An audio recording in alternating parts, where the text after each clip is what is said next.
The Book of Exodus, Chapter 1. Now these are the names of the children of Israel, which came into Egypt. Every man in his household came with Jacob: Reuben, Simeon, Levi, and Judah, Issachar, Zebulun, and Benjamin, Dan and Naphtali, Gad and Asher. And all the souls that came out of the loins of Jacob were 70 souls, for Joseph was in Egypt already.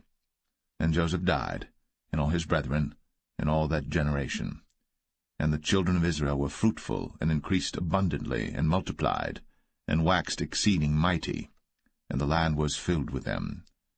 Now there arose up a new king over Egypt, which knew not Joseph. And he said unto his people, Behold, the people of the children of Israel are more and mightier than we. Come on, let us deal wisely with them, lest they multiply. And it come to pass, that when there falleth out any war, they join also unto our enemies, and fight against us, and so get them up out of the land.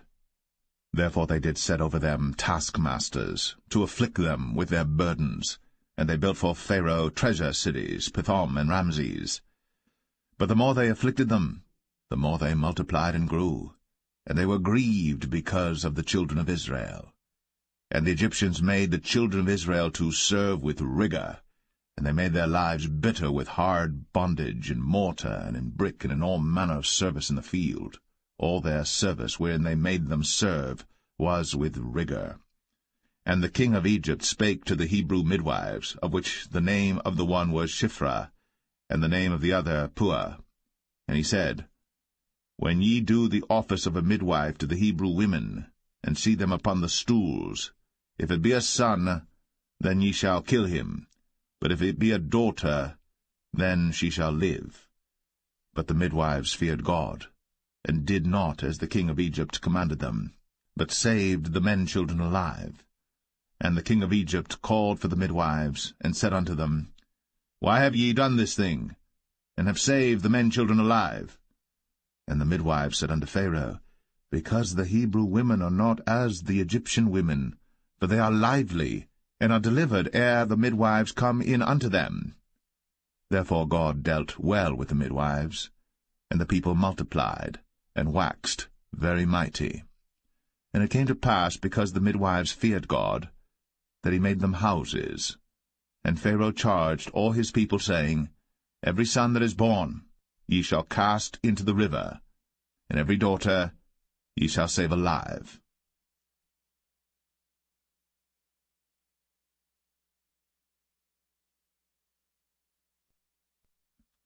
Exodus 2. And there went a man of the house of Levi, and took to wife a daughter of Levi. And the woman conceived, and bare a son. And when she saw him that he was a goodly child, she hid him 3 months. And when she could not longer hide him, she took for him an ark of bulrushes, and daubed it with slime, and with pitch, and put the child therein, and she laid it in the flags by the river's brink. And his sister stood afar off, to wit what would be done to him. And the daughter of Pharaoh came down to wash herself at the river, and her maidens walked along by the river's side.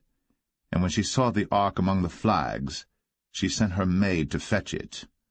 And when she had opened it, she saw the child, and behold, the babe wept. And she had compassion on him, and said, This is one of the Hebrews' children. Then said his sister to Pharaoh's daughter, Shall I go and call to thee a nurse of the Hebrew women, that she may nurse the child for thee? And Pharaoh's daughter said to her, Go. And the maid went, and called the child's mother. And Pharaoh's daughter said unto her, Take this child away, and nurse it for me, and I will give thee thy wages. And the woman took the child, and nursed it. And the child grew, and she brought him unto Pharaoh's daughter, and he became her son. And she called his name Moses, and she said, Because I drew him out of the water. And it came to pass in those days, when Moses was grown, that he went out unto his brethren, and looked on their burdens. And he spied an Egyptian smiting an Hebrew, one of his brethren. And he looked this way and that way. And when he saw that there was no man, he slew the Egyptian, and hid him in the sand. And when he went out the second day, behold, 2 men of the Hebrews strove together, And he said to him that did the wrong, Wherefore smitest thou thy fellow? And he said, Who made thee a prince and a judge over us? Intendest thou to kill me, as thou killedst the Egyptian? And Moses feared, and said, Surely this thing is known. Now when Pharaoh heard this thing, he sought to slay Moses. But Moses fled from the face of Pharaoh, and dwelt in the land of Midian, and he sat down by a well. Now the priest of Midian had 7 daughters, and they came and drew water, and filled the troughs to water their father's flock. And the shepherds came and drove them away. But Moses stood up and helped them, and watered their flock. And when they came to Reuel their father, he said, How is it that ye are come so soon today? And they said, An Egyptian delivered us out of the hand of the shepherds, and also drew water enough for us, and watered the flock. And he said unto his daughters, And where is he? Why is it that ye have left the man? Call him, that he may eat bread. And Moses was content to dwell with the man. And he gave Moses Zipporah his daughter, and she bare him a son. And he called his name Gershom, for he said, I have been a stranger in a strange land. And it came to pass, in process of time, that the king of Egypt died, and the children of Israel sighed by reason of the bondage, and they cried, and their cry came up unto God by reason of the bondage. And God heard their groaning, and God remembered his covenant with Abraham, with Isaac, and with Jacob. And God looked upon the children of Israel, and God had respect unto them.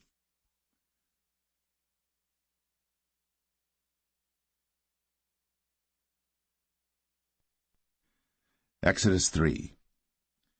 Now Moses kept the flock of Jethro, his father-in-law, the priest of Midian. And he led the flock to the backside of the desert, and came to the mountain of God, even to Horeb. And the angel of the Lord appeared unto him in a flame of fire out of the midst of a bush. And he looked, and behold, the bush burned with fire, and the bush was not consumed. And Moses said, I will now turn aside and see this great sight, why the bush is not burnt. And when the Lord saw that he turned aside to see, God called unto him out of the midst of the bush, and said, Moses, Moses. And he said, Here am I. And he said, Draw not nigh hither.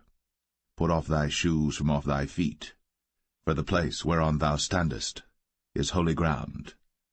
Moreover, he said, I am the God of thy father, the God of Abraham, the God of Isaac, and the God of Jacob.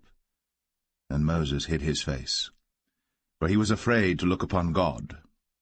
And the Lord said, I have surely seen the affliction of my people which are in Egypt, and have heard their cry by reason of their taskmasters.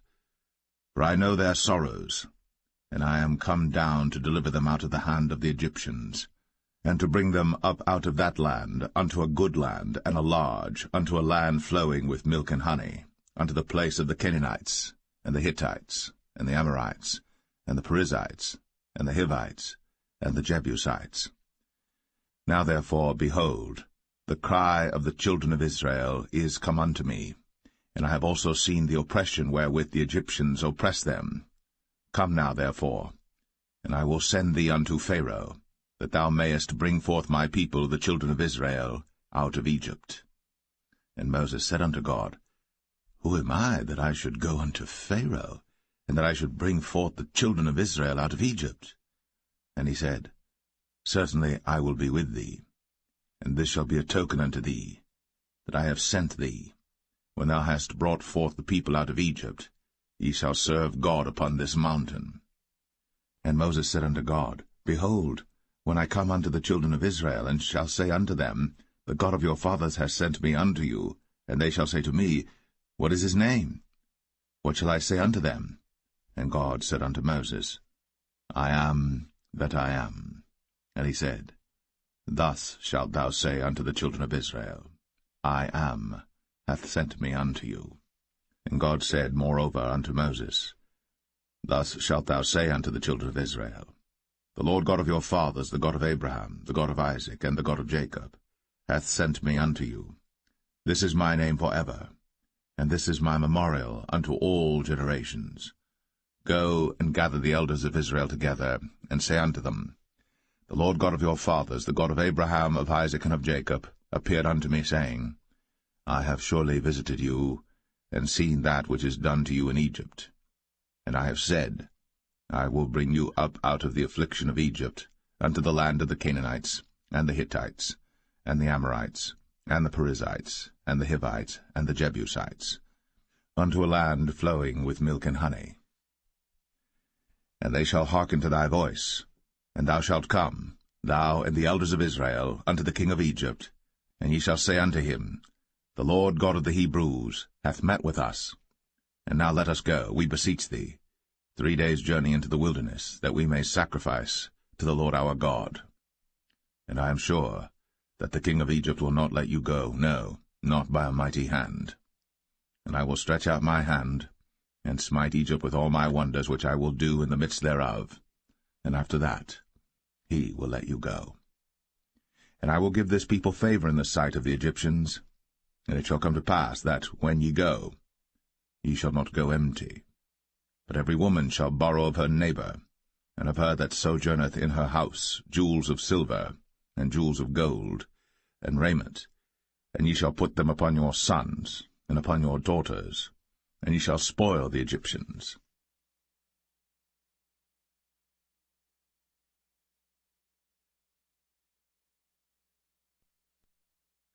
Exodus 4.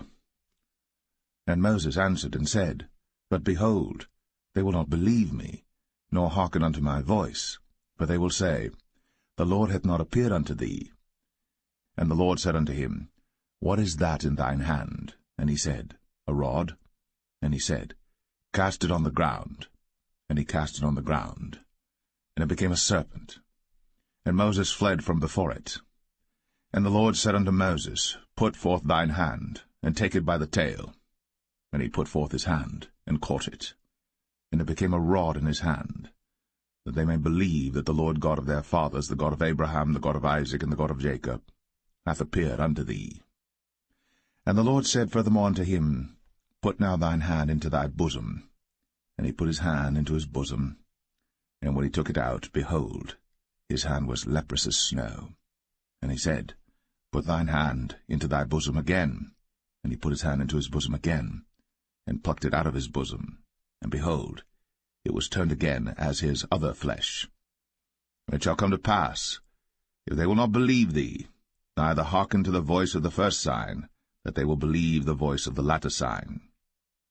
And it shall come to pass, if they will not believe also these 2 signs, neither hearken unto thy voice, that thou shalt take of the water of the river, and pour it upon the dry land, and the water which thou takest out of the river shall become blood upon the dry land. And Moses said unto the Lord, O my Lord, I am not eloquent, neither heretofore nor since thou hast spoken unto thy servant, but I am slow of speech and of a slow tongue. And the Lord said unto him, Who hath made man's mouth? Or who maketh the dumb, or deaf, or the seeing, or the blind? Have not I the Lord? Now therefore go, and I will be with thy mouth, and teach thee what thou shalt say. And he said, O my Lord, send, I pray thee, by the hand of him whom thou wilt send. And the anger of the Lord was kindled against Moses, and he said, Is not Aaron the Levite thy brother? I know that he can speak well, and also, behold, he cometh forth to meet thee. And when he seeth thee, he will be glad in his heart. And thou shalt speak unto him, and put words in his mouth. And I will be with thy mouth, and with his mouth, and will teach you what ye shall do. And he shall be thy spokesman unto the people, and he shall be, even he, shall be to thee instead of a mouth, and thou shalt be to him instead of God. And thou shalt take this rod in thine hand, wherewith thou shalt do signs. And Moses went, and returned to Jethro his father-in-law, and said unto him, Let me go, I pray thee, and return unto my brethren which are in Egypt, and see whether they be yet alive. And Jethro said to Moses, Go in peace. And the Lord said unto Moses in Midian, Go, return into Egypt, for all the men are dead which sought thy life. And Moses took his wife and his sons, and set them upon an ass, And he returned to the land of Egypt. And Moses took the rod of God in his hand. And the Lord said unto Moses, When thou goest to return into Egypt, see that thou do all those wonders before Pharaoh, which I have put in thine hand. But I will harden his heart, that he shall not let the people go. And thou shalt say unto Pharaoh, Thus saith the Lord, Israel is my son, even my firstborn. And I say unto thee, Let my son go, that he may serve me. And if thou refuse to let him go, behold, I will slay thy son, even thy firstborn. And it came to pass by the way in the inn, that the Lord met him, and sought to kill him. Then Zipporah took a sharp stone, and cut off the foreskin of her son, and cast it at his feet, and said, Surely a bloody husband art thou to me. So he let him go. Then she said, A bloody husband thou art, because of the circumcision. And the Lord said to Aaron, Go into the wilderness to meet Moses. And he went, and met him in the mount of God, and kissed him. And Moses told Aaron all the words of the Lord who had sent him, and all the signs which he had commanded him. And Moses and Aaron went and gathered together all the elders of the children of Israel. And Aaron spake all the words which the Lord had spoken unto Moses, and did the signs in the sight of the people. And the people believed. And when they heard that the Lord had visited the children of Israel, and that he had looked upon their affliction, then they bowed their heads and worshipped.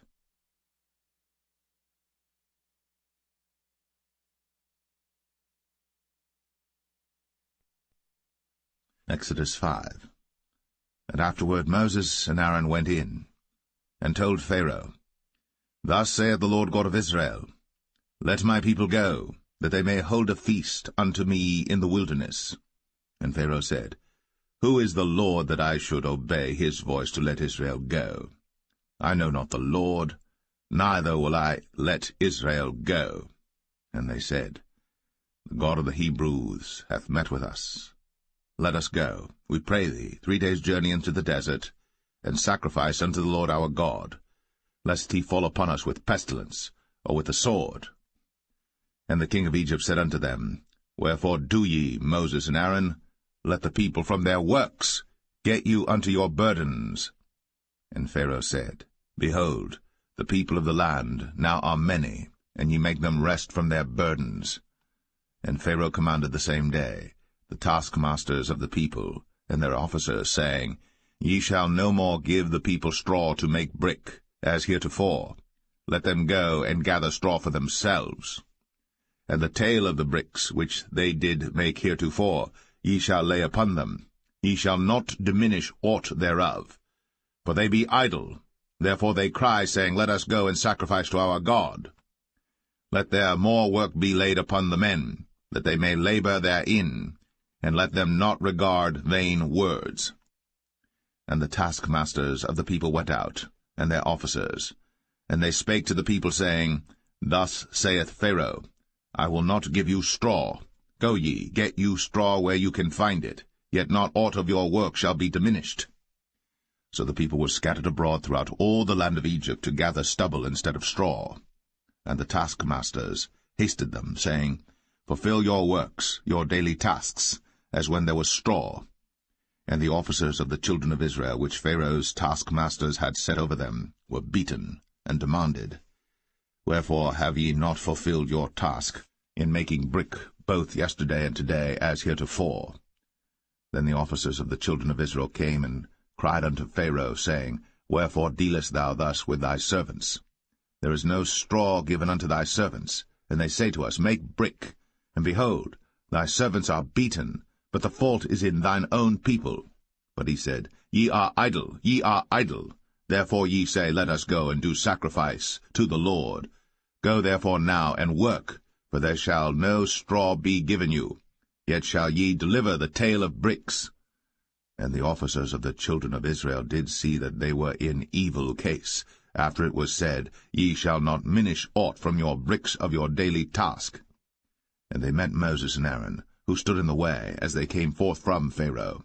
And they said unto them, The Lord look upon you and judge, because ye have made our savour to be abhorred in the eyes of Pharaoh, and in the eyes of his servants, to put a sword in their hand to slay us.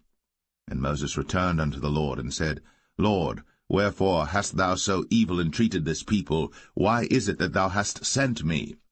For since I came to Pharaoh to speak in thy name, he hath done evil to this people, neither hast thou delivered thy people at all.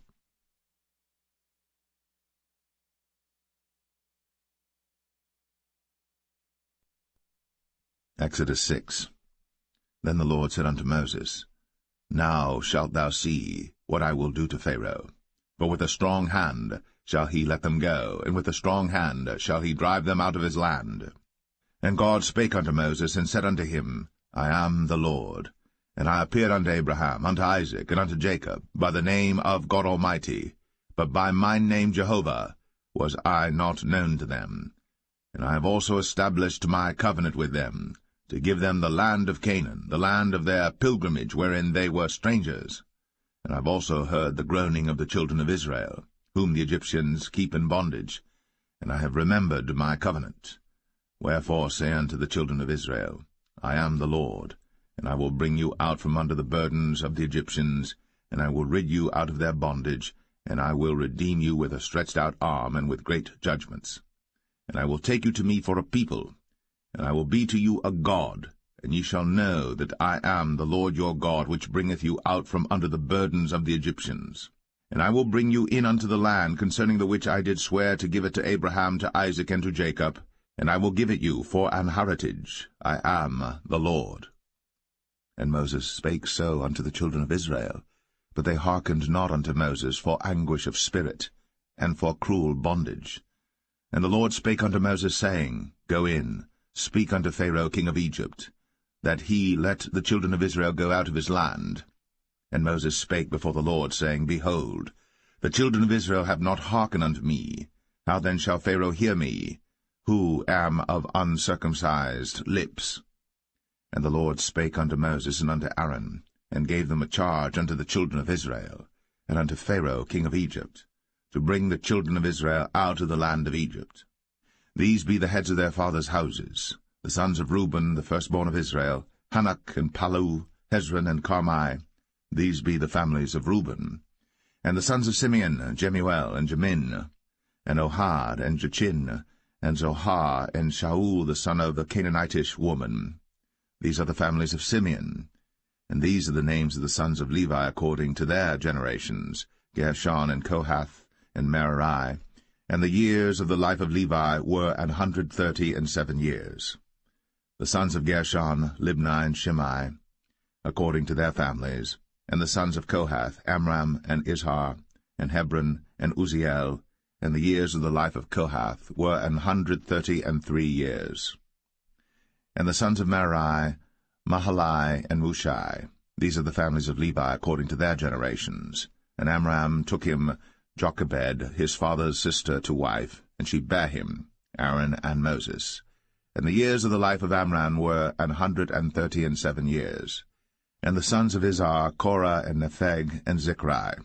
And the sons of Uzziel, Mishael and Elzaphan and Zithri. And Aaron took him Elisheba, daughter of Aminadab, sister of Nahshon, to wife, and she bare him Nadab and Abihu, Eleazar and Ithamar. And the sons of Korah, Asir and Elkanah and Abiasaph. These are the families of the Korhites. And Eleazar, Aaron's son, took him one of the daughters of Putiel to wife, and she bare him Phinehas. These are the heads of the fathers of the Levites according to their families. These are that Aaron and Moses, to whom the Lord said, Bring out the children of Israel from the land of Egypt, according to their armies. These are they which spake to Pharaoh king of Egypt, to bring out the children of Israel from Egypt. These are that Moses and Aaron. And it came to pass on the day when the Lord spake unto Moses in the land of Egypt, that the Lord spake unto Moses, saying, I am the Lord. Speak thou unto Pharaoh king of Egypt all that I say unto thee. And Moses said before the Lord, Behold, I am of uncircumcised lips, and how shall Pharaoh hearken unto me?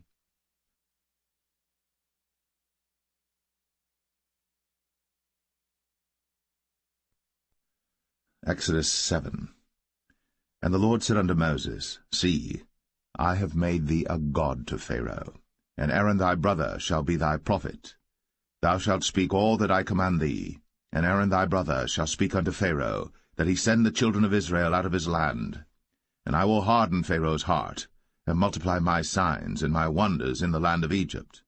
But Pharaoh shall not hearken unto you, that I may lay my hand upon Egypt, and bring forth mine armies and my people the children of Israel out of the land of Egypt by great judgments. And the Egyptians shall know that I am the Lord, when I stretch forth mine hand upon Egypt, and bring out the children of Israel from among them. And Moses and Aaron did as the Lord commanded them, so did they.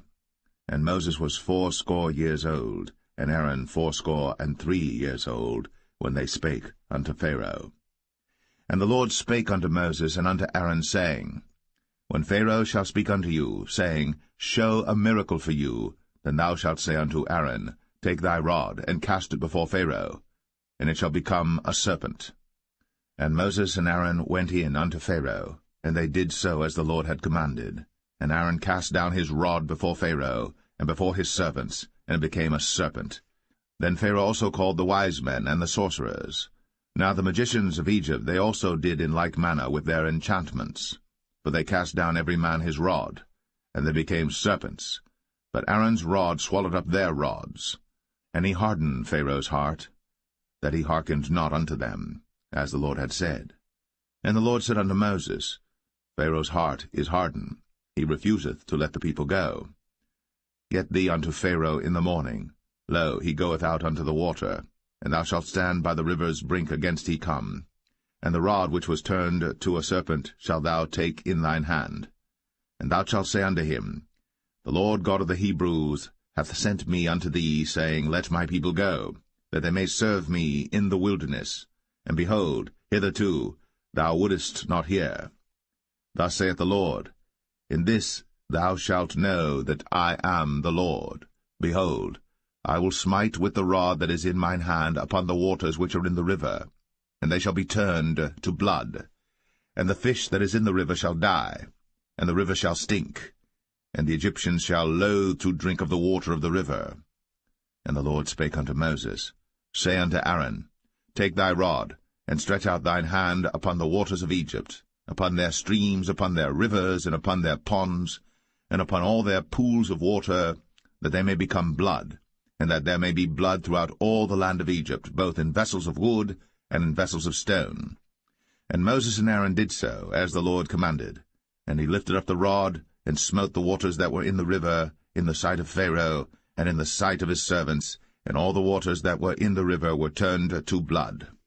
And the fish that was in the river died, and the river stank, and the Egyptians could not drink of the water of the river, and there was blood throughout all the land of Egypt. And the magicians of Egypt did so with their enchantments, and Pharaoh's heart was hardened, neither did he hearken unto them, as the Lord had said. And Pharaoh turned and went into his house, neither did he set his heart to this also. And all the Egyptians digged around about the river for water to drink, but they could not drink of the water of the river. And 7 days were fulfilled. After that the Lord had smitten the river.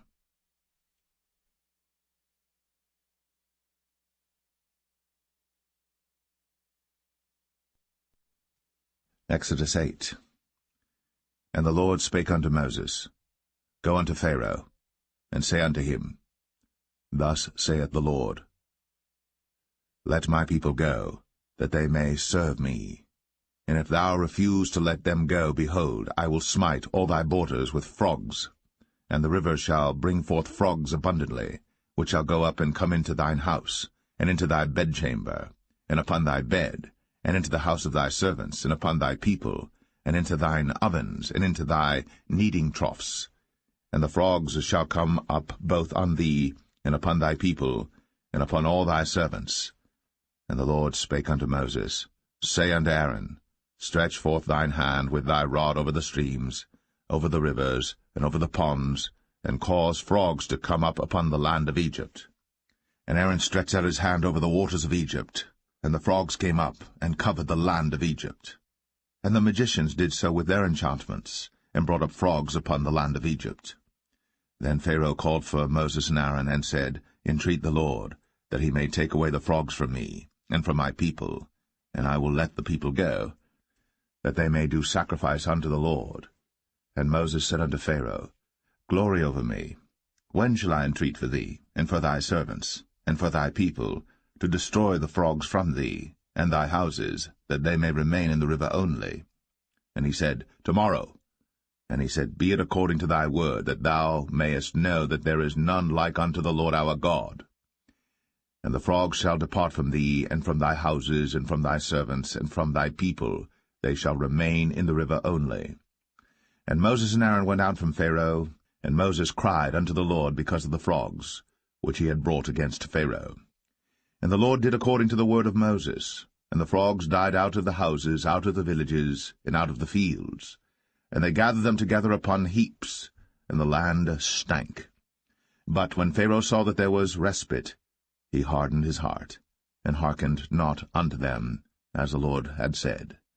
And the Lord said unto Moses, Say unto Aaron, Stretch out thy rod, and smite the dust of the land, that it may become lice throughout all the land of Egypt. And they did so. For Aaron stretched out his hand with his rod, and smote the dust of the earth, and it became lice in man and in beast. All the dust of the land became lice throughout all the land of Egypt. And the magicians did so with their enchantments to bring forth lice, but they could not, so there were lice upon man and upon beast. Then the magicians said unto Pharaoh, This is the finger of God. And Pharaoh's heart was hardened, and he hearkened not unto them, as the Lord had said. And the Lord said unto Moses, Rise up early in the morning, and stand before Pharaoh. Lo, he cometh forth to the water. And say unto him, Thus saith the Lord, Let my people go, that they may serve me. Else, if thou wilt not let my people go, behold, I will send swarms of flies upon thee, and upon thy servants, and upon thy people, and into thy houses, and the houses of the Egyptians shall be full of swarms of flies, and also the ground whereon they are. And I will sever in that day the land of Goshen, in which my people dwell, that no swarms of flies shall be there, to the end thou mayest know that I am the Lord in the midst of the earth. And I will put a division between my people and thy people. Tomorrow shall this sign be. And the Lord did so.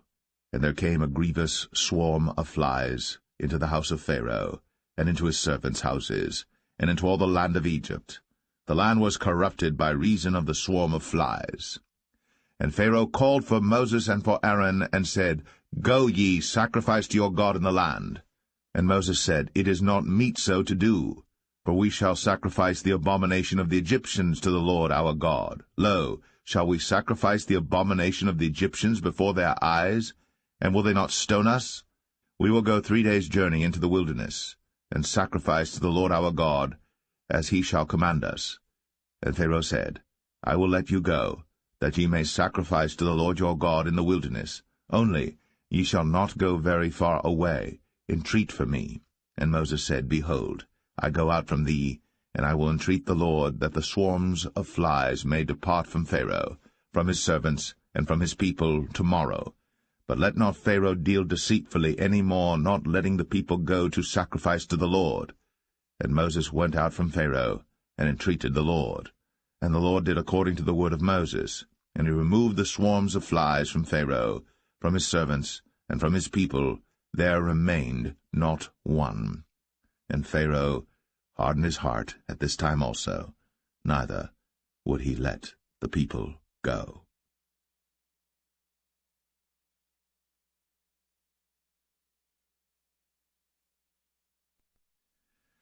Exodus 9.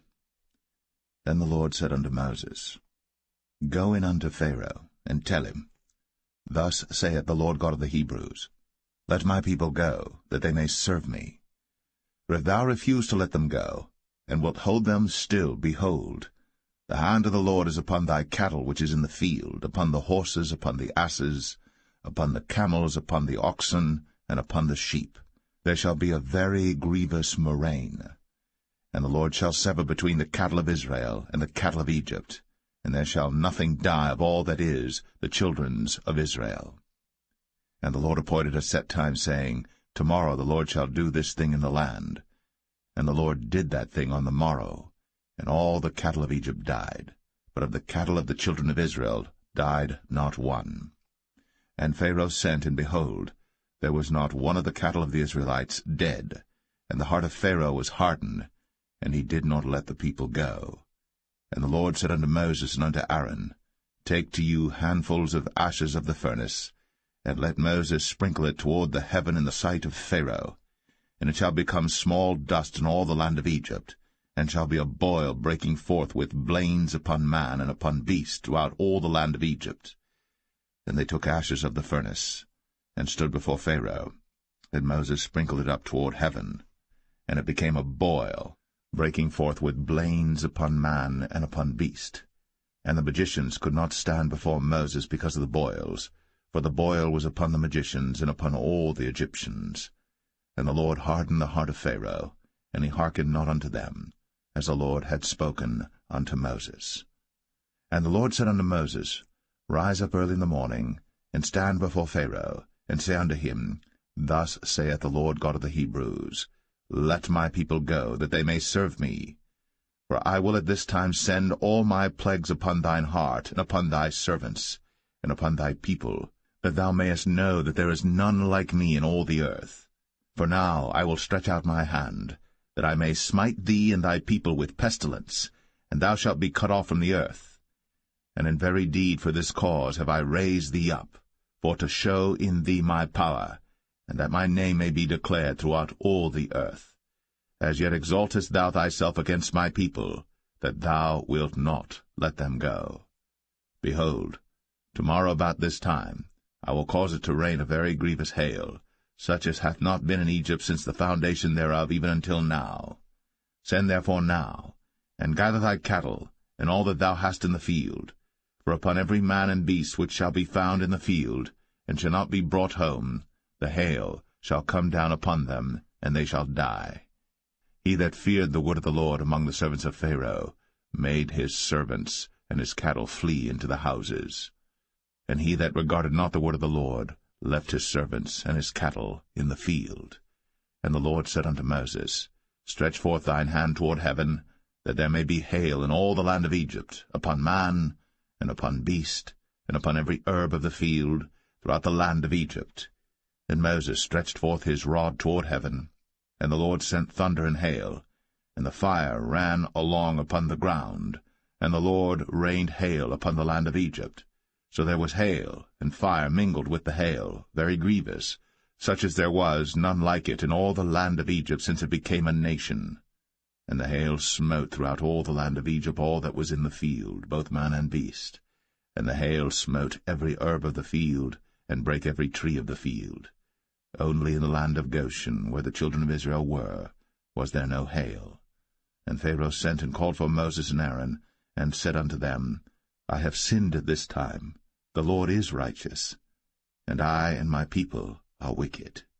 Entreat the Lord, for it is enough that there be no more mighty thunderings and hail, and I will let you go, and ye shall stay no longer.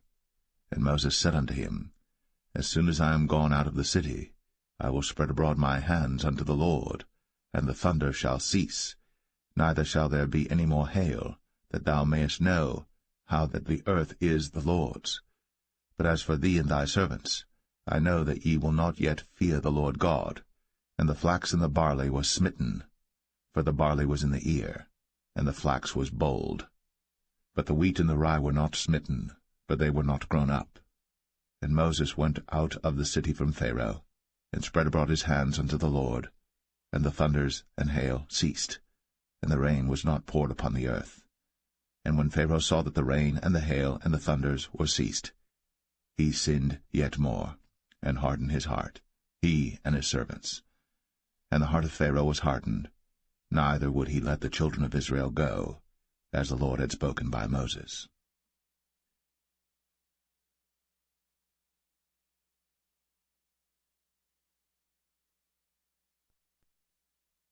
Exodus 10.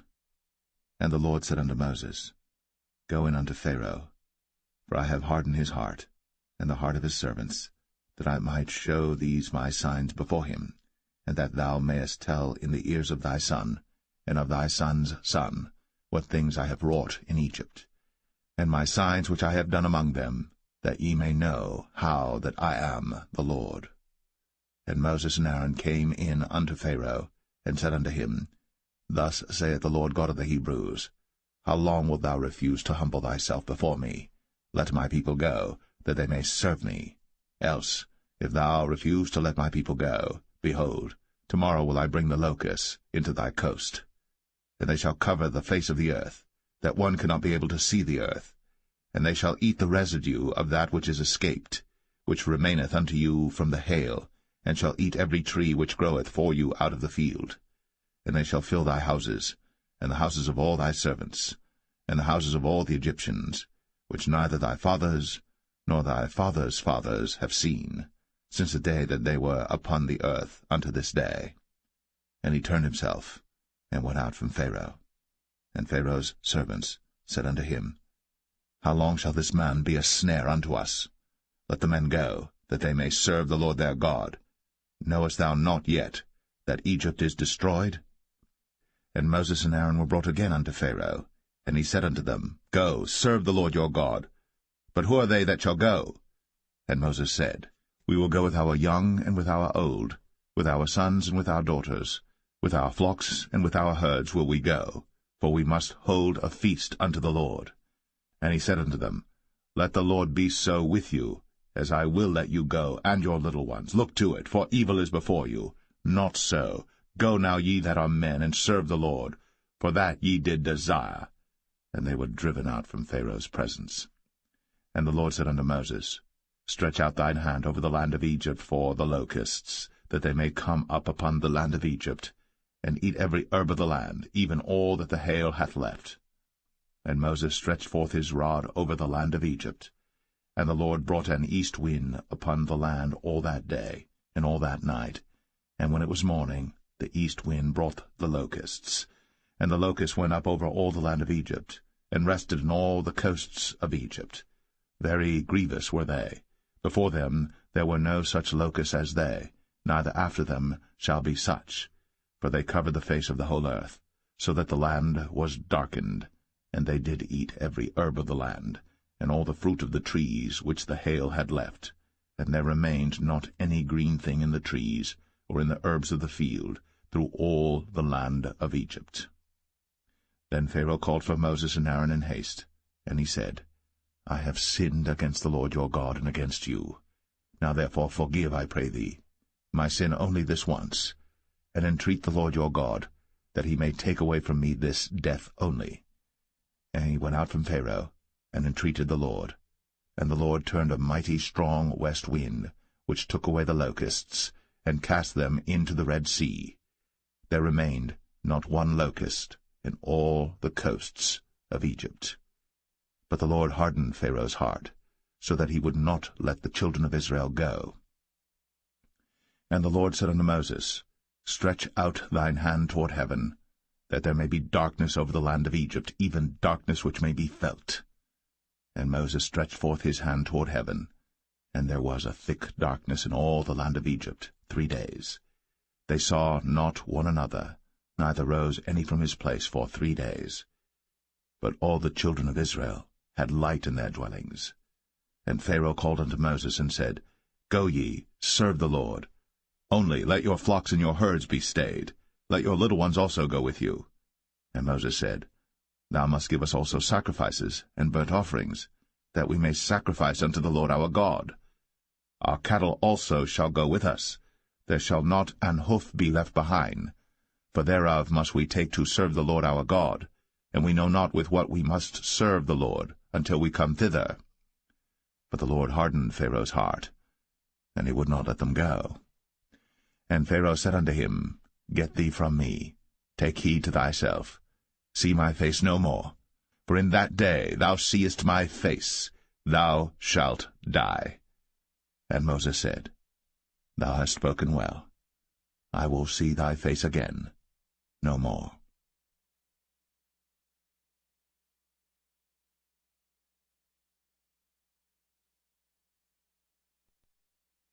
Exodus 11.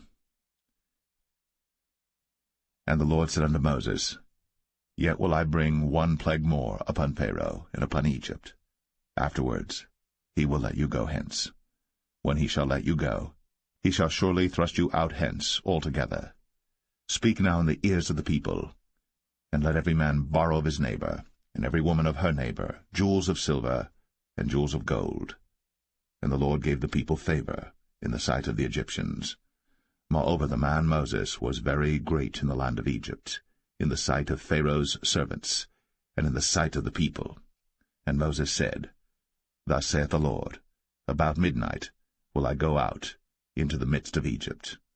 And all the firstborn in the land of Egypt shall die, from the firstborn of Pharaoh that sitteth upon his throne, even unto the firstborn of the maidservant that is behind the mill, and all the firstborn of beasts. And there shall be a great cry throughout all the land of Egypt, such as there was none like it, nor shall be like it any more. But against any of the children of Israel shall not a dog move his tongue, against man or beast, that ye may know how that the Lord doth put a difference between the Egyptians and Israel. And all these thy servants shall come down unto me, and bow down themselves unto me, saying, Get thee out, and all the people that follow thee. And after that I will go out. And he went out from Pharaoh in a great anger. And the Lord said unto Moses, Pharaoh shall not hearken unto you, that my wonders may be multiplied in the land of Egypt. And Moses and Aaron did all these wonders before Pharaoh.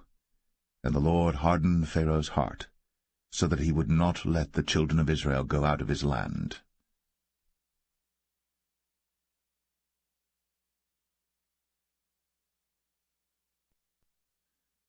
Exodus 12. And the Lord spake unto Moses and Aaron in the land of Egypt, saying, This month shall be unto you the beginning of months. It shall be the first month of the year to you. Speak ye unto all the congregation of Israel, saying, In the 10th day of this month they shall take to them every man a lamb, according to the house of their fathers, a lamb for an house. And if the household be too little for the lamb, let him and his neighbor next unto his house take it according to the number of the souls. Every man according to his eating shall make your count for the lamb. Your lamb shall be without blemish, a male of the first year. Ye shall take it out from the sheep or from the goats. And ye shall keep it up until the 14th day of the same month.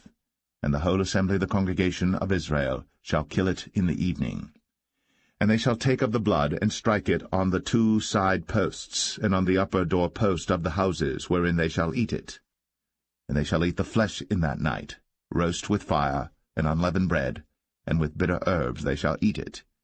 Eat not of it raw, nor sodden it all with water, but roast with fire, his head with his legs, and with the purtenance thereof. And ye shall let nothing of it remain until the morning. And that which remaineth of it until the morning ye shall burn with fire. And thus shall ye eat it, with your loins girded, your shoes on your feet, and your staff in your hand, and ye shall eat it in haste. It is the Lord's Passover.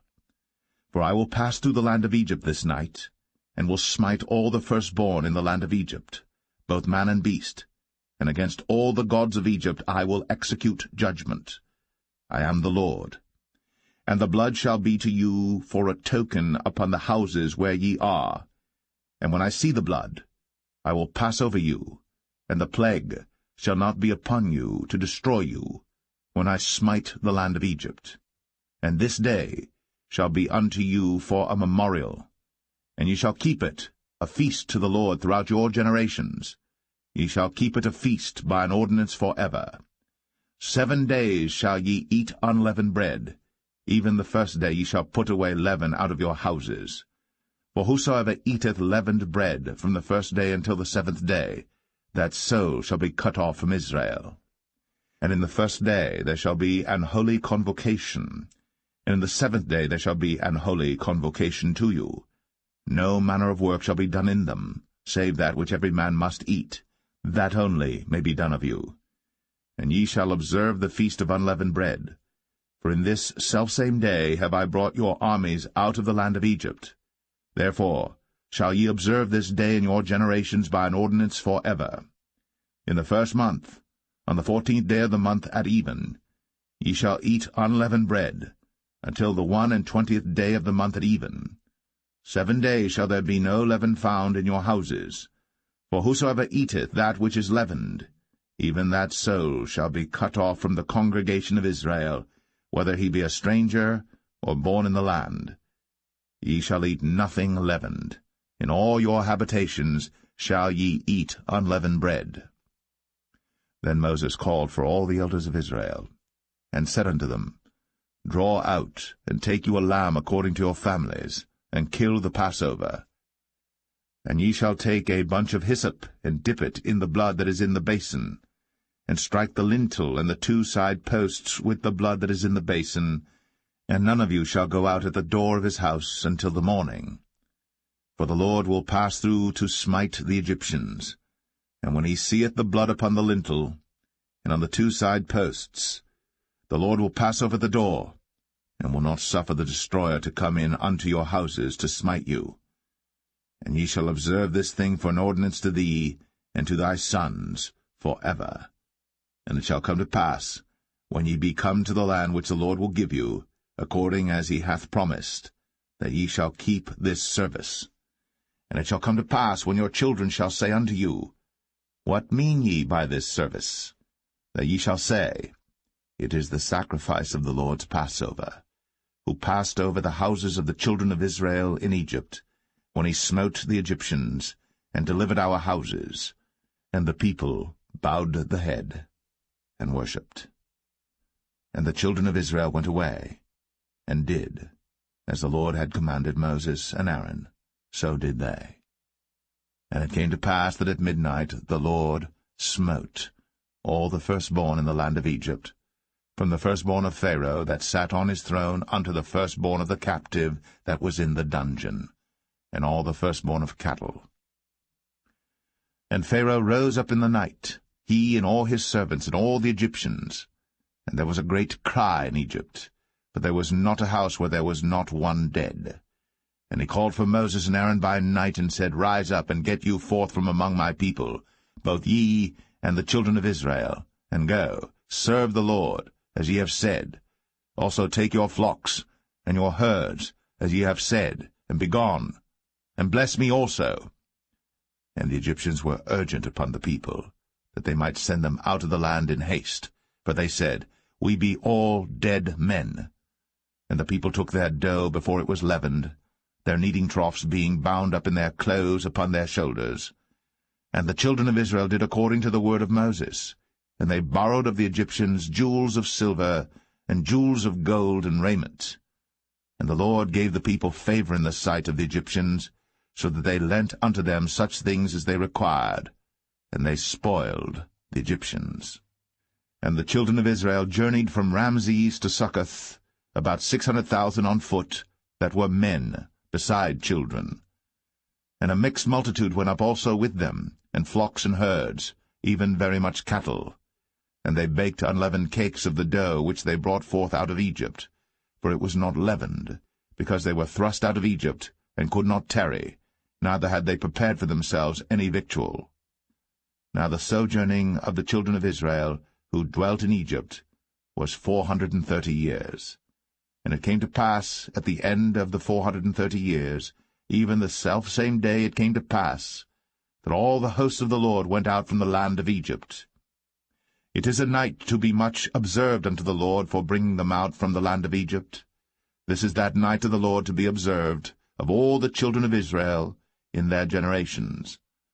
And the Lord said unto Moses and Aaron, This is the ordinance of the Passover. There shall no stranger eat thereof.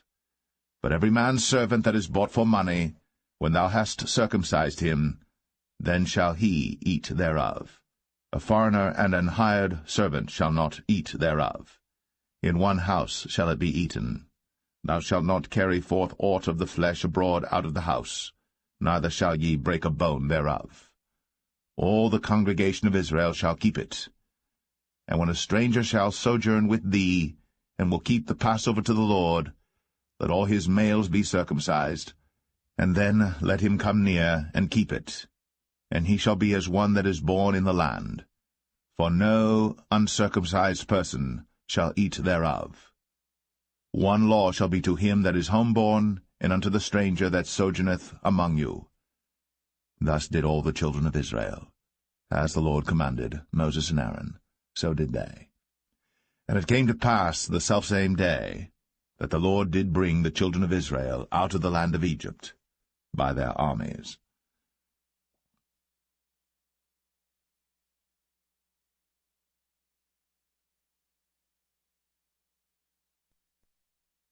Exodus 13.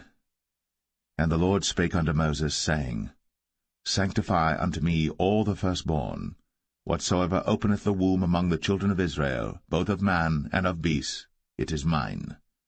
And Moses said unto the people, Remember this day in which ye came out from Egypt, out of the house of bondage, for by strength of hand the Lord brought you out from this place. There shall no leavened bread be eaten. This day came ye out in the month Abib. And it shall be, when the Lord shall bring thee into the land of the Canaanites, and the Hittites, and the Amorites, and the Hivites, and the Jebusites, which he sware unto thy fathers to give thee, a land flowing with milk and honey, that thou shalt keep this service in this month. 7 days thou shalt eat unleavened bread, and in the 7th day shall be a feast to the Lord. Unleavened bread shall be eaten 7 days, and there shall no leavened bread be seen with thee, neither shall there be leaven seen with thee in all thy quarters. And thou shalt show thy son in that day, saying, This is done, because of that which the Lord did unto me, when I came forth out of Egypt. And it shall be for a sign unto thee upon thine hand, and for a memorial between thine eyes, that the Lord's law may be in thy mouth. For with a strong hand hath the Lord brought thee out of Egypt. Thou shalt therefore keep this ordinance in his season from year to year. And it shall be, when the Lord shall bring thee into the land of the Canaanites, as he sware unto thee, and to thy fathers, and shall give it thee, that thou shalt set apart unto the Lord all that openeth the matrix, and every firstling that cometh of a beast which thou hast, the males shall be the Lord's. And every firstling of an ass thou shalt redeem with a lamb, and if thou wilt not redeem it, then thou shalt break his neck. And all the firstborn of man among thy children shalt thou redeem. And it shall be, when thy son asketh thee in time to come, saying, What is this?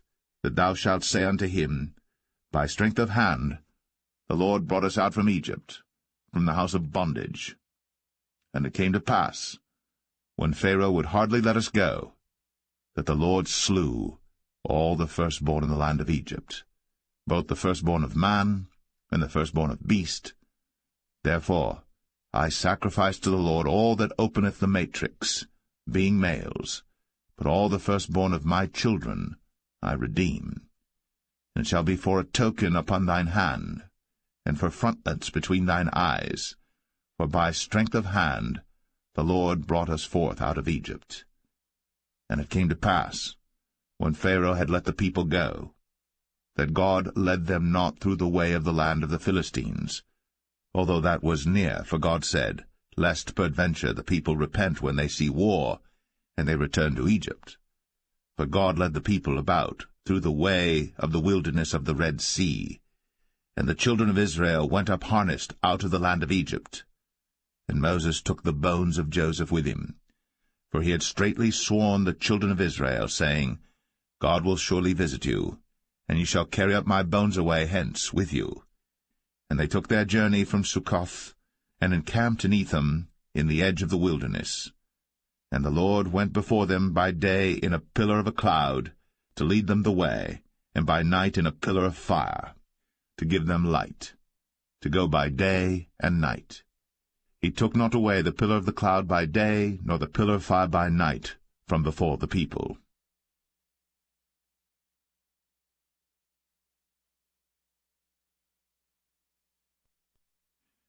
Exodus 14.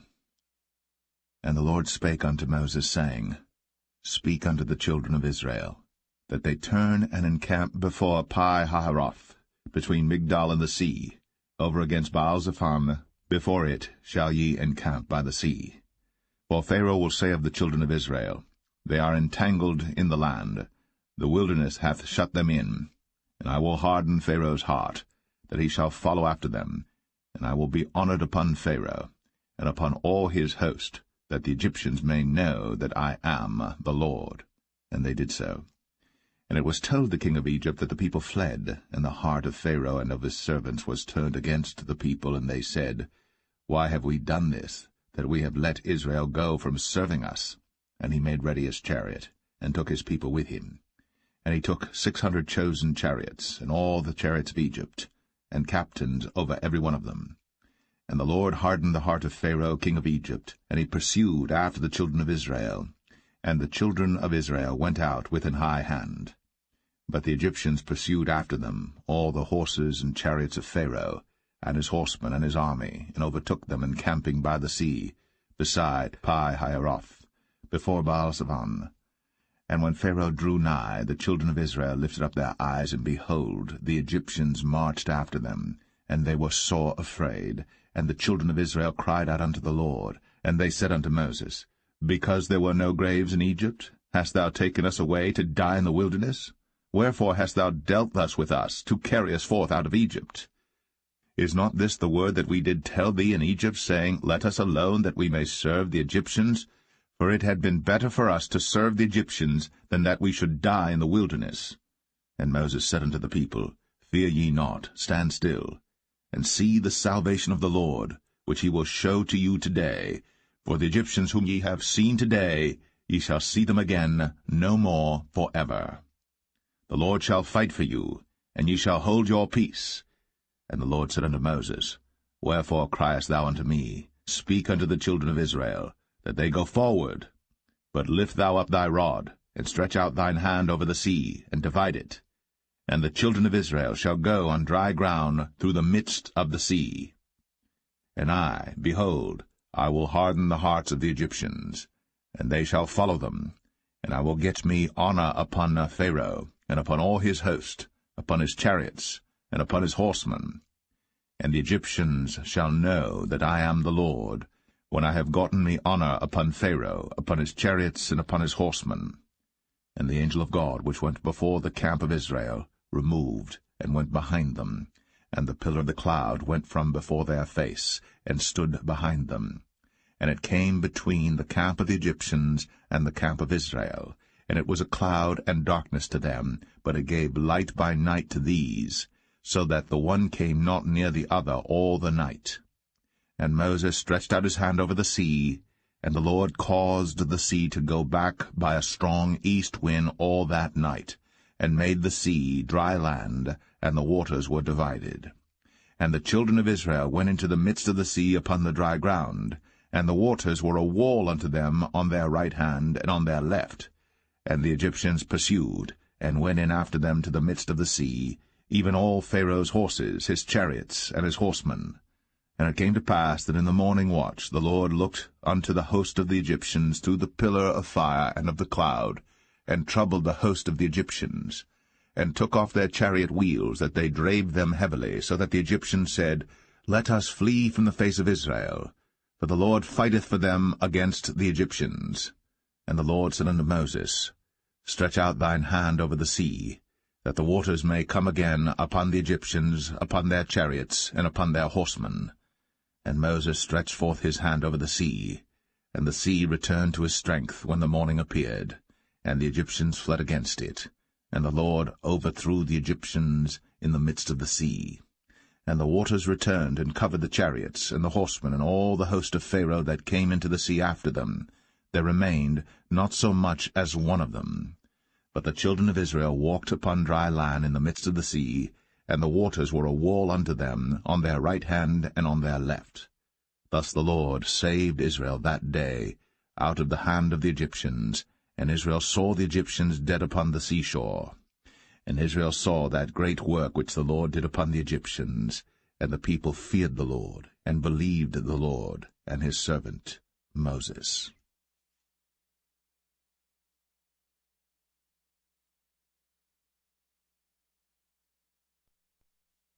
Exodus 15. Then sang Moses and the children of Israel this song unto the Lord, and spake, saying, I will sing unto the Lord, for he hath triumphed gloriously. The horse and his rider hath he thrown into the sea. The Lord is my strength and song, and he is become my salvation. He is my God, and I will prepare him an habitation, my father's God, and I will exalt him. The Lord is a man of war, the Lord is his name. Pharaoh's chariots and his host hath he cast into the sea. His chosen captains also are drowned in the Red Sea. The depths have covered them, they sank into the bottom as a stone. Thy right hand, O Lord, is become glorious in power. Thy right hand, O Lord, hath dashed in pieces the enemy. And in the greatness of thine excellency thou hast overthrown them that rose up against thee. Thou sentest forth thy wrath, which consumed them as stubble. And with the blast of thy nostrils the waters were gathered together. The floods stood upright as an heap, and the depths were congealed in the heart of the sea. The enemy said, I will pursue, I will overtake, I will divide the spoil. My lust shall be satisfied upon them. I will draw my sword, my hand shall destroy them. Thou didst blow with thy wind, the sea covered them.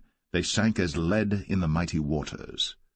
Who is like unto thee, O Lord, among the gods? Who is like thee, glorious in holiness, fearful in praises, doing wonders? Thou stretchest out thy right hand, the earth swallowed them. Thou in thy mercy hast led forth the people which thou hast redeemed. Thou hast guided them in thy strength unto thy holy habitation. The people shall hear and be afraid. Sorrow shall take hold on the inhabitants of Palestina. Then the dukes of Edom shall be amazed. The mighty men of Moab, trembling, shall take hold upon them. All the inhabitants of Canaan shall melt away. Fear and dread shall fall upon them. By the greatness of thine arm they shall be as still as a stone, till thy people pass over, O Lord, till the people pass over, which thou hast purchased.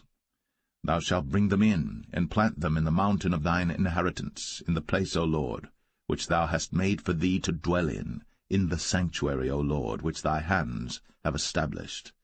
The Lord shall reign for ever and ever. For the horse of Pharaoh went in with his chariots and with his horsemen into the sea, and the Lord brought again the waters of the sea upon them. But the children of Israel went on dry land in the midst of the sea. And Miriam the prophetess, the sister of Aaron, took a timbrel in her hand, and all the women went out after her with timbrels and with dances. And Miriam answered them, Sing ye to the Lord, for he hath triumphed gloriously. The horse and his rider hath he thrown into the sea. So Moses brought Israel from the Red Sea, and they went out into the wilderness of Shur. And they went 3 days in the wilderness, and found no water. And when they came to Marah, they could not drink of the waters of Marah, for they were bitter. Therefore the name of it was called Marah. And the people murmured against Moses, saying, What shall we drink? And he cried unto the Lord, and the Lord showed him a tree, which when he had cast into the waters were made sweet. There he made for them a statute and an ordinance, and there he proved them, and said, If thou wilt to the Lord thy God, and wilt do that which is right in his sight, and wilt give ear to his commandments, and keep all his statutes, I will put none of these diseases upon thee, which I have brought upon the Egyptians, for I am the Lord that healeth thee. And they came to Elim, where were 12 wells of water, and 60 palm trees, and they encamped there by the waters.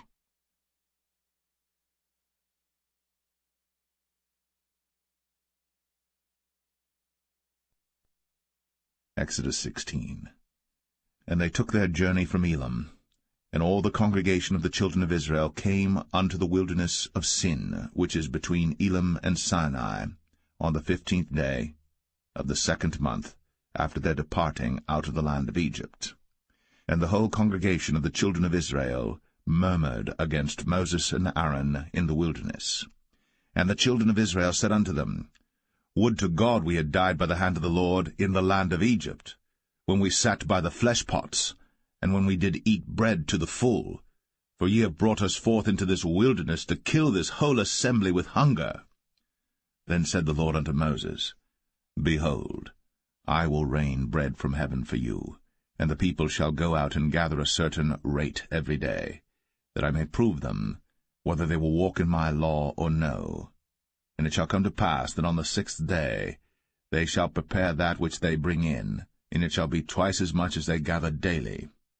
And Moses and Aaron said unto all the children of Israel, At even, then you shall know that the Lord hath brought you out from the land of Egypt. And in the morning, then ye shall see the glory of the Lord, for that he heareth your murmurings against the Lord.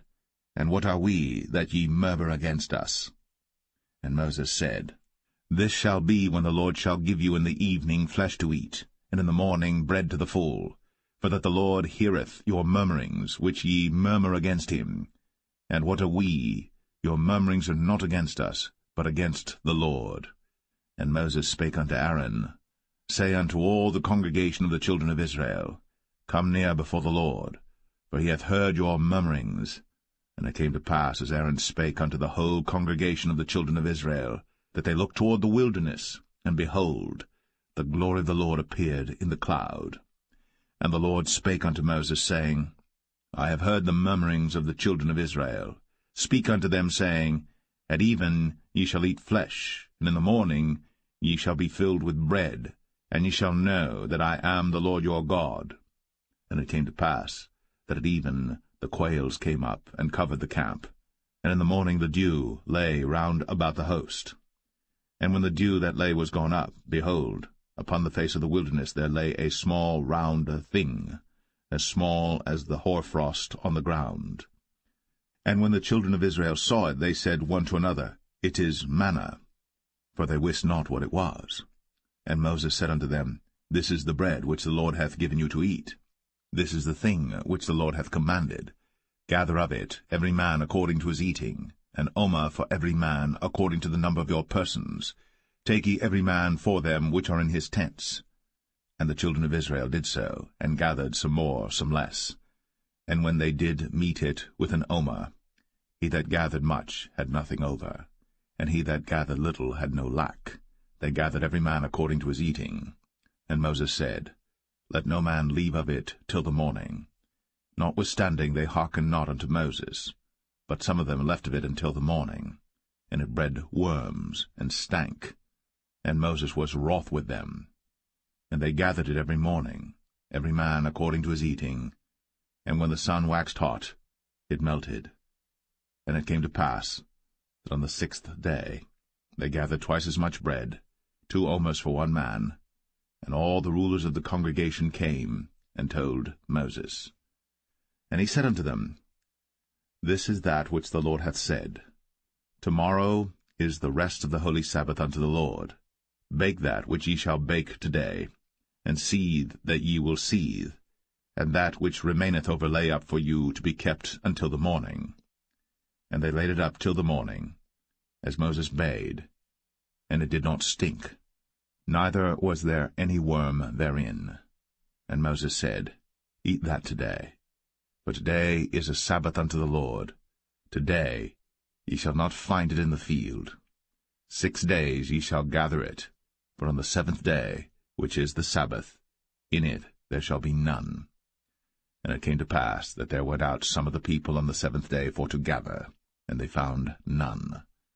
And the Lord said unto Moses, How long refuse ye to keep my commandments and my laws? See, for that the Lord hath given you the Sabbath. Therefore he giveth you on the 6th day the bread of 2 days. Abide ye every man in his place. Let no man go out of his place on the 7th day. So the people rested on the 7th day. And the house of Israel called the name thereof manna. And it was like coriander seed, white, and the taste of it was like wafers made with honey. And Moses said, This is the thing which the Lord commandeth. Fill an omer of it to be kept for your generations, that they may see the bread wherewith I have fed you in the wilderness, when I brought you forth from the land of Egypt. And Moses said unto Aaron, Take a pot, and put an omer full of manna therein, and lay it up before the Lord, to be kept for your generations. As the Lord commanded Moses, so Aaron laid it up before the testimony to be kept. And the children of Israel did eat manna 40 years, until they came to a land inhabited. They did eat manna until they came unto the borders of the land of Canaan. Now an omer is the 10th part of an ephah.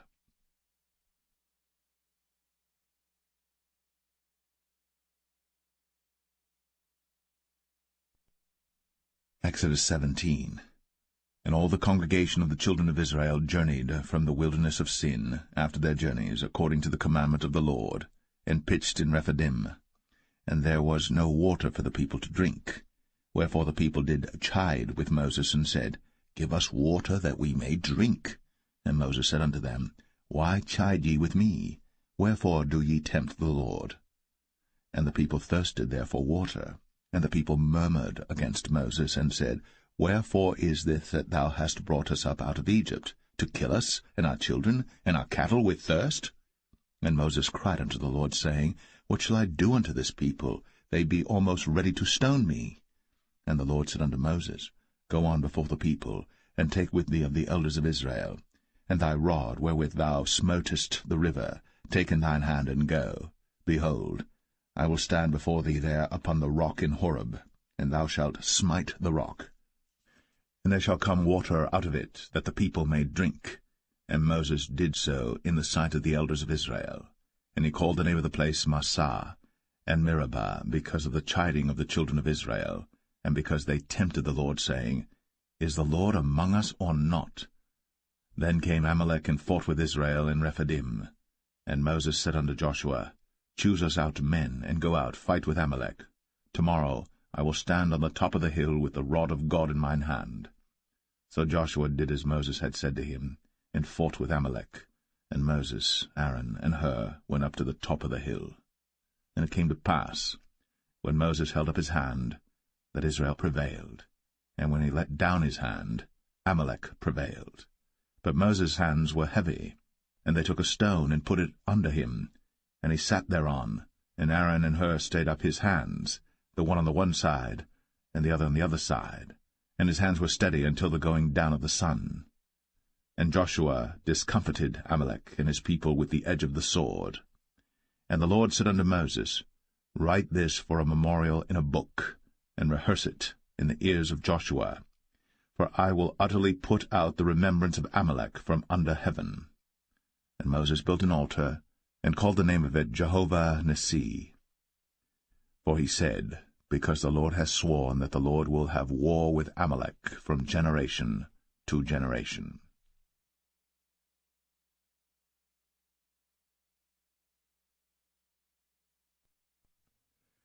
Exodus 18.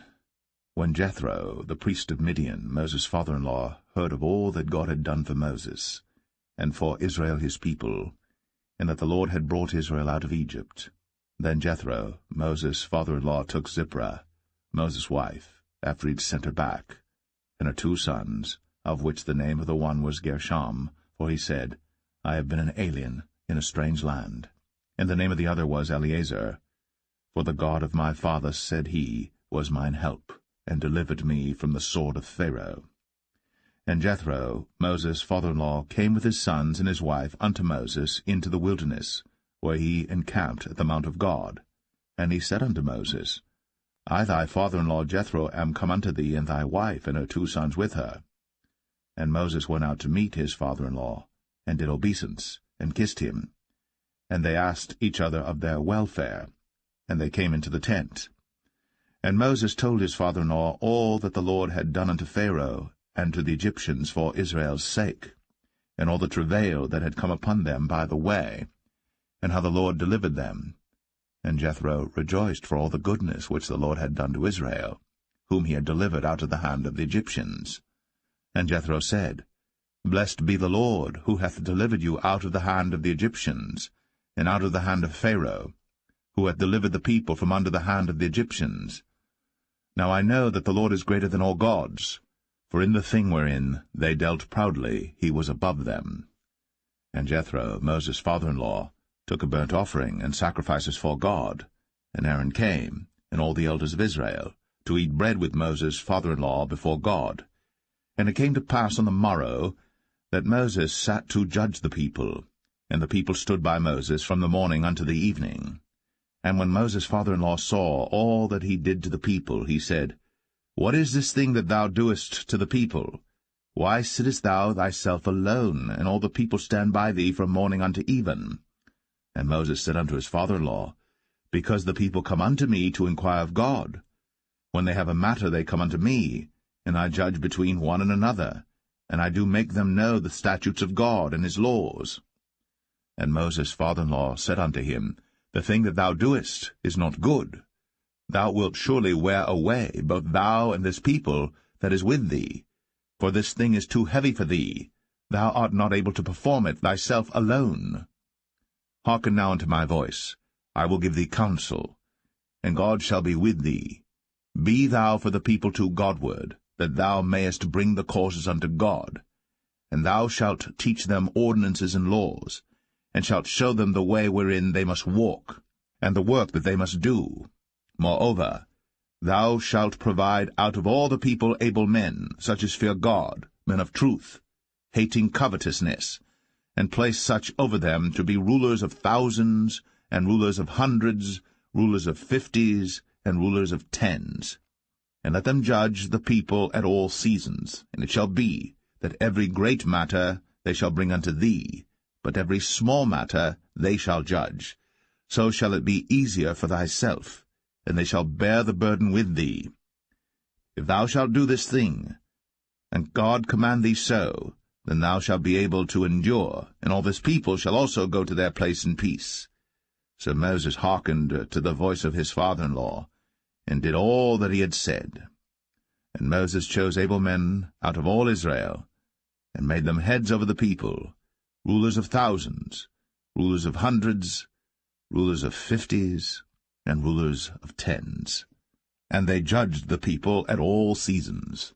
The hard causes they brought unto Moses, but every small matter they judged themselves. And Moses let his father-in-law depart, and he went his way into his own land.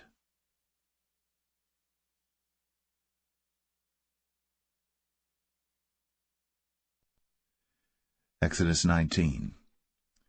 In the 3rd month, when the children of Israel were gone forth out of the land of Egypt, the same day came they into the wilderness of Sinai. But they were departed from Rephidim, and were come to the desert of Sinai, and had pitched in the wilderness, and there Israel camped before the mount. And Moses went up unto God, and the Lord called unto him out of the mountain, saying, Thus shalt thou say to the house of Jacob, and tell the children of Israel, Ye have seen what I did unto the Egyptians, and how I bare you on eagle's wings, and brought you unto myself. Now therefore, if ye will obey my voice indeed, and keep my covenant, then ye shall be a peculiar treasure unto me above all people. For all the earth is mine, and ye shall be unto me a kingdom of priests, and an holy nation. These are the words which thou shalt speak unto the children of Israel. And Moses came and called for the elders of the people, and laid before their faces all these words which the Lord commanded him.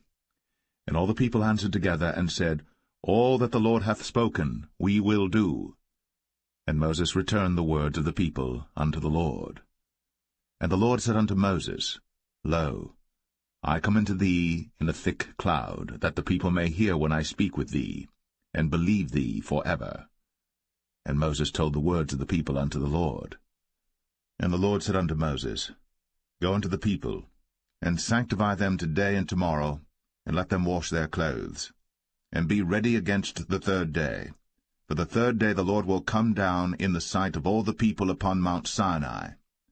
And thou shalt set bounds unto the people round about, saying, Take heed to yourselves, that ye go not up into the mount, or touch the border of it. Whosoever toucheth the mount shall be surely put to death. There shall not an hand touch it, but he shall surely be stoned, or shot through, whether it be beast or man. It shall not live. When the trumpet soundeth long, they shall come up to the mount.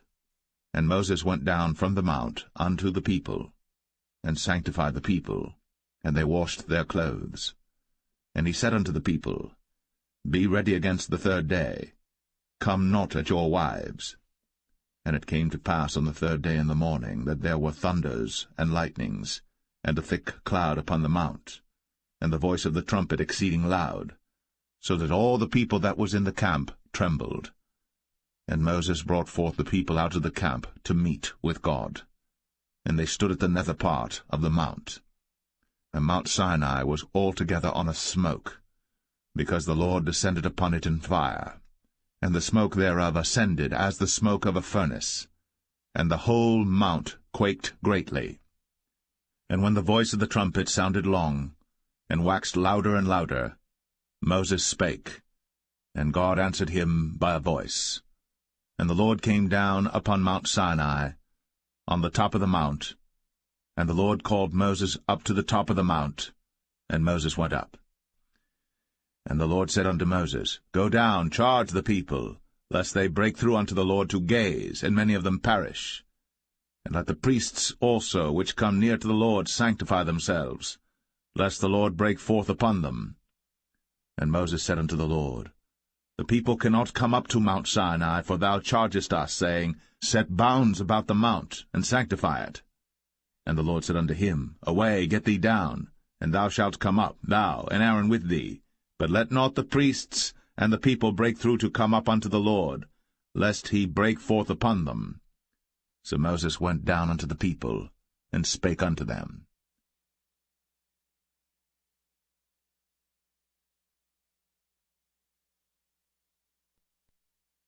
Exodus 20.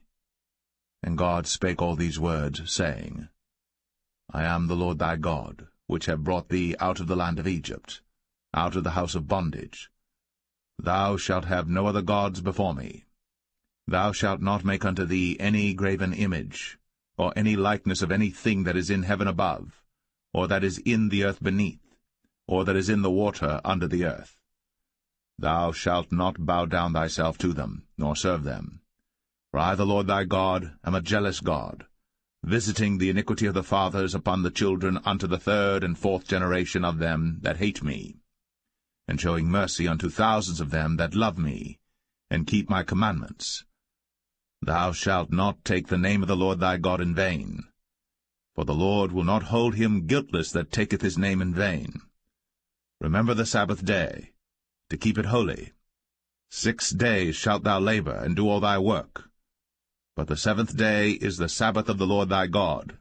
In it thou shalt not do any work, thou, nor thy son, nor thy daughter, thy manservant, nor thy maidservant, nor thy cattle, nor thy stranger that is within thy gates.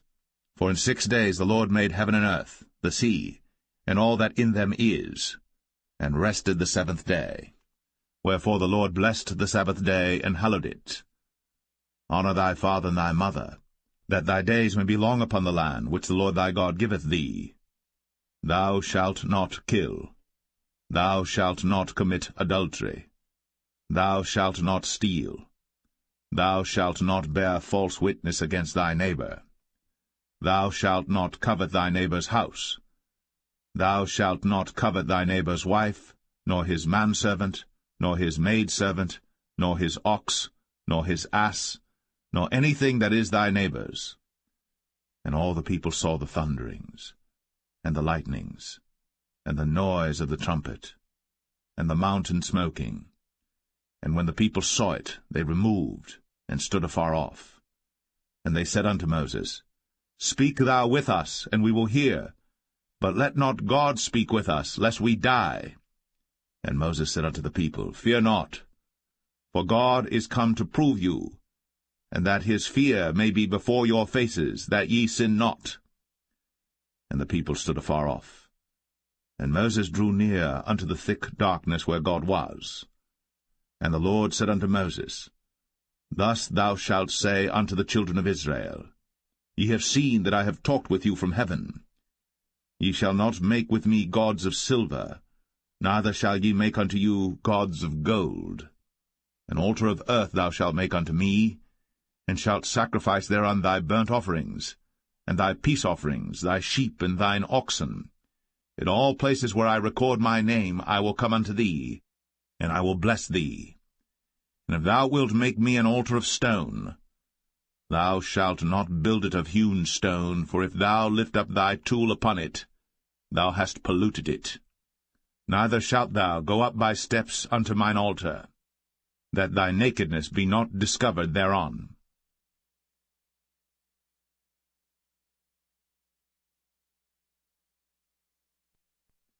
Exodus 21. Now these are the judgments which thou shalt set before them. If thou buy an Hebrew servant, 6 years he shall serve, and in the 7th he shall go out free for nothing. If he came in by himself, he shall go out by himself. If he were married, then his wife shall go out with him. If his master have given him a wife, and she have borne him sons or daughters, the wife and her children shall be her master's, and he shall go out by himself. And if the servant shall plainly say, I love my master, my wife, and my children, I will not go out free, then his master shall bring him unto the judges. He shall also bring him to the door, or unto the doorpost, and his master shall bore his ear through with an awl, and he shall serve him forever. And if a man sell his daughter to be a maidservant, she shall not go out as the men servants do.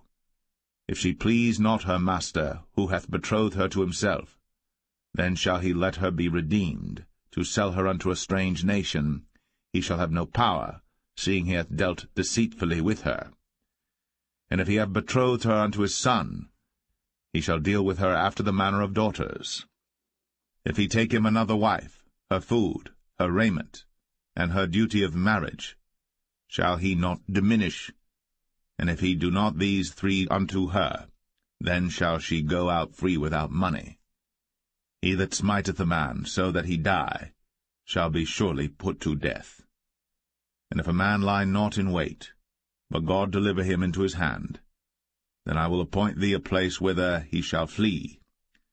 But if a man come presumptuously upon his neighbor, to slay him with guile, thou shalt take him from mine altar, that he may die. And he that smiteth his father or his mother shall be surely put to death. And he that stealeth a man, and selleth him, or if he be found in his hand, he shall surely be put to death. And he that curseth his father or his mother shall surely be put to death. And if men strive together, and one smite another with a stone, or with his fist, and he die not, but keepeth his bed, if he rise again and walk abroad upon his staff, then shall he that smote him be quit, only he shall pay for the loss of his time, and shall cause him to be thoroughly healed. And if a man smite his servant or his maid with a rod, and he die under his hand, he shall be surely punished. Notwithstanding, if he continue a day or 2, he shall not be punished, for he is his money. If men strive and hurt a woman with child, so that her fruit depart from her, and yet no mischief follow, he shall be surely punished, according as the woman's husband will lay upon him, and he shall pay as the judges determine. And if any mischief follow, then thou shalt give life for life, eye for eye, tooth for tooth, hand for hand, foot for foot, burning for burning, wound for wound, stripe for stripe.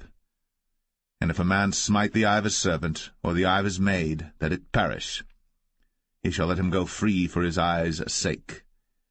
And if he smite out his manservant's tooth, or his maidservant's tooth, he shall let him go free for his tooth's sake. If an ox gore a man or a woman, that they die, then the ox shall be surely stoned, and his flesh shall not be eaten, but the owner of the ox shall be quit.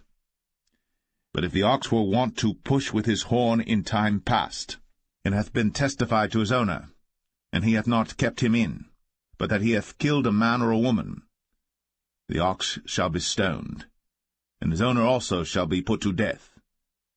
If there be laid on him a sum of money, then he shall give for the ransom of his life whatsoever is laid upon him, whether he have gored a son, or have gored a daughter, according to this judgment shall it be done unto him. If the ox shall push a manservant or a maidservant, he shall give unto their master 30 shekels of silver, and the ox shall be stoned.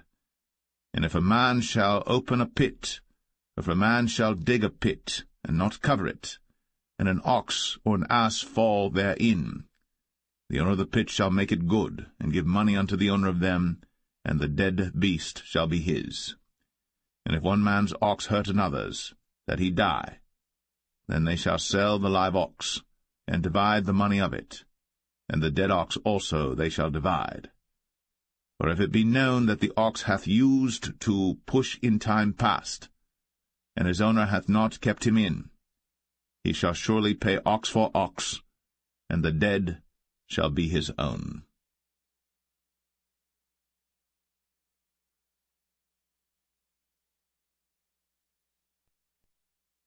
Exodus 22. If a man shall steal an ox or a sheep and kill it or sell it, he shall restore 5 oxen for an ox and 4 sheep for a sheep. If a thief be found breaking up, and be smitten that he die, there shall no blood be shed for him. If the sun be risen upon him, there shall be blood shed for him, for he should make full restitution. If he have nothing, then he shall be sold for his theft. If the theft be certainly found in his hand alive, whether it be ox or ass or sheep, he shall restore double. If a man shall cause a field or vineyard to be eaten, and shall put in his beast, and shall feed in another man's field, of the best of his own field and of the best of his own vineyard, shall he make restitution. If fire break out and catch in thorns, so that stacks of corn or the standing corn of the field be consumed therewith, he that kindled the fire shall surely make restitution. If a man shall deliver unto his neighbor money or stuff to keep, and it be stolen out of the man's house, if the thief be found, let him pay double. If the thief be not found, then the master of the house shall be brought unto the judges to see whether he have put his hand unto his neighbor's goods. For all manner of trespass, whether it be for ox, for ass, for sheep, for raiment, or for any manner of lost thing, which another challengeth to be his, the cause of both parties shall come before the judges, and whom the judges shall condemn, he shall pay double unto his neighbor. If a man deliver unto his neighbor an ass, or an ox, or a sheep, or any beast to keep, and it die, or be hurt, or driven away, no man seeing it, then shall an oath of the Lord be between them both, that he hath not put his hand unto his neighbor's goods, and the owner of it shall accept thereof, and he shall not make it good. And if it be stolen from him, he shall make restitution unto the owner thereof. If it be torn in pieces, then let him bring it for witness, and he shall not make good that which was torn.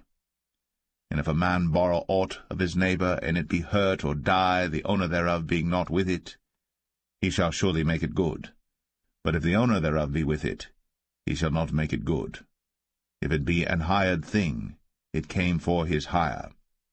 And if a man entice a maid that is not betrothed, and lie with her, he shall surely endow her to be his wife. If her father utterly refuse to give her unto him, he shall pay money according to the dowry of virgins. Thou shalt not suffer a witch to live. Whosoever lieth with a beast shall surely be put to death. He that sacrificeth unto any god, save unto the Lord only, he shall be utterly destroyed. Thou shalt neither vex a stranger nor oppress him, for ye were strangers in the land of Egypt. Ye shall not afflict any widow or fatherless child.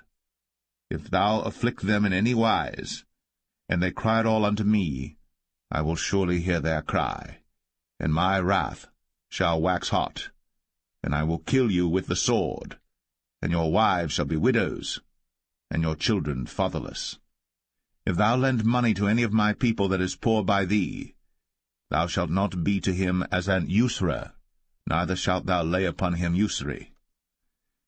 If thou at all take thy neighbor's raiment to pledge, thou shalt deliver it unto him by that the sun goeth down. For that is his covering only, it is his raiment for his skin. Wherein shall he sleep? And it shall come to pass, when he crieth unto me, that I will hear, for I am gracious. Thou shalt not revile the gods, nor curse the ruler of thy people. Thou shalt not delay to offer the first of thy ripe fruits, and of thy liquors, The firstborn of thy sons shalt thou give unto me. Likewise shalt thou do with thine oxen, and with thy sheep. 7 days it shall be with his dam. On the 8th day thou shalt give it me. And ye shall be holy men unto me. Neither shall ye eat any flesh that is torn of beasts in the field. Ye shall cast it to the dogs.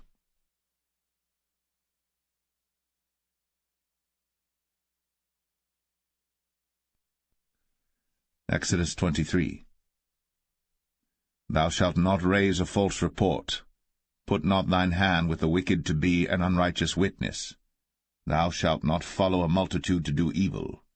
Neither shalt thou speak in a cause to decline after many to wrest judgment. Neither shalt thou countenance a poor man in his cause. If thou meet thine enemy's ox or his ass going astray, thou shalt surely bring it back to him again. If thou see the ass of him that hateth thee lying under his burden, and wouldest forbear to help him, thou shalt surely help with him. Thou shalt not wrest the judgment of thy poor in his cause. Keep thee far from a false matter, and the innocent and righteous slay thou not, for I will not justify the wicked. And thou shalt take no gift, for the gift blindeth the wise, and perverteth the words of the righteous. Also, thou shalt not oppress a stranger. For ye know the heart of a stranger, seeing ye were strangers in the land of Egypt. And 6 years thou shalt sow thy land, and shalt gather in the fruits thereof. But the 7th year thou shalt let it rest and lie still, that the poor of thy people may eat, and what they leave the beasts of the field shall eat. In like manner thou shalt deal with thy vineyard, and with thy oliveyard. 6 days thou shalt do thy work, and on the 7th day thou shalt rest, that thine ox and thine ass may rest, and the son of thy handmaid, and the stranger may be refreshed. In all things that I have said unto you be circumspect, and make no mention of the name of other gods, neither let it be heard out of thy mouth. 3 times thou shalt keep a feast unto me in the year. Thou shalt keep the feast of unleavened bread. Thou shalt eat unleavened bread 7 days, as I commanded thee, in the time appointed of the month Abib. For in it thou camest out from Egypt, and none shall appear before me empty. And the feast of harvest, the firstfruits of thy labours, which thou hast sown in the field, and the feast of ingathering, which is in the end of the year, when thou hast gathered in thy labours out of the field. 3 times in the year all thy males shall appear before the Lord God. Thou shalt not offer the blood of my sacrifice with leavened bread, neither shall the fat of my sacrifice remain until the morning. The first of the firstfruits of thy land thou shalt bring into the house of the Lord thy God. Thou shalt not see the kid in his mother's milk. Behold, I send an angel before thee, to keep thee in the way, and to bring thee into the place which I have prepared. Beware of him, and obey his voice. Provoke him not, for he will not pardon your transgressions, for my name is in him. But if thou shalt indeed obey his voice, and do all that I speak, then I will be an enemy unto thine enemies, and an adversary unto thine adversaries. For mine angel shall go before thee, and bring thee in unto the Amorites, and the Hittites, and the Perizzites, and the Canaanites, the Hivites, and the Jebusites, and I will cut them off.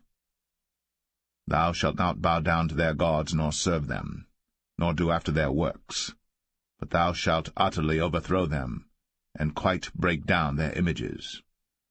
And ye shall serve the Lord your God, and he shall bless thy bread and thy water, and I will take sickness away from the midst of thee. There shall nothing cast their young, nor be barren in thy land. The number of thy days I will fulfill. I will send my fear before thee, and will destroy all the people to whom thou shalt come, and I will make all thine enemies turn their backs unto thee, and I will send hornets before thee, which shall drive out the Hivite, the Canaanite, and the Hittite from before thee. I will not drive them out from before thee in 1 year, lest the land become desolate, and the beasts of the field multiply against thee. By little and little I will drive them out from before thee, until thou be increased and inherit the land. And I will set thy bounds from the Red Sea even unto the sea of the Philistines, and from the desert unto the river. For I will deliver the inhabitants of the land into your hand, and thou shalt drive them out before thee. Thou shalt make no covenant with them, nor with their gods.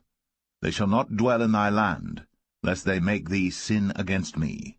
For if thou serve their gods, it will surely be a snare unto thee.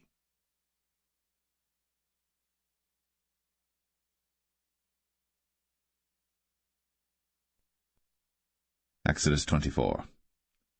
And he said unto Moses, Come up unto the Lord, thou, and Aaron, Nadab, and Abihu, and 70 of the elders of Israel, and worship ye afar off. And Moses alone shall come near the Lord, but they shall not come nigh, neither shall the people go up with him.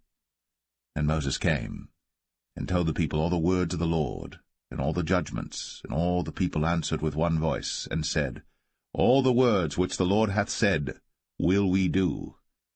And Moses wrote all the words of the Lord, and rose up early in the morning, and builded an altar under the hill, and 12 pillars according to the 12 tribes of Israel. And he sent young men of the children of Israel, which offered burnt offerings, and sacrificed peace offerings of oxen unto the Lord. And Moses took half of the blood, and put it in basins, and half of the blood he sprinkled on the altar. And he took the book of the covenant, and read in the audience of the people, and they said, All that the Lord hath said will we do, and be obedient. And Moses took the blood, and sprinkled it on the people, and said, Behold, the blood of the covenant which the Lord hath made with you concerning all these words. Then went up Moses, and Aaron, Nadab, and Abihu, and 70 of the elders of Israel. And they saw the God of Israel. And there was under his feet, as it were, a paved work of a sapphire stone, and as it were the body of heaven in his clearness. And upon the nobles of the children of Israel he laid not his hand. Also they saw God, and did eat and drink. And the Lord said unto Moses, Come up to me into the mount, and be there. And I will give thee tables of stone, and a law and commandments which I have written, that thou mayest teach them. And Moses rose up, and his minister Joshua, and Moses went up into the mount of God. And he said unto the elders, Tarry ye here for us, until we come again unto you. And behold, Aaron and Hur are with you. If any man have any matters to do, let him come unto them. And Moses went up into the mount, and a cloud covered the mount. And the glory of the Lord abode upon Mount Sinai, and the cloud covered it 6 days. And the 7th day he called unto Moses out of the midst of the cloud. And the sight of the glory of the Lord was like devouring fire on the top of the mount in the eyes of the children of Israel. And Moses went into the midst of the cloud, and gat him up into the mount. And Moses was in the mount 40 days and 40 nights.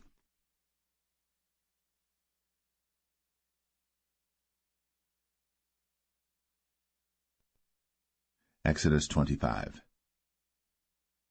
And the Lord spake unto Moses, saying, Speak unto the children of Israel, that they bring me an offering of every man that giveth it willingly with his heart. Ye shall take my offering. And this is the offering which ye shall take of them, gold, and silver, and brass, and blue, and purple, and scarlet, and fine linen, and goat's hair, and rams' skins dyed red, and badgers' skins, and shittim wood, oil for the light, spices for anointing oil, and for sweet incense, onyx stones, and stones to be set in the ephod, and in the breastplate. And let them make me a sanctuary, that I may dwell among them, according to all that I show thee, after the pattern of the tabernacle, and the pattern of all the instruments thereof, even so shall ye make it. And they shall make an ark of shittim wood. 2 cubits and a half shall be the length thereof, and 1 cubit and a half the breadth thereof, and 1 cubit and a half the height thereof. And thou shalt overlay it with pure gold, within and without shalt thou overlay it, and shalt make upon it a crown of gold round about. And thou shalt cast 4 rings of gold for it, and put them in the 4 corners thereof, and 2 rings shall be in the one side of it, and 2 rings in the other side of it. And thou shalt make staves of shittim wood, and overlay them with gold. And thou shalt put the staves into the rings by the sides of the ark, that the ark may be borne with them. The staves shall be in the rings of the ark, they shall not be taken from it. And thou shalt put into the ark the testimony which I shall give thee. And thou shalt make a mercy seat of pure gold. 2 cubits and a half shall be the length thereof, and 1 cubit and a half the breadth thereof. And thou shalt make 2 cherubims of gold. Of beaten work shalt thou make them, in the 2 ends of the mercy seat. And make 1 cherub on the one end, and the other cherub on the other end. Even of the mercy seat shall ye make the cherubims on the 2 ends thereof. And the cherubims shall stretch forth their wings on high, covering the mercy seat with their wings, and their faces shall look one to another. Toward the mercy seat shall the faces of the cherubims be. And thou shalt put the mercy seat above upon the ark, and in the ark thou shalt put the testimony that I shall give thee. And there I will meet with thee, and I will commune with thee from above the mercy seat, from between the 2 cherubims which are upon the ark of the testimony, of all things which I will give thee in commandment unto the children of Israel. Thou shalt also make a table of shittim wood. 2 cubits shall be the length thereof, and 1 cubit the breadth thereof, and 1 cubit and a half the height thereof. And thou shalt overlay it with pure gold, and make thereto a crown of gold round about.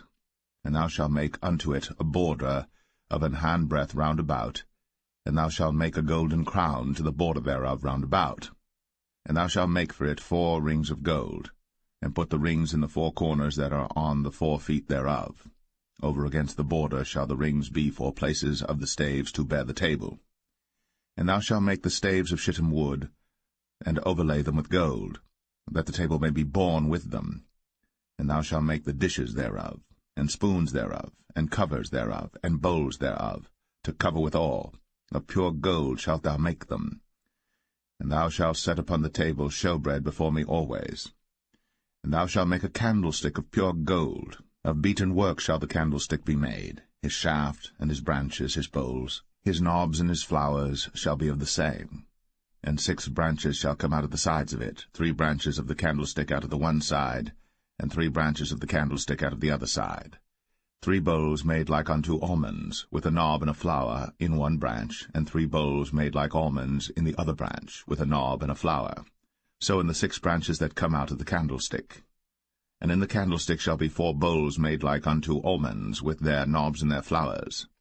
And there shall be a knob under 2 branches of the same, and a knob under 2 branches of the same, and a knob under 2 branches of the same, according to the 6 branches that proceed out of the candlestick. Their knobs and their branches shall be of the same. All it shall be one beaten work of pure gold. And thou shalt make the 7 lamps thereof, and they shall light the lamps thereof, that they may give light over against it. And the tongs thereof, and the snuff dishes thereof, shall be of pure gold. Of a talent of pure gold shall he make it with all these vessels. And look that thou make them after their pattern, which was shown thee in the mount.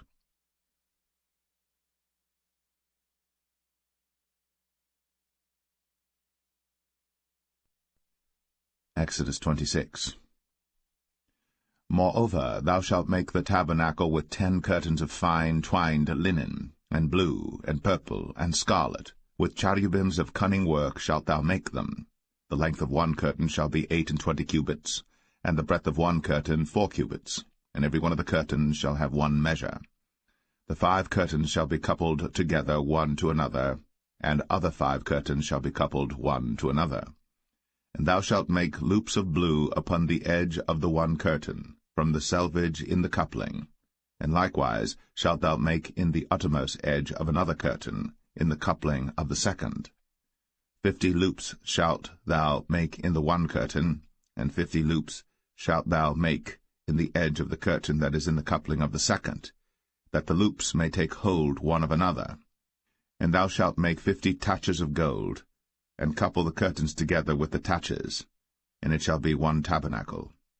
And thou shalt make curtains of goat's hair to be a covering upon the tabernacle. 11 curtains shalt thou make. The length of 1 curtain shall be 30 cubits, and the breadth of 1 curtain 4 cubits. and the 11 curtains shall be all of one measure. And thou shalt couple 5 curtains by themselves, and 6 curtains by themselves, and shalt double the 6 curtains in the forefront of the tabernacle. And thou shalt make 50 loops on the edge of the one curtain that is outmost in the coupling, and 50 loops in the edge of the curtain which coupleth the second. And thou shalt make 50 taches of brass, and put the taches into the loops, and couple the tent together, that it may be one. And the remnant that remaineth of the curtains of the tent, the half curtain that remaineth, shall hang over the backside of the tabernacle, and a cubit on the one side, and a cubit on the other side of that which remaineth in the length of the curtains of the tent. It shall hang over the sides of the tabernacle on this side, and on that side to cover it. And thou shalt make a covering for the tent of rams' skins dyed red, and a covering above of badgers' skins. And thou shalt make boards for the tabernacle of shittim wood standing up. 10 cubits shall be the length of a board, and 1.5 cubits shall be the breadth of one board. 2 tenons shall there be in one board, set in order, one against another. Thus shalt thou make for all the boards of the tabernacle. And thou shalt make the boards for the tabernacle 20 boards on the south side southward. And thou shalt make 40 sockets of silver under the 20 boards, 2 sockets under one board for his 2 tenons, and 2 sockets under another board for his 2 tenons. And for the second side of the tabernacle on the north side there shall be 20 boards, and there 40 sockets of silver, 2 sockets under one board, and 2 sockets under another board. And for the sides of the tabernacle westward thou shalt make 6 boards. And 2 boards shalt thou make for the corners of the tabernacle in the 2 sides. And they shall be coupled together beneath, and they shall be coupled together above the head of it unto one ring. Thus shall it be for them both. They shall be for the 2 corners. And they shall be 8 boards, and their sockets of silver 16 sockets, 2 sockets under one board, and 2 sockets under another board.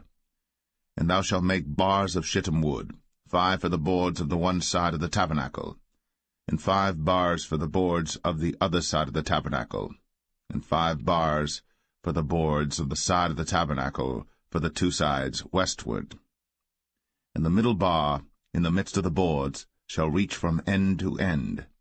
And thou shalt overlay the boards with gold, and make their rings of gold, for places for the bars, and thou shalt overlay the bars with gold. And thou shalt rear up the tabernacle according to the fashion thereof which was shown thee in the mount. And thou shalt make a veil of blue, and purple, and scarlet, and fine twined linen of cunning work. With cherubims shall it be made. And thou shalt hang it upon 4 pillars of shittim wood overlaid with gold. Their hooks shall be of gold, upon the 4 sockets of silver. And thou shalt hang up the veil under the taches, that thou mayest bring in thither within the veil the ark of the testimony. And the veil shall divide unto you between the holy place and the most holy. And thou shalt put the mercy seat upon the ark of the testimony in the most holy place. And thou shalt set the table without the veil, and the candlestick over against the table on the side of the tabernacle toward the south. And thou shalt put the table on the north side. And thou shalt make an hanging for the door of the tent, of blue and purple and scarlet, and fine twined linen, wrought with needlework. And thou shalt make for the hanging 5 pillars of shittim wood, and overlay them with gold, and the hooks shall be of gold, and thou shalt cast 5 sockets of brass for them.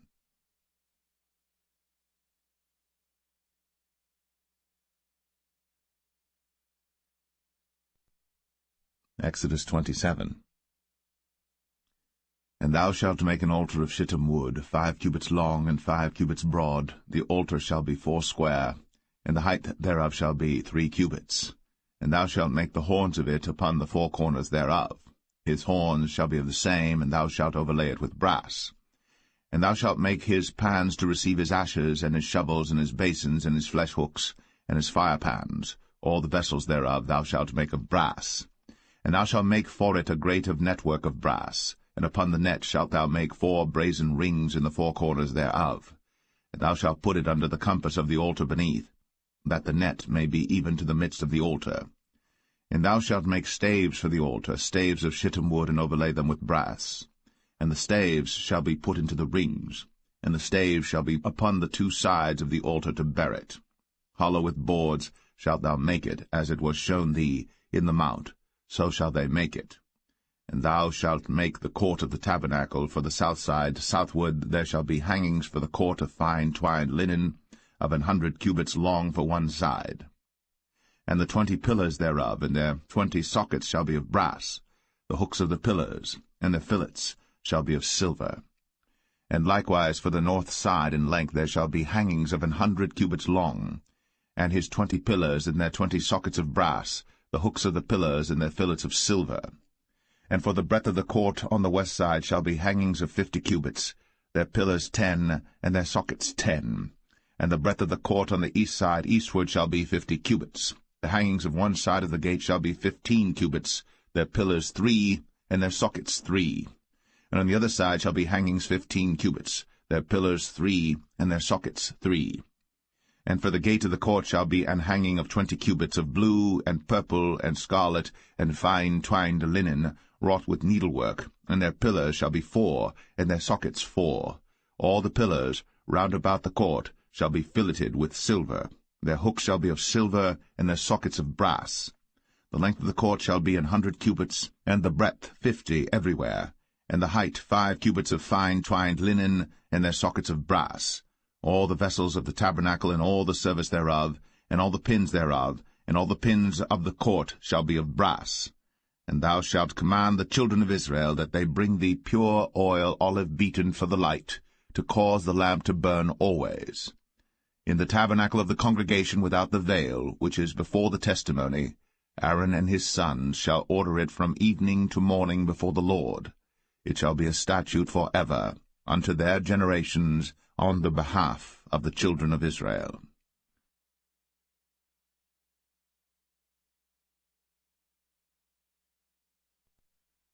Exodus 28. And take thou unto thee Aaron thy brother, and his sons with him, from among the children of Israel, that he may minister unto me in the priest's office, even Aaron, Nadab, and Abihu, Eleazar, and Ithamar, Aaron's sons. And thou shalt make holy garments for Aaron thy brother, for glory and for beauty. And thou shalt speak unto all that are wise-hearted, whom I have filled with the spirit of wisdom, that they may make Aaron's garments to consecrate him, that he may minister unto me in the priest's office. And these are the garments which they shall make, a breastplate, and an ephod, and a robe, and a broidered coat, a mitre, and a girdle. And they shall make holy garments for Aaron thy brother, and his sons, that he may minister unto me in the priest's office. And they shall take gold, and blue, and purple, and scarlet, and fine linen. And they shall make the ephod of gold, of blue, and of purple, of scarlet, and fine twined linen with cunning work. It shall have the 2 shoulder pieces thereof joined at the 2 edges thereof, and so it shall be joined together. And the curious girdle of the ephod which is upon it shall be of the same, according to the work thereof, even of gold, of blue, and purple, and scarlet, and fine twined linen. And thou shalt take 2 onyx stones, and grave on them the names of the children of Israel, 6 of their names on one stone, and the other 6 names of the rest on the other stone, according to their birth. With the work of an engraver in stone, like the engravings of a signet, shalt thou engrave the 2 stones with the names of the children of Israel. Thou shalt make them to be set in ouches of gold. And thou shalt put the 2 stones upon the shoulders of the ephod for stones of memorial unto the children of Israel.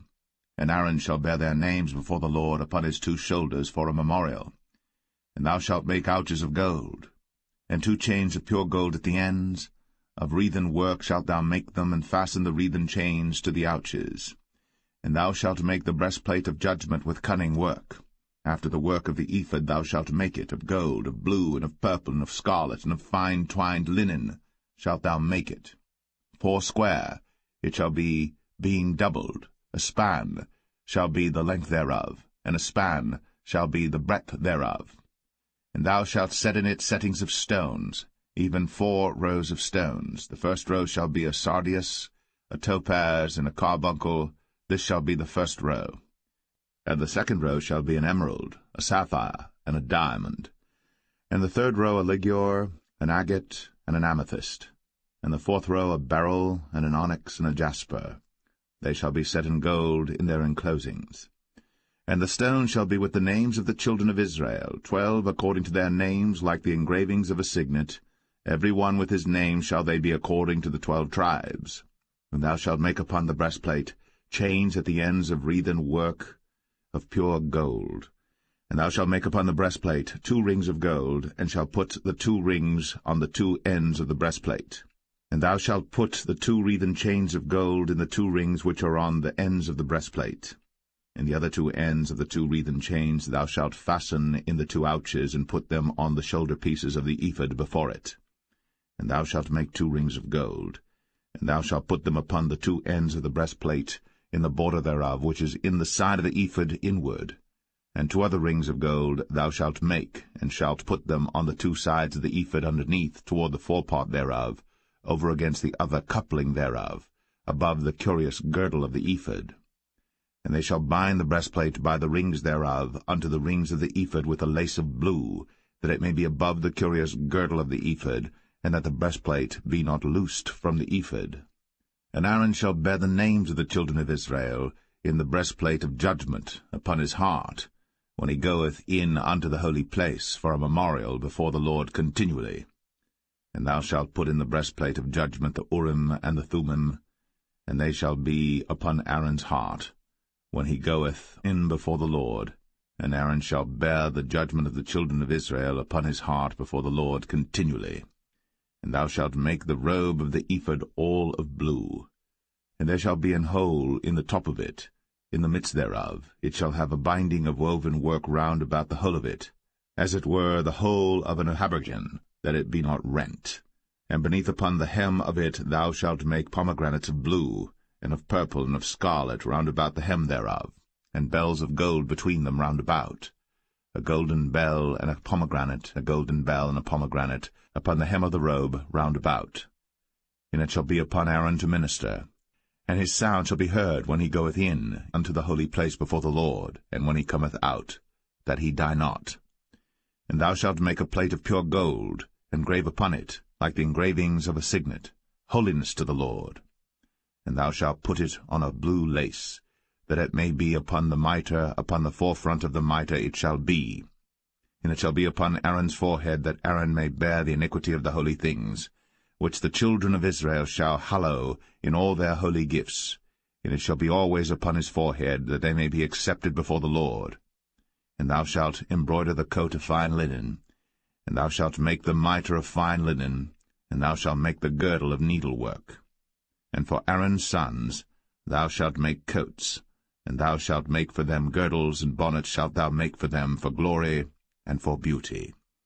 And thou shalt put them upon Aaron thy brother, and his sons with him, and shalt anoint them, and consecrate them, and sanctify them, that they may minister unto me in the priest's office. And thou shalt make them linen breeches to cover their nakedness, from the loins even unto the thighs they shall reach.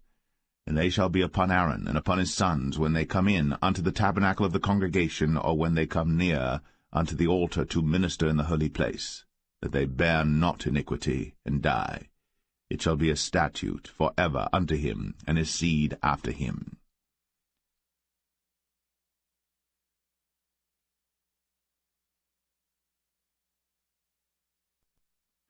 Exodus 29. And this is the thing that thou shalt do unto them to hallow them, to minister unto me in the priest's office. Take 1 young bullock, and 2 rams without blemish, and unleavened bread and cakes unleavened, tempered with oil, and wafers unleavened, anointed with oil, of wheaten flour shalt thou make them. And thou shalt put them into 1 basket, and bring them in the basket, with the bullock and the 2 rams. And Aaron and his sons thou shalt bring unto the door of the tabernacle of the congregation, and shalt wash them with water. And thou shalt take the garments, and put upon Aaron the coat, and the robe of the ephod, and the breastplate, and gird him with the curious girdle of the ephod. And thou shalt put the mitre upon his head, and put the holy crown upon the mitre. Then shalt thou take the anointing oil, and pour it upon his head, and anoint him. And thou shalt bring his sons, and put coats upon them. And thou shalt gird them with girdles, Aaron and his sons, and put the bonnets on them, and the priest's office shall be theirs for a perpetual statute. And thou shalt consecrate Aaron and his sons. And thou shalt cause a bullock to be brought before the tabernacle of the congregation, and Aaron and his sons shall put their hands upon the head of the bullock. And thou shalt kill the bullock before the Lord, by the door of the tabernacle of the congregation. And thou shalt take of the blood of the bullock, and put it upon the horns of the altar with thy finger, and pour all the blood beside the bottom of the altar. And thou shalt take all the fat that covereth the inwards, and the caul that is above the liver, and the 2 kidneys, and the fat that is upon them, and burn them upon the altar. But the flesh of the bullock, and his skin, and his dung, shalt thou burn with fire without the camp. It is a sin offering. Thou shalt also take 1 ram, and Aaron and his sons shall put their hands upon the head of the ram. And thou shalt slay the ram, and thou shalt take his blood, and sprinkle it round about upon the altar. And thou shalt cut the ram in pieces, and wash the inwards of him and his legs, and put them unto his pieces and unto his head. And thou shalt burn the whole ram upon the altar. It is a burnt offering unto the Lord. It is a sweet savour, an offering made by fire unto the Lord.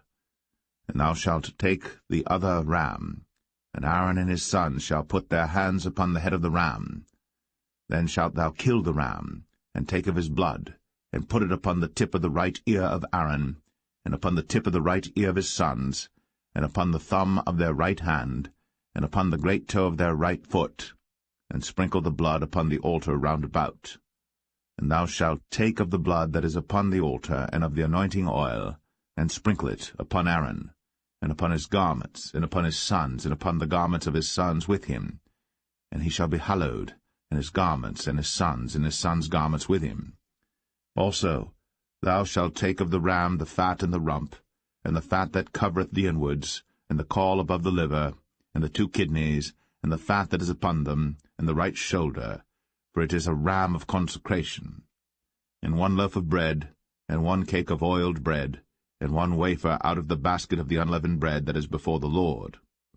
And thou shalt put all in the hands of Aaron, and in the hands of his sons, and shalt wave them for a wave offering before the Lord. And thou shalt receive them of their hands, and burn them upon the altar for a burnt offering, for a sweet savour before the Lord. It is an offering made by fire unto the Lord. And thou shalt take the breast of the ram of Aaron's consecration, and wave it for a wave offering before the Lord. And it shall be thy part. And thou shalt sanctify the breast of the wave offering, and the shoulder of the heave offering, which is waved, and which is heaved up, of the ram of the consecration, even of that which is for Aaron, and of that which is for his sons. And it shall be Aaron's and his sons by a statute for ever from the children of Israel.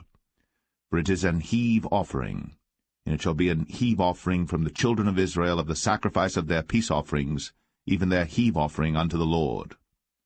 And the holy garments of Aaron shall be his sons after him, to be anointed therein, and to be consecrated in them.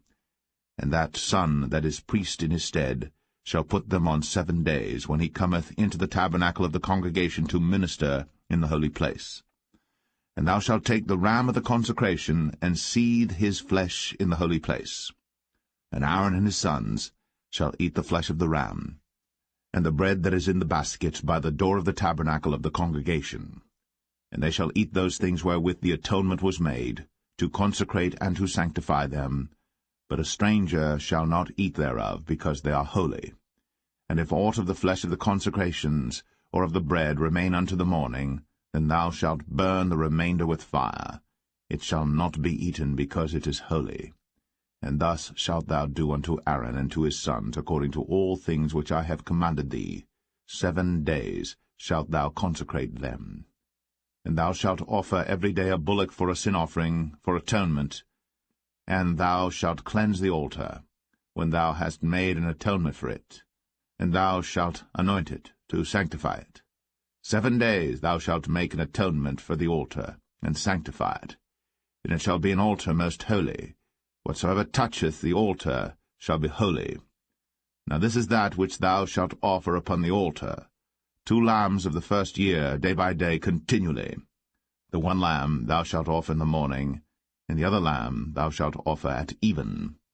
And with the one lamb 1/10 deal of flour mingled with the 4th part of an hin of beaten oil, and the 4th part of an hin of wine for a drink offering.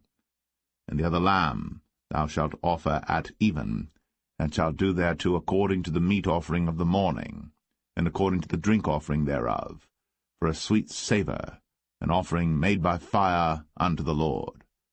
This shall be a continual burnt offering throughout your generations at the door of the tabernacle of the congregation before the Lord, where I will meet you, to speak there unto thee.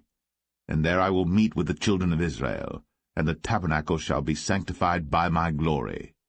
And I will sanctify the tabernacle of the congregation and the altar. I will sanctify also both Aaron and his sons to minister to me in the priest's office. And I will dwell among the children of Israel, and will be their God. And they shall know that I am the Lord their God, that brought them forth out of the land of Egypt, that I may dwell among them. I am the Lord their God.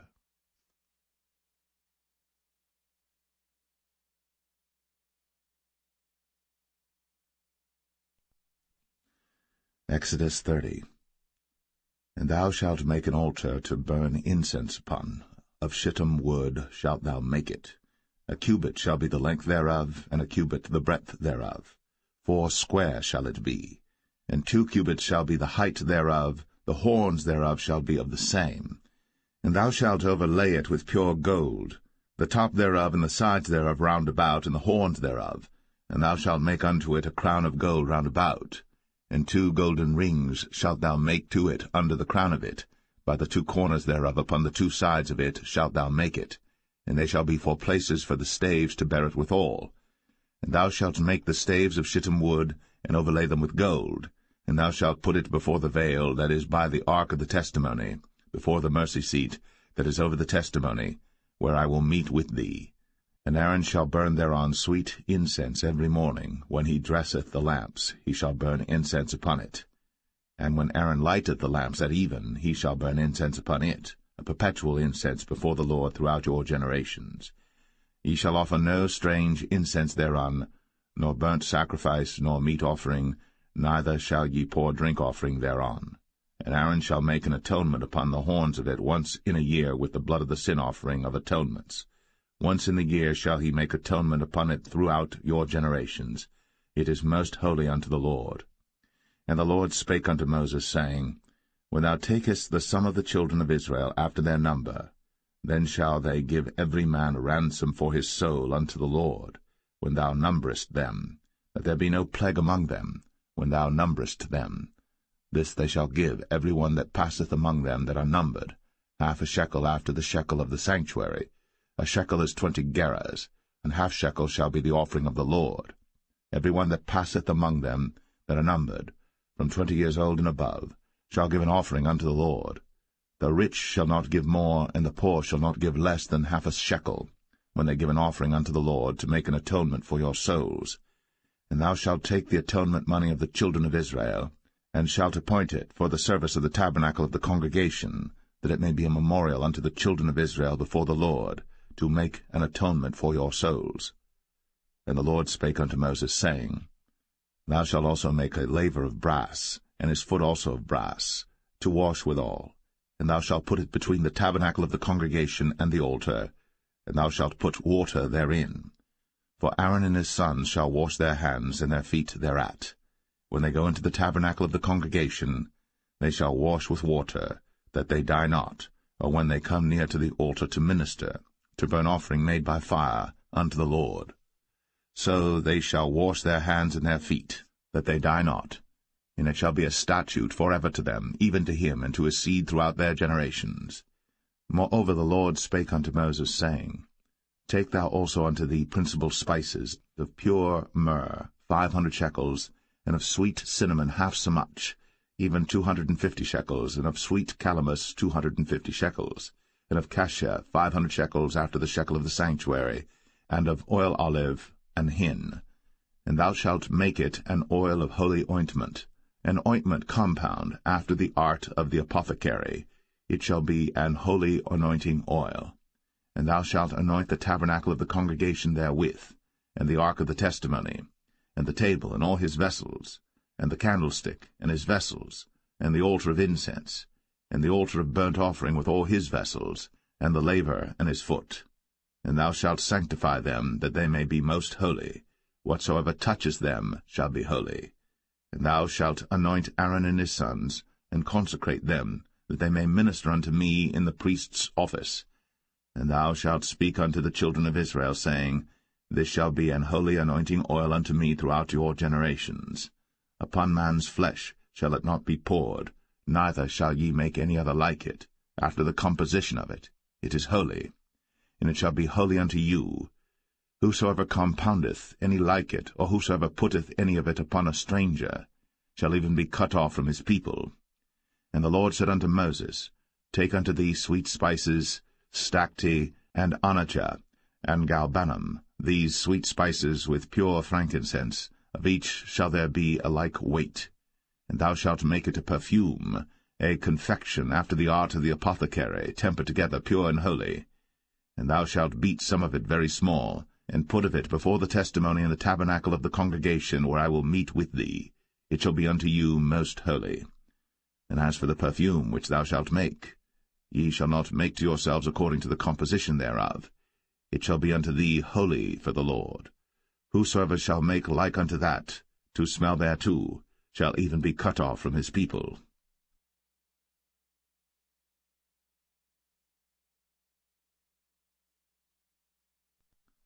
Exodus 31. And the Lord spake unto Moses, saying, See, I have called by name Bezalel the son of Uri, the son of Hur, of the tribe of Judah, and I have filled him with the Spirit of God, in wisdom, and in understanding, and in knowledge, and in all manner of workmanship, to devise cunning works, to work in gold, and in silver, and in brass, and in cutting of stones, to set them, and in carving of timber, to work in all manner of workmanship. And I, behold, I have given with him Aholiab, the son of Ahisamach, of the tribe of Dan.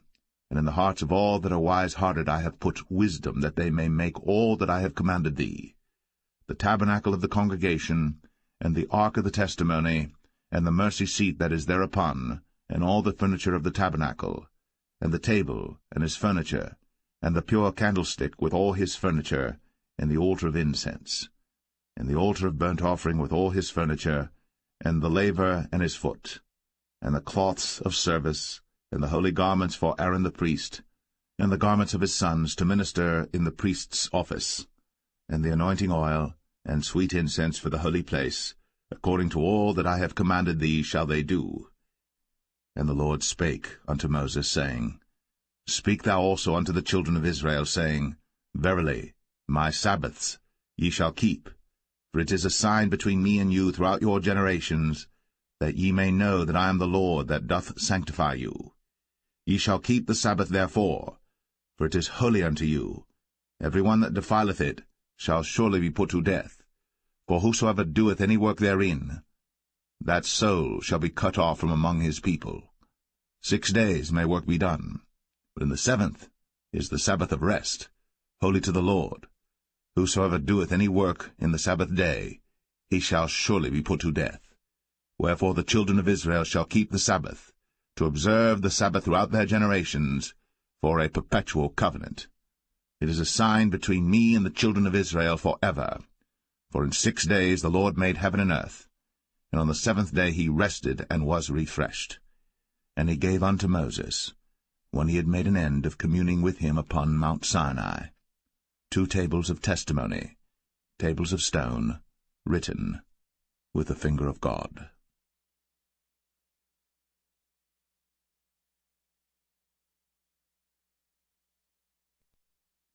Exodus 32. And when the people saw that Moses delayed to come down out of the mount, the people gathered themselves together unto Aaron, and said unto him, Up, make us gods, which shall go before us. For as for this Moses, the man that brought us up out of the land of Egypt, we wot not what is become of him. And Aaron said unto them, Break off the golden earrings which are in the ears of your wives, of your sons, and of your daughters, and bring them unto me. And all the people brake off the golden earrings which were in their ears, and brought them unto Aaron. And he received them at their hand, and fashioned it with a graving tool, after he had made it a molten calf. And they said, These be thy gods, O Israel, which brought thee up out of the land of Egypt. And when Aaron saw it, he built an altar before it. And Aaron made proclamation and said, Tomorrow is a feast to the Lord. And they rose up early on the morrow, and offered burnt offerings, and brought peace offerings. And the people sat down to eat and to drink, and rose up to play. And the Lord said unto Moses, Go, get thee down, for thy people, which thou broughtest out of the land of Egypt, have corrupted themselves. They have turned aside quickly out of the way which I commanded them. They have made them a molten calf, and have worshipped it, and have sacrificed thereunto, and said, These be thy gods, O Israel, which have brought thee up out of the land of Egypt. And the Lord said unto Moses, I have seen this people, and behold, it is a stiff-necked people. Now therefore let me alone, that my wrath may wax hot against them, and that I may consume them, and I will make of thee a great nation. And Moses besought the Lord his God, and said, Lord, why doth thy wrath wax hot against thy people, which thou hast brought forth out of the land of Egypt with great power, and with a mighty hand? Wherefore should the Egyptians speak and say, For mischief did he bring them out, to slay them in the mountains, and to consume them from the face of the earth? Turn from thy fierce wrath, and repent of this evil against thy people. Remember Abraham, Isaac, and Israel, thy servants, to whom thou swarest by thine own self, and saidst unto them, I will multiply your seed as the stars of heaven, and all this land that I have spoken of will I give unto your seed, and they shall inherit it for ever. And the Lord repented of the evil which he thought to do unto his people. And Moses turned, and went down from the mount, and the 2 tables of the testimony were in his hand. The tables were written on both their sides. On the one side and on the other were they written. And the tables were the work of God, and the writing was the writing of God, graven upon the tables. And when Joshua heard the noise of the people as they shouted, he said unto Moses, There is a noise of war in the camp. And he said, It is not the voice of them that shout for mastery, neither is it the voice of them that cry for being overcome, but the noise of them that sing do I hear. And it came to pass, as soon as he came nigh unto the camp, that he saw the calf and the dancing. And Moses' anger waxed hot, and he cast the tables out of his hands, and brake them beneath the mount. And he took the calf which they had made, and burnt it in the fire, and ground it to powder, and strawed it upon the water, and made the children of Israel drink of it. And Moses said unto Aaron, What did this people unto thee, that thou hast brought so great a sin upon them? And Aaron said, Let not the anger of my Lord wax hot. Thou knowest the people, that they are set on mischief. For they said unto me, Make us gods, which shall go before us. For as for this Moses, the man that brought us up out of the land of Egypt, we wot not what is become of him. And I said unto them, Whosoever hath any gold, let them break it off. So they gave it to me. Then I cast it into the fire, and there came out this calf. And when Moses saw that the people were naked, for Aaron had made them naked unto their shame among their enemies, then Moses stood in the gate of the camp, and said, Who is on the Lord's side? Let him come unto me. And all the sons of Levi gathered themselves together unto him. And he said unto them, Thus saith the Lord God of Israel, Put every man his sword by his side, and go in and out from gate to gate throughout the camp, and slay every man his brother, and every man his companion, and every man his neighbor. And the children of Levi did according to the word of Moses. And there fell of the people that day about 3,000 men. For Moses had said, Consecrate yourselves today to the Lord, even every man upon his son, and upon his brother, that he may bestow upon you a blessing this day. And it came to pass on the morrow, that Moses said unto the people, Ye have sinned a great sin, And now I will go up unto the Lord. Peradventure I shall make an atonement for your sin. And Moses returned unto the Lord, and said, O this people have sinned a great sin, and have made them gods of gold. Yet now, if thou wilt forgive their sin, and if not, blot me, I pray thee, out of thy book, which thou hast written. And the Lord said unto Moses, Whosoever hath sinned against me, him will I blot out of my book. Therefore now go, lead the people unto the place of which I have spoken unto thee. Behold, mine angel shall go before thee. Nevertheless, in the day when I visit, I will visit their sin upon them. And the Lord plagued the people, because they made the calf which Aaron made.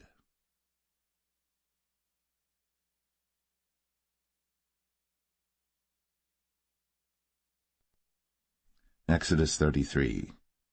And the Lord said unto Moses, Depart, and go up hence, thou, and the people which thou hast brought up out of the land of Egypt, unto the land which I sware unto Abraham, to Isaac, and to Jacob, saying, Unto thy seed will I give it.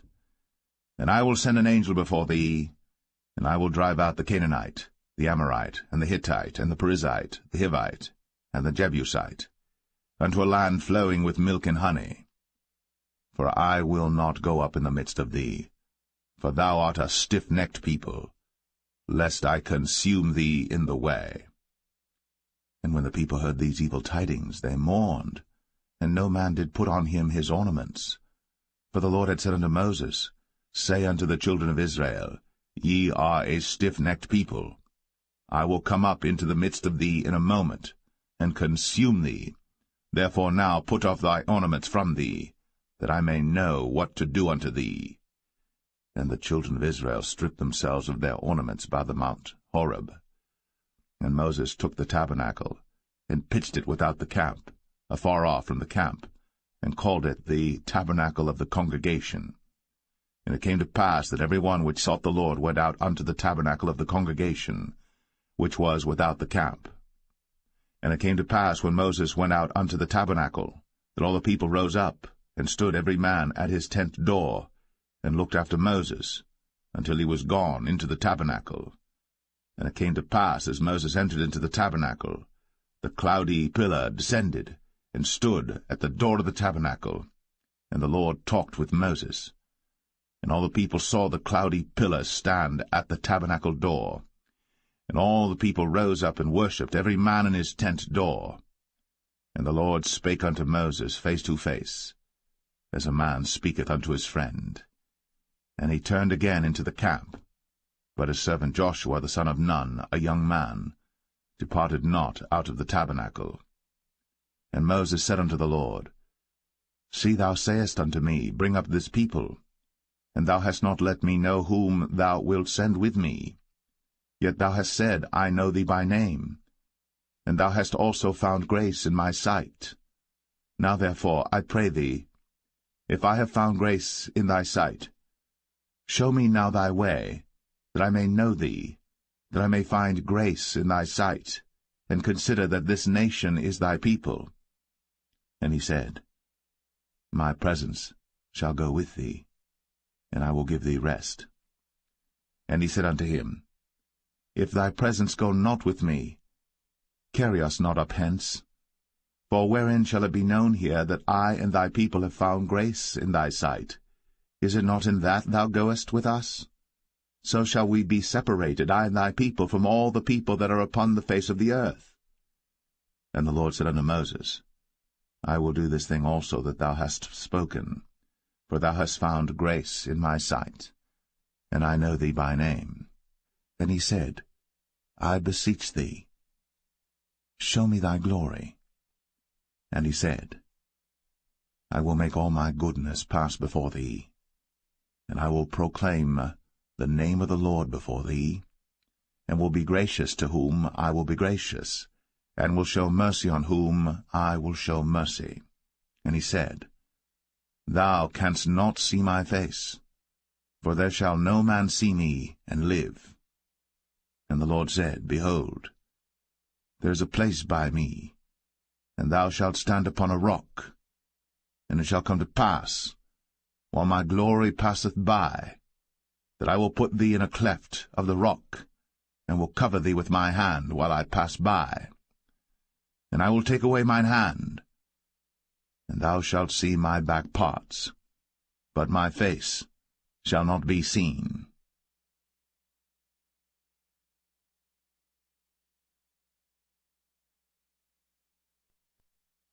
Exodus 34. And the Lord said unto Moses, Hew thee 2 tables of stone like unto the first.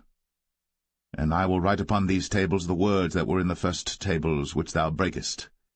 And be ready in the morning, and come up in the morning unto Mount Sinai, and present thyself there to me in the top of the mount. And no man shall come up with thee, neither let any man be seen throughout all the mount. Neither let the flocks nor herds feed before that mount. And he hewed 2 tables of stone like unto the first. And Moses rose up early in the morning, and went up unto Mount Sinai, as the Lord had commanded him, and took in his hand the 2 tables of stone. And the Lord descended in the cloud, and stood with him there, and proclaimed the name of the Lord. And the Lord passed by before him, and proclaimed, the Lord God, merciful and gracious, long-suffering, and abundant in goodness and truth, keeping mercy for thousands, forgiving iniquity, and transgression and sin, and that will by no means clear the guilty, visiting the iniquity of the fathers upon the children, and upon the children's children, unto the 3rd and to the 4th generation. And Moses made haste, and bowed his head toward the earth, and worshipped. And he said, If now I have found grace in thy sight, O Lord, let my Lord, I pray thee, go among us. For it is a stiff-necked people, and pardon our iniquity and our sin, and take us for thine inheritance. And he said, Behold, I make a covenant. Before all thy people I will do marvels, such as have not been done in all the earth, nor in any nation. And all the people among which thou art shall see the work of the Lord, for it is a terrible thing that I will do with thee. Observe thou that which I command thee this day. Behold, I drive out before thee the Amorite, and the Canaanite, and the Hittite, and the Perizzite, and the Hivite, and the Jebusite. Take heed to thyself, lest thou make a covenant with the inhabitants of the land whither thou goest, lest it be for a snare in the midst of thee. But ye shall destroy their altars, break their images, and cut down their groves. For thou shalt worship no other god, for the Lord whose name is a jealous God. Lest thou make a covenant with the inhabitants of the land, and they go a-whoring after their gods, and do sacrifice unto their gods, and one call thee, and thou eat of his sacrifice, and thou take of their daughters unto thy sons, and their daughters go a-whoring after their gods, and make thy sons go a-whoring after their gods. Thou shalt make thee no molten gods. The feast of unleavened bread shalt thou keep. 7 days thou shalt eat unleavened bread, as I commanded thee, in the time of the month Abib. For in the month Abib thou camest out from Egypt. All that openeth the matrix is mine, and every firstling among thy cattle, whether ox or sheep that is male. But the firstling of an ass thou shalt redeem with a lamb. And if thou redeem him not, then shalt thou break his neck. All the firstborn of thy sons thou shalt redeem, and none shall appear before me empty. 6 days thou shalt work, but on the 7th day thou shalt rest. In earing time and in harvest thou shalt rest. And thou shalt observe the feast of weeks, of the firstfruits of wheat harvest, and the feast of ingathering at the year's end. Thrice in the year shall all your men-children appear before the Lord God, the God of Israel. For I will cast out the nations before thee, and enlarge thy borders. Neither shall any man desire thy land, when thou shalt go up to appear before the Lord thy God thrice in the year. Thou shalt not offer the blood of my sacrifice with leaven, neither shall the sacrifice of the feast of the Passover be left unto the morning. The first of the firstfruits of thy land thou shalt bring unto the house of the Lord thy God. Thou shalt not see the kid in his mother's milk. And the Lord said unto Moses, Write thou these words. For after the tenor of these words I have made a covenant with thee and with Israel. And he was there with the Lord 40 days and 40 nights. He did neither eat bread nor drink water. And he wrote upon the tables the words of the covenant, the 10 commandments. And it came to pass, when Moses came down from Mount Sinai, with the 2 tables of testimony in Moses' hand, when he came down from the mount, that Moses wist not that the skin of his face shone, while he talked with them. And when Aaron and all the children of Israel saw Moses, behold, the skin of his face shone, and they were afraid to come nigh him. And Moses called unto them, and Aaron and all the rulers of the congregation returned unto him. And Moses talked with them, and afterward all the children of Israel came nigh, and he gave them in commandment all that the Lord had spoken with him in Mount Sinai. And till Moses had done speaking with them, he put a veil on his face. But when Moses went in before the Lord to speak with him, he took the veil off until he came out. And he came out, and spake unto the children of Israel that which he was commanded. And the children of Israel saw the face of Moses, that the skin of Moses' face shone. And Moses put the veil upon his face again, until he went in to speak with him.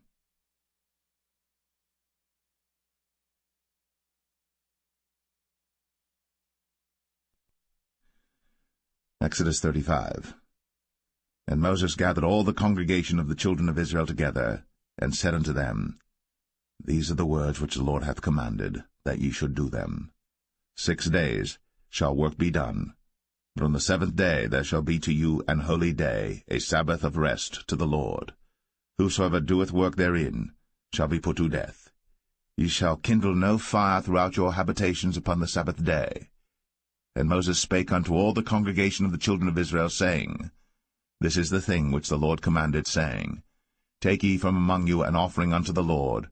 Whosoever is of a willing heart, let him bring it, an offering of the Lord, gold and silver and brass, and blue and purple and scarlet and fine linen and goat's hair, and rams' skins dyed red, and badgers' skins, and shittim wood, and oil for the light, and spices for anointing oil, and for the sweet incense, and onyx stones, and stones to be set for the ephod and for the breastplate.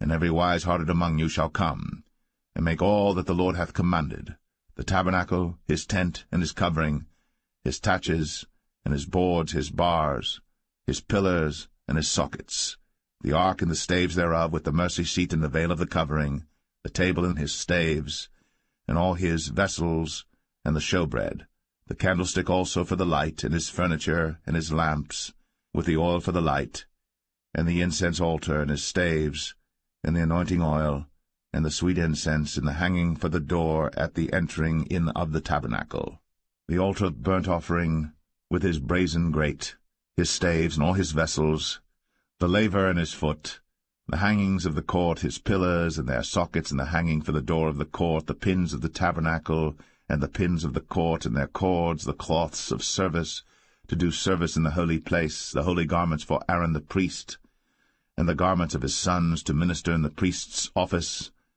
And all the congregation of the children of Israel departed from the presence of Moses. And they came, every one whose heart stirred him up, and every one whom his spirit made willing.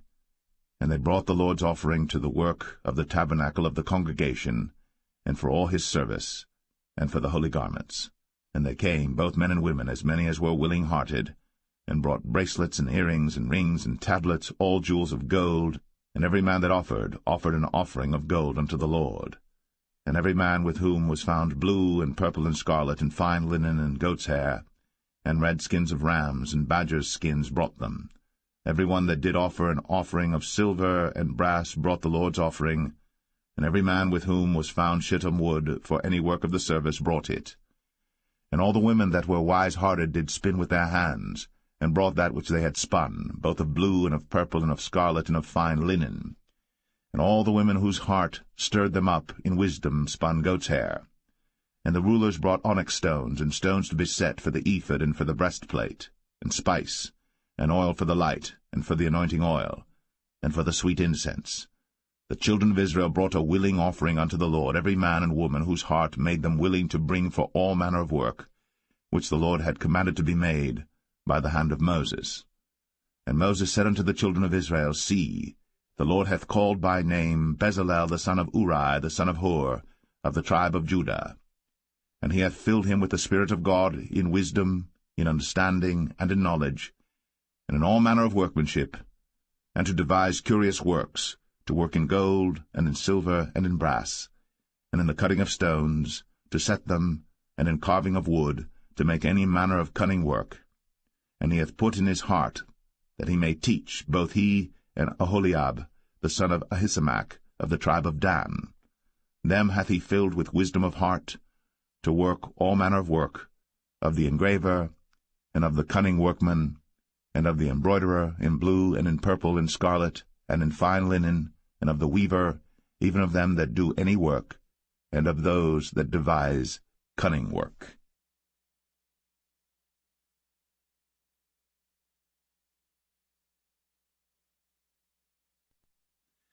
Exodus 36. Then wrought Bezalel and Aholiab, and every wise-hearted man, in whom the Lord put wisdom and understanding to know how to work all manner of work for the service of the sanctuary, according to all that the Lord had commanded. And Moses called Bezalel and Aholiab, and every wise-hearted man, in whose heart the Lord had put wisdom, even every one whose heart stirred him up to come unto the work to do it. And they received of Moses all the offering, which the children of Israel had brought for the work of the service of the sanctuary, to make it withal. And they brought yet unto him free offerings every morning. And all the wise men that wrought all the work of the sanctuary came every man from his work which they made. And they spake unto Moses, saying, The people bring much more than enough for the service of the work, which the Lord commanded to make. And Moses gave commandment, and they caused it to be proclaimed throughout the camp, saying, Let neither man nor woman make any more work for the offering of the sanctuary. So the people were restrained from bringing. For the stuff they had was sufficient for all the work to make it, and too much. And every wise-hearted man among them that wrought the work of the tabernacle made 10 curtains of fine twined linen, and blue, and purple, and scarlet. With cherubims of cunning work made he them. The length of one curtain was 28 cubits, and the breadth of one curtain 4 cubits. The curtains were all of one size. And he coupled the 5 curtains one unto another, and the other 5 curtains he coupled one unto another. And he made loops of blue on the edge of one curtain from the selvage in the coupling. Likewise he made in the uttermost side of another curtain in the coupling of the second. 50 loops made he in one curtain, and 50 loops made he in the edge of the curtain which was in the coupling of the second. The loops held one curtain to another. And he made 50 taches of gold, and coupled the curtains one unto another with the taches. So it became one tabernacle. And he made curtains of goat's hair for the tent over the tabernacle. 11 curtains he made them. The length of one curtain was 30 cubits, and 4 cubits was the breadth of one curtain. The 11 curtains were of one size. And he coupled 5 curtains by themselves, and 6 curtains by themselves. And he made 50 loops upon the uttermost edge of the curtain in the coupling, and 50 loops made he upon the edge of the curtain which coupleth the second. And he made 50 taches of brass to couple the tent together, that it might be one. And he made a covering for the tent of rams' skins dyed red, and a covering of badgers' skins above that. And he made boards for the tabernacle of shittim wood standing up. The length of a board was 10 cubits, and the breadth of a board 1 cubit and a half. One board had 2 tenons, equally distant one from another. Thus did he make for all the boards of the tabernacle. And he made boards for the tabernacle, 20 boards for the south side southward. And 40 sockets of silver he made under the 20 boards, 2 sockets under one board for his 2 tenons, and 2 sockets under another board for his 2 tenons. And for the other side of the tabernacle, which is toward the north corner, he made 20 boards, and their 40 sockets of silver, 2 sockets under one board, and 2 sockets under another board. And for the sides of the tabernacle westward he made 6 boards, and 2 boards made he for the corners of the tabernacle in the 2 sides, and they were coupled beneath and coupled together at the head thereof to one ring. Thus he did to both of them in both the corners. And there were 8 boards, and their sockets were 16 sockets of silver, under every board 2 sockets. And he made bars of shittim wood, 5 for the boards of the one side of the tabernacle, and 5 bars for the boards of the other side of the tabernacle, and 5 bars for the boards of the tabernacle for the sides westward. And he made the middle bar to shoot through the boards from the one end to the other, and he overlaid the boards with gold, and made their rings of gold to be places for the bars, and overlaid the bars with gold. And he made a veil of blue and purple and scarlet, and fine twined linen, with cherubims made he it of cunning work. And he made thereunto 4 pillars of shittim wood, and overlaid them with gold. Their hooks were of gold, and he cast for them 4 sockets of silver. And he made an hanging for the tabernacle door of blue and purple and scarlet and fine twined linen of needlework, and the 5 pillars of it with their hooks, and he overlaid their chapiters and their fillets with gold, but their 5 sockets were of brass.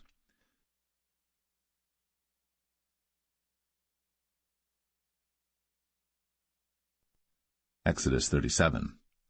And Bezalel made the ark of shittim wood. 2 cubits and a half was the length of it, and 1 cubit and a half the breadth of it, and 1 cubit and a half the height of it. And he overlaid it with pure gold within and without, and made a crown of gold to it round about. And he cast for it 4 rings of gold, to be set by the 4 corners of it, even 2 rings upon the one side of it, and 2 rings upon the other side of it. And he made staves of shittim wood, and overlaid them with gold. And he put the staves into the rings by the sides of the ark to bear the ark. And he made the mercy seat of pure gold. 2 cubits and a half was the length thereof, and 1 cubit and a half the breadth thereof. And he made 2 cherubims of gold, beaten out of one piece made he them, on the 2 ends of the mercy seat, 1 cherub on the end on this side, and another cherub on the other end on that side. Out of the mercy seat made he the cherubims on the 2 ends thereof. And the cherubims spread out their wings on high, and covered with their wings over the mercy seat, with their faces one to another. Even to the mercy seatward were the faces of the cherubims. And he made the table of shittim wood. 2 cubits was the length thereof, and 1 cubit the breadth thereof, and 1 cubit and a half the height thereof. And he overlaid it with pure gold, and made thereunto a crown of gold round about. Also he made thereunto a border of an handbreadth round about, and made a crown of gold for the border thereof round about. And he cast for it 4 rings of gold, and put the rings upon the 4 corners that were in the 4 feet thereof. Over against the border were the rings, the places for the staves to bear the table. And he made the staves of shittim wood, and overlaid them with gold to bear the table. And he made the vessels which were upon the table, his dishes, and his spoons, and his bowls, and his covers, to cover withal of pure gold. And he made the candlestick of pure gold. Of beaten work made he the candlestick. His shaft and his branch, his bowls, his knobs, and his flowers were of the same. And 6 branches going out of the sides thereof, 3 branches of the candlestick out of the one side thereof, and 3 branches of the candlestick out of the other side thereof. 3 bowls made after the fashion of almonds in one branch, a knob and a flower, and 3 bowls made like almonds in another branch, a knob and a flower. So throughout the 6 branches, going out of the candlestick. And in the candlestick were 4 bowls made like almonds, his knobs and his flowers, and a knob under 2 branches of the same, and a knob under 2 branches of the same, and a knob under 2 branches of the same, according to the 6 branches going out of it. Their knobs and their branches were of the same. All of it was one beaten work of pure gold. And he made his 7 lamps, and his snuffers, and his snuff dishes of pure gold. Of a talent of pure gold made he it, and all the vessels thereof. And he made the incense altar of shittim wood. The length of it was 1 cubit, the breadth of it 1 cubit. It was 4 square, and 2 cubits was the height of it. The horns thereof were of the same. And he overlaid it with pure gold, both the top of it and the sides thereof round about, and the horns of it. Also he made unto it a crown of gold round about. And he made 2 rings of gold for it under the crown thereof, by the 2 corners of it upon the 2 sides thereof, to be places for the staves to bear it withal. And he made the staves of shittim wood, and overlaid them with gold. And he made the holy anointing oil, and the pure incense of sweet spices, according to the work of the apothecary.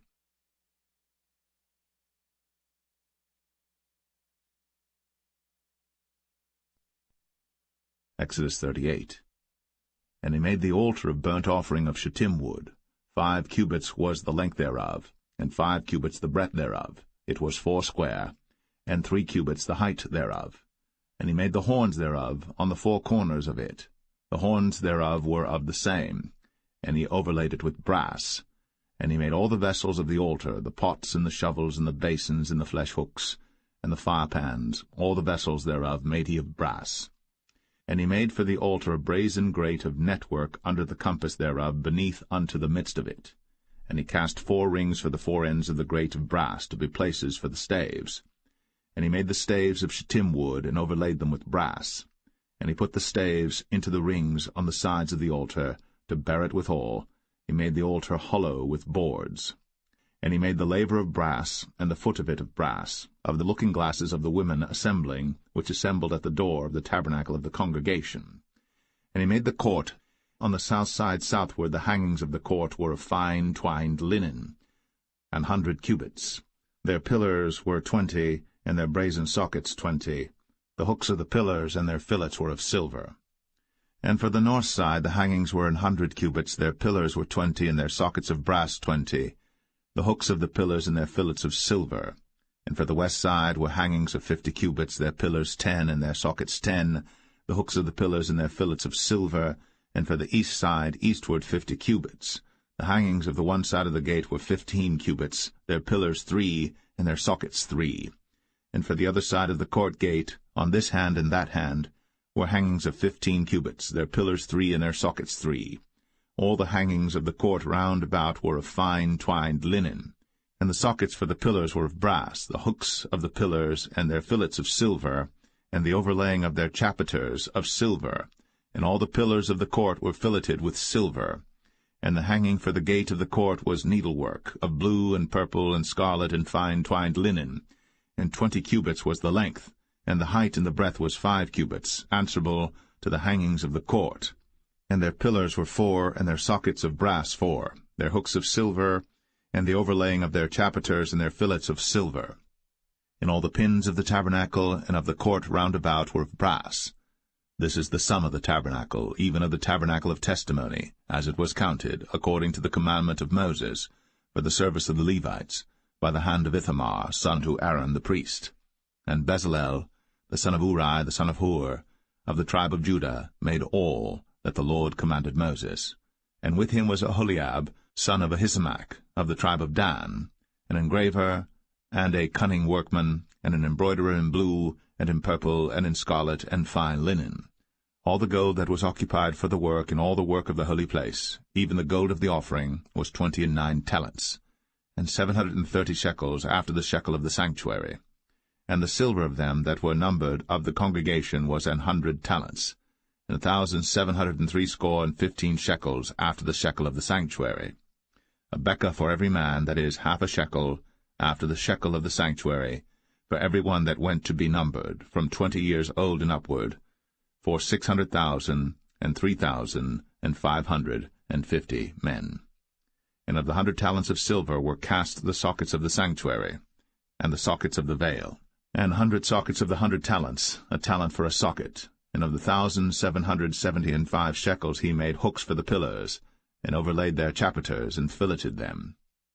And the brass of the offering was 70 talents, and 2,400 shekels. And therewith he made the sockets to the door of the tabernacle of the congregation, and the brazen altar, and the brazen grate for it, and all the vessels of the altar, and the sockets of the court round about, and the sockets of the court gate, and all the pins of the tabernacle, and all the pins of the court round about.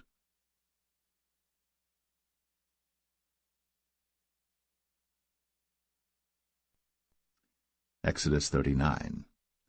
And of the blue, and purple, and scarlet they made cloths of service, to do service in the holy place, and made the holy garments for Aaron, as the Lord commanded Moses. And he made the ephod of gold, blue, and purple, and scarlet, and fine twined linen.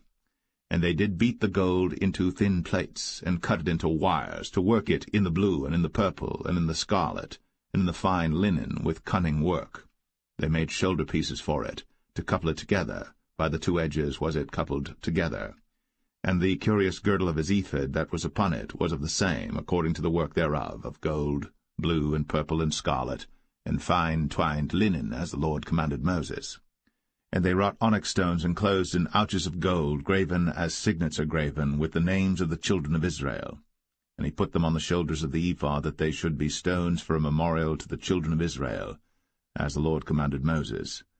And he made the breastplate of cunning work, like the work of the ephod, of gold, blue, and purple, and scarlet, and fine twined linen. It was 4 square.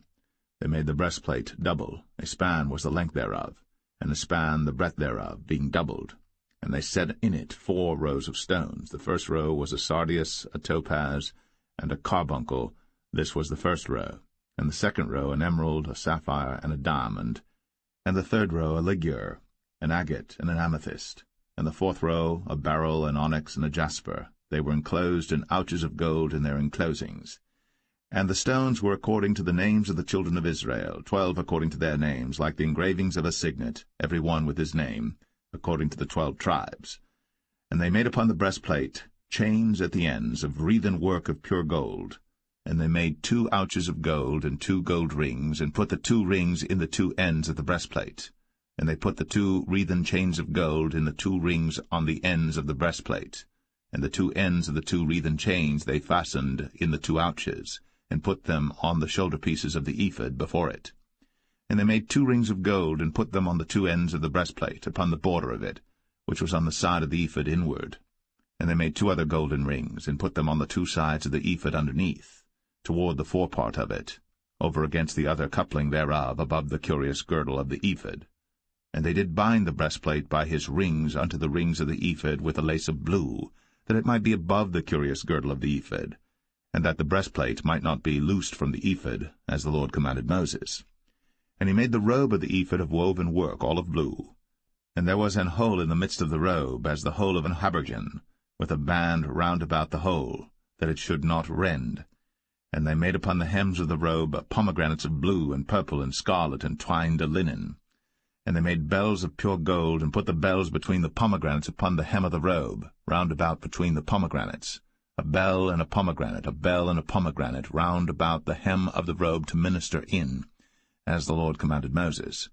And they made coats of fine linen of woven work for Aaron and for his sons, and a mitre of fine linen, and goodly bonnets of fine linen, and linen breeches of fine twined linen, and a girdle of fine twined linen, and blue and purple and scarlet of needlework, as the Lord commanded Moses. And they made the plate of the holy crown of pure gold, and wrote upon it a writing like to the engravings of a signet, Holiness to the Lord. And they tied unto it a lace of blue, to fasten it on high upon the mitre, as the Lord commanded Moses. Thus was all the work of the tabernacle of the tent of the congregation finished. And the children of Israel did according to all that the Lord commanded Moses, so did they. And they brought the tabernacle unto Moses, the tent, and all his furniture, his taches, his boards, his bars, and his pillars, and his sockets, and the covering of ram skins dyed red, and the covering of badger skins, and the veil of the covering, the ark of the testimony, and the staves thereof, and the mercy seat, the table and all the vessels thereof, and the showbread, the pure candlestick, with the lamps thereof, even with the lamps to be set in order, and all the vessels thereof, and the oil for light, and the golden altar, and the anointing oil, and the sweet incense, and the hanging for the tabernacle door, the brazen altar, and his grate of brass, his staves and all his vessels, the laver and his foot, the hangings of the court, his pillars and his sockets, and the hanging for the court gate, his cords, and his pins, and all the vessels of the service of the tabernacle for the tent of the congregation, the cloths of service to do service in the holy place, and the holy garments for Aaron the priest, and his sons' garments, to minister in the priest's office. According to all that the Lord commanded Moses, so the children of Israel made all the work. And Moses did look upon all the work, and behold, they had done it, as the Lord had commanded, even so had they done it. And Moses blessed them.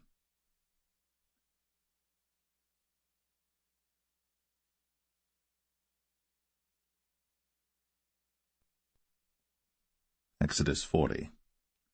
And the Lord spake unto Moses, saying, On the 1st day of the 1st month shalt thou set up the tabernacle of the tent of the congregation. And thou shalt put therein the ark of the testimony, and cover the ark with the veil. And thou shalt bring in the table, and set in order the things that are to be set in order upon it. And thou shalt bring in the candlestick, and light the lamps thereof.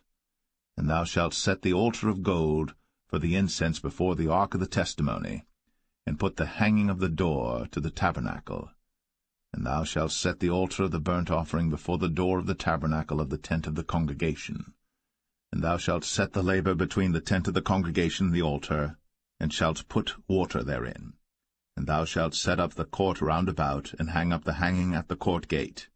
And thou shalt take the anointing oil, and anoint the tabernacle, and all that is therein, and shalt hallow it, and all the vessels thereof, and it shall be holy. And thou shalt anoint the altar of the burnt offering, and all his vessels, and sanctify the altar, and it shall be an altar most holy. And thou shalt anoint the laver and his foot, and sanctify it. And thou shalt bring Aaron and his sons unto the door of the tabernacle of the congregation, and wash them with water. And thou shalt put upon Aaron the holy garments, and anoint him, and sanctify him, that he may minister unto me in the priest's office. And thou shalt bring his sons, and clothe them with coats. And thou shalt anoint them, as thou didst anoint their father, that they may minister unto me in the priest's office, for their anointing shall surely be an everlasting priesthood throughout their generations. Thus did Moses. According to all that the Lord commanded him, so did he.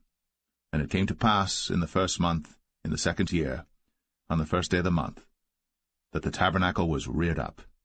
And Moses reared up the tabernacle, and fastened his sockets, and set up the boards thereof, and put in the bars thereof, and reared up his pillars.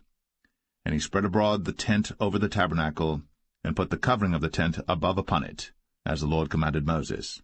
And he took and put the testimony into the ark, and set the staves on the ark, and put the mercy seat above upon the ark.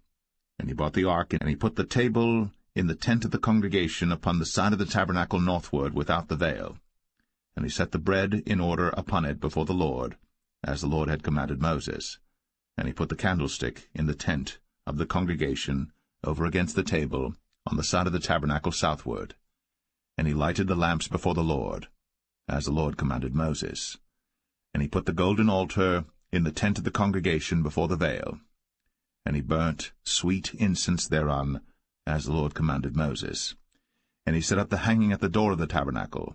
And he put the altar of burnt offering by the door of the tabernacle of the tent of the congregation, and offered upon it the burnt offering and the meat offering, as the Lord commanded Moses.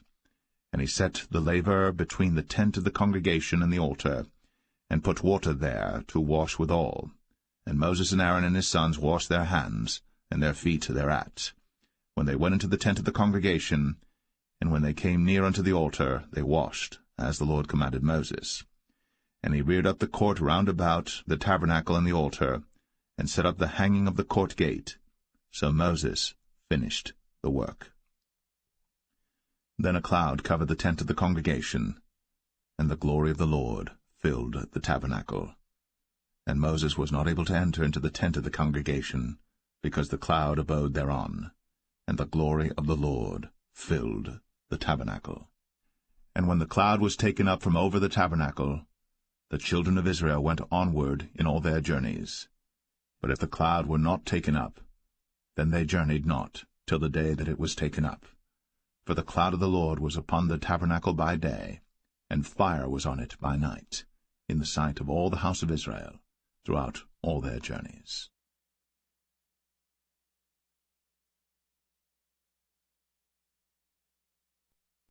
The Book of Leviticus, chapter 1. And the Lord called unto Moses, and spake unto him out of the tabernacle of the congregation, saying, Speak unto the children of Israel, and say unto them, If any man of you bring an offering unto the Lord, ye shall bring your offering of the cattle, even of the herd, and of the flock. If his offering be a burnt sacrifice of the herd, let him offer a male without blemish. He shall offer it of his own voluntary will at the door of the tabernacle of the congregation before the Lord. And he shall put his hand upon the head of the burnt offering, and it shall be accepted for him to make atonement for him. And he shall kill the bullock before the Lord, and the priests, Aaron's sons, shall bring the blood, and sprinkle the blood round about upon the altar that is by the door of the tabernacle of the congregation. And he shall flay the burnt offering, and cut it into his pieces. And the sons of Aaron the priests shall put fire upon the altar, and lay the wood in order upon the fire. And the priests, Aaron's sons, shall lay the parts, the head, and the fat, in order upon the wood that is on the fire which is upon the altar. But his inwards and his legs shall he wash in water, And the priests shall burn all on the altar, to be a burnt sacrifice, an offering made by fire, of a sweet savour unto the Lord. And if his offering be of the flocks, namely of the sheep or of the goats, for a burnt sacrifice, he shall bring it a male without blemish, and he shall kill it on the side of the altar northward before the Lord, and the priests, Aaron's sons, shall sprinkle his blood round about upon the altar. And he shall cut it into his pieces, with his head and his fat, and the priest shall lay them in order on the wood that is on the fire which is upon the altar. But he shall wash the inwards and the legs with water, and the priest shall bring it all, and burn it upon the altar. It is a burnt sacrifice, an offering made by fire, of a sweet savour unto the Lord. And if the burnt sacrifice for his offering to the Lord be of fowls, then he shall bring his offering of turtle doves or of young pigeons. And the priest shall bring it unto the altar, and wring off his head, and burn it on the altar, and the blood thereof shall be wrung out at the side of the altar. And he shall pluck away his crop with his feathers, and cast it beside the altar on the east part, by the place of the ashes. And he shall cleave it with the wings thereof, but shall not divide it asunder. And the priest shall burn it upon the altar, upon the wood that is upon the fire. It is a burnt sacrifice, an offering made by fire, of a sweet savour unto the Lord.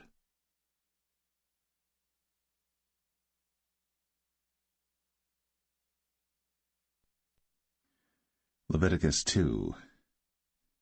And when any will offer a meat offering unto the Lord, his offering shall be of fine flour, and he shall pour oil upon it, and put frankincense thereon, and he shall bring it to Aaron's sons the priests.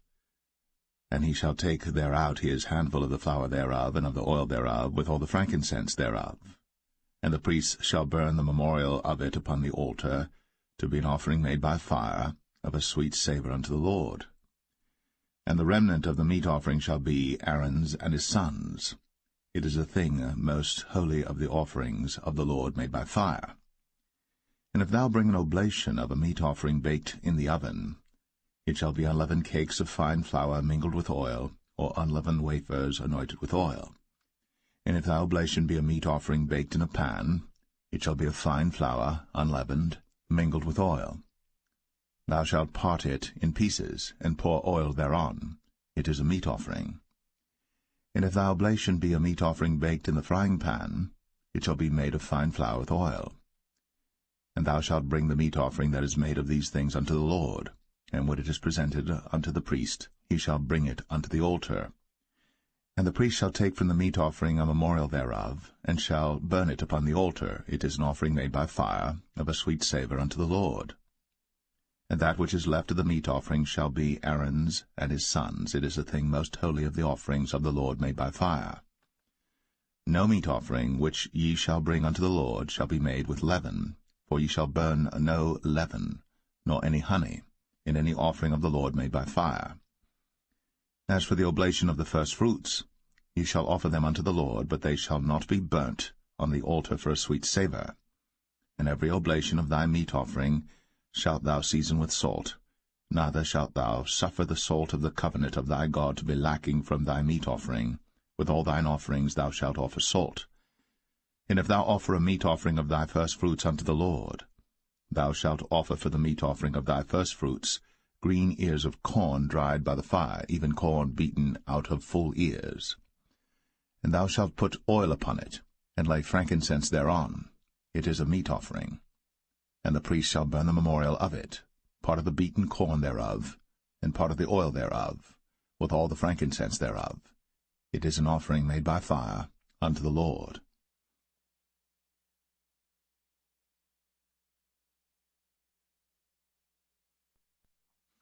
Leviticus 3. And if his oblation be a sacrifice of peace offering, if he offer it of the herd, whether it be a male or female, he shall offer it without blemish before the Lord. And he shall lay his hand upon the head of his offering, and kill it at the door of the tabernacle of the congregation. And Aaron's sons the priests shall sprinkle the blood upon the altar round about. And he shall offer of the sacrifice of the peace offering an offering made by fire unto the Lord, the fat that covereth the inwards, and all the fat that is upon the inwards. and the 2 kidneys, and the fat that is on them, which is by the flanks, and the caul above the liver, with the kidneys, it shall he take away. And Aaron's sons shall burn it on the altar upon the burnt sacrifice which is upon the wood that is on the fire. It is an offering made by fire, of a sweet savour unto the Lord. And if his offering for a sacrifice of peace offering unto the Lord be of the flock, male or female, he shall offer it without blemish.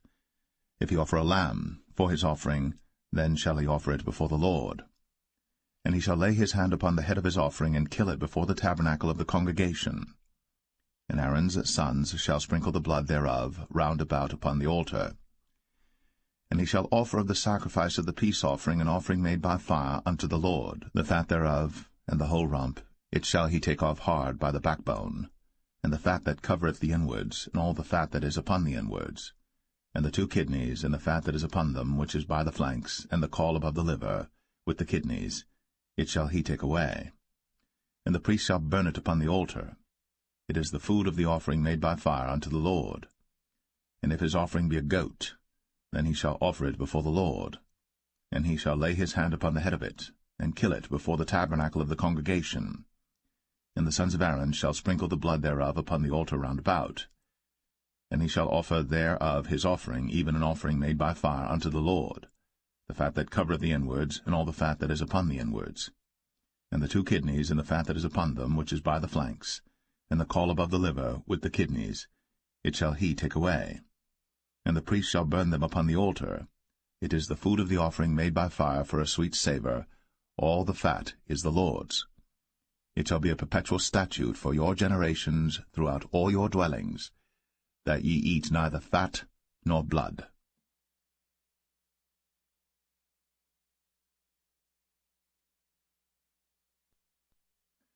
Leviticus 4. And the Lord spake unto Moses, saying, Speak unto the children of Israel, saying, If a soul shall sin through ignorance against any of the commandments of the Lord, concerning things which ought not to be done, and shall do against any of them, if the priest that is anointed do sin according to the sin of the people, then let him bring for his sin which he hath sinned a young bullock without blemish unto the Lord for a sin offering. And he shall bring the bullock unto the door of the tabernacle of the congregation before the Lord, and shall lay his hand upon the bullock's head, and kill the bullock before the Lord.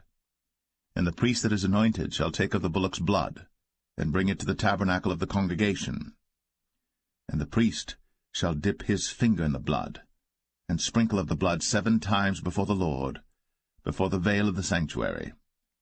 And the priest shall put some of the blood upon the horns of the altar of sweet incense before the Lord, which is in the tabernacle of the congregation, and shall pour all the blood of the bullock at the bottom of the altar of the burnt offering, which is at the door of the tabernacle of the congregation. And he shall take off from it all the fat of the bullock for the sin offering, the fat that covereth the inwards, and all the fat that is upon the inwards, and the 2 kidneys, and the fat that is upon them, which is by the flanks, and the caul above the liver, with the kidneys, it shall he take away, as it was taken off from the bullock of the sacrifice of peace offerings. And the priest shall burn them upon the altar of the burnt offering. And the skin of the bullock, and all his flesh, with his head, and with his legs, and his inwards, and his dung, even the whole bullock shall he carry forth without the camp unto a clean place, where the ashes are poured out, and burn him on the wood with fire. Where the ashes are poured out shall he be burnt. And if the whole congregation of Israel sin through ignorance, and the thing be hid from the eyes of the assembly, and they have done somewhat against any of the commandments of the Lord concerning things which should not be done, and are guilty, when the sin which they have sinned against it is known, then the congregation shall offer a young bullock for the sin, and bring him before the tabernacle of the congregation. And the elders of the congregation shall lay their hands upon the head of the bullock before the Lord, and the bullock shall be killed before the Lord. And the priest that is anointed shall bring of the bullock's blood to the tabernacle of the congregation. And the priest shall dip his finger in some of the blood, and sprinkle it 7 times before the Lord, even before the veil. And he shall put some of the blood upon the horns of the altar which is before the Lord, that is, in the tabernacle of the congregation. and shall pour out all the blood at the bottom of the altar of the burnt offering, which is at the door of the tabernacle of the congregation. And he shall take all his fat from him, and burn it upon the altar. And he shall do with the bullock as he did with the bullock for a sin offering. So shall he do with this. And the priest shall make an atonement for them, and it shall be forgiven them. And he shall carry forth the bullock without the camp, and burn him as he burned the first bullock. It is a sin offering for the congregation. When a ruler hath sinned, and done somewhat through ignorance against any of the commandments of the Lord his God, concerning things which should not be done, and is guilty, or if his sin, wherein he hath sinned, come to his knowledge, he shall bring his offering, a kid of the goats, a male without blemish. And he shall lay his hand upon the head of the goat, and kill it in the place where they killed the burnt offering before the Lord. It is a sin offering. And the priest shall take of the blood of the sin offering with his finger, and put it upon the horns of the altar of burnt offering, and shall pour out his blood at the bottom of the altar of burnt offering. And he shall burn all his fat upon the altar, as the fat of the sacrifice of peace offerings. And the priest shall make an atonement for him as concerning his sin, and it shall be forgiven him. And if any one of the common people sin through ignorance, while he doeth somewhat against any of the commandments of the Lord concerning things which ought not to be done, and be guilty, or if his sin, which he hath sinned, come to his knowledge, then he shall bring his offering, a kid of the goats, a female without blemish, for his sin, which he hath sinned. And he shall lay his hand upon the head of the sin offering, and slay the sin offering in the place of the burnt offering. And the priest shall take of the blood thereof with his finger, and put it upon the horns of the altar of burnt offering, and shall pour out all the blood thereof at the bottom of the altar. And he shall take away all the fat thereof, as the fat is taken away from off the sacrifice of peace offerings. And the priest shall burn it upon the altar for a sweet savour unto the Lord. And the priest shall make an atonement for him, and it shall be forgiven him. And if he bring a lamb for a sin offering, he shall bring it a female without blemish. And he shall lay his hand upon the head of the sin offering, and slay it for a sin offering in the place where they kill the burnt offering. And the priest shall take of the blood of the sin offering with his finger, and put it upon the horns of the altar of burnt offering, and shall pour out all the blood thereof at the bottom of the altar. And he shall take away all the fat thereof, as the fat of the lamb is taken away from the sacrifice of the peace offerings. And the priest shall burn them upon the altar according to the offerings made by fire unto the Lord. And the priest shall make an atonement for his sin that he hath committed, and it shall be forgiven him.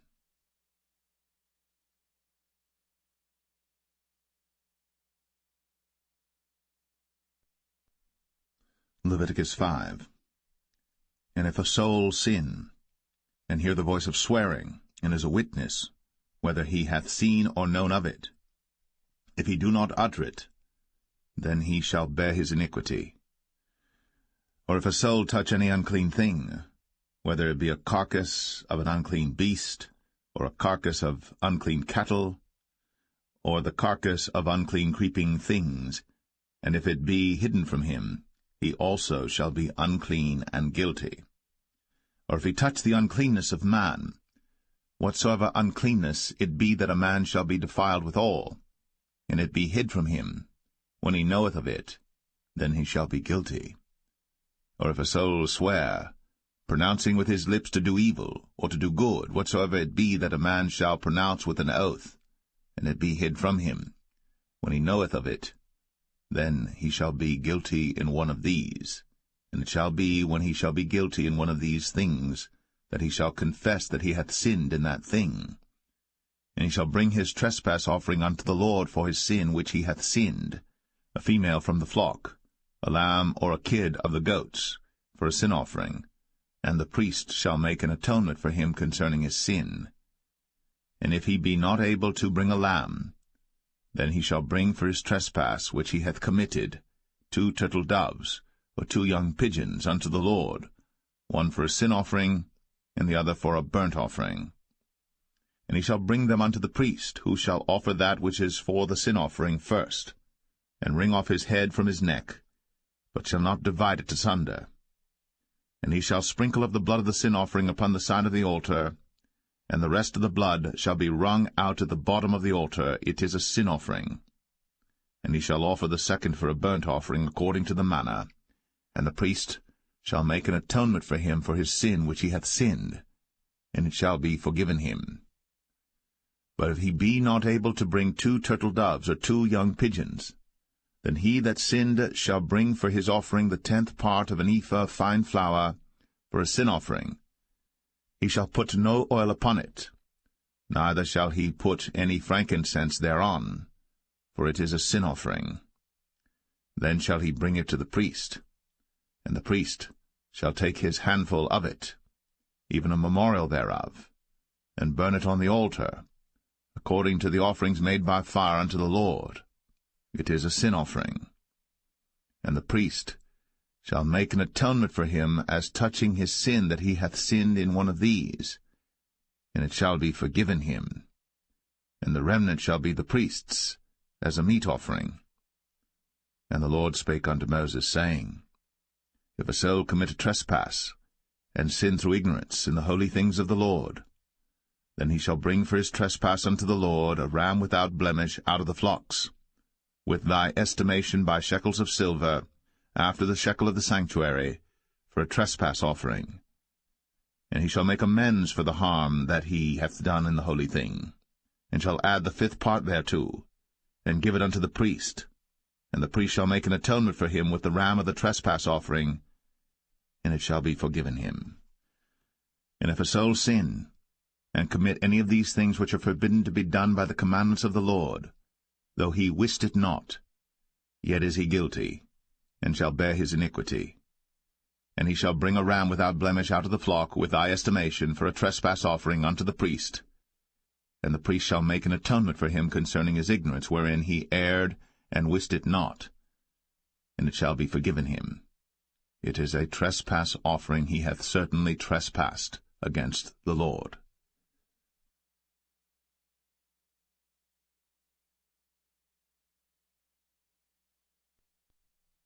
Leviticus 6. And the Lord spake unto Moses, saying, If a soul sin, and commit a trespass against the Lord, and lie unto his neighbor in that which was delivered him to keep, for in fellowship or in a thing taken away by violence, or hath deceived his neighbor, or have found that which was lost, and lieth concerning it, and sweareth falsely, in any of all these that a man doeth, sinning therein, then it shall be, because he hath sinned, and is guilty, that he shall restore that which he took violently away, or the thing which he hath deceitfully gotten, or that which was delivered him to keep, or the lost thing which he found, or all that about which he hath sworn falsely. He shall even restore it in the principal, and shall add the 5th part more thereto, and give it unto him to whom it appertaineth, in the day of his trespass offering. And he shall bring his trespass offering unto the Lord, a ram without blemish out of the flock, with thy estimation, for a trespass offering unto the priest. And the priest shall make an atonement for him before the Lord, and it shall be forgiven him for any thing of all that he hath done in trespassing therein. And the Lord spake unto Moses, saying, Command Aaron and his sons, saying, This is the law of the burnt offering. It is the burnt offering because of the burning upon the altar all night unto the morning, and the fire of the altar shall be burning in it. And the priest shall put on his linen garment, and his linen breeches shall he put upon his flesh, and take up the ashes which the fire hath consumed with the burnt offering on the altar. And he shall put them beside the altar. And he shall put off his garments, and put on other garments, and carry forth the ashes without the camp unto a clean place. And the fire upon the altar shall be burning in it. It shall not be put out. And the priest shall burn wood on it every morning, and lay the burnt offering in order upon it. And he shall burn thereon the fat of the peace offerings. The fire shall ever be burning upon the altar.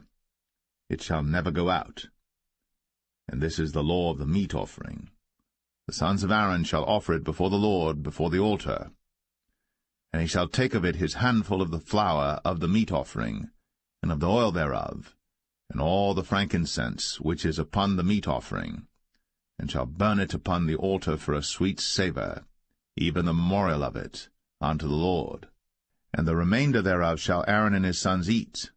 With unleavened bread shall it be eaten in the holy place. In the court of the tabernacle of the congregation they shall eat it. It shall not be baked with leaven. I have given it unto them for their portion of my offerings made by fire. It is most holy, as is the sin offering, and as the trespass offering. All the males among the children of Aaron shall eat of it. It shall be a statute for ever in your generations concerning the offerings of the Lord made by fire. Every one that toucheth them shall be holy. And the Lord spake unto Moses, saying, This is the offering of Aaron and of his sons, which they shall offer unto the Lord in the day when he is anointed. The 10th part of an ephah of fine flour for a meat offering perpetual, half of it in the morning, and half thereof at night. In a pan it shall be made with oil, and when it is baked, thou shalt bring it in. And the baked pieces of the meat offering shalt thou offer for a sweet savour unto the Lord. And the priest of his sons that is anointed in his stead shall offer it. It is a statute for ever unto the Lord. It shall be wholly burnt. For every meat offering for the priest shall be wholly burnt. It shall not be eaten. And the Lord spake unto Moses, saying, Speak unto Aaron and to his sons, saying, This is the law of the sin offering. In the place where the burnt offering is killed shall the sin offering be killed before the Lord. It is most holy. The priest that offereth it for sin shall eat it. In the holy place shall it be eaten, in the court of the tabernacle of the congregation. Whatsoever shall touch the flesh thereof shall be holy. And when there is sprinkled of the blood thereof upon any garment, thou shalt wash that whereon it was sprinkled in the holy place. But the earthen vessel wherein it is sodden shall be broken, and if it be sodden in a brazen pot, it shall be both scoured and rinsed in water. All the males among the priests shall eat thereof. It is most holy.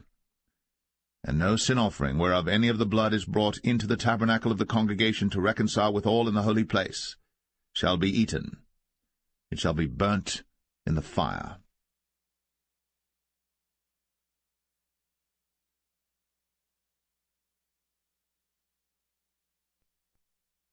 Leviticus 7.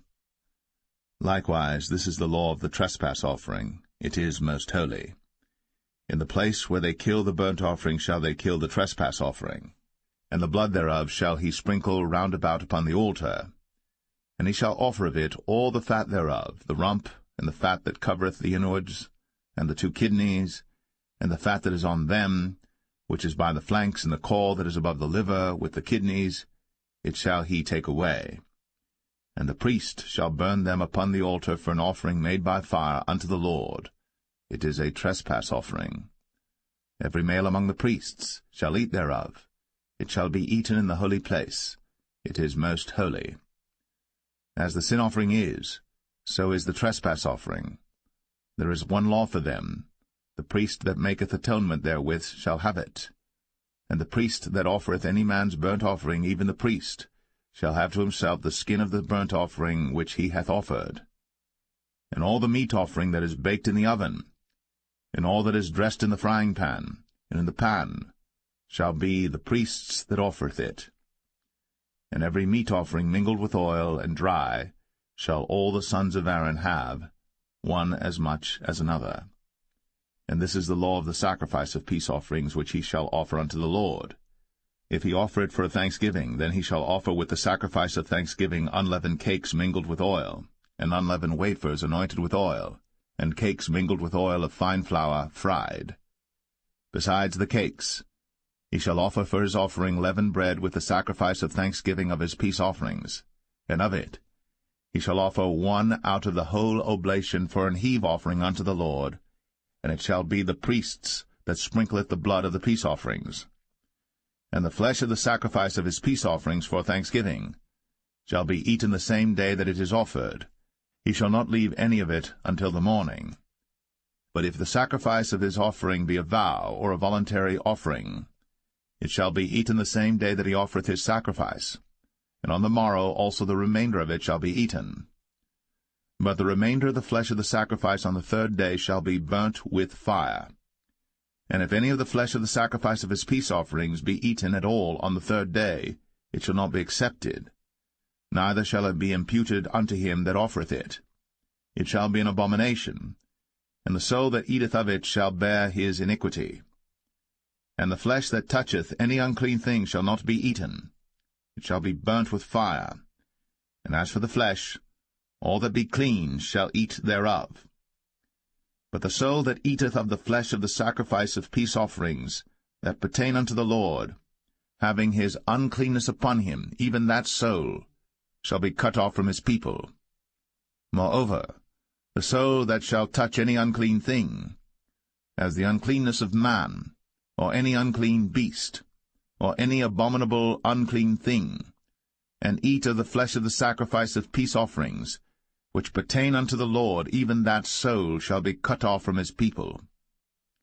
And the Lord spake unto Moses, saying, Speak unto the children of Israel, saying, Ye shall eat no manner of fat, of ox, or of sheep, or of goat, and the fat of the beast that dieth of itself, and the fat of that which is torn with beasts, may be used in any other use, but ye shall in no wise eat of it. For whosoever eateth the fat of the beast, of which men offer an offering made by fire unto the Lord, even the soul that eateth it shall be cut off from his people. Moreover, ye shall eat no manner of blood, whether it be of fowl or of beast, in any of your dwellings. Whatsoever soul it be that eateth any manner of blood, even that soul shall be cut off from his people. And the Lord spake unto Moses, saying, Speak unto the children of Israel, saying, He that offereth the sacrifice of his peace offerings unto the Lord shall bring his oblation unto the Lord of the sacrifice of his peace offerings. His own hands shall bring the offerings of the Lord made by fire, the fat with the breast. It shall he bring, that the breast may be waved for a wave offering before the Lord. And the priest shall burn the fat upon the altar, but the breast shall be Aaron's and his sons'. And the right shoulder shall ye give unto the priest for an heave offering of the sacrifices of your peace offerings. He among the sons of Aaron, that offereth the blood of the peace offerings, and the fat, shall have the right shoulder for his part. For the wave breast, and the heave shoulder, have I taken of the children of Israel, from off the sacrifices of their peace offerings, and have given them unto Aaron the priest, and unto his sons by a statute for ever from among the children of Israel. This is the portion of the anointing of Aaron, and of the anointing of his sons, out of the offerings of the Lord made by fire, in the day, when he presented them to minister unto the Lord in the priest's office, which the Lord commanded to be given them of the children of Israel, in the day that he anointed them, by a statute for ever throughout their generations. This is the law of the burnt offering, of the meat offering, and of the sin offering, and of the trespass offering, and of the consecrations, and of the sacrifice of the peace offerings, which the Lord commanded Moses in Mount Sinai, in the day that he commanded the children of Israel to offer their oblations unto the Lord, in the wilderness of Sinai.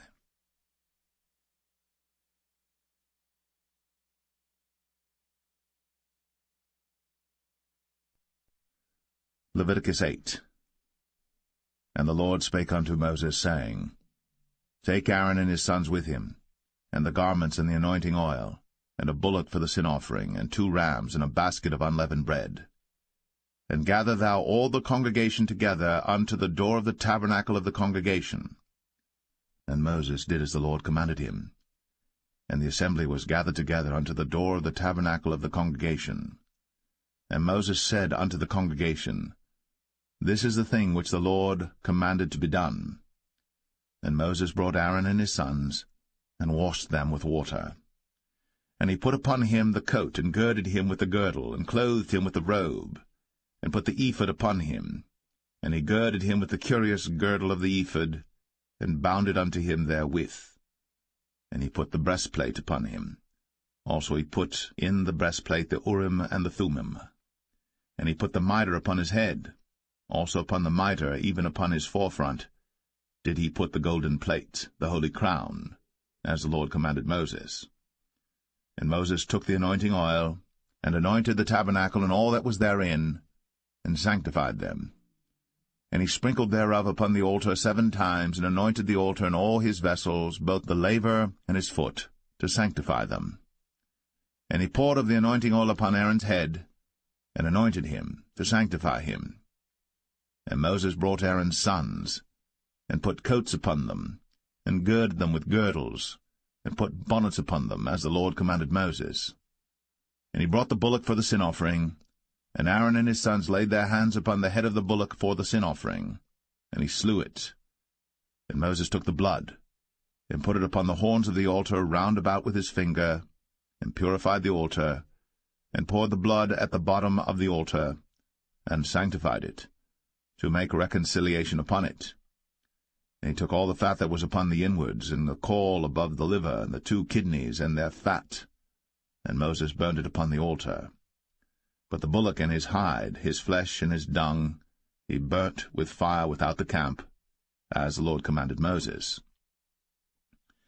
And he brought the ram for the burnt offering, and Aaron and his sons laid their hands upon the head of the ram, and he killed it.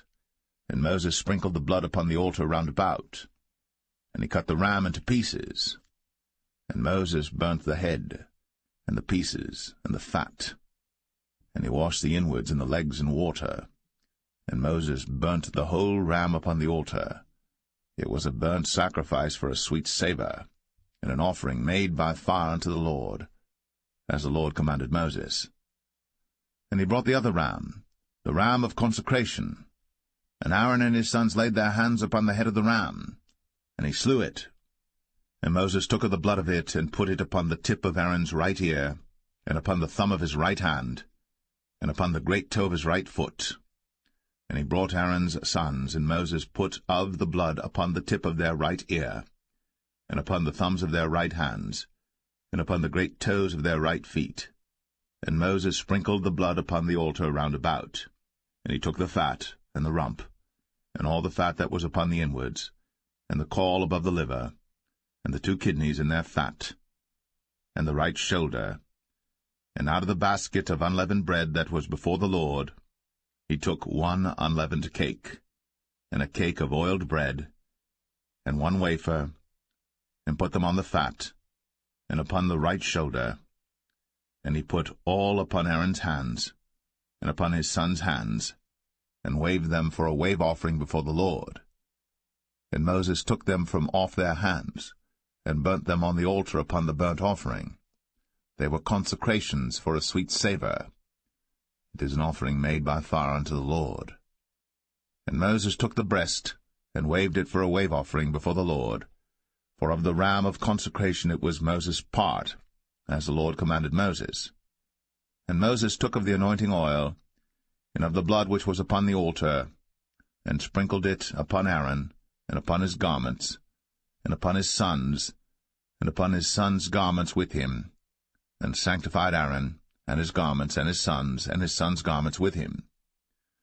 And Moses said unto Aaron and to his sons, Boil the flesh at the door of the tabernacle of the congregation, and there eat it with the bread that is in the basket of consecrations, as I commanded, saying, Aaron and his sons shall eat it. And that which remaineth of the flesh and of the bread shall ye burn with fire. And ye shall not go out of the door of the tabernacle of the congregation in 7 days, until the days of your consecration be at an end. For 7 days shall he consecrate you. As he hath done this day, so the Lord hath commanded to do, to make an atonement for you. Therefore shall ye abide at the door of the tabernacle of the congregation day and night, 7 days, and keep the charge of the Lord, that ye die not, for so I am commanded. So Aaron and his sons did all things which the Lord commanded by the hand of Moses.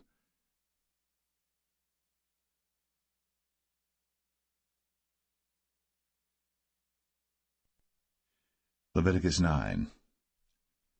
And it came to pass on the 8th day, that Moses called Aaron and his sons and the elders of Israel. And he said unto Aaron, Take thee a young calf for a sin offering, and a ram for a burnt offering without blemish, and offer them before the Lord. And unto the children of Israel thou shalt speak, saying, Take ye a kid of the goats for a sin offering, and a calf and a lamb, both of the first year, without blemish, for a burnt offering. Also a bullock and a ram for peace offerings to sacrifice before the Lord, and a meat offering mingled with oil. For today the Lord will appear unto you. And they brought that which Moses commanded before the tabernacle of the congregation, and all the congregation drew near, and stood before the Lord. And Moses said, This is the thing which the Lord commanded that ye should do, and the glory of the Lord shall appear unto you. And Moses said unto Aaron, Go unto the altar, and offer thy sin offering, and thy burnt offering, and make an atonement for thyself, and for the people. And offer the offering of the people, and make an atonement for them as the Lord commanded. Aaron therefore went unto the altar, and slew the calf of the sin offering, which was for himself. And the sons of Aaron brought the blood unto him, and he dipped his finger in the blood, and put it upon the horns of the altar, and poured out the blood at the bottom of the altar. But the fat and the kidneys and the caul above the liver of the sin offering he burnt upon the altar, as the Lord commanded Moses. And the flesh and the hide he burnt with fire without the camp, and he slew the burnt offering. And Aaron's sons presented unto him the blood, which he sprinkled round about upon the altar. And they presented the burnt offering unto him, with the pieces thereof, and the head, and he burnt them upon the altar. And he did wash the inwards and the legs, and burnt them upon the burnt offering on the altar. And he brought the people's offering, and took the goat which was the sin offering for the people, and slew it, and offered it for sin as the first. And he brought the burnt offering, and offered it according to the manner. And he brought the meat offering, and took an handful thereof, and burnt it upon the altar, beside the burnt sacrifice of the morning. He slew also the bullock and the ram for a sacrifice of peace offerings, which was for the people. And Aaron's sons presented unto him the blood which he sprinkled upon the altar round about.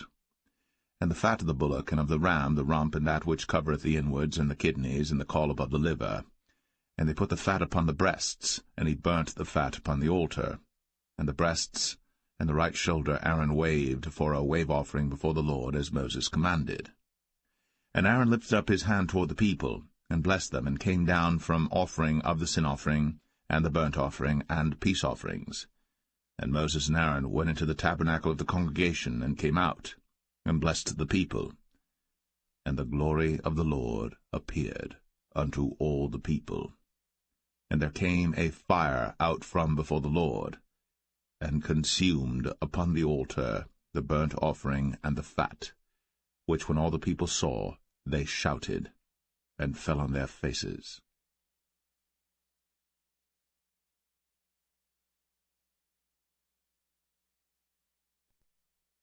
Leviticus 10.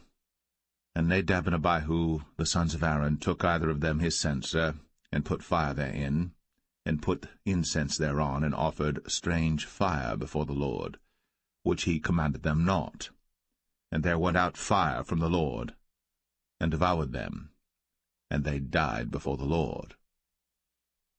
Then Moses said unto Aaron, This is it that the Lord spake, saying, I will be sanctified in them that come nigh me, and before all the people I will be glorified. And Aaron held his peace. And Moses called Mishael and Elzaphan, the sons of Uzziel, the uncle of Aaron, and said unto them, Come near, carry your brethren from before the sanctuary out of the camp. So they went near, and carried them in their coats out of the camp, as Moses had said. And Moses said unto Aaron, and unto Eleazar, and unto Ithamar his sons, Uncover not your heads, neither rend your clothes, lest ye die, and lest wrath come upon all the people. But let your brethren, the whole house of Israel, bewail the burning which the Lord hath kindled. And ye shall not go out from the door of the tabernacle of the congregation, lest ye die, for the anointing oil of the Lord is upon you. And they did according to the word of Moses. And the Lord spake unto Aaron, saying, Do not drink wine nor strong drink, thou nor thy sons with thee, when ye go into the tabernacle of the congregation, lest ye die. It shall be a statute for ever throughout your generations, and that ye may put difference between holy and unholy, and between unclean and clean, and that ye may teach the children of Israel all the statutes which the Lord hath spoken unto them by the hand of Moses. And Moses spake unto Aaron, and unto Eleazar, and unto Ithamar, his sons that were left, Take the meat offering that remaineth of the offerings of the Lord made by fire, and eat it without leaven beside the altar, for it is most holy. And ye shall eat it in the holy place, because it is thy due, and thy son's due, of the sacrifices of the Lord made by fire, for so I am commanded. And the wave breast and heave shoulder shall ye eat in a clean place, thou and thy sons, and thy daughters with thee, for they be thy due, and thy son's due, which are given out of the sacrifices of peace offerings of the children of Israel. The heave shoulder and the wave breast shall they bring with the offerings made by fire of the fat, to wave it for a wave offering before the Lord, and it shall be thine, and thy sons with thee, by a statute for ever, as the Lord hath commanded. And Moses diligently sought the goat of the sin offering, and behold, it was burnt. And he was angry with Eleazar and Ithamar, the sons of Aaron, which were left alive, saying, Wherefore have ye not eaten the sin offering in the holy place, seeing it is most holy? And God hath given it you to bear the iniquity of the congregation, to make atonement for them before the Lord. Behold, the blood of it was not brought in within the holy place. Ye should indeed have eaten it in the holy place, as I commanded. And Aaron said unto Moses, Behold, this day have they offered their sin offering and their burnt offering before the Lord. And such things have befallen me. And if I had eaten the sin offering today, should it have been accepted in the sight of the Lord? And when Moses heard that, he was content.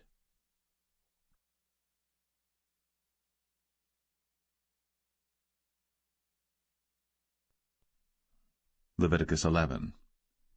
And the Lord spake unto Moses and to Aaron, saying unto them, Speak unto the children of Israel, saying, These are the beasts, which ye shall eat among all the beasts that are on the earth. Whatsoever parteth the hoof, and is cloven-footed, and cheweth the cud, among the beasts, that shall ye eat. Nevertheless these shall ye not eat of them that chew the cud, or of them that divide the hoof, as the camel, because he cheweth the cud, but divideth not the hoof, he is unclean unto you. And the coney, because he cheweth the cud, but divideth not the hoof, he is unclean unto you. And the hare, because he cheweth the cud, but divideth not the hoof, he is unclean unto you.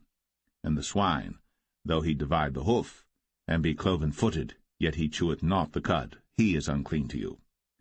Of their flesh shall ye not eat, and their carcass shall ye not touch, they are unclean to you. These shall ye eat of all that are in the waters. Whatsoever hath fins and scales in the waters, in the seas, and in the rivers, them shall ye eat. And all that have not fins and scales in the seas, and in the rivers, of all that move in the waters, and of any living thing which is in the waters, they shall be an abomination unto you. They shall be even an abomination unto you. Ye shall not eat of their flesh, but ye shall have their carcasses in abomination. Whatsoever hath no fins nor scales in the waters, that shall be an abomination unto you. And these are they which ye shall have in abomination among the fowls. They shall not be eaten. They are an abomination, the eagle, and the ossifrage, and the osprey, and the vulture, and the kite after his kind, every raven after his kind, and the owl, and the nighthawk, and the cuckoo, and the hawk after his kind, and the little owl, and the cormorant, and the great owl, and the swan, and the pelican, and the gyre eagle, and the stork, the heron after her kind, and the lapwing, and the bat. All fowls that creep, going upon all four, shall be an abomination unto you. Yet these may ye eat of every flying creeping thing that goeth upon all four, which have legs above their feet, to leap withal upon the earth. Even these of them ye may eat, the locust after his kind, and the bald locust after his kind, and the beetle after his kind, and the grasshopper after his kind. But all other flying creeping things which have 4 feet shall be an abomination unto you. And for these ye shall be unclean. Whosoever toucheth the carcass of them shall be unclean until the even. And whosoever beareth aught of the carcass of them shall wash his clothes, and be unclean until the even. The carcasses of every beast which divideth the hoof, and is not cloven-footed, nor cheweth the cud, are unclean unto you. Every one that toucheth them shall be unclean. And whatsoever goeth upon his paws among all manner of beasts, that go on all four, those are unclean unto you. Whoso toucheth their carcass shall be unclean until the even. And he that beareth the carcass of them shall wash his clothes, and be unclean until the even. They are unclean unto you. These also shall be unclean unto you among the creeping things that creep upon the earth, the weasel, and the mouse, and the tortoise after his kind, and the ferret, and the chameleon, and the lizard, and the snail, and the mole. These are unclean to you among all that creep. Whosoever doth touch them, when they be dead, shall be unclean until the even. And upon whatsoever any of them, when they are dead, doth fall, it shall be unclean, whether it be any vessel of wood, or raiment, or skin, or sack, whatsoever vessel it be, wherein any work is done, it must be put into water, and it shall be unclean until the even. So it shall be cleansed. And every earthen vessel, whereinto any of them falleth, whatsoever is in it shall be unclean, and ye shall break it. Of all meat which may be eaten, that on which such water cometh shall be unclean, and all drink that may be drunk in every such vessel shall be unclean. And everything whereupon any part of their carcass falleth shall be unclean, whether it be oven, or ranges, or pots, they shall be broken down, for they are unclean, and shall be unclean unto you. Nevertheless a fountain or pit wherein there is plenty of water shall be clean, but that which toucheth their carcass shall be unclean. And if any part of their carcass fall upon any sowing seed which is to be sown, it shall be clean. But if any water be put upon the seed, and any part of their carcass fall thereon, it shall be unclean unto you. And if any beast, of which ye may eat, die, he that toucheth the carcass thereof shall be unclean until the even. And he that eateth of the carcass of it shall wash his clothes, and be unclean until the even. He also that beareth the carcass of it shall wash his clothes, and be unclean until the even. And every creeping thing that creepeth upon the earth shall be an abomination. It shall not be eaten. Whatsoever goeth upon the belly, and whatsoever goeth upon all four, or whatsoever hath more feet among all creeping things that creep upon the earth, them ye shall not eat, for they are an abomination. Ye shall not make yourselves abominable with any creeping thing that creepeth, neither shall ye make yourselves unclean with them, that ye should be defiled thereby. For I am the Lord your God. Ye shall therefore sanctify yourselves, and ye shall be holy, for I am holy. Neither shall ye defile yourselves with any manner of creeping thing that creepeth upon the earth. For I am the Lord that bringeth you up out of the land of Egypt, to be your God. Ye shall therefore be holy, for I am holy. This is the law of the beasts, and of the fowl, and of every living creature that moveth in the waters, and of every creature that creepeth upon the earth, to make a difference between the unclean and the clean, and between the beast that may be eaten, and the beast that may not be eaten.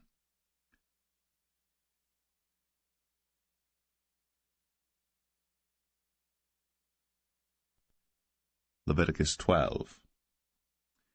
And the Lord spake unto Moses, saying, Speak unto the children of Israel, saying, If a woman have conceived seed, and born a man-child, then she shall be unclean 7 days, according to the days of the separation for her infirmity shall she be unclean.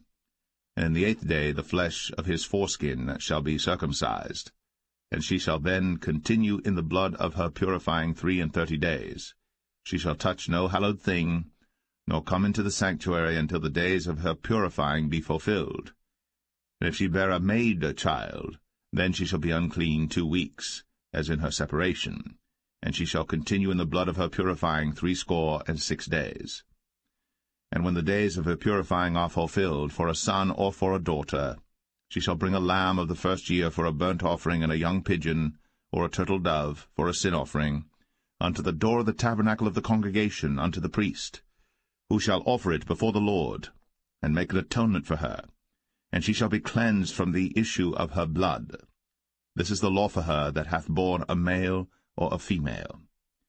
And if she be not able to bring a lamb, then she shall bring 2 turtles or 2 young pigeons, the one for the burnt offering and the other for a sin offering, and the priest shall make an atonement for her, and she shall be clean.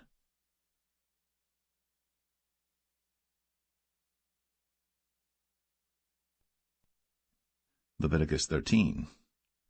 And the Lord spake unto Moses and Aaron, saying, When a man shall have in the skin of his flesh a rising, a scab, or bright spot, and it be in the skin of his flesh like the plague of leprosy, then he shall be brought unto Aaron the priest, or unto one of his sons the priests.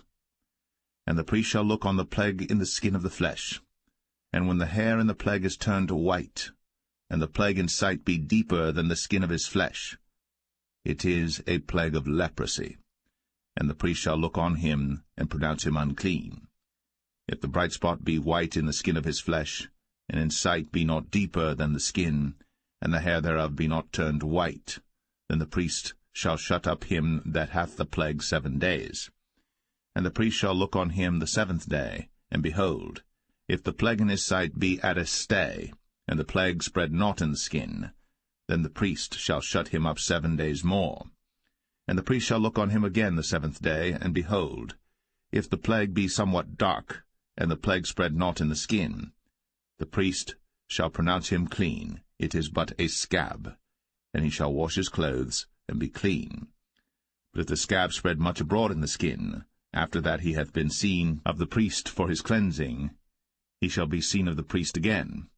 And if the priest see that, behold, the scab spreadeth in the skin, then the priest shall pronounce him unclean, it is a leprosy.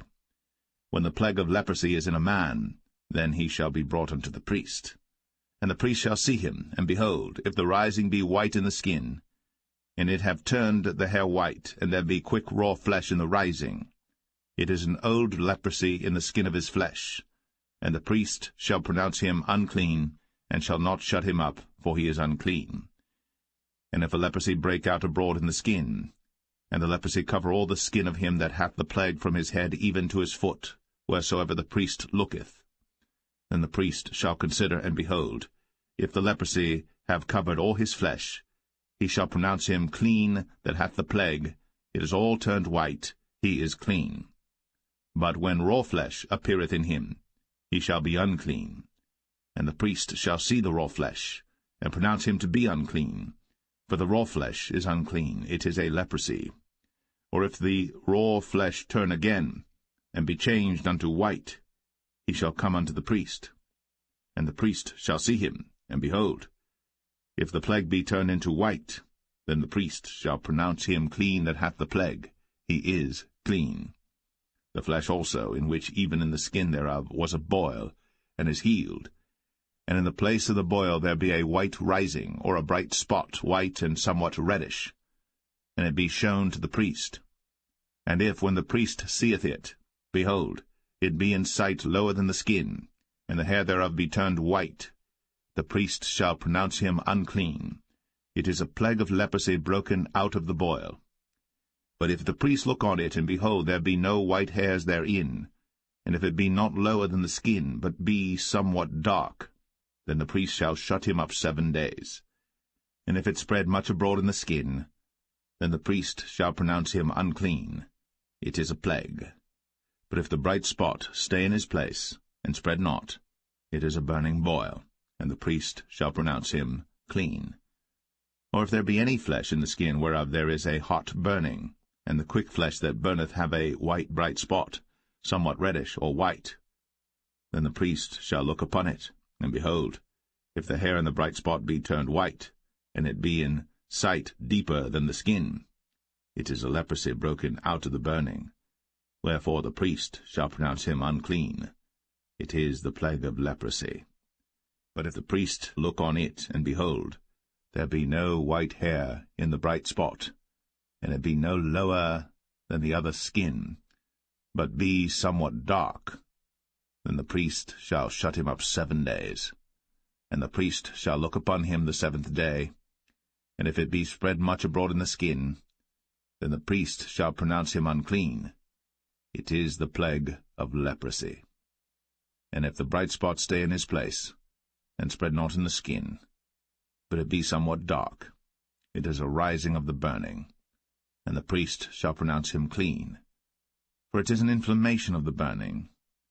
If a man or woman have a plague upon the head or the beard, then the priest shall see the plague, and behold, if it be in sight deeper than the skin, and there be in it a yellow thin hair, then the priest shall pronounce him unclean. It is a dry scall, even a leprosy upon the head or beard. And if the priest look on the plague of the scall, and behold, it be not in sight deeper than the skin, and that there is no black hair in it, then the priest shall shut up him that hath the plague of the scall 7 days.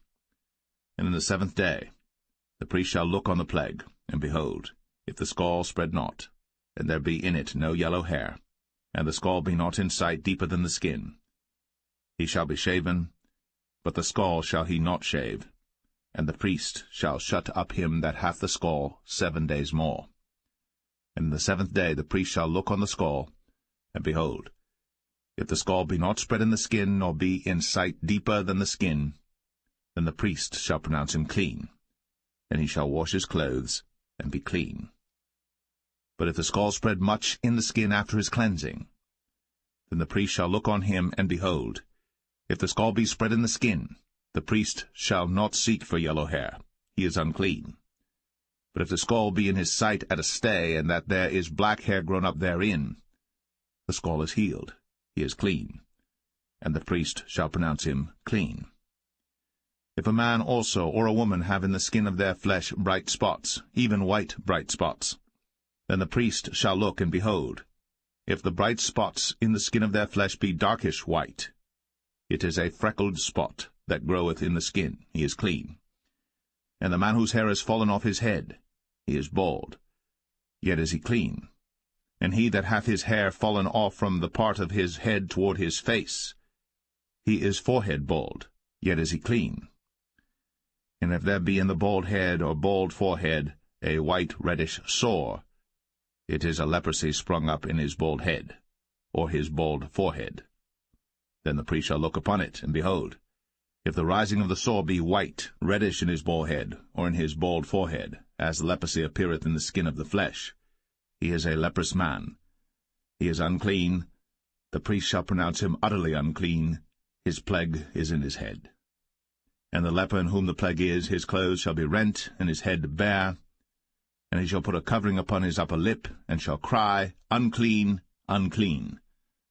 All the days wherein the plague shall be in him, he shall be defiled. He is unclean. He shall dwell alone. Without the camp shall his habitation be. The garment also that the plague of leprosy is in, whether it be a woolen garment or a linen garment, whether it be in the warp or woof of linen or of woolen, whether in a skin or in anything made of skin, and if the plague be greenish or reddish in the garment or in the skin, either in the warp or in the woof or in anything of skin, it is a plague of leprosy, and shall be shown unto the priest. And the priest shall look upon the plague, and shut up it that hath the plague 7 days. And he shall look on the plague on the 7th day, if the plague be spread in the garment, either in the warp, or in the woof, or in a skin, or in any work that is made of skin, the plague is a fretting leprosy, it is unclean. He shall therefore burn the garment, whether warp or woof, in woolen or in linen, or anything of skin, wherein the plague is, for it is a fretting leprosy, it shall be burnt in the fire. And if the priest shall look, and behold, the plague be not spread in the garment, either in the warp, or in the woof, or in anything of skin, then the priest shall command that they wash the thing wherein the plague is, and he shall shut it up 7 days more. And the priest shall look on the plague, after that it is washed, and behold, if the plague have not changed his colour, and the plague be not spread, it is unclean. Thou shalt burn it in the fire. It is fret inward, whether it be bare within or without. And if the priest look, and behold, the plague be somewhat dark after the washing of it, then he shall rend it out of the garment, or out of the skin, or out of the warp, or out of the woof. And if it appear still in the garment, either in the warp, or in the woof, or in anything of skin, it is a spreading plague. Thou shalt burn that wherein the plague is, with fire. And the garment, either warp, or woof, or whatsoever thing of skin it be, which thou shalt wash, if the plague be departed from them, then it shall be washed the 2nd time, and shall be clean. This is the law of the plague of leprosy in a garment of woolen or linen, either in the warp or woof, or anything of skins, to pronounce it clean or to pronounce it unclean.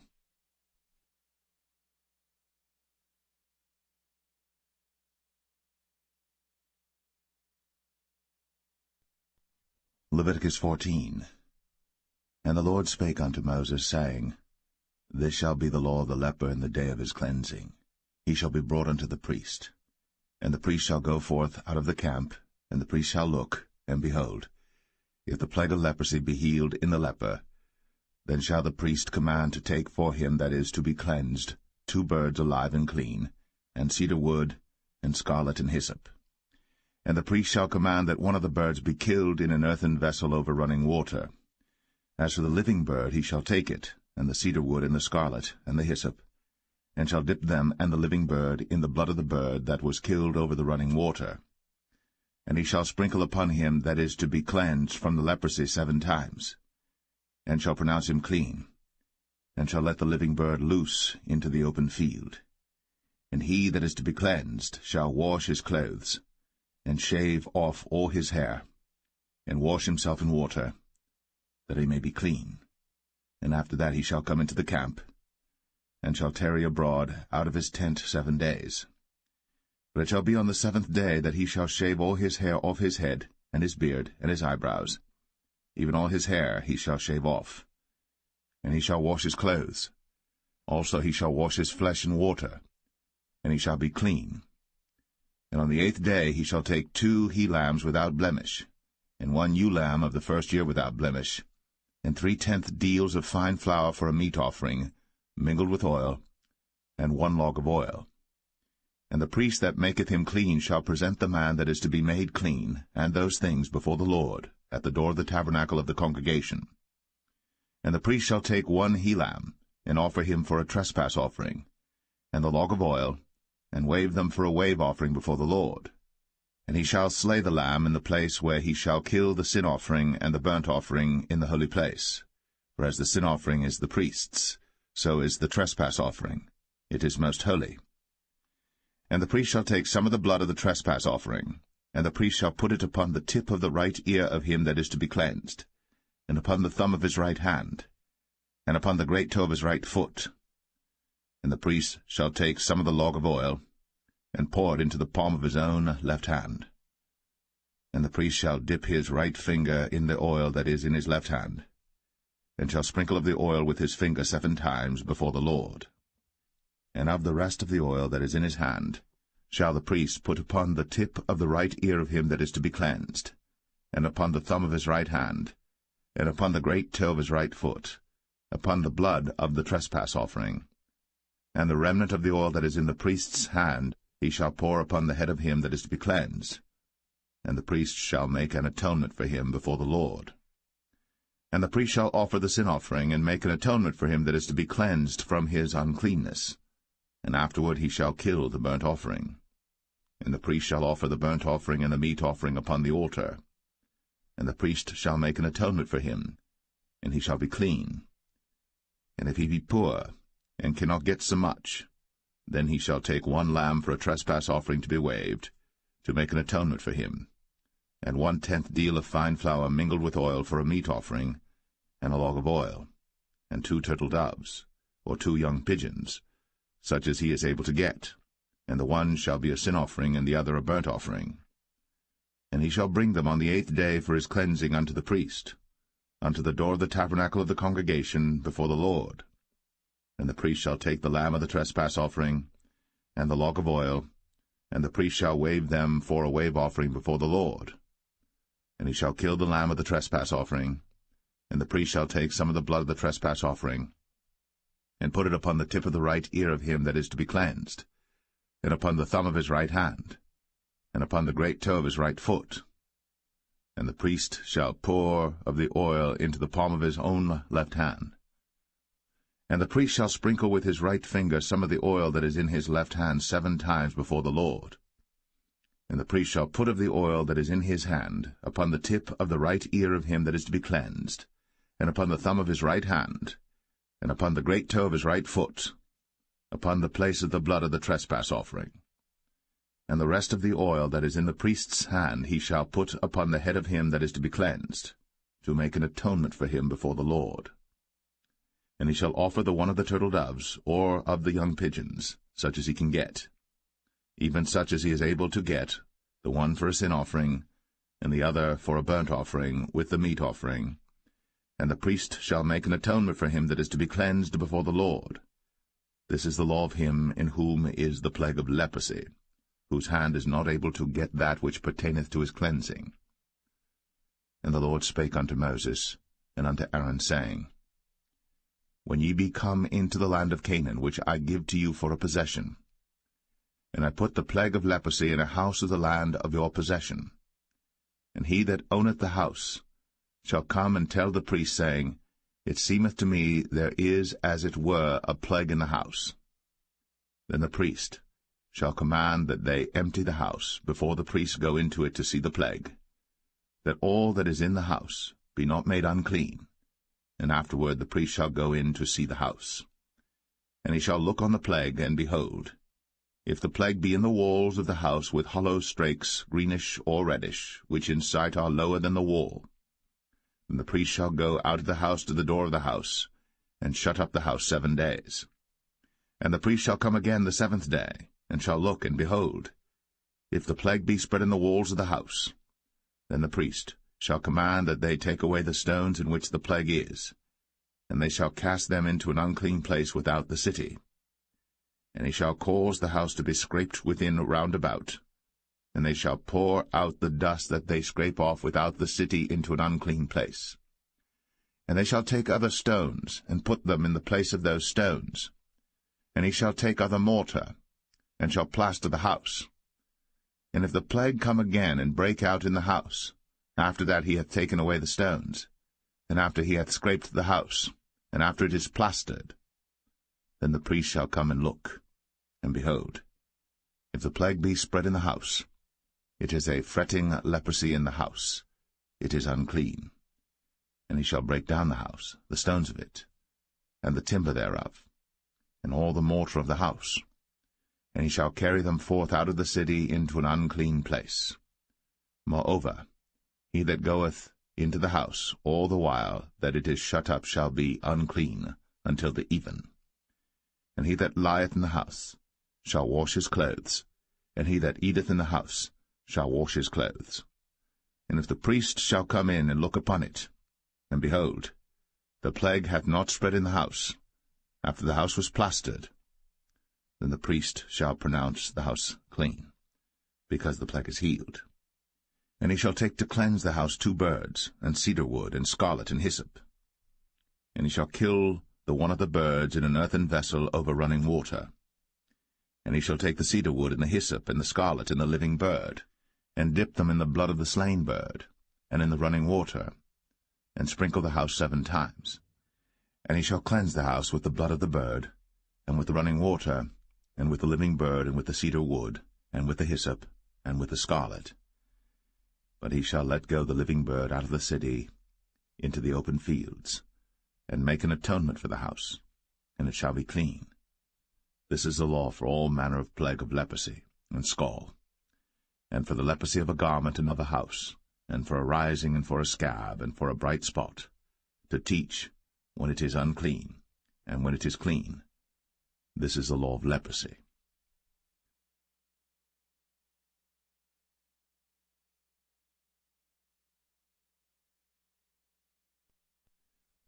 Leviticus 15. And the Lord spake unto Moses and to Aaron, saying, Speak unto the children of Israel, and say unto them, When any man hath a running issue out of his flesh, because of his issue he is unclean. And this shall be his uncleanness in his issue, whether his flesh run with his issue, or his flesh be stopped from his issue, it is his uncleanness. Every bed whereon he lieth that hath the issue is unclean, and everything whereon he sitteth shall be unclean. And whosoever toucheth his bed shall wash his clothes, and bathe himself in water, and be unclean until the even. And he that sitteth on anything whereon he sat that hath the issue shall wash his clothes, and bathe himself in water, and be unclean until the even. And he that toucheth the flesh of him that hath the issue shall wash his clothes, and bathe himself in water, and be unclean until the even. And if he that hath the issue spit upon him that is clean, then he shall wash his clothes, and bathe himself in water, and be unclean until the even. And what saddle soever he rideth upon that hath the issue shall be unclean. And whosoever toucheth anything that was under him shall be unclean until the even. And he that beareth any of those things shall wash his clothes, and bathe himself in water, and be unclean until the even. And whomsoever he toucheth that hath the issue, and hath not rinsed his hands in water, he shall wash his clothes, and bathe himself in water, and be unclean until the even. And the vessel of earth that he toucheth, which hath the issue, shall be broken, and every vessel of wood shall be rinsed in water. And when he that hath an issue is cleansed of his issue, then he shall number to himself 7 days for his cleansing, and wash his clothes, and bathe his flesh in running water, and shall be clean. And on the 8th day he shall take to him 2 turtle doves, or 2 young pigeons, and come before the Lord unto the door of the tabernacle of the congregation, and give them unto the priest. And the priest shall offer them, the one for a sin offering, and the other for a burnt offering. And the priest shall make an atonement for him before the Lord for his issue. And if any man's seed of copulation go out from him, then he shall wash all his flesh in water, and be unclean until the even. And every garment and every skin whereon is the seed of copulation shall be washed with water, and be unclean until the even. The woman also with whom man shall lie with seed of copulation, they shall both bathe themselves in water, and be unclean until the even. And if a woman have an issue, and her issue in her flesh be blood, she shall be put apart 7 days, and whosoever toucheth her shall be unclean until the even. And everything that she lieth upon in her separation shall be unclean. Everything also that she sitteth upon shall be unclean. And whosoever toucheth her bed shall wash his clothes, and bathe himself in water, and be unclean until the even. And whosoever toucheth anything that she sat upon shall wash his clothes, and bathe himself in water, and be unclean until the even. And if it be on her bed, or on any thing whereon she sitteth, when he toucheth it, he shall be unclean until the even. And if any man lie with her at all, and her flowers be upon him, he shall be unclean 7 days, and all the bed whereon he lieth shall be unclean. And if a woman have an issue of her blood many days out of the time of her separation, or if it run beyond the time of her separation, all the days of the issue of her uncleanness shall be as the days of her separation. She shall be unclean. Every bed whereon she lieth all the days of her issue shall be unto her as the bed of her separation. And whatsoever she sitteth upon shall be unclean, as the uncleanness of her separation. And whosoever toucheth those things shall be unclean, and shall wash his clothes, and bathe himself in water, and be unclean until the even. But if she be cleansed of her issue, then she shall number to herself 7 days, and after that she shall be clean. And on the 8th day she shall take unto her 2 turtles, or 2 young pigeons, and bring them unto the priest, to the door of the tabernacle of the congregation.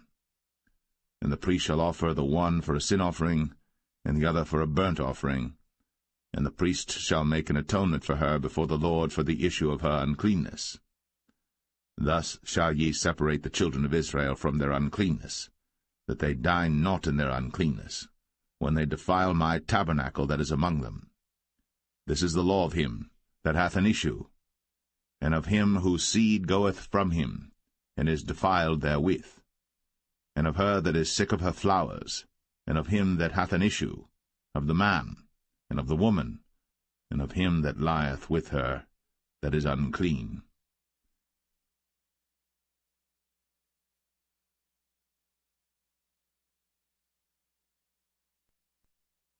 Leviticus 16. And the Lord spake unto Moses after the death of the 2 sons of Aaron, when they offered before the Lord and died. And the Lord said unto Moses, Speak unto Aaron thy brother, that he come not at all times into the holy place within the veil before the mercy seat, which is upon the ark, that he die not. For I will appear in the cloud upon the mercy seat. Thus shall Aaron come into the holy place, with a young bullock for a sin offering, and a ram for a burnt offering. He shall put on the holy linen coat, and he shall have the linen breeches upon his flesh, and shall be girded with a linen girdle, and with the linen mitre shall he be attired. These are holy garments. Therefore shall he wash his flesh in water, and so put them on. And he shall take of the congregation of the children of Israel 2 kids of the goats for a sin offering, and 1 ram for a burnt offering. And Aaron shall offer his bullock of the sin offering which is for himself, and make an atonement for himself, and for his house. And he shall take the 2 goats and present them before the Lord at the door of the tabernacle of the congregation. And Aaron shall cast lots upon the 2 goats, 1 lot for the Lord, and the other lot for the scapegoat. And Aaron shall bring the goat upon which the Lord's lot fell, and offer him for a sin offering. But the goat on which the lot fell to be the scapegoat shall be presented alive before the Lord, to make an atonement with him, and to let him go for a scapegoat into the wilderness. And Aaron shall bring the bullock of the sin offering which is for himself, and shall make an atonement for himself, and for his house, and shall kill the bullock of the sin offering which is for himself. And he shall take a censer full of burning coals of fire from off the altar before the Lord, and his hands full of sweet incense beaten small, and bring it within the veil. And he shall put the incense upon the fire before the Lord, that the cloud of the incense may cover the mercy seat that is upon the testimony, that he die not. And he shall take of the blood of the bullock, and sprinkle it with his finger upon the mercy seat eastward, and before the mercy seat shall he sprinkle of the blood with his finger 7 times. Then shall he kill the goat of the sin offering that is for the people, and bring his blood within the veil, and do with that blood as he did with the blood of the bullock, and sprinkle it upon the mercy seat, and before the mercy seat. And he shall make an atonement for the holy place, because of the uncleanness of the children of Israel, and because of their transgressions and all their sins. And so shall he do for the tabernacle of the congregation that remaineth among them in the midst of their uncleanness.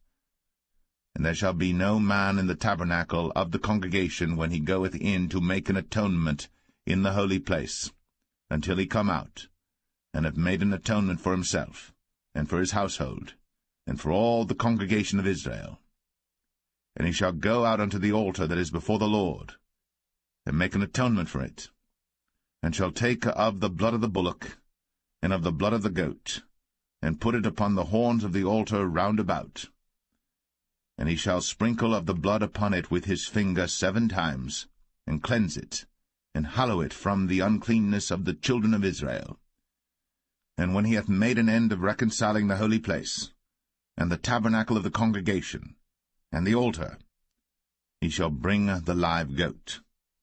And Aaron shall lay both his hands upon the head of the live goat, and confess over him all the iniquities of the children of Israel, and all their transgressions and all their sins, putting them upon the head of the goat, and shall send him away by the hand of a fit man into the wilderness.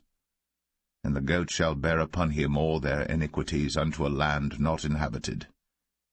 And he shall let go the goat in the wilderness. And Aaron shall come into the tabernacle of the congregation, and shall put off the linen garments, which he put on when he went into the holy place, and shall leave them there.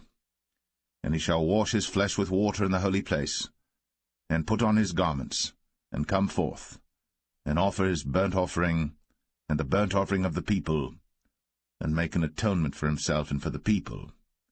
And the fat of the sin offering shall he burn upon the altar.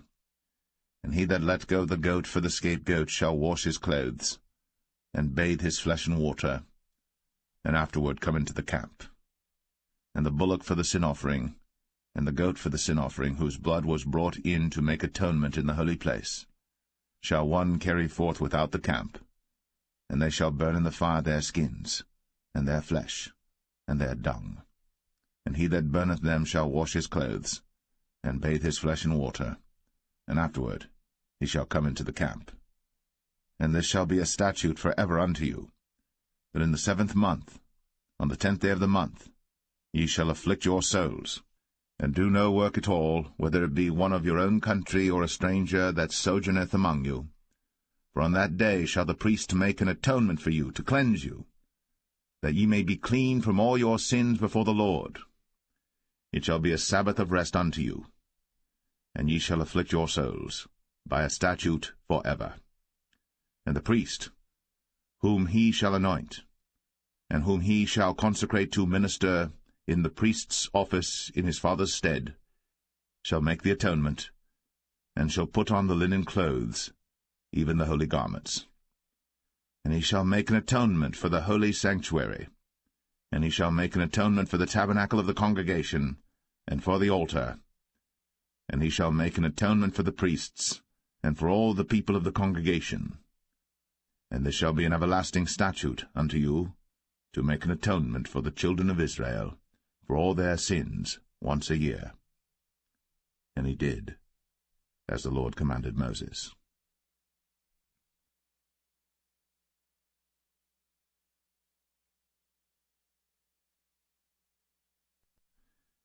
Leviticus 17. And the Lord spake unto Moses, saying, Speak unto Aaron, and unto his sons, and unto all the children of Israel, and say unto them, This is the thing which the Lord hath commanded, saying, What man soever there be of the house of Israel that killeth an ox, or lamb, or goat, in the camp, or that killeth it out of the camp, and bringeth it not unto the door of the tabernacle of the congregation to offer an offering unto the Lord before the tabernacle of the Lord, blood shall be imputed unto that man. He hath shed blood, and that man shall be cut off from among his people. To the end that the children of Israel may bring their sacrifices which they offer in the open field, even that they may bring them unto the Lord, unto the door of the tabernacle of the congregation, unto the priest, and offer them for peace offerings unto the Lord. And the priest shall sprinkle the blood upon the altar of the Lord at the door of the tabernacle of the congregation, and burn the fat for a sweet savour unto the Lord. And they shall no more offer their sacrifices unto devils, after whom they have gone a-whoring. This shall be a statute for ever unto them throughout their generations. And thou shalt say unto them, Whatsoever man there be of the house of Israel, or of the strangers which sojourn among you, that offereth a burnt offering or sacrifice, and bringeth it not unto the door of the tabernacle of the congregation, to offer it unto the Lord, even that man shall be cut off from among his people. And whatsoever man there be of the house of Israel, or of the strangers that sojourn among you, that eateth any manner of blood, I will even set my face against that soul that eateth blood, and will cut him off from among his people. For the life of the flesh is in the blood, and I have given it to you upon the altar to make an atonement for your souls. For it is the blood that maketh an atonement for the soul. Therefore I said unto the children of Israel, No soul of you shall eat blood, neither shall any stranger that sojourneth among you eat blood. And whatsoever man there be of the children of Israel, or of the strangers that sojourn among you, which hunteth and catcheth any beast or fowl that may be eaten, he shall even pour out the blood thereof, and cover it with dust. For it is the life of all flesh, the blood of it is for the life thereof.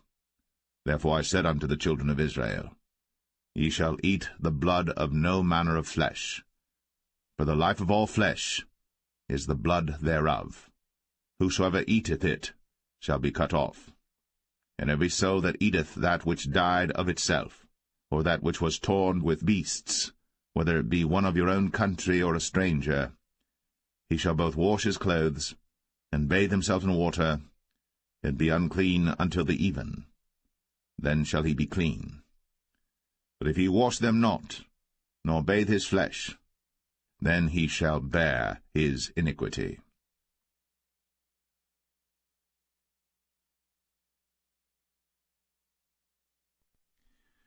Leviticus 18. And the Lord spake unto Moses, saying, Speak unto the children of Israel, and say unto them, I am the Lord your God. After the doings of the land of Egypt, wherein ye dwelt, shall ye not do, and after the doings of the land of Canaan, whither I bring you, shall ye not do, neither shall ye walk in their ordinances. Ye shall do my judgments, and keep mine ordinances, to walk therein. I am the Lord your God. Ye shall therefore keep my statutes and my judgments, which if a man do, he shall live in them. I am the Lord. None of you shall approach to any that is near of kin to him, to uncover their nakedness. I am the Lord. The nakedness of thy father, or the nakedness of thy mother, shalt thou not uncover. She is thy mother, thou shalt not uncover her nakedness.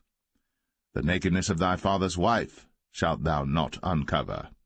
It is thy father's nakedness. The nakedness of thy sister, the daughter of thy father, or daughter of thy mother, whether she be born at home, or born abroad, even their nakedness thou shalt not uncover. The nakedness of thy son's daughter, or of thy daughter's daughter, even their nakedness thou shalt not uncover. For theirs is thine own nakedness. The nakedness of thy father's wife's daughter, begotten of thy father, she is thy sister. Thou shalt not uncover her nakedness. Thou shalt not uncover the nakedness of thy father's sister. She is thy father's near kinswoman. Thou shalt not uncover the nakedness of thy mother's sister, for she is thy mother's near kinswoman. Thou shalt not uncover the nakedness of thy father's brother. Thou shalt not approach to his wife. She is thine aunt. Thou shalt not uncover the nakedness of thy daughter-in-law. She is thy son's wife. Thou shalt not uncover her nakedness. Thou shalt not uncover the nakedness of thy brother's wife. It is thy brother's nakedness. Thou shalt not uncover the nakedness of a woman and her daughter, neither shalt thou take her son's daughter, or her daughter's daughter, to uncover her nakedness, for they are her near kinswoman. It is wickedness. Neither shalt thou take a wife to her sister, to vex her, to uncover her nakedness, beside the other in her lifetime. Also thou shalt not approach unto a woman to uncover her nakedness, as long as she is put apart for her uncleanness. Moreover, thou shalt not lie carnally with thy neighbor's wife, to defile thyself with her. And thou shalt not let any of thy seed pass through the fire to Moloch. Neither shalt thou profane the name of thy God. I am the Lord. Thou shalt not lie with mankind, as with womankind.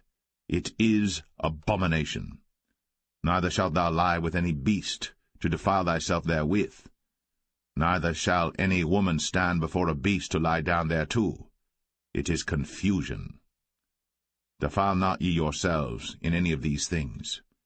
For in all these the nations are defiled which I cast out before you, and the land is defiled. Therefore I do visit the iniquity thereof upon it, and the land itself vomiteth out her inhabitants. Ye shall therefore keep my statutes and my judgments, and shall not commit any of these abominations, neither any of your own nation, nor any stranger that sojourneth among you. For all these abominations have the men of the land done, which were before you, and the land is defiled, that the land spew not you out also, when ye defile it, as it spewed out the nations that were before you. For whosoever shall commit any of these abominations, even the souls that commit them, shall be cut off from among their people. Therefore shall ye keep mine ordinance, that ye commit not any one of these abominable customs, which were committed before you, and that ye defile not yourselves therein. I am the Lord your God.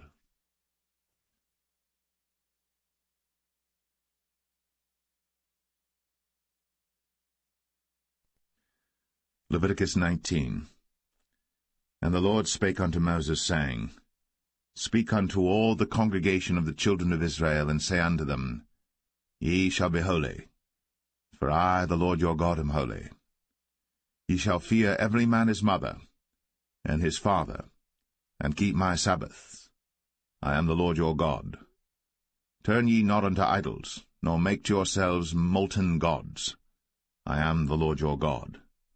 And if ye offer a sacrifice of peace offerings unto the Lord, ye shall offer it at your own will.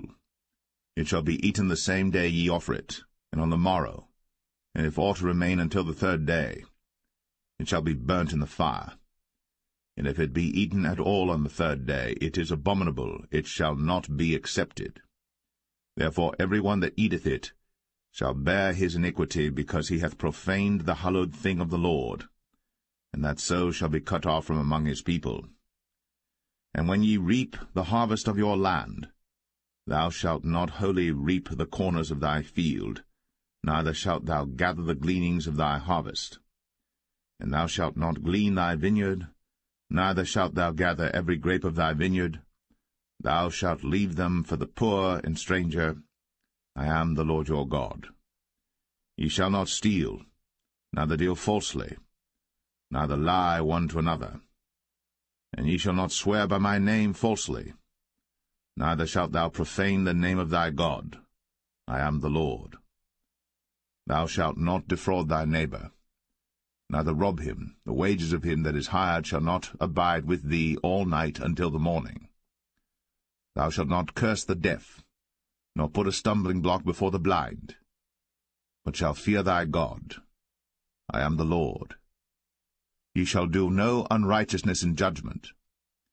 Thou shalt not respect the person of the poor, nor honor the person of the mighty, but in righteousness shalt thou judge thy neighbor. Thou shalt not go up and down as a talebearer among thy people, neither shalt thou stand against the blood of thy neighbor. I am the Lord. Thou shalt not hate thy brother in thine heart. Thou shalt in any wise rebuke thy neighbor, and not suffer sin upon him. Thou shalt not avenge, nor bear any grudge against the children of thy people. But thou shalt love thy neighbor as thyself. I am the Lord. Ye shall keep my statutes. Thou shalt not let thy cattle gender with a diverse kind. Thou shalt not sow thy field with mingled seed, neither shall a garment mingled of linen and woolen come upon thee. And whosoever lieth carnally with a woman that is a bondmaid, betrothed to an husband, and not at all redeemed, nor freedom given her, she shall be scourged. They shall not be put to death, because she was not free. And he shall bring his trespass offering unto the Lord, unto the door of the tabernacle of the congregation, even a ram for a trespass offering. And the priest shall make an atonement for him with the ram of the trespass offering before the Lord for his sin which he hath done, and the sin which he hath done shall be forgiven him. And when ye shall come into the land, and shall have planted all manner of trees for food, then ye shall count the fruit thereof as uncircumcised. 3 years shall it be as uncircumcised unto you. It shall not be eaten of. But in the 4th year all the fruit thereof shall be holy, to praise the Lord withal. And in the 5th year shall ye eat of the fruit thereof, that it may yield unto you the increase thereof. I am the Lord your God. Ye shall not eat anything with the blood, neither shall ye use enchantment, nor observe times. Ye shall not round the corners of your heads, neither shalt thou mar the corners of thy beard. Ye shall not make any cuttings in your flesh for the dead, nor print any marks upon you. I am the Lord. Do not prostitute thy daughter to cause her to be a whore, lest the land fall to whoredom, and the land become full of wickedness. Ye shall keep my Sabbaths, and reverence my sanctuary. I am the Lord. Regard not them that have familiar spirits, neither seek after wizards, to be defiled by them. I am the Lord your God. Thou shalt rise up before the hoary head, and honor the face of the old man, and fear thy God. I am the Lord. And if a stranger sojourn with thee in your land, ye shall not vex him. But the stranger that dwelleth with you shall be unto you as one born among you, and thou shalt love him as thyself. For ye were strangers in the land of Egypt. I am the Lord your God. Ye shall do no unrighteousness in judgment, and meat yard in weight or in measure. just balances, just weights, a just ephah, and a just hin shall ye have. I am the Lord your God, which brought you out of the land of Egypt. Therefore shall ye observe all my statutes, and all my judgments, and do them. I am the Lord.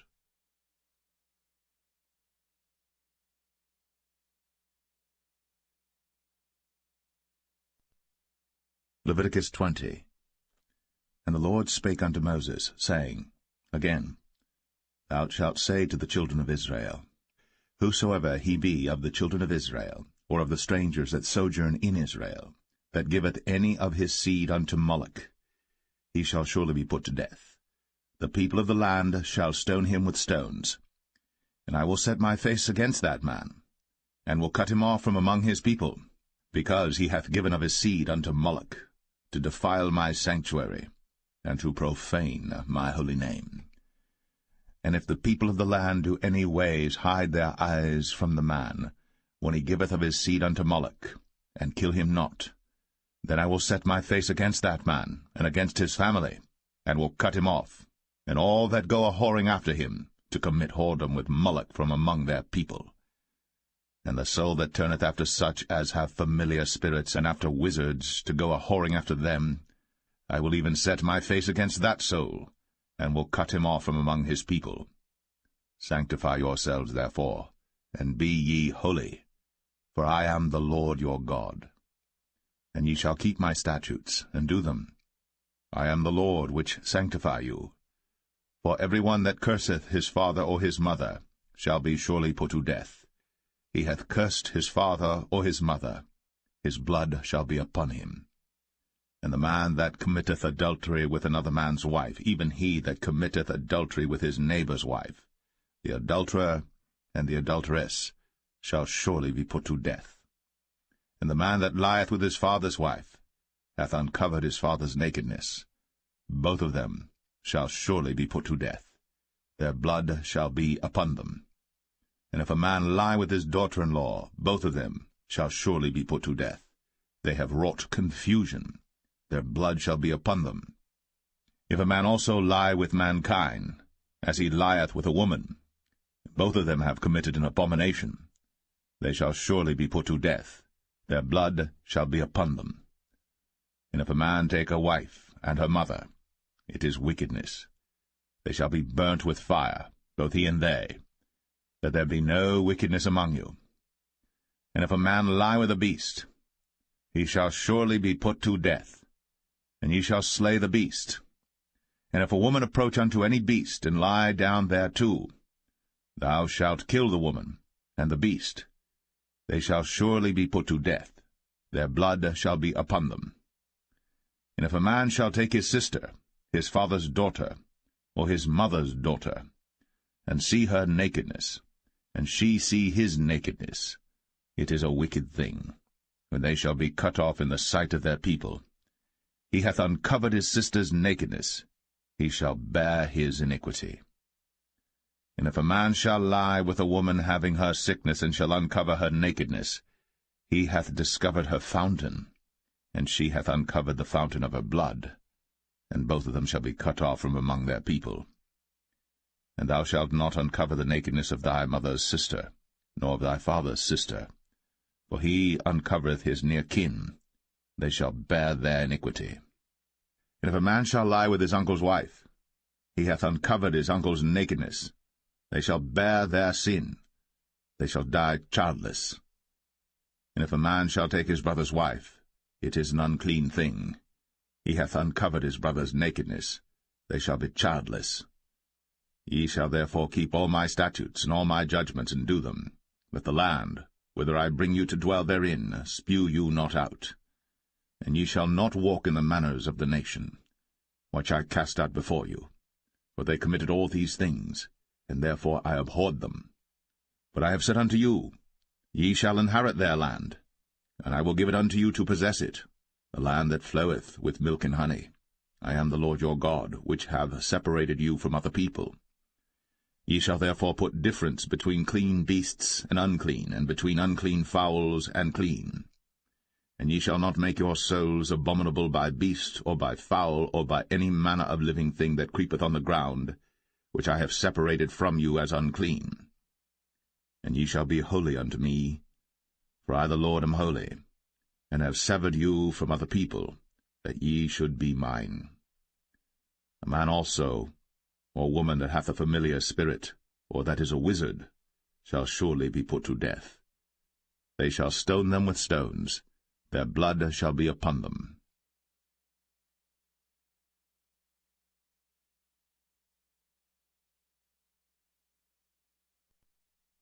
Leviticus 21. And the Lord said unto Moses, Speak unto the priests, the sons of Aaron, and say unto them, There shall none be defiled for the dead among his people. But for his kin that is near unto him, that is, for his mother, and for his father, and for his son, and for his daughter, and for his brother, and for his sister a virgin, that is nigh unto him, which hath had no husband, for her may he be defiled. But he shall not defile himself, being a chief man among his people, to profane himself. They shall not make baldness upon their head, neither shall they shave off the corner of their beard, nor make any cuttings in their flesh. They shall be holy unto their God, and not profane the name of their God, for the offerings of the Lord made by fire, and the bread of their God they do offer, therefore they shall be holy. They shall not take a wife that is a whore, or profane, neither shall they take a woman put away from her husband, for he is holy unto his God. Thou shalt sanctify him therefore, for he offereth the bread of thy God. He shall be holy unto thee. For I, the Lord, which sanctify you, am holy. And the daughter of any priest, if she profane herself by playing the whore, she profaneth her father. She shall be burnt with fire. And he that is the high priest among his brethren, upon whose head the anointing oil was poured, and that is consecrated to put on the garments, shall not uncover his head nor rend his clothes. Neither shall he go into any dead body, nor defile himself for his father, or for his mother. Neither shall he go out of the sanctuary, nor profane the sanctuary of his God. For the crown of the anointing oil of his God is upon him. I am the Lord. And he shall take a wife in her virginity, a widow, or a divorced woman, or profane, or an harlot. These shall he not take, but he shall take a virgin of his own people to wife. Neither shall he profane his seed among his people, for I the Lord do sanctify him. And the Lord spake unto Moses, saying, Speak unto Aaron, saying, Whosoever he be of thy seed in their generations that hath any blemish, let him not approach to offer the bread of his God. For whatsoever man he be that hath a blemish, he shall not approach, a blind man, or a lame, or he that hath a flat nose, or anything superfluous, or a man that is broken-footed, or broken-handed, or crooked-backed, or a dwarf, or that hath a blemish in his eye, or be scurvy, or scabbed, or hath his stones broken. No man that hath a blemish of the seed of Aaron the priest shall come nigh to offer the offerings of the Lord made by fire. He hath a blemish. He shall not come nigh to offer the bread of his God. He shall eat the bread of his God, both of the most holy and of the holy. Only he shall not go in unto the veil, nor come nigh unto the altar, because he hath a blemish, that he profane not my sanctuaries. For I the Lord do sanctify them. And Moses told it unto Aaron and to his sons, and unto all the children of Israel.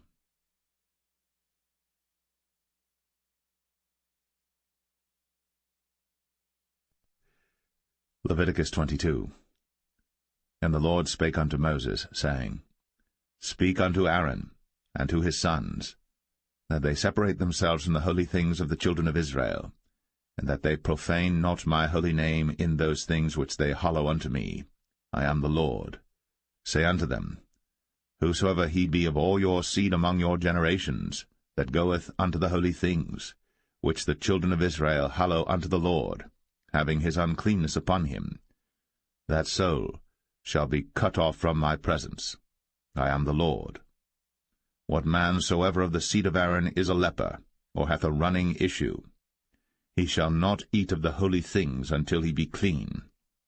And whoso toucheth anything that is unclean by the dead, or a man whose seed goeth from him, or whosoever toucheth any creeping thing, whereby he may be made unclean, or a man of whom he may take uncleanness, whatsoever uncleanness he hath, the soul which hath touched any such shall be unclean until even, and shall not eat of the holy things, unless he wash his flesh with water. And when the sun is down, he shall be clean, and shall afterward eat of the holy things, because it is his food.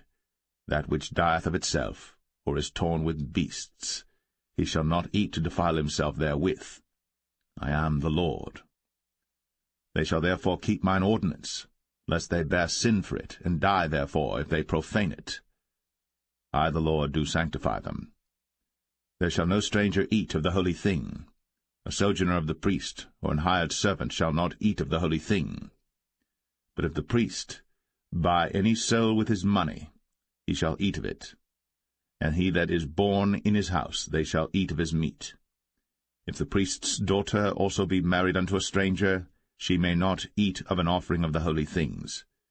But if the priest's daughter be a widow, or divorced, and have no child, and is returned unto her father's house, as in her youth, she shall eat of her father's meat. But there shall no stranger eat thereof. And if a man eat of the holy thing unwittingly, then he shall put the fifth part thereof unto it, and shall give it unto the priest with the holy thing. And they shall not profane the holy things of the children of Israel, which they offer unto the Lord, or suffer them to bear the iniquity of trespass, when they eat their holy things. For I the Lord do sanctify them. And the Lord spake unto Moses, saying, Speak unto Aaron, and to his sons, and unto all the children of Israel, and say unto them, Whatsoever he be of the house of Israel, or of the strangers in Israel, that will offer his oblation for all his vows, and for all his freewill offerings, which they will offer unto the Lord for a burnt offering, ye shall offer at your own will a male without blemish, of the beeves, of the sheep, or of the goats. But whatsoever hath a blemish, that shall ye not offer, for it shall not be acceptable for you. And whosoever offereth a sacrifice of peace offerings unto the Lord to accomplish his vow, or a freewill offering in beeves or sheep, it shall be perfect to be accepted. There shall be no blemish therein. Blind, or broken, or maimed, or having a wen, or scurvy, or scabbed, ye shall not offer these unto the Lord, nor make an offering by fire of them upon the altar unto the Lord, either a bullock, or a lamb that hath anything superfluous or lacking in his parts, that mayest thou offer for a freewill offering, but for a vow it shall not be accepted. Ye shall not offer unto the Lord that which is bruised, or crushed, or broken, or cut. Neither shall ye make any offering thereof in your land. Neither from a stranger's hand shall ye offer the bread of your God of any of these, because their corruption is in them, and blemishes be in them. They shall not be accepted for you.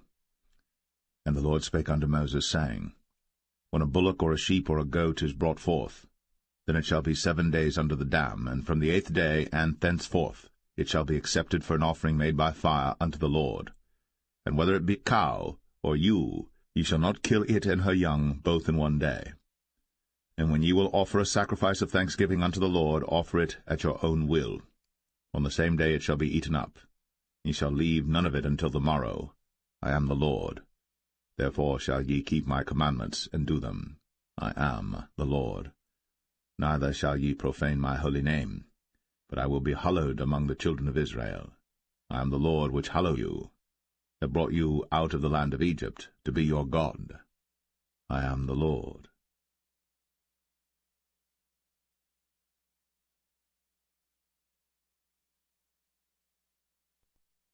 Leviticus 23.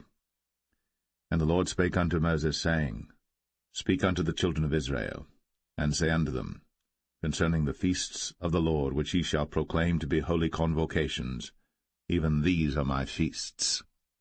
6 days shall work be done, but the 7th day is the Sabbath of rest, and holy convocation. Ye shall do no work therein. It is the Sabbath of the Lord in all your dwellings. These are the feasts of the Lord, even holy convocations, which ye shall proclaim in their seasons. In the 14th day of the first month at even is the Lord's Passover, and on the 15th day of the same month is the feast of unleavened bread unto the Lord. 7 days ye must eat unleavened bread.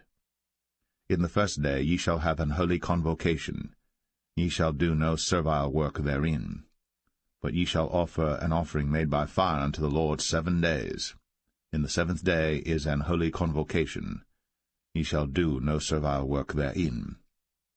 And the Lord spake unto Moses, saying, Speak unto the children of Israel, and say unto them, When ye be come into the land which I give unto you, and shall reap the harvest thereof, then ye shall bring a sheaf of the firstfruits of your harvest unto the priest. And he shall wave the sheaf before the Lord, to be accepted for you. On the morrow after the Sabbath the priest shall wave it.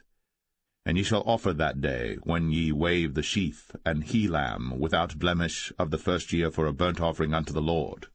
And the meat offering thereof shall be 2/10 deals of fine flour mingled with oil, an offering made by fire unto the Lord for a sweet savour. And the drink offering thereof shall be of wine, the 4th part of an hin. And ye shall eat neither bread, nor parched corn, nor green ears, until the selfsame day that ye have brought an offering unto your God. It shall be a statute for ever throughout your generations in all your dwellings. And ye shall count unto you from the morrow after the Sabbath, from the day that ye brought the sheaf of the wave offering, 7 Sabbaths shall be complete. Even unto the morrow, after the 7th Sabbath, shall ye number 50 days. And ye shall offer a new meat offering unto the Lord.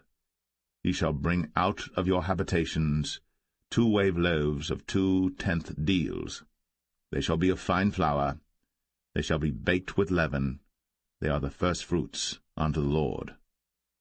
And ye shall offer with the bread 7 lambs without blemish of the first year, and 1 young bullock, and 2 rams.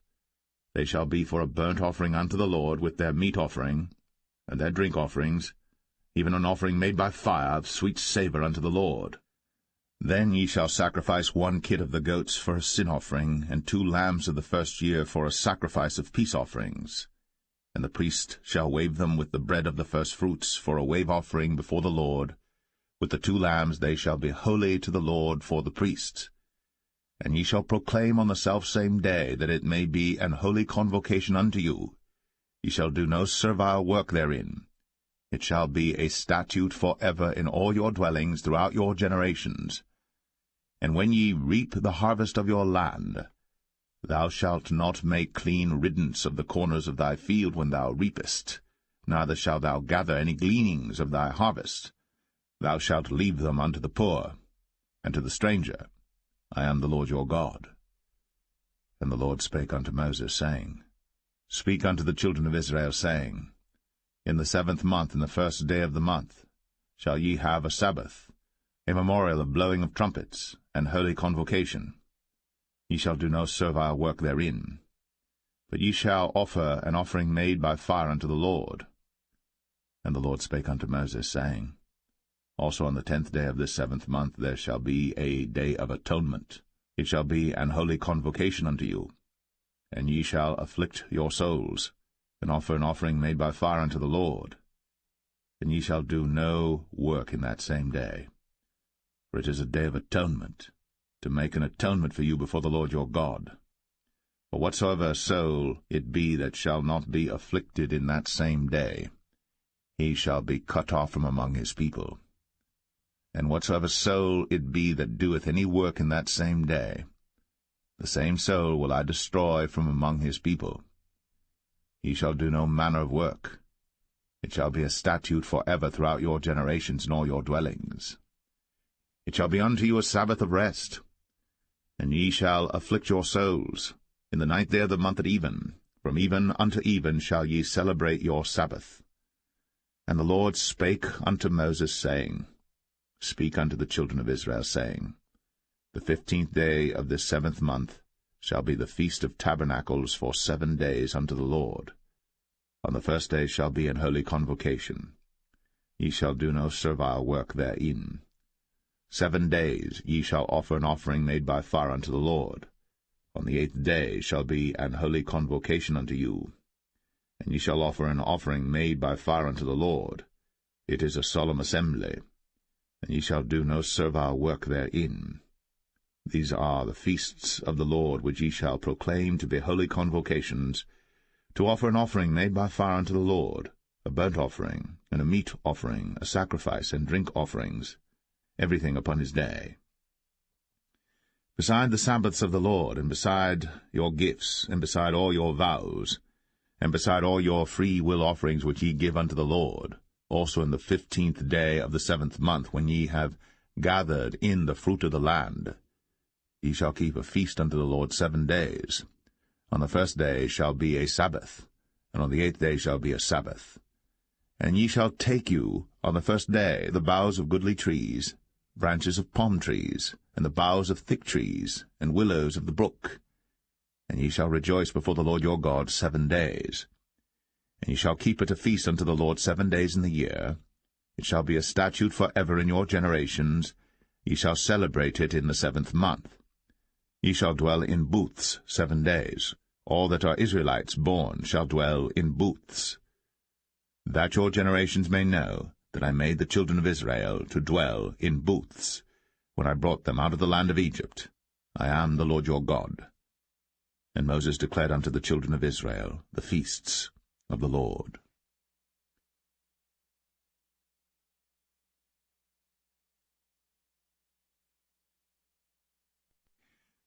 Leviticus 24. And the Lord spake unto Moses, saying, Command the children of Israel, that they bring unto thee pure oil olive beaten for the light, to cause the lamps to burn continually. Without the veil of the testimony, in the tabernacle of the congregation, shall Aaron order it from the evening unto the morning before the Lord continually. It shall be a statute for ever in your generations.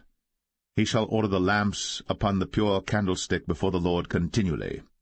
And thou shalt take fine flour, and bake 12 cakes thereof. 2 tenth deals shall be in 1 cake. And thou shalt set them in 2 rows, 6 in a row, upon the pure table before the Lord. And thou shalt put pure frankincense upon each row, that it may be on the bread for a memorial, even an offering made by fire unto the Lord. Every Sabbath he shall set it in order before the Lord continually, being taken from the children of Israel by an everlasting covenant. And it shall be Aaron's and his sons, and they shall eat it in the holy place. For it is most holy unto him of the offerings of the Lord made by fire, by a perpetual statute. And the son of an Israelitish woman, whose father was an Egyptian, went out among the children of Israel. And this son of the Israelitish woman and a man of Israel strove together in the camp. And the Israelitish woman's son blasphemed the name of the Lord, and cursed. And they brought him unto Moses. And his mother's name was Shilemeth, the daughter of Dibri of the tribe of Dan. And they put him in ward, that the mind of the Lord might be shown them. And the Lord spake unto Moses, saying, Bring forth him that hath cursed without the camp, and let all that heard him lay their hands upon his head, and let all the congregation stone him. And thou shalt speak unto the children of Israel, saying, Whosoever curseth his God shall bear his sin. And he that blasphemeth the name of the Lord, he shall surely be put to death. And all the congregation shall certainly stone him, as well the stranger, as he that is born in the land, when he blasphemeth the name of the Lord, shall be put to death. And he that killeth any man shall surely be put to death. And he that killeth a beast shall make it good, beast for beast. And if a man cause a blemish in his neighbor, as he hath done, so shall it be done to him. Breach for breach, eye for eye, tooth for tooth. As he hath caused a blemish in a man, so shall it be done to him again. And he that killeth a beast, he shall restore it. And he that killeth a man, he shall be put to death. Ye shall have one manner of law, as well for the stranger as for one of your own country, for I am the Lord your God. And Moses spake to the children of Israel, that they should bring forth him that had cursed out of the camp, and stone him with stones. And the children of Israel did, as the Lord commanded Moses.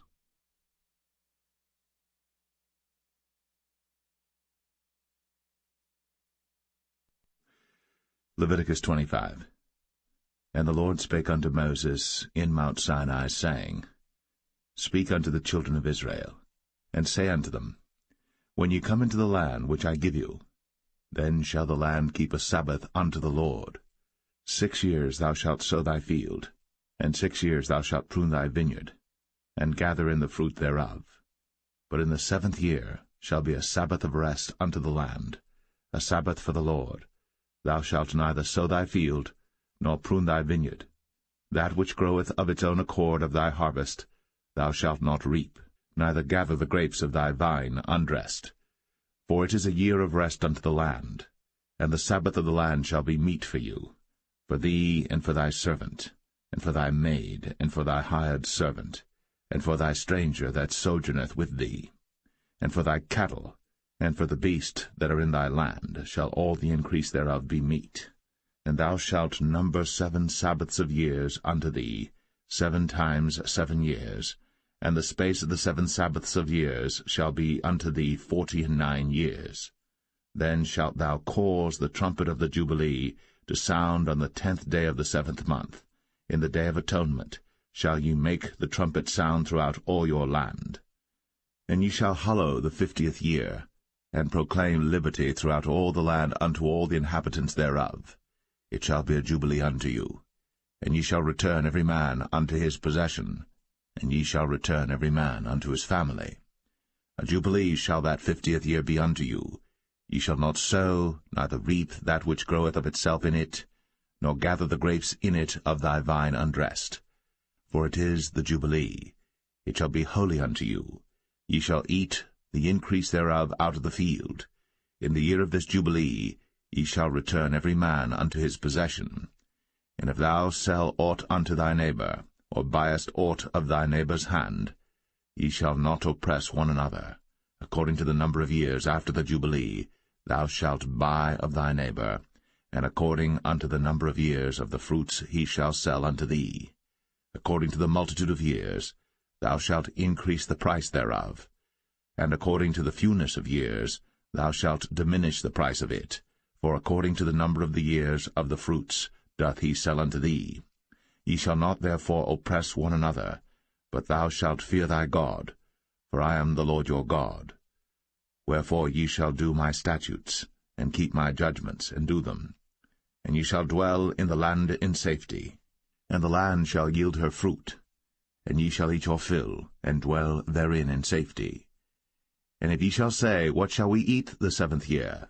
Behold, we shall not sow, nor gather in our increase. Then I will command my blessing upon you in the 6th year, and it shall bring forth fruit for 3 years. And ye shall sow the 8th year, and eat yet of old fruit until the 9th year. Until her fruits come in, ye shall eat of the old store. The land shall not be sold forever, for the land is mine, for ye are strangers and sojourners with me. And in all the land of your possession ye shall grant a redemption for the land. If thy brother be waxen poor, and hath sold away some of his possession, and if any of his kin come to redeem it, then shall he redeem that which his brother sold. And if the man have none to redeem it, and himself be able to redeem it, then let him count the years of the sale thereof, and restore the overplus unto the man to whom he sold it, that he may return unto his possession. But if he be not able to restore it to him, then that which is sold shall remain in the hand of him that hath bought it until the year of Jubilee, and in the Jubilee it shall go out, and he shall return unto his possession. And if a man sell a dwelling house in a walled city, then he may redeem it within a whole year after it is sold. Within a full year may he redeem it. And if it be not redeemed within the space of a full year, then the house that is in the walled city shall be established for ever to him that bought it throughout his generations. It shall not go out in the Jubilee. But the houses of the villages which have no wall round about them shall be counted as the fields of the country. They may be redeemed, and they shall go out in the Jubilee. Notwithstanding the cities of the Levites, and the houses of the cities of their possession, may the Levites redeem at any time. And if a man purchase of the Levites, then the house that was sold, and the city of his possession, shall go out in the year of Jubilee, for the houses of the cities of the Levites are their possession among the children of Israel. But the field of the suburbs of their cities may not be sold, for it is their perpetual possession. And if thy brother be waxen poor, and fallen in decay with thee, then thou shalt relieve him, yea, though he be a stranger, or a sojourner, that he may live with thee. Take thou no usury of him, or increase, but fear thy God, that thy brother may live with thee. Thou shalt not give him thy money upon usury, nor lend him thy victuals for increase. I am the Lord your God, which brought you forth out of the land of Egypt, to give you the land of Canaan, and to be your God. And if thy brother that dwelleth by thee be waxen poor, and be sold unto thee, thou shalt not compel him to serve as a bondservant, but as an hired servant, and as a sojourner. He shall be with thee, and shall serve thee unto the year of Jubilee. And then shall he depart from thee, both he and his children with him, and shall return unto his own family, and unto the possession of his fathers shall he return. For they are my servants, which I brought forth out of the land of Egypt. They shall not be sold as bondmen. Thou shalt not rule over him with rigor, but shalt fear thy God. Both thy bondmen and thy bondmaids, which thou shalt have, shall be of the heathen that are round about you. Of them shall ye buy bondmen and bondmaids. Moreover, of the children of the strangers that do sojourn among you, of them shall ye buy, and of their families that are with you, which they begat in your land, and they shall be your possession. And ye shall take them as an inheritance for your children after you, to inherit them for a possession. They shall be your bondmen for ever. But over your brethren, the children of Israel, ye shall not rule one over another with rigor. And if a sojourner or stranger wax rich by thee, and thy brother that dwelleth by him wax poor, and sell himself unto the stranger or sojourner by thee, or to the stock of the stranger's family, after that he is sold, he may be redeemed again. One of his brethren may redeem him. Either his uncle or his uncle's son may redeem him, or any that is nigh of kin unto him of his family may redeem him, or if he be able, he may redeem himself. And he shall reckon with him that bought him from the year that he was sold to him unto the year of Jubilee. And the price of his sale shall be according unto the number of years, according to the time of an hired servant shall it be with him. If there be yet many years behind, according unto them, he shall give again the price of his redemption out of the money that he was bought for. And if there remain but few years unto the year of Jubilee, then he shall count with him, and according unto his years shall he give him again the price of his redemption. And as a yearly hired servant shall he be with him, and the other shall not rule with rigor over him in thy sight. And if he be not redeemed in these years, then he shall go out in the year of Jubilee, both he and his children with him. For unto me the children of Israel are servants. They are my servants whom I brought forth out of the land of Egypt. I am the Lord your God.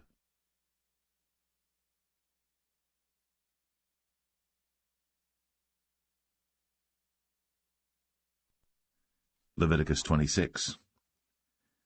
Ye shall make you no idols nor graven image, neither rear you up a standing image, neither shall ye set up any image of stone in your land, to bow down unto it, for I am the Lord your God. Ye shall keep my Sabbaths, and reverence my sanctuary. I am the Lord. If ye walk in my statutes, and keep my commandments, and do them, then I will give you rain in due season, and the land shall yield her increase, and the trees of the field shall yield their fruit. And your threshing shall reach unto the vintage, and the vintage shall reach unto the sowing time. And ye shall eat your bread to the full, and dwell in your land safely. And I will give peace in the land, and ye shall lie down, and none shall make you afraid. And I will rid evil beasts out of the land, neither shall the sword go through your land. And ye shall chase your enemies, and they shall fall before you by the sword. And 5 of you shall chase 100, and 100 of you shall put 10,000 to flight. And your enemies shall fall before you by the sword. For I will have respect unto you, and make you fruitful, and multiply you, and establish my covenant with you. And ye shall eat old store, and bring forth the old because of the new. And I will set my tabernacle among you, and my soul shall not abhor you. And I will walk among you, and will be your God, and ye shall be my people. I am the Lord your God, which brought you forth out of the land of Egypt, that ye should not be their bondmen. And I have broken the bands of your yoke, and made you go upright. But if ye will not hearken unto me, and will not do all these commandments, and if ye shall despise my statutes, or if your soul abhor my judgments, so that ye will not do all my commandments, but that ye break my covenant, I also will do this unto you. I will even appoint over you terror, consumption, and the burning ague, that shall consume the eyes, and cause sorrow of heart. And ye shall sow your seed in vain, for your enemies shall eat it. And I will set my face against you, and ye shall be slain before your enemies. They that hate you shall reign over you, and ye shall flee when none pursueth you.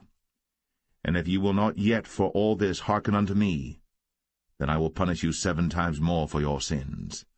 And I will break the pride of your power, and I will make your heaven as iron, and your earth as brass, and your strength shall be spent in vain.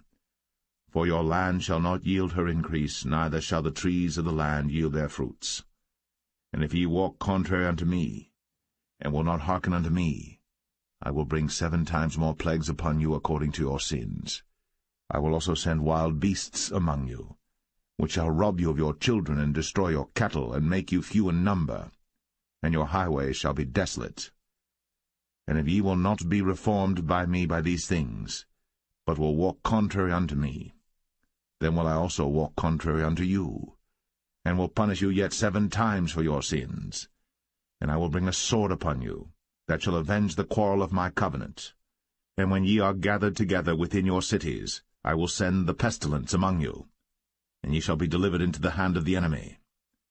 And when I have broken the staff of your bread, 10 women shall bake your bread in 1 oven, and they shall deliver you your bread again by weight, and ye shall eat and not be satisfied. And if ye will not for all this hearken unto me, but walk contrary unto me, then I will walk contrary unto you also in fury, and I, even I, will chastise you 7 times for your sins. And ye shall eat the flesh of your sons, and the flesh of your daughters shall ye eat. And I will destroy your high places, and cut down your images, and cast your carcasses upon the carcasses of your idols. And my soul shall abhor you. And I will make your cities waste, and bring your sanctuaries unto desolation, and I will not smell the savour of your sweet odours. And I will bring the land into desolation, and your enemies which dwell therein shall be astonished at it. And I will scatter you among the heathen, and will draw out a sword after you, and your land shall be desolate, and your cities waste. Then shall the land enjoy her Sabbaths, as long as it lieth desolate, and ye be in your enemy's land. Even then shall the land rest, and enjoy her Sabbaths. As long as it lieth desolate it shall rest, because it did not rest in your Sabbaths, when ye dwelt upon it.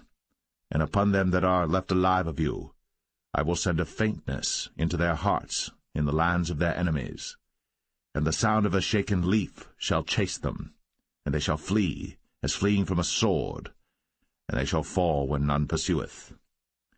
And they shall fall one upon another, as it were before a sword, when none pursueth. And ye shall have no power to stand before your enemies, and ye shall perish among the heathen. And the land of your enemies shall eat you up, and they that are left of you shall pine away in their iniquity in your enemies' lands, and also in the iniquities of their fathers shall they pine away with them, if they shall confess their iniquity, and the iniquity of their fathers, with their trespass which they trespassed against me, and that also they have walked contrary unto me, and that I also have walked contrary unto them, and have brought them into the land of their enemies. If then their uncircumcised hearts be humbled, and they then accept of the punishment of their iniquity, then will I remember my covenant with Jacob, and also my covenant with Isaac, and also my covenant with Abraham will I remember, and I will remember the land. The land also shall be left of them, and shall enjoy her Sabbaths, while she lieth desolate without them. And they shall accept of the punishment of their iniquity, even because they despised my judgments, and because their soul abhorred my statutes. And yet for all that, when they be in the land of their enemies, I will not cast them away, neither will I abhor them to destroy them utterly, and to break my covenant with them, for I am the Lord their God. But I will for their sakes remember the covenant of their ancestors, whom I brought forth out of the land of Egypt, in the sight of the heathen, that I might be their God. I am the Lord. These are the statutes and judgments and laws which the Lord made between him and the children of Israel in Mount Sinai by the hand of Moses.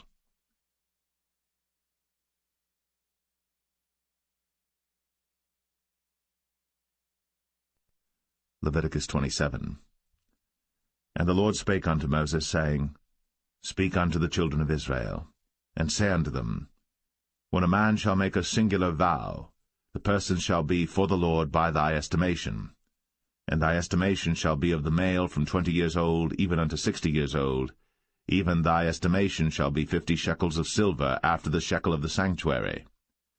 And if it be a female, then thy estimation shall be 30 shekels. And if it be from 5 years old even unto 20 years old, then thy estimation shall be of the male 20 shekels, and for the female 10 shekels. And if it be from a month old even unto 5 years old, then thy estimation shall be of the male 5 shekels of silver, and for the female thy estimation shall be 3 shekels of silver. And if it be from 60 years old and above, if it be a male, then thy estimation shall be 15 shekels, and for the female 10 shekels. But if he be poorer than thy estimation, then he shall present himself before the priest, and the priest shall value him, according to his ability that vowed shall the priest value him. And if it be a beast, whereof men bring an offering unto the Lord, all that any man giveth of such unto the Lord shall be holy. He shall not alter it, nor change it, a good for a bad, or a bad for a good. And if he shall at all change beast for beast, then it and the exchange thereof shall be holy. And if it be any unclean beast, of which they do not offer a sacrifice unto the Lord, then he shall present the beast before the priest. And the priest shall value it, whether it be good or bad, as thou valuest it, who art the priest, so shall it be. But if he will at all redeem it, then he shall add a 5th part thereof unto thy estimation. And when a man shall sanctify his house to be holy unto the Lord, then the priest shall estimate it, whether it be good or bad, as the priest shall estimate it, so shall it stand. And if he that sanctified it will redeem his house, then he shall add the 5th part of the money of thy estimation unto it, and it shall be his. And if a man shall sanctify unto the Lord some part of a field of his possession, then thy estimation shall be according to the seed thereof, an homer of barley seed shall be valued at 50 shekels of silver. If he sanctify his field from the year of Jubilee according to thy estimation, it shall stand. But if he sanctify his field after the Jubilee, then the priest shall reckon unto him the money according to the years that remain, even unto the year of the Jubilee, and it shall be abated from thy estimation. And if he that sanctified the field will in any wise redeem it, then he shall add the 5th part of the money of thy estimation unto it, and it shall be assured to him. And if he will not redeem the field, or if he have sold the field to another man, it shall not be redeemed any more. But the field, when it goeth out in the Jubilee, shall be holy unto the Lord, as a field devoted. The possession thereof shall be the priest's. And if a man sanctify unto the Lord a field which he hath bought, which is not of the fields of his possession, then the priest shall reckon unto him the worth of thy estimation, even unto the year of the Jubilee. And he shall give thine estimation in that day as a holy thing unto the Lord. In the year of the Jubilee the field shall return unto him of whom it was bought, even to him to whom the possession of the land did belong. And all thy estimation shall be according to the shekel of the sanctuary. 20 gerahs shall be the shekel. Only the firstling of the beasts, which should be the Lord's firstling, no man shall sanctify it, whether it be ox or sheep, it is the Lord's. And if it be of an unclean beast, then he shall redeem it according to thine estimation, and shall add a fifth part of it thereto. Or if it be not redeemed, then it shall be sold according to thy estimation. Notwithstanding no devoted thing, that a man shall devote unto the Lord of all that he hath, both of man and beast, and of the field of his possession, shall be sold or redeemed. Every devoted thing is most holy unto the Lord.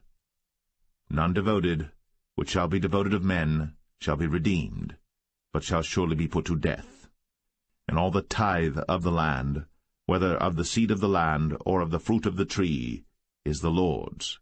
It is holy unto the Lord. And if a man will at all redeem aught of his tithes, he shall add thereto the fifth part thereof. And concerning the tithe of the herd or of the flock, even of whatsoever passeth under the rod, the 10th shall be holy unto the Lord. He shall not search whether it be good or bad, neither shall he change it. And if he change it at all, then both it and the change thereof shall be holy. It shall not be redeemed. These are the commandments which the Lord commanded Moses for the children of Israel in Mount Sinai.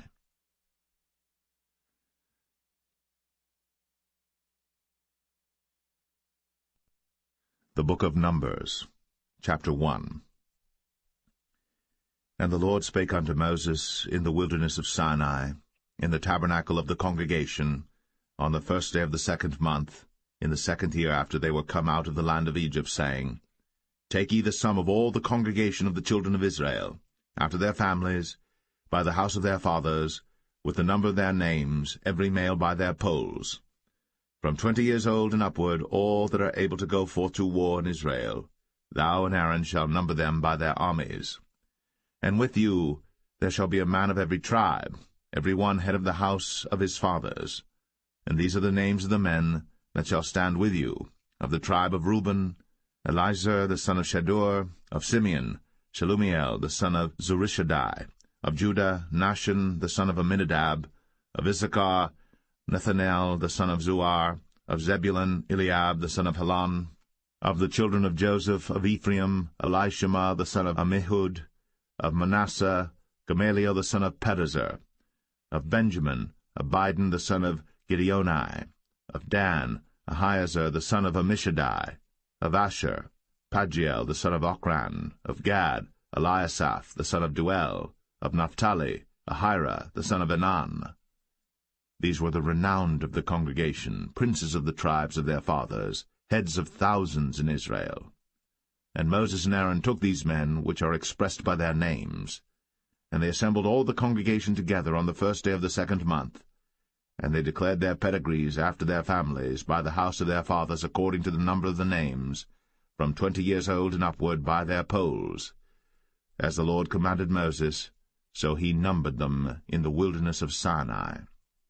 And the children of Reuben, Israel's eldest son, by their generations, after their families, by the house of their fathers, according to the number of the names, by their polls, every male from 20 years old and upward, all that were able to go forth to war. Those that were numbered of them, even of the tribe of Reuben, were 46,500. Of the children of Simeon by their generations, after their families, by the house of their fathers, those that were numbered of them, according to the number of the names, by their polls, every male from 20 years old and upward, all that were able to go forth to war. Those that were numbered of them, even of the tribe of Simeon, were 59,300. Of the children of Gad, by their generations, after their families, by the house of their fathers, according to the number of the names, from 20 years old and upward, all that were able to go forth to war. Those that were numbered of them, even of the tribe of Gad, were 45,650.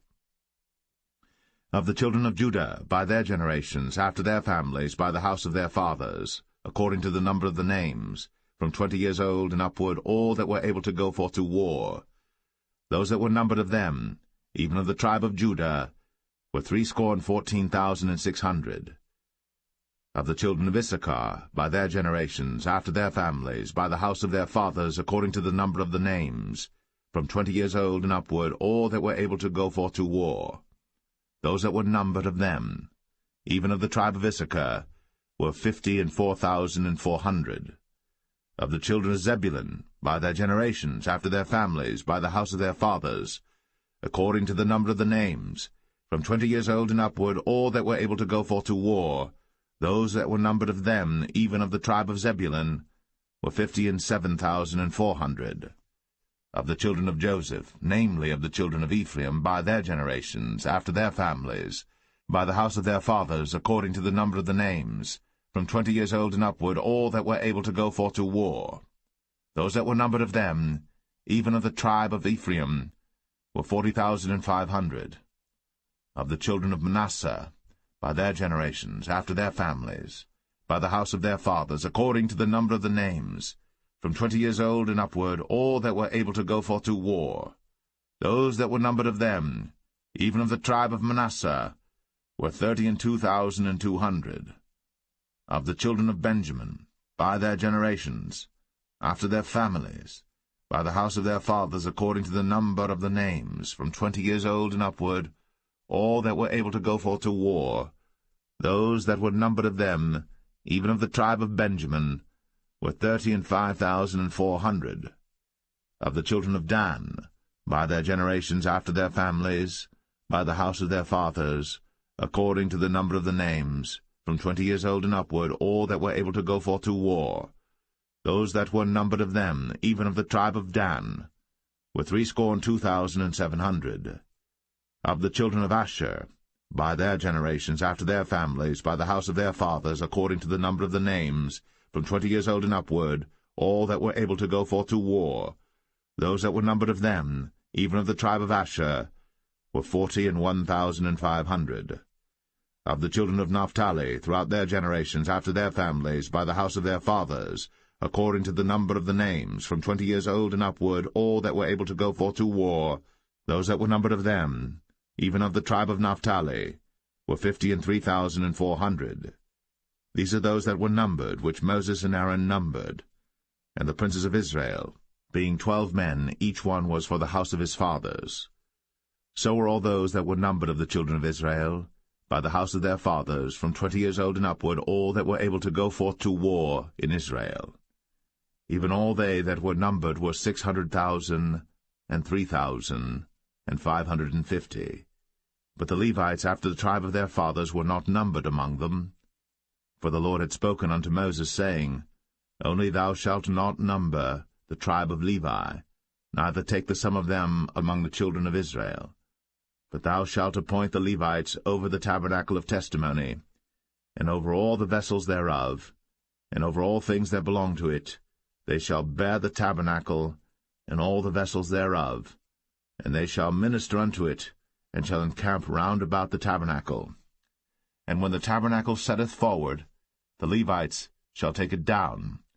And when the tabernacle is to be pitched, the Levites shall set it up, and the stranger that cometh nigh shall be put to death. And the children of Israel shall pitch their tents, every man by his own camp, and every man by his own standard throughout their hosts. But the Levites shall pitch round about the tabernacle of testimony, that there be no wrath upon the congregation of the children of Israel, and the Levites shall keep the charge of the tabernacle of testimony. And the children of Israel did, according to all that the Lord commanded Moses. So did they.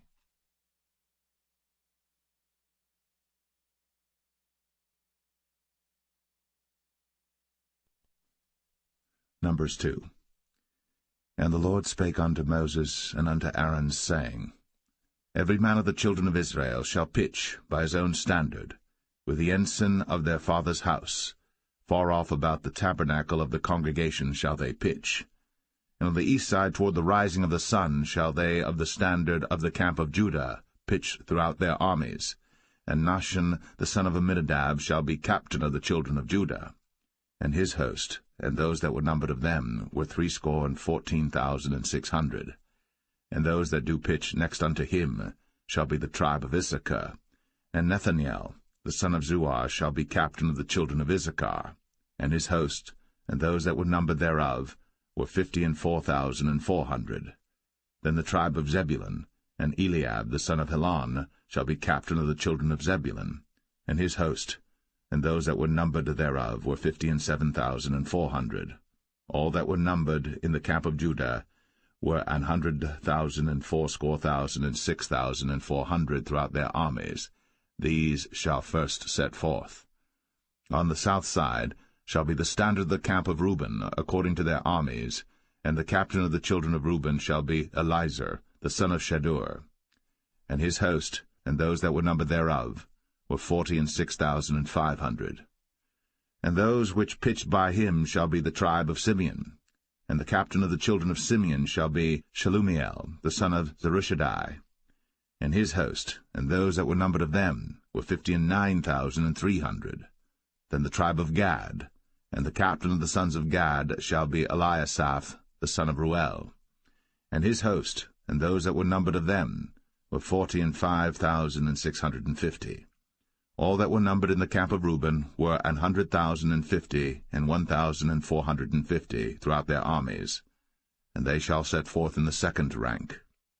Then the tabernacle of the congregation shall set forward with the camp of the Levites, in the midst of the camp, as they encamp, so shall they set forward, every man in his place by their standards. On the west side shall be the standard of the camp of Ephraim, according to their armies, and the captain of the sons of Ephraim shall be Elishama, the son of Ammihud. And his host, and those that were numbered of them, were 40,500. And by him shall be the tribe of Manasseh, and the captain of the children of Manasseh shall be Gamaliel, the son of Pedazur. And his host, and those that were numbered of them, were 32,200.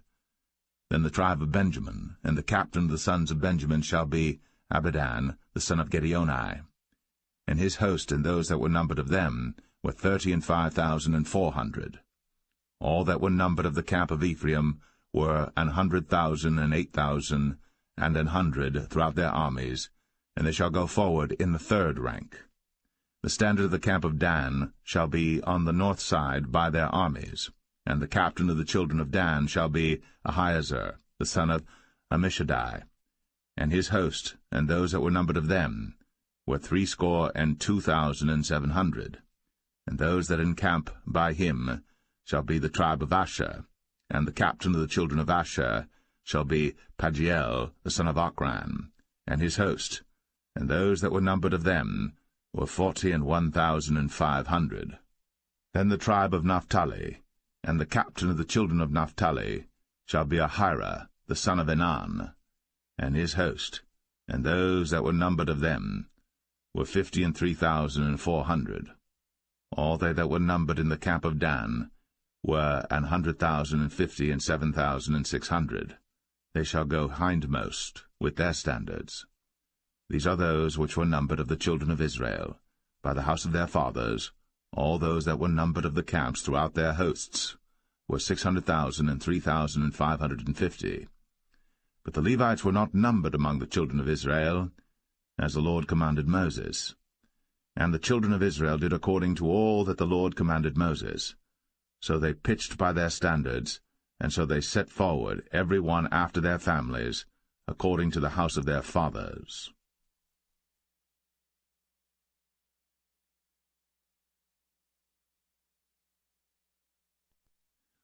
Numbers 3. These also are the generations of Aaron and Moses in the day that the Lord spake with Moses in Mount Sinai. And these are the names of the sons of Aaron, Nadab the firstborn, and Abihu, Eleazar, and Ithamar. These are the names of the sons of Aaron, the priests which were anointed, whom he consecrated to minister in the priest's office. And Nadab and Abihu died before the Lord, when they offered strange fire before the Lord in the wilderness of Sinai, and they had no children. And Eleazar and Ithamar ministered in the priest's office in the sight of Aaron their father. And the Lord spake unto Moses, saying, Bring the tribe of Levi near, and present them before Aaron the priest, that they may minister unto him. And they shall keep his charge, and the charge of the whole congregation before the tabernacle of the congregation, to do the service of the tabernacle.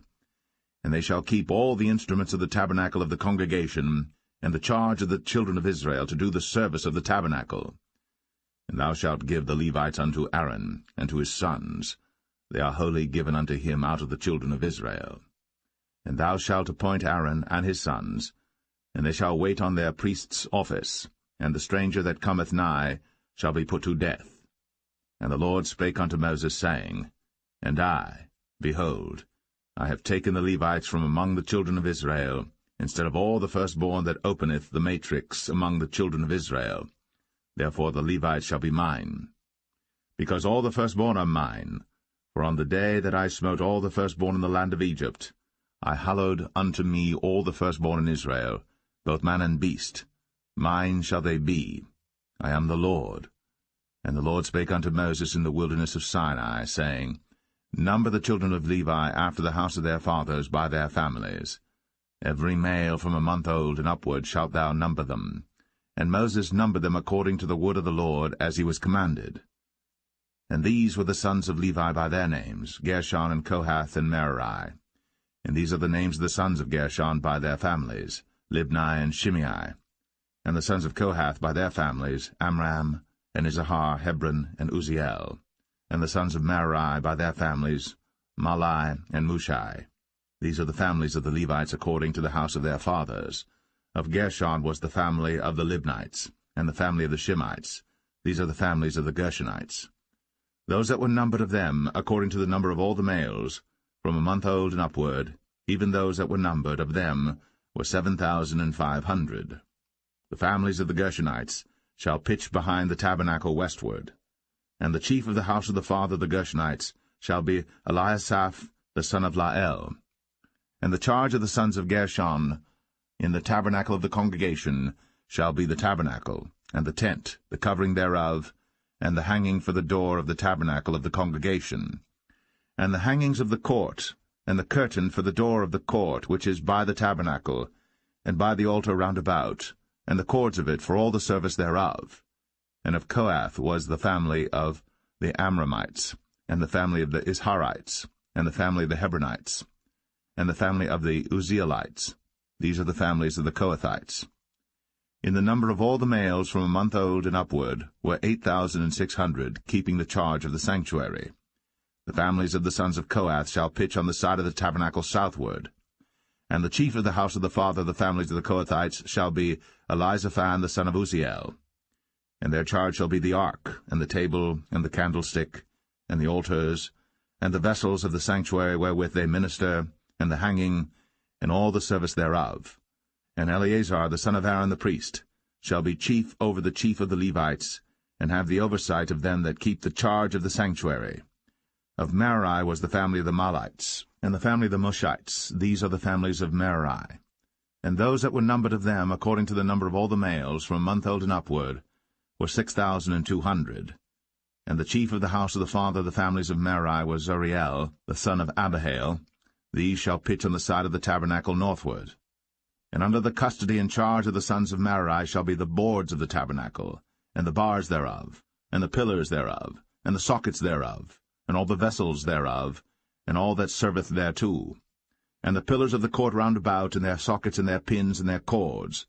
But those that encamp before the tabernacle toward the east, even before the tabernacle of the congregation eastward, shall be Moses and Aaron and his sons, keeping the charge of the sanctuary for the charge of the children of Israel, and the stranger that cometh nigh shall be put to death. All that were numbered of the Levites, which Moses and Aaron numbered at the commandment of the Lord, throughout their families, all the males from a month old and upward, were 22,000.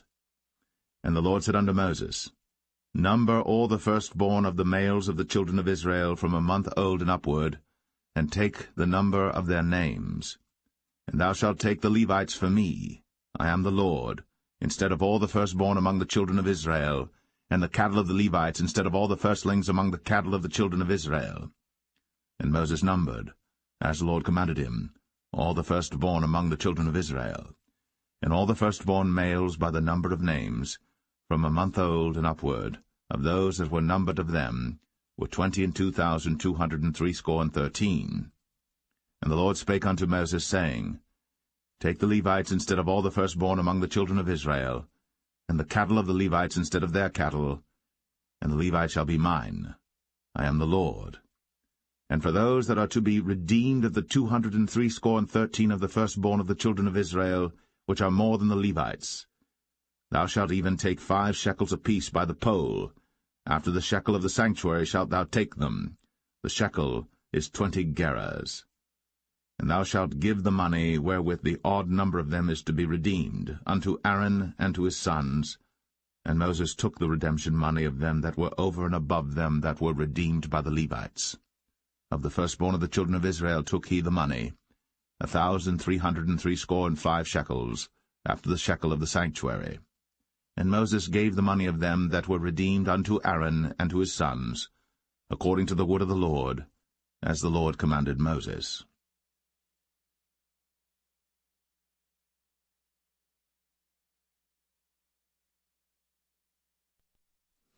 Numbers 4.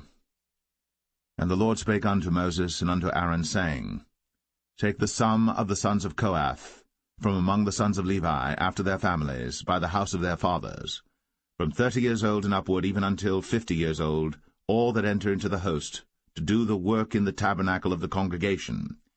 This shall be the service of the sons of Kohath, in the tabernacle of the congregation, about the most holy things. And when the camp setteth forward, Aaron shall come, and his sons, and they shall take down the covering veil, and cover the ark of the testimony with it, and shall put thereon the covering of badgers' skins, and shall spread over it a cloth wholly of blue, and shall put in the staves thereof. And upon the table of showbread they shall spread a cloth of blue, and put thereon the dishes, and the spoons, and the bowls, and covers to cover withal, and the continual bread shall be thereon. And they shall spread upon them a cloth of scarlet, and cover the same with the covering of badgers' skins, and shall put in the staves thereof. And they shall take a cloth of blue, and cover the candlestick of the light, and his lamps, and his tongs, and his snuff dishes, and all the oil vessels thereof, wherewith they minister unto it. And they shall put it and all the vessels thereof within a covering of badgers' skins, and shall put it upon a bar. And upon the golden altar they shall spread a cloth of blue, and cover it with a covering of badgers' skins, and shall put to the staves thereof. And they shall take all the instruments of ministry, wherewith they minister in the sanctuary, and put them in a cloth of blue, and cover them with a covering of badgers' skins, and shall put them on a bar. And they shall take away the ashes from the altar, and spread a purple cloth thereon. And they shall put upon it all the vessels thereof, wherewith they minister about it, even the censers, the flesh-hooks, and the shovels, and the basins, all the vessels of the altar, and they shall spread upon it a covering of badgers' skins, and put to the staves of it. And when Aaron and his sons have made an end of covering the sanctuary, and all the vessels of the sanctuary as the camp is to set forward, after that the sons of Kohath shall come to bear it. But they shall not touch any holy thing, lest they die. These things are the burden of the sons of Kohath in the tabernacle of the congregation. And to the office of Eleazar the son of Aaron the priest pertaineth the oil for the light, and the sweet incense, and the daily meat offering, and the anointing oil, and the oversight of all the tabernacle, and of all that therein is, in the sanctuary, and in the vessels thereof. And the Lord spake unto Moses and unto Aaron, saying, Cut ye not off the tribe of the families of the Kohathites from among the Levites, but thus do unto them, that they may live and not die, when they approach unto the most holy things. Aaron and his sons shall go in, and appoint them every one to his service and to his burden. But they shall not go in to see when the holy things are covered, lest they die. And the Lord spake unto Moses, saying, Take also the sum of the sons of Gershon, throughout the houses of their fathers by their families. From 30 years old and upward until 50 years old shalt thou number them, all that enter in to perform the service, to do the work in the tabernacle of the congregation. This is the service of the families of the Gershonites, to serve and for burdens. And they shall bear the curtains of the tabernacle, and the tabernacle of the congregation, his covering, and the covering of the badger skins that is above upon it, and the hanging for the door of the tabernacle of the congregation, and the hangings of the court, and the hanging for the door of the gate of the court, which is by the tabernacle, and by the altar round about, and their cords, and all the instruments of their service, and all that is made for them, so shall they serve. At the appointment of Aaron and his sons, shall be all the service of the sons of the Gershonites, in all their burdens, and in all their service, and ye shall appoint unto them in charge all their burdens. This is the service of the families of the sons of Gershon, in the tabernacle of the congregation, and their charge shall be under the hand of Ithamar the son of Aaron the priest. As for the sons of Merari, thou shalt number them after their families by the house of their fathers. From 30 years old and upward, even unto 50 years old, shalt thou number them, every one that entereth into the service, to do the work of the tabernacle of the congregation. And this is the charge of their burden, according to all their service in the tabernacle of the congregation, the boards of the tabernacle, and the bars thereof, and the pillars thereof, and sockets thereof. And the pillars of the court round about, and their sockets, and their pins, and their cords, with all their instruments, and with all their service. And by name ye shall reckon the instruments of the charge of their burden. This is the service of the families of the sons of Merari, according to all their service, in the tabernacle of the congregation under the hand of Ithamar the son of Aaron the priest. And Moses and Aaron, and the chief of the congregation, numbered the sons of the Kohathites after their families, and after the house of their fathers, from 30 years old and upward, even unto 50 years old, every one that entereth into the service, for the work in the tabernacle of the congregation. And those that were numbered of them by their families were 2,750. These were they that were numbered of the families of the Kohathites, all that might do service in the tabernacle of the congregation, which Moses and Aaron did number, according to the commandment of the Lord, by the hand of Moses. And those that were numbered of the sons of Gershon, throughout their families, and by the house of their fathers, from 30 years old and upward, even unto 50 years old, every one that entereth into the service, for the work in the tabernacle of the congregation, even those that were numbered of them, throughout their families, by the house of their fathers, were 2,630. These are they that were numbered of the families of the sons of Gershon, of all that might do service in the tabernacle of the congregation, whom Moses and Aaron did number according to the commandment of the Lord. And those that were numbered of the families of the sons of Merari, throughout their families, by the house of their fathers, from 30 years old and upward, even unto 50 years old, every one that entereth into the service, for the work in the tabernacle of the congregation, even those that were numbered of them after their families, were 3,200. These be those that were numbered of the families of the sons of Merari, whom Moses and Aaron numbered according to the word of the Lord by the hand of Moses. All those that were numbered of the Levites, whom Moses and Aaron and the chief of Israel numbered, after their families, and after the house of their fathers, from 30 years old and upward, even unto 50 years old, every one that came to do the service of the ministry, and the service of the burden in the tabernacle of the congregation. Even those that were numbered of them were 8,580. According to the commandment of the Lord they were numbered by the hand of Moses, every one according to his service, and according to his burden. Thus were they numbered of him, as the Lord commanded Moses.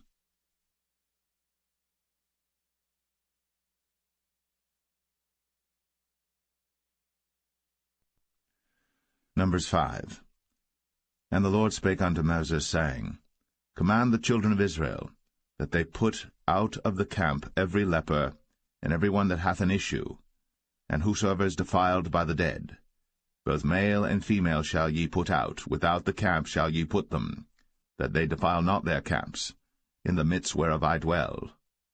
And the children of Israel did so, and put them out without the camp, as the Lord spake unto Moses. So did the children of Israel. And the Lord spake unto Moses, saying, Speak unto the children of Israel, when a man or woman shall commit any sin that men commit, to do a trespass against the Lord, and that person be guilty, then they shall confess their sin which they have done, and he shall recompense his trespass with the principal thereof, and add unto it the 5th part thereof, and give it unto him against whom he hath trespassed. But if the man have no kinsman to recompense the trespass unto, let the trespass be recompensed unto the Lord, even to the priest, beside the ram of the atonement, whereby an atonement shall be made for him. And every offering of all the holy things of the children of Israel, which they bring unto the priest, shall be his.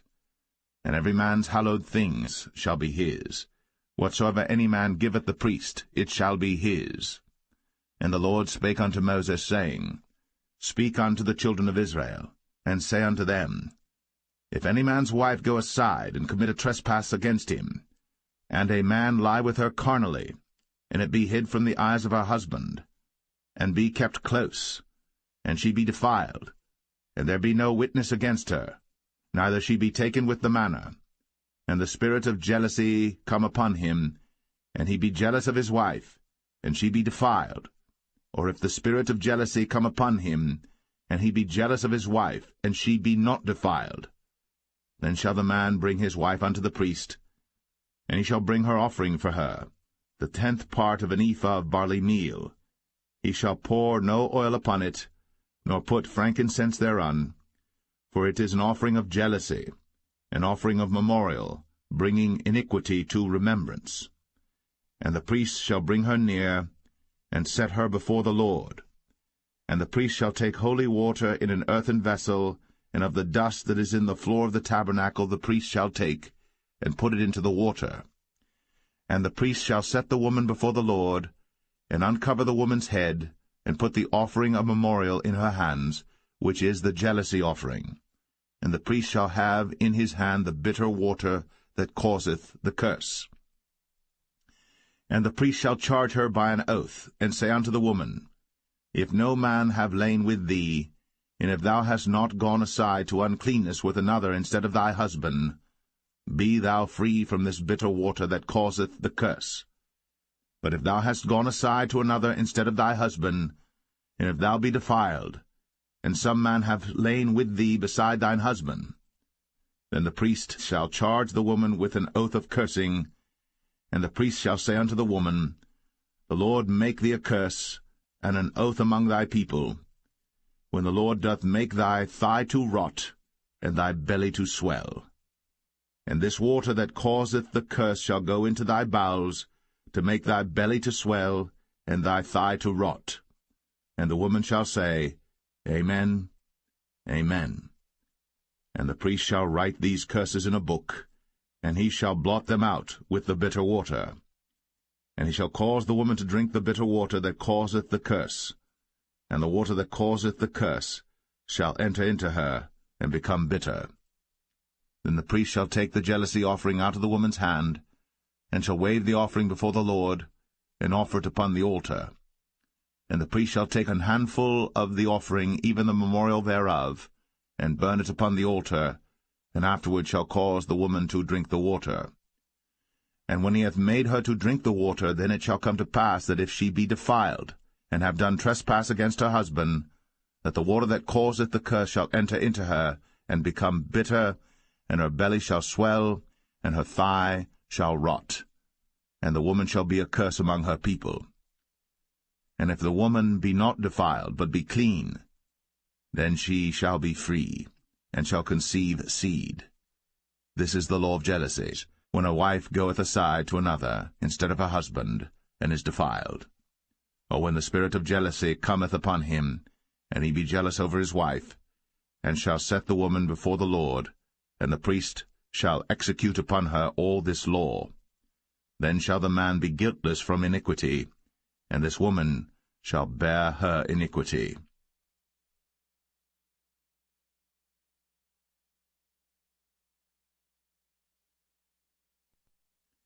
Number 6.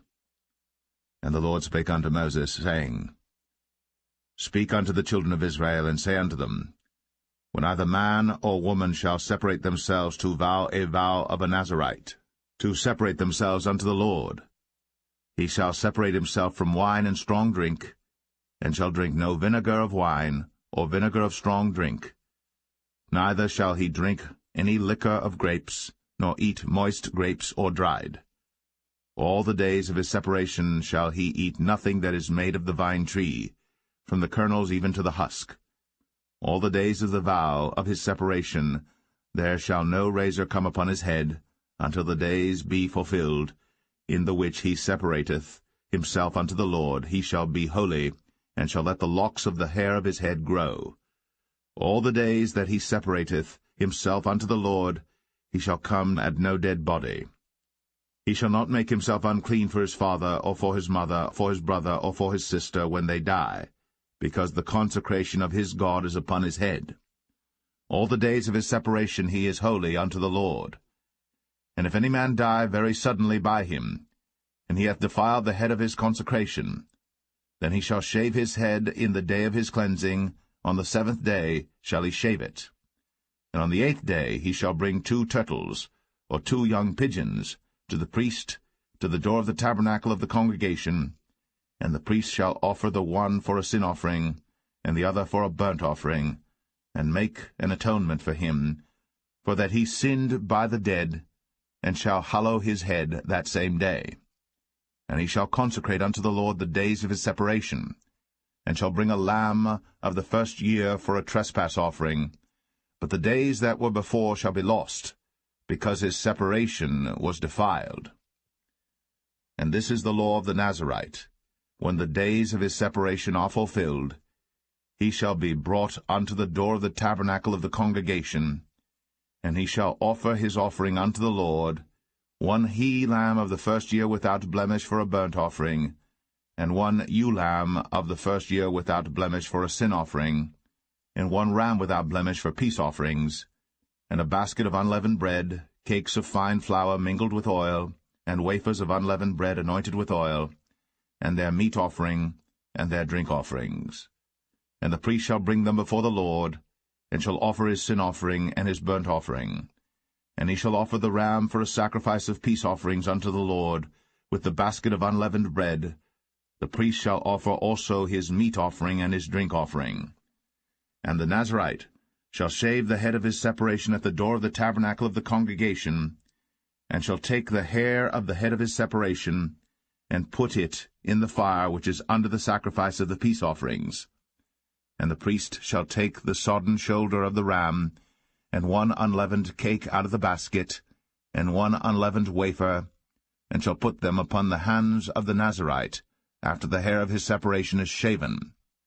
And the priest shall wave them for a wave offering before the Lord. This is holy for the priest, with the waved breast and heaved shoulder. And after that the Nazarite may drink wine. This is the law of the Nazarite who hath vowed, and of his offering unto the Lord for his separation, beside that his hand shall get, according to the vow which he vowed, so he must do after the law of his separation. And the Lord spake unto Moses, saying, Speak unto Aaron and unto his sons, saying, On this wise ye shall bless the children of Israel, saying unto them, The Lord bless thee, and keep thee. The Lord make his face shine upon thee, and be gracious unto thee. The Lord lift up his countenance upon thee, and give thee peace. And they shall put my name upon the children of Israel, and I will bless them.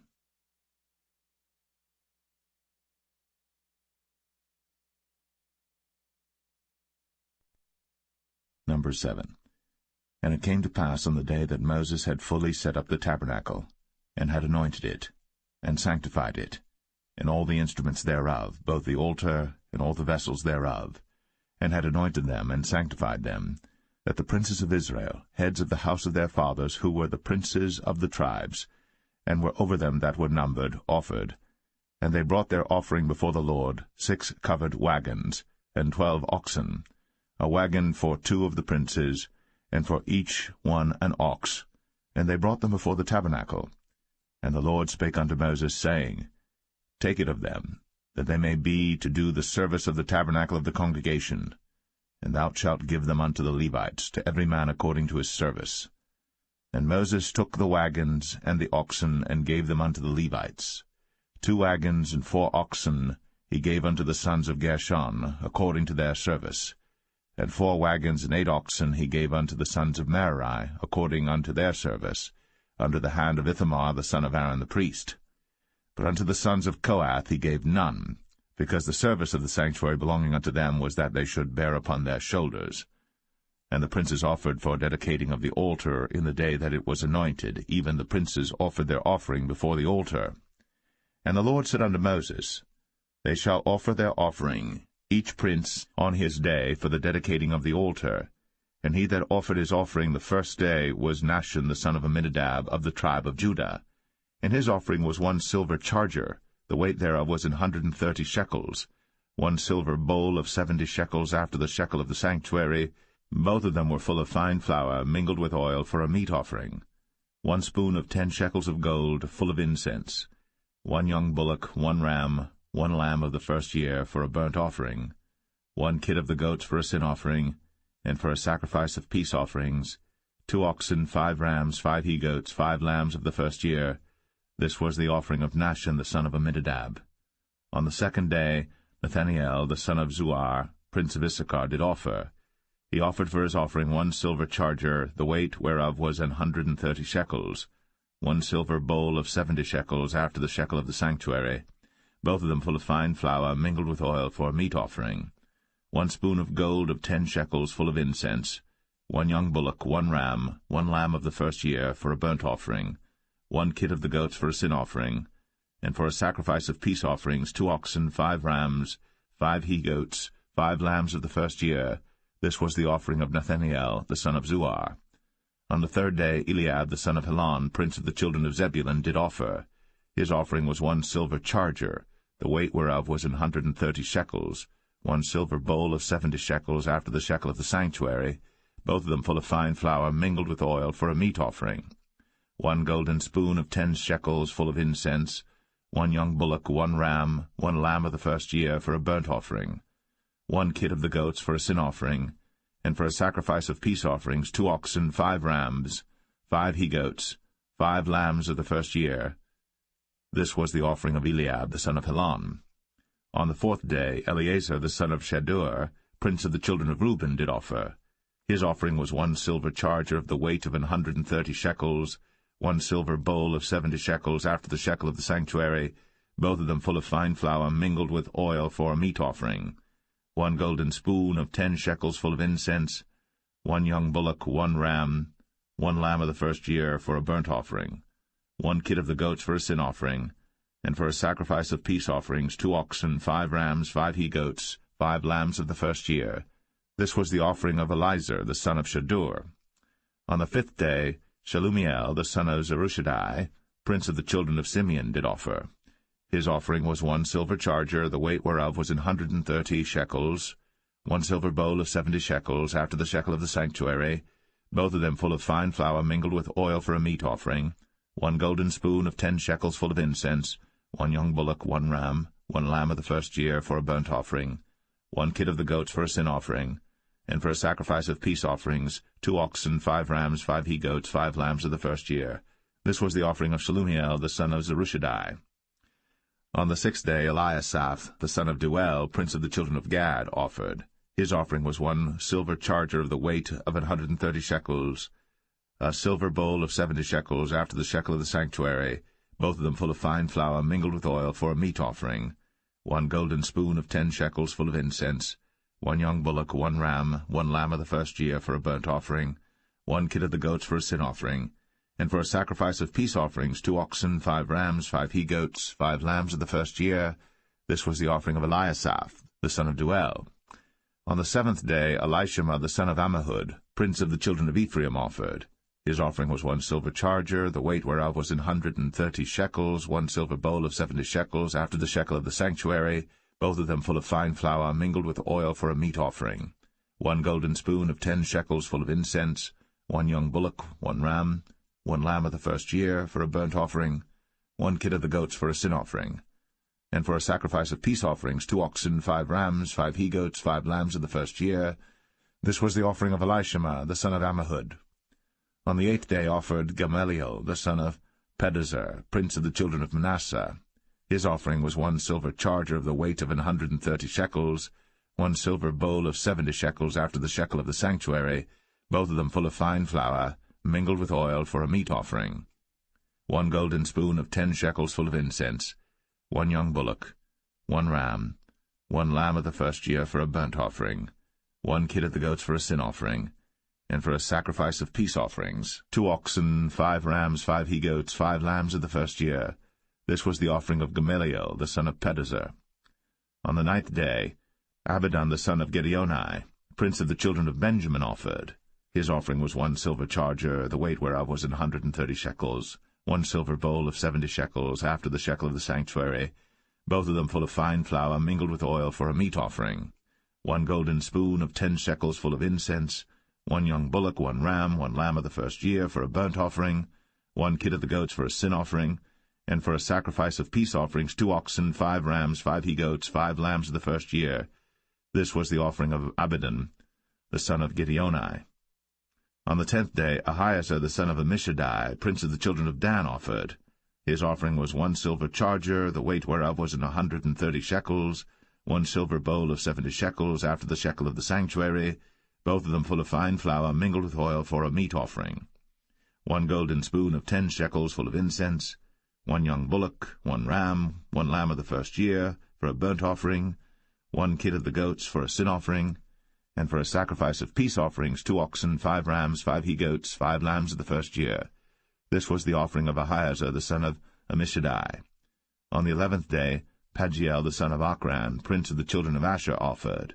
His offering was 1 silver charger, the weight whereof was 130 shekels, 1 silver bowl of 70 shekels, after the shekel of the sanctuary, both of them full of fine flour mingled with oil for a meat offering, 1 golden spoon of 10 shekels full of incense, 1 young bullock, 1 ram, 1 lamb of the first year for a burnt offering, 1 kid of the goats for a sin offering, and for a sacrifice of peace offerings 2 oxen, 5 rams, 5 he-goats, 5 lambs of the first year. This was the offering of Pagiel the son of Ochran. On the 12th day Ahira the son of Anan, prince of the children of Naphtali, offered. His offering was 1 silver charger, the weight whereof was 130 shekels, 1 silver bowl of 70 shekels, after the shekel of the sanctuary, both of them full of fine flour mingled with oil for a meat offering, 1 golden spoon of 10 shekels full of incense, 1 young bullock, 1 ram, 1 lamb of the first year for a burnt offering, 1 kid of the goats for a sin offering, and for a sacrifice of peace offerings 2 oxen, 5 rams, 5 he-goats, 5 lambs of the first year. This was the offering of Ahira the son of Anan. This was the dedication of the altar in the day when it was anointed by the princes of Israel, 12 chargers of silver, 12 silver bowls, 12 spoons of gold, each charger of silver weighing 130 shekels, each bowl 70, all the silver vessels weighed 2,400 shekels after the shekel of the sanctuary. The golden spoons were 12, full of incense, weighing 10 shekels apiece, after the shekel of the sanctuary. All the gold of the spoons was 120 shekels. All the oxen for the burnt offering were 12 bullocks, the rams 12, the lambs of the first year 12, with their meat offering, and the kids of the goats for sin offering 12. And all the oxen for the sacrifice of the peace offerings were 24 bullocks, the rams 60, the he-goats 60, the lambs of the first year 60. This was the dedication of the altar. After that it was anointed.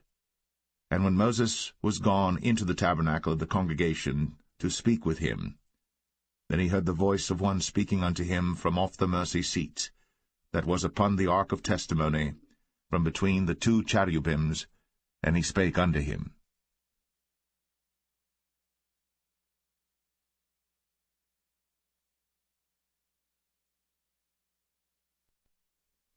Numbers 8. And the Lord spake unto Moses, saying, Speak unto Aaron, and say unto him, When thou lightest the lamps, the 7 lamps shall give light over against the candlestick. And Aaron did so. He lighted the lamps thereof over against the candlestick, as the Lord commanded Moses. And this work of the candlestick was of beaten gold, unto the shaft thereof, unto the flowers thereof was beaten work, according unto the pattern which the Lord had shown Moses. So he made the candlestick.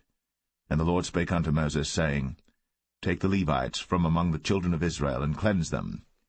And thus shalt thou do unto them to cleanse them. Sprinkle water of purifying upon them, and let them shave all their flesh, and let them wash their clothes, and so make themselves clean. Then let them take a young bullock with his meat offering, even fine flour mingled with oil, and another young bullock shalt thou take for a sin offering. And thou shalt bring the Levites before the tabernacle of the congregation, and thou shalt gather the whole assembly of the children of Israel together. And thou shalt bring the Levites before the Lord, and the children of Israel shall put their hands upon the Levites. And Aaron shall offer the Levites before the Lord for an offering of the children of Israel. that they may execute the service of the Lord. And the Levites shall lay their hands upon the heads of the bullocks. And thou shalt offer the one for a sin offering, and the other for a burnt offering unto the Lord, to make an atonement for the Levites. And thou shalt set the Levites before Aaron, and before his sons, and offer them for an offering unto the Lord. Thus shalt thou separate the Levites from among the children of Israel, and the Levites shall be mine. And after that shall the Levites go in to do the service of the tabernacle of the congregation, and thou shalt cleanse them and offer them for an offering. For they are wholly given unto me from among the children of Israel, instead of such as open every womb, even instead of the firstborn of all the children of Israel, have I taken them unto me. For all the firstborn of the children of Israel are mine, both man and beast. On the day that I smote every firstborn in the land of Egypt, I sanctified them for myself. And I have taken the Levites for all the firstborn of the children of Israel. And I have given the Levites as a gift to Aaron and to his sons from among the children of Israel, to do the service of the children of Israel in the tabernacle of the congregation, and to make an atonement for the children of Israel, that there be no plague among the children of Israel, when the children of Israel come nigh unto the sanctuary. And Moses and Aaron and all the congregation of the children of Israel did to the Levites according unto all that the Lord commanded Moses concerning the Levites. So did the children of Israel unto them. And the Levites were purified, and they washed their clothes, and Aaron offered them as an offering before the Lord. And Aaron made an atonement for them to cleanse them. And after that went the Levites in to do their service in the tabernacle of the congregation before Aaron, and before his sons, as the Lord had commanded Moses concerning the Levites, so did they unto them. And the Lord spake unto Moses, saying, This is it that belongeth unto the Levites. From 25 years old and upward they shall go in to wait upon the service of the tabernacle of the congregation.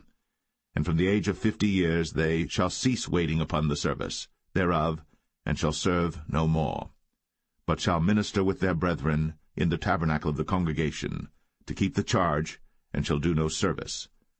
Thus shalt thou do unto the Levites touching their charge.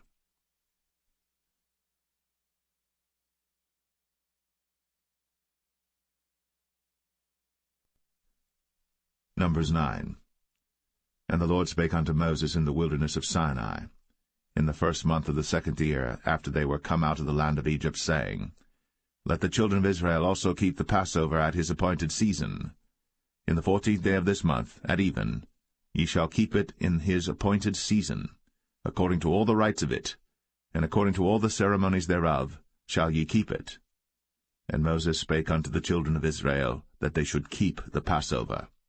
And they kept the Passover on the 14th day of the first month, at even, in the wilderness of Sinai, according to all that the Lord commanded Moses, so did the children of Israel. And there were certain men, who were defiled by the dead body of a man, that they could not keep the Passover on that day. And they came before Moses and before Aaron on that day. And those men said unto him, We are defiled by the dead body of a man. Wherefore are we kept back, that we may not offer an offering of the Lord in his appointed season among the children of Israel? And Moses said unto them, Stand still, and I will hear what the Lord will command concerning you. And the Lord spake unto Moses, saying, Speak unto the children of Israel, saying, If any man of you or of your posterity shall be unclean by reason of a dead body, or be in a journey afar off, yet he shall keep the Passover unto the Lord. The 14th day of the 2nd month at even they shall keep it, and eat it with unleavened bread and bitter herbs. They shall leave none of it unto the morning, nor break any bone of it. According to all the ordinances of the Passover they shall keep it. But the man that is clean, and is not in a journey, and forbeareth to keep the Passover, even the same soul shall be cut off from among his people, because he brought not the offering of the Lord in his appointed season. That man shall bear his sin. And if a stranger shall sojourn among you, and will keep the Passover unto the Lord, according to the ordinance of the Passover, and according to the manner thereof, so shall he do. Ye shall have one ordinance, both for the stranger and for him that was born in the land. And on the day that the tabernacle was reared up, the cloud covered the tabernacle, namely, the tent of the testimony. And at even there was upon the tabernacle as it were the appearance of fire until the morning. So it was always. The cloud covered it by day, and the appearance of fire by night. And when the cloud was taken up from the tabernacle, then after that the children of Israel journeyed. In the place where the cloud abode, there the children of Israel pitched their tents. At the commandment of the Lord the children of Israel journeyed, and at the commandment of the Lord they pitched. As long as the cloud abode upon the tabernacle, they rested in their tents. And when the cloud tarried long upon the tabernacle many days, then the children of Israel kept the charge of the Lord, and journeyed not. And so it was, when the cloud was a few days upon the tabernacle, according to the commandment of the Lord, they abode in their tents, and according to the commandment of the Lord they journeyed. And so it was, when the cloud abode from even unto the morning, and that the cloud was taken up in the morning, then they journeyed. Whether it was by day or by night that the cloud was taken up, they journeyed. Or whether it were 2 days, or a month, or a year, that the cloud tarried upon the tabernacle, remaining thereon, the children of Israel abode in their tents, and journeyed not. But when it was taken up, they journeyed. At the commandment of the Lord they rested in the tents, and at the commandment of the Lord they journeyed. They kept the charge of the Lord, at the commandment of the Lord, by the hand of Moses.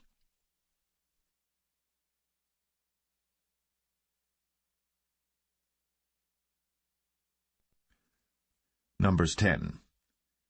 And the Lord spake unto Moses, saying, Make thee 2 trumpets of silver. Of a whole piece shalt thou make them, that thou mayest use them for the calling of the assembly, and for the journeying of the camps. And when they shall blow with them, all the assembly shall assemble themselves to thee at the door of the tabernacle of the congregation. And if they blow but with 1 trumpet, then the princes, which are heads of the thousands of Israel, shall gather themselves unto thee. When ye blow an alarm, then the camps that lie on the east parts shall go forward. When ye blow an alarm the 2nd time, then the camps that lie on the south side shall take their journey. They shall blow an alarm for their journeys. But when the congregation is to be gathered together, ye shall blow, but ye shall not sound an alarm. And the sons of Aaron the priests shall blow with the trumpets, and they shall be to you for an ordinance forever throughout your generations. And if ye go to war in your land against the enemy that oppresseth you, then ye shall blow an alarm with the trumpets, and ye shall be remembered before the Lord your God, and ye shall be saved from your enemies.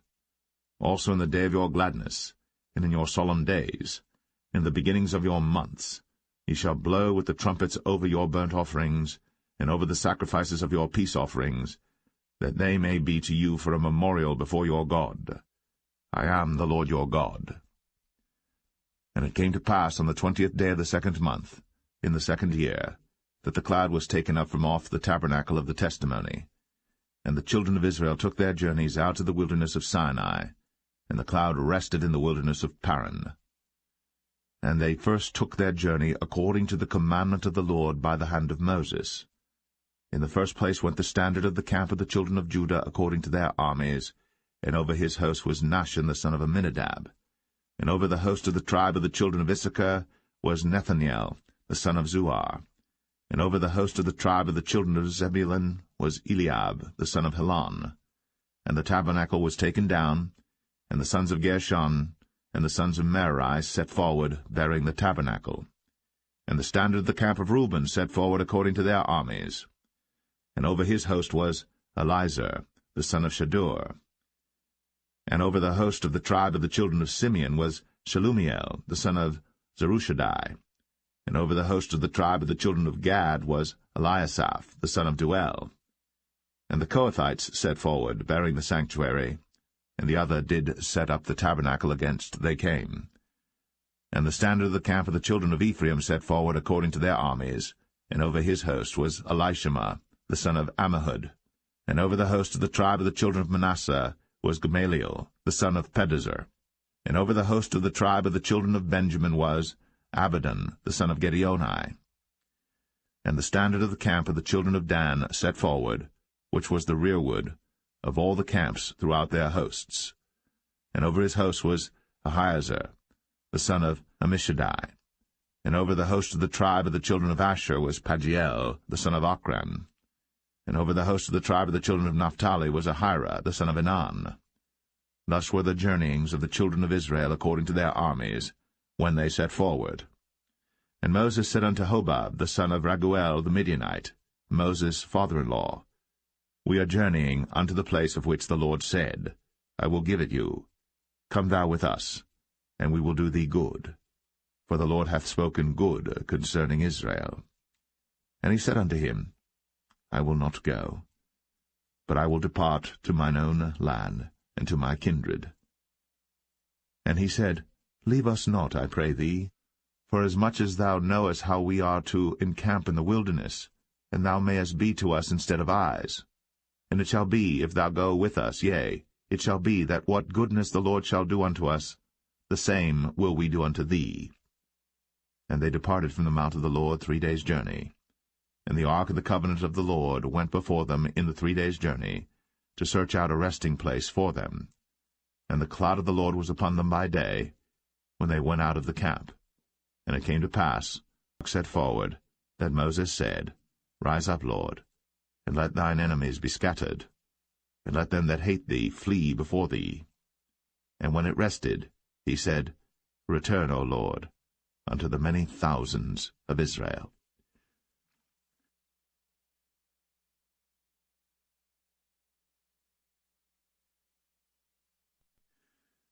Numbers 11.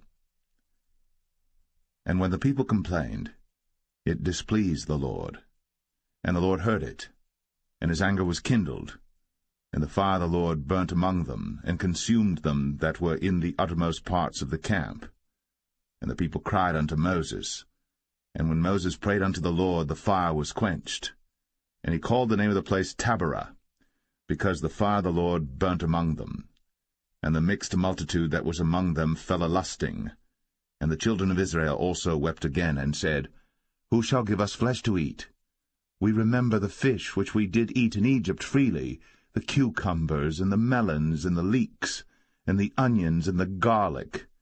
But now our soul is dried away. There is nothing at all beside this manna before our eyes. And the manna was as coriander seed, and the color thereof as the color of bdellium. And the people went about, and gathered it, and ground it in mills, or beat it in a mortar, and baked it in pans, and made cakes of it. And the taste of it was as the taste of fresh oil.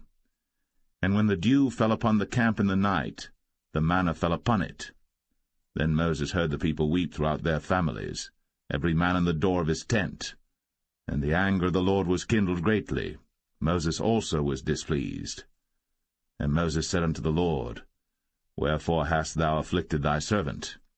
And wherefore have I not found favor in thy sight, that thou layest the burden of all this people upon me? Have I conceived all this people?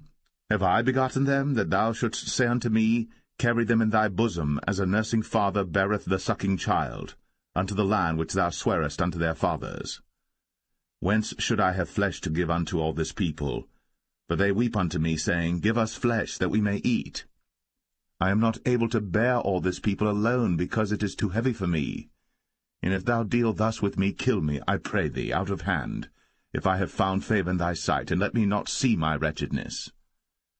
And the Lord said unto Moses, Gather unto me 70 men of the elders of Israel, whom thou knowest to be the elders of the people, and officers over them, and bring them unto the tabernacle of the congregation, that they may stand there with thee. And I will come down and talk with thee there. And I will take of the Spirit which is upon thee, and will put it upon them, and they shall bear the burden of the people with thee, that thou bear it not thyself alone. And say thou unto the people, Sanctify yourselves against tomorrow, and ye shall eat flesh. For ye have wept in the ears of the Lord, saying, Who shall give us flesh to eat? For it was well with us in Egypt. Therefore the Lord will give you flesh, and ye shall eat. Ye shall not eat 1 day, nor 2 days, nor 5 days, neither 10 days, nor 20 days, but even a whole month, until it come out at your nostrils, and it be loathsome unto you, because that ye have despised the Lord which is among you, and have wept before him, saying, Why came we forth out of Egypt? And Moses said, The people among whom I am are 600,000 footmen, and thou hast said, I will give them flesh, that they may eat a whole month. Shall the flocks and the herds be slain for them to suffice them? Or shall all the fish of the sea be gathered together for them to suffice them? And the Lord said unto Moses, Is the Lord's hand waxed short? Thou shalt see now whether my word shall come to pass unto thee or not. And Moses went out, and told the people the words of the Lord, and gathered the 70 men of the elders of the people, and set them round about the tabernacle. And the Lord came down in a cloud, and spake unto him, and took of the Spirit that was upon him, and gave it unto the 70 elders. And it came to pass that, when the Spirit rested upon them, they prophesied, and did not cease. But there remained 2 of the men in the camp. The name of the one was Eldad, and the name of the other Medad. And the Spirit rested upon them, and they were of them that were written, but went not out unto the tabernacle, and they prophesied in the camp. And there ran a young man, and told Moses, and said, Eldad and Medad do prophesy in the camp. And Joshua the son of Nun, the servant of Moses, one of his young men, answered and said, My lord Moses, forbid them. And Moses said unto him, Enviest thou for my sake? Would God that all the Lord's people were prophets, and that the Lord would put his Spirit upon them. And Moses gat him into the camp, he and the elders of Israel. And there went forth a wind from the Lord, and brought quails from the sea, and let them fall by the camp, as it were a day's journey on this side, and as it were a day's journey on the other side, round about the camp, and as it were 2 cubits high upon the face of the earth. And the people stood up all that day, and all that night, and all the next day. And they gathered the quails, he that gathered least gathered 10 homers, and they spread them all abroad for themselves round about the camp. And while the flesh was yet between their teeth, ere it was chewed, the wrath of the Lord was kindled against the people, and the Lord smote the people with a very great plague. And he called the name of that place Kibroth Hattaavah, because there they buried the people that lusted. And the people journeyed from Kibroth Hattaavah unto Hazeroth, and abode at Hazeroth.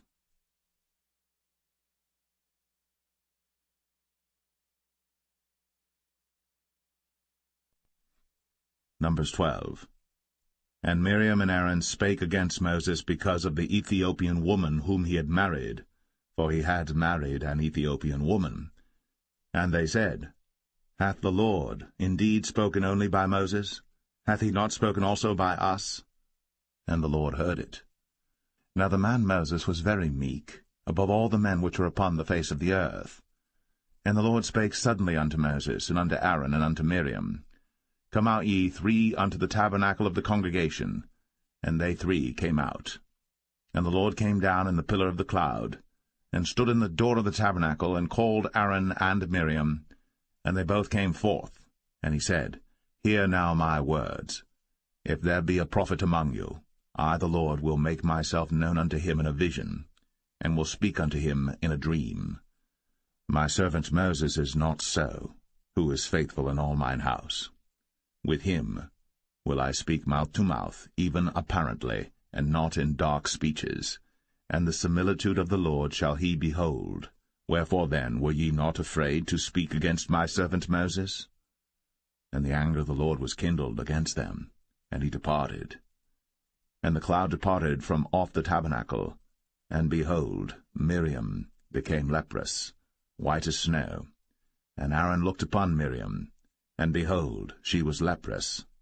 And Aaron said unto Moses, Alas, my lord, I beseech thee, lay not the sin upon us, wherein we have done foolishly, and wherein we have sinned. Let her not be as one dead, of whom the flesh is half consumed, when he cometh out of his mother's womb. And Moses cried unto the Lord, saying, Heal her now, O God, I beseech thee. And the Lord said unto Moses, If her father had but spit in her face, should she not be ashamed 7 days? Let her be shut out from the camp 7 days, and after that let her be received in again. And Miriam was shut out from the camp 7 days. And the people journeyed not till Miriam was brought in again. And afterward the people removed from Hazeroth, and pitched in the wilderness of Paran.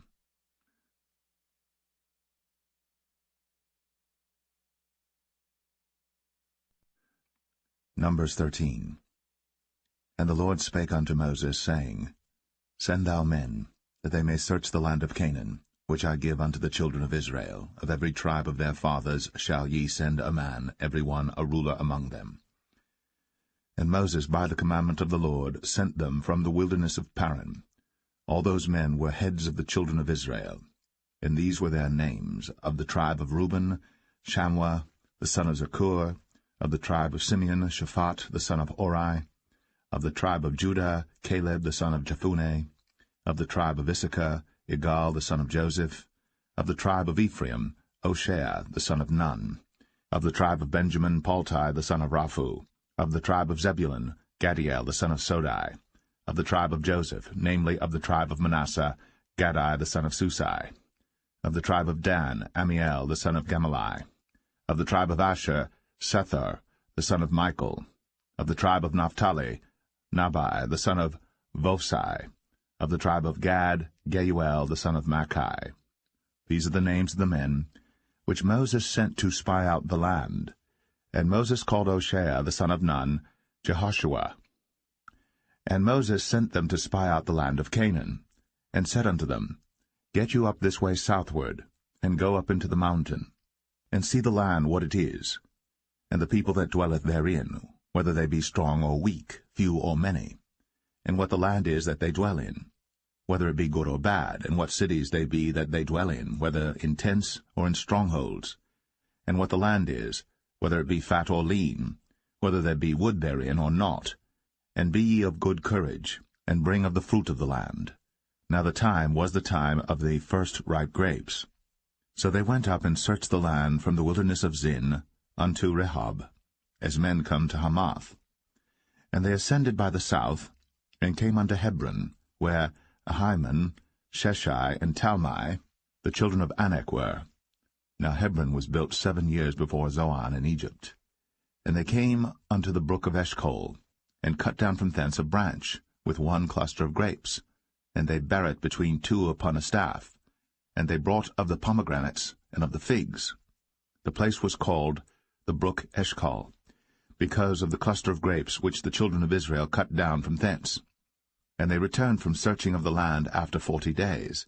And they went, and came to Moses, and to Aaron, and to all the congregation of the children of Israel, unto the wilderness of Paran, to Kadesh, and brought back word unto them, and unto all the congregation, and showed them the fruit of the land. And they told him, and said, We came unto the land whither thou sentest us, and surely it floweth with milk and honey, and this is the fruit of it. Nevertheless the people be strong that dwell in the land, and the cities are walled, and very great. And moreover, we saw the children of Anak there. The Amalekites dwell in the land of the south, and the Hittites, and the Jebusites, and the Amorites dwell in the mountains, and the Canaanites dwell by the sea, and by the coast of Jordan. And Caleb stilled the people before Moses, and said, Let us go up at once, and possess it, for we are well able to overcome it. But the men that went up with him said, We be not able to go up against the people, for they are stronger than we. And they brought up an evil report of the land, which they had searched unto the children of Israel, saying, The land, through which we have gone to search it, is a land that eateth up the inhabitants thereof, and all the people that we saw in it are men of a great stature.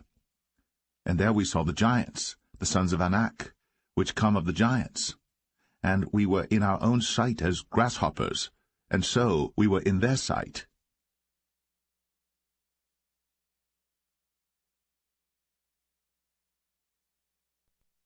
Numbers 14. And all the congregation lifted up their voice, and cried, and the people wept that night. And all the children of Israel murmured against Moses, and against Aaron. And the whole congregation said unto them, Would God that we had died in the land of Egypt, or would God we had died in this wilderness? And wherefore hath the Lord brought us unto this land, to fall by the sword, that our wives and our children should be a prey? Were it not better for us to return into Egypt? And they said one to another, Let us make a captain, and let us return into Egypt. Then Moses and Aaron fell on their faces before all the assembly of the congregation of the children of Israel. And Joshua, the son of Nun, and Caleb the son of Jephunneh, which were of them that searched the land, rent their clothes. And they spake unto all the company of the children of Israel, saying, The land, which we passed through to search it, is an exceeding good land. If the Lord delight in us, then he will bring us into this land, and give it us, a land which floweth with milk and honey. Only rebel not ye against the Lord, neither fear ye the people of the land, for they are bread for us, their defense is departed from them, and the Lord is with us. Fear them not. But all the congregation bade stone them with stones. And the glory of the Lord appeared in the tabernacle of the congregation before all the children of Israel. And the Lord said unto Moses, How long will this people provoke me? And how long will it be ere they believe me, for all the signs which I have shown among them? I will smite them with the pestilence, and disinherit them, and will make of thee a greater nation, and mightier than they.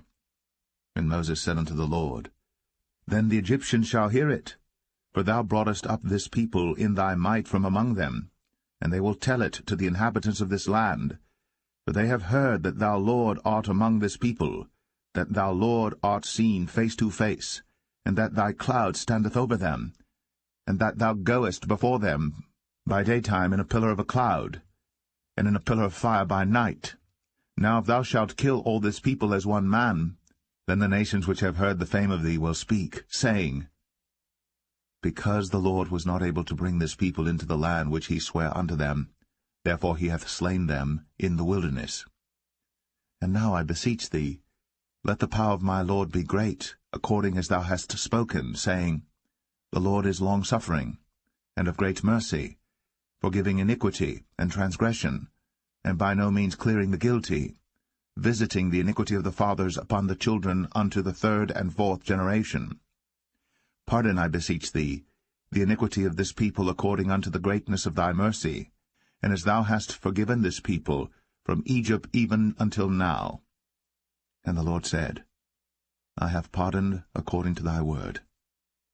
But as truly as I live, all the earth shall be filled with the glory of the Lord, because all those men which have seen my glory, and my miracles, which I did in Egypt and in the wilderness, and have tempted me now these 10 times, and have not hearkened to my voice, surely they shall not see the land, which I sware unto their fathers, neither shall any of them that provoked me see it. But my servant Caleb, because he had another spirit with him, and hath followed me fully, him will I bring into the land whereinto he went, and his seed shall possess it. Now the Amalekites and the Canaanites dwelt in the valley. Tomorrow turn you, and get you into the wilderness by the way of the Red Sea. And the Lord spake unto Moses and unto Aaron, saying, How long shall I bear with this evil congregation, which murmur against me? I have heard the murmurings of the children of Israel, which they murmur against me. Say unto them, As truly as I live, saith the Lord, as ye have spoken in mine ears, so will I do to you. Your carcasses shall fall in this wilderness, and all that were numbered of you according to your whole number, from 20 years old and upward, which have murmured against me. Doubtless ye shall not come into the land, concerning which I swear to make you dwell therein, save Caleb the son of Jephunneh, and Joshua the son of Nun. But your little ones, which ye said should be a prey, them will I bring in, and they shall know the land which ye have despised. But as for you, your carcasses, they shall fall in this wilderness, and your children shall wander in the wilderness 40 years, and bear your whoredoms until your carcasses be wasted in the wilderness. After the number of the days in which ye searched the land, even 40 days, each day for a year, shall ye bear your iniquities, even 40 years, and ye shall know my breach of promise. I the Lord have said, I will surely do it unto all this evil congregation that are gathered together against me. In this wilderness they shall be consumed, and there they shall die. And the men which Moses sent to search the land, who returned, and made all the congregation to murmur against him, by bringing up a slander upon the land. Even those men that did bring up the evil report upon the land died by the plague before the Lord.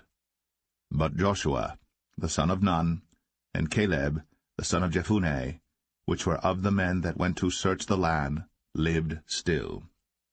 And Moses told these sayings unto all the children of Israel, and the people mourned greatly. And they rose up early in the morning, and gat them up into the top of the mountain, saying, Lo, we be here, and will go up unto the place which the Lord hath promised, for we have sinned. And Moses said, Wherefore now do ye transgress the commandment of the Lord? But it shall not prosper. Go not up, for the Lord is not among you, that ye be not smitten before your enemies. For the Amalekites and the Canaanites are there before you, and ye shall fall by the sword, because ye are turned away from the Lord. Therefore the Lord will not be with you. But they presumed to go up unto the hilltop. Nevertheless the ark of the covenant of the Lord and Moses departed not out of the camp. Then the Amalekites came down, and the Canaanites which dwelt in that hill, and smote them, and discomfited them, even unto Hormah.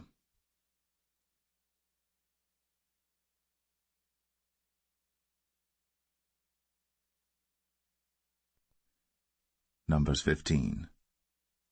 And the Lord spake unto Moses, saying, Speak unto the children of Israel, and say unto them, When ye be come into the land of your habitations, which I give unto you, and will make an offering by fire unto the Lord, a burnt offering, or a sacrifice in performing a vow, or in a freewill offering, or in your solemn feasts, to make a sweet savour unto the Lord, of the herd or of the flock, then shall he that offereth his offering unto the Lord bring a meat offering of 1/10 deal of flour mingled with the 4th part of an hin of oil, and the 4th part of an hin of wine for a drink offering shalt thou prepare with the burnt offering or sacrifice for 1 lamb. Or for a ram thou shalt prepare for a meat offering 2/10 deals of flour mingled with the 3rd part of an hin of oil. And for a drink offering thou shalt offer the 3rd part of an hin of wine for a sweet savour unto the Lord. And when thou preparest a bullock for a burnt offering, or for a sacrifice in performing a vow, or peace offerings unto the Lord, then shall he bring with a bullock a meat offering of 3/10 deals of flour mingled with 1/2 an hin of oil. And thou shalt bring for a drink offering 1/2 an hin of wine, for an offering made by fire, of a sweet savour unto the Lord. Thus shall it be done for 1 bullock, or for 1 ram, or for a lamb, or a kid, according to the number that ye shall prepare. So shall ye do to every one according to their number. All that are born of the country shall do these things after this manner, in offering an offering made by fire, of a sweet savour unto the Lord. And if a stranger sojourn with you, or whosoever be among you in your generations, and will offer an offering made by fire, of a sweet savour unto the Lord, as ye do, so he shall do. 1 ordinance shall be both for you of the congregation, and also for the stranger that sojourneth with you, an ordinance for ever in your generations, as ye are, so shall the stranger be before the Lord. 1 law and 1 manner shall be for you, and for the stranger that sojourneth with you. And the Lord spake unto Moses, saying, Speak unto the children of Israel, and say unto them, When ye come into the land whither I bring you, then it shall be that when ye eat of the bread of the land, ye shall offer up an heave offering unto the Lord. Ye shall offer up a cake of the first of your dough for an heave offering. As ye do the heave offering of the threshing floor, so shall ye heave it. Of the first of your dough ye shall give unto the Lord an heave offering in your generations. And if ye have erred, and not observed all these commandments which the Lord hath spoken unto Moses, even all that the Lord hath commanded you by the hand of Moses, from the day that the Lord commanded Moses, and henceforward among your generations, then it shall be, if aught be committed by ignorance without the knowledge of the congregation, that all the congregation shall offer one young bullock for a burnt offering, for a sweet savour unto the Lord, with his meat offering and his drink offering, according to the manner, and one kid of the goats for a sin offering. And the priest shall make an atonement for all the congregation of the children of Israel, and shall be forgiven them, for it is ignorance. And they shall bring their offering, a sacrifice made by fire unto the Lord, and their sin offering before the Lord, for their ignorance. And it shall be forgiven all the congregation of the children of Israel, and the stranger that sojourneth among them, seeing all the people were in ignorance. And if any soul sin through ignorance, then he shall bring a she-goat of the first year for sin offering, and the priest shall make an atonement for the soul that sinneth ignorantly. When he sinneth by ignorance before the Lord, to make an atonement for him, and it shall be forgiven him. Ye shall have one law for him that sinneth through ignorance, both for him that is born among the children of Israel, and for the stranger that sojourneth among them. But the soul that doeth aught presumptuously, whether he be born in the land or a stranger, the same reproacheth the Lord, and that soul shall be cut off from among his people, because he hath despised the word of the Lord, and hath broken his commandment. That soul shall utterly be cut off. His iniquity shall be upon him. And while the children of Israel were in the wilderness, they found a man that gathered sticks upon the Sabbath day. And they that found him gathering sticks brought him unto Moses and Aaron, and unto all the congregation. And they put him in ward, because it was not declared what should be done to him. And the Lord said unto Moses, The man shall be surely put to death. All the congregation shall stone him with stones without the camp. And all the congregation brought him without the camp, and stoned him with stones, and he died, as the Lord commanded Moses. And the Lord spake unto Moses, saying, Speak unto the children of Israel, and bid them that they make them fringes in the borders of their garments throughout their generations, and that they put upon the fringe of the borders a ribbon of blue. And it shall be unto you for a fringe, that ye may look upon it, and remember all the commandments of the Lord, and do them, and that ye seek not after your own heart and your own eyes, after which ye used to go a-whoring, that ye may remember, and do all my commandments, and be holy unto your God. I am the Lord your God, which brought you out of the land of Egypt, to be your God. I am the Lord your God.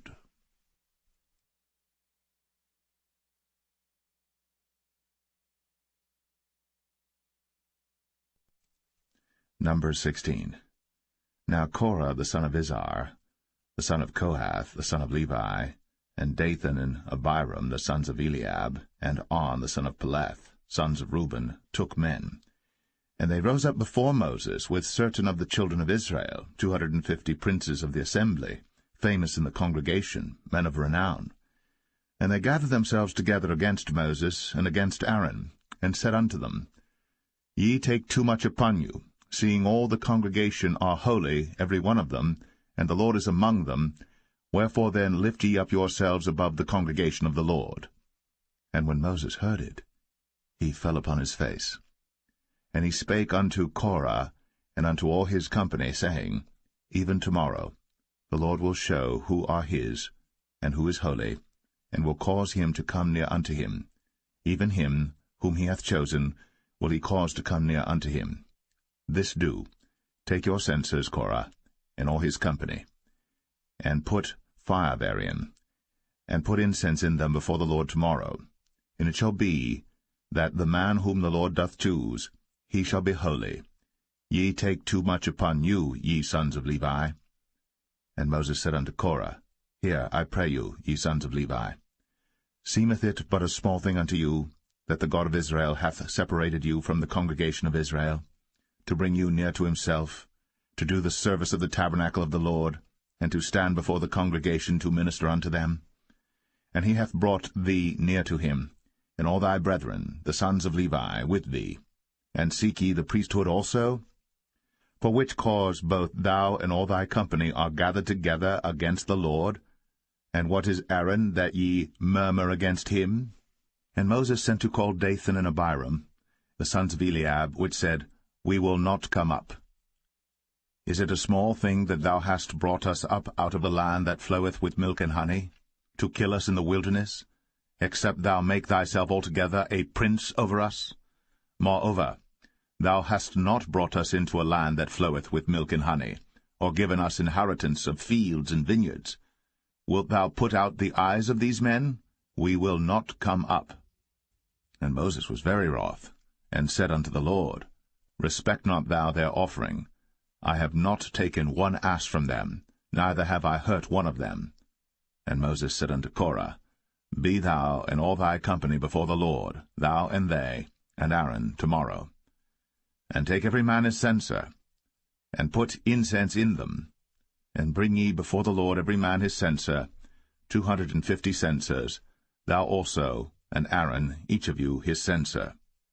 And they took every man his censer, and put fire in them, and laid incense thereon, and stood in the door of the tabernacle of the congregation with Moses and Aaron. And Korah gathered all the congregation against them unto the door of the tabernacle of the congregation. And the glory of the Lord appeared unto all the congregation.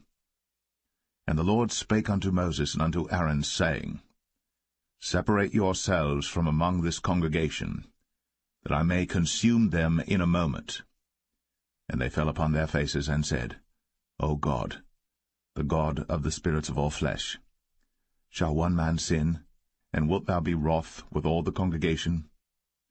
And the Lord spake unto Moses, saying, Speak unto the congregation, saying, Get you up from about the tabernacle of Korah, Dathan, and Abiram. And Moses rose up, and went unto Dathan and Abiram, and the elders of Israel followed him. And he spake unto the congregation, saying, Depart, I pray you, from the tents of these wicked men, and touch nothing of theirs, lest ye be consumed in all their sins. So they gat up from the tabernacle of Korah, Dathan and Abiram, on every side. And Dathan and Abiram came out, and stood in the door of their tents, and their wives and their sons, and their little children. And Moses said, Hereby ye shall know that the Lord hath sent me to do all these works, for I have not done them of mine own mind. If these men die the common death of all men, or if they be visited after the visitation of all men, then the Lord hath not sent me.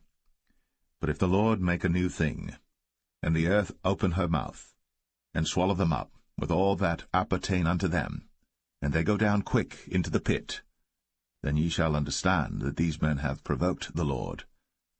And it came to pass, as he had made an end of speaking all these words, that the ground clave asunder that was under them, and the earth opened her mouth, and swallowed them up, and their houses, and all the men that appertained unto Korah, and all their goods. They and all that appertained to them went down alive into the pit, and the earth closed upon them, and they perished from among the congregation. And all Israel that were round about them fled at the cry of them, for they said, Lest the earth swallow us up also. And there came out a fire from the Lord, and consumed the 250 men that offered incense. And the Lord spake unto Moses, saying, Speak unto Eleazar, the son of Aaron the priest, that he take up the censers out of the burning, and scatter thou the fire yonder, for they are hallowed. The censers of these sinners against their own souls, let them make them broad plates for a covering of the altar, for they offered them before the Lord. Therefore they are hallowed, and they shall be a sign unto the children of Israel. And Eleazar the priest took the brazen censers wherewith they that were burnt had offered, and they were made broad plates for a covering of the altar, to be a memorial unto the children of Israel, that no stranger which is not of the seed of Aaron come near to offer incense before the Lord, that he be not as Korah, and as his company, as the Lord said to him by the hand of Moses. But on the morrow all the congregation of the children of Israel murmured against Moses, and against Aaron, saying, Ye have killed the people of the Lord. And it came to pass, when the congregation was gathered against Moses and against Aaron, that they looked toward the tabernacle of the congregation, and behold, the cloud covered it, and the glory of the Lord appeared. And Moses and Aaron came before the tabernacle of the congregation. And the Lord spake unto Moses, saying, Get you up from among this congregation, that I may consume them as in a moment. And they fell upon their faces. And Moses said unto Aaron, Take a censer, and put fire therein from off the altar, and put on incense, and go quickly unto the congregation, and make an atonement for them. For there is wrath gone out from the Lord, the plague is begun. And Aaron took as Moses commanded, and ran into the midst of the congregation, and behold, the plague was begun among the people. And he put on incense, and made an atonement for the people. And he stood between the dead and the living, and the plague was stayed. Now they that died in the plague were 14,700, beside them that died about the matter of Korah. And Aaron returned unto Moses, unto the door of the tabernacle of the congregation, and the plague was stayed.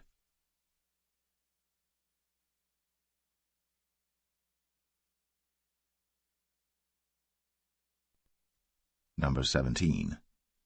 And the Lord spake unto Moses, saying, Speak unto the children of Israel, and take of every one of them a rod according to the house of their fathers, of all their princes according to the house of their fathers 12 rods. Write thou every man's name upon his rod. And thou shalt write Aaron's name upon the rod of Levi. For 1 rod shall be for the head of the house of their fathers. And thou shalt lay them up in the tabernacle of the congregation before the testimony, where I will meet with you. And it shall come to pass that the man's rod, whom I shall choose, shall blossom, and I will make to cease from me the murmurings of the children of Israel, whereby they murmur against you. And Moses spake unto the children of Israel, and every one of their princes gave him a rod apiece, for each prince 1 according to their fathers' houses, even 12 rods, and the rod of Aaron was among their rods. And Moses laid up the rods before the Lord in the tabernacle of witness. And it came to pass that on the morrow Moses went into the tabernacle of witness, and behold, the rod of Aaron for the house of Levi was budded, and brought forth buds, and bloomed blossoms, and yielded almonds. And Moses brought out all the rods from before the Lord unto all the children of Israel. And they looked, and took every man his rod. And the Lord said unto Moses, Bring Aaron's rod again before the testimony, to be kept for a token against the rebels. And thou shalt quite take away their murmurings from me, that they die not. And Moses did so. As the Lord commanded him, so did he. And the children of Israel spake unto Moses, saying, Behold, we die, we perish, we all perish. Whosoever cometh anything near unto the tabernacle of the Lord shall die. Shall we be consumed with dying?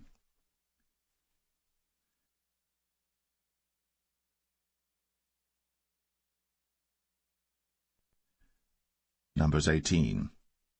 And the Lord said unto Aaron, Thou and thy sons, and thy father's house with thee shall bear the iniquity of the sanctuary, and thou and thy sons with thee shall bear the iniquity of your priesthood. And thy brethren also of the tribe of Levi, the tribe of thy father, bring thou with thee, that they may be joined unto thee, and minister unto thee.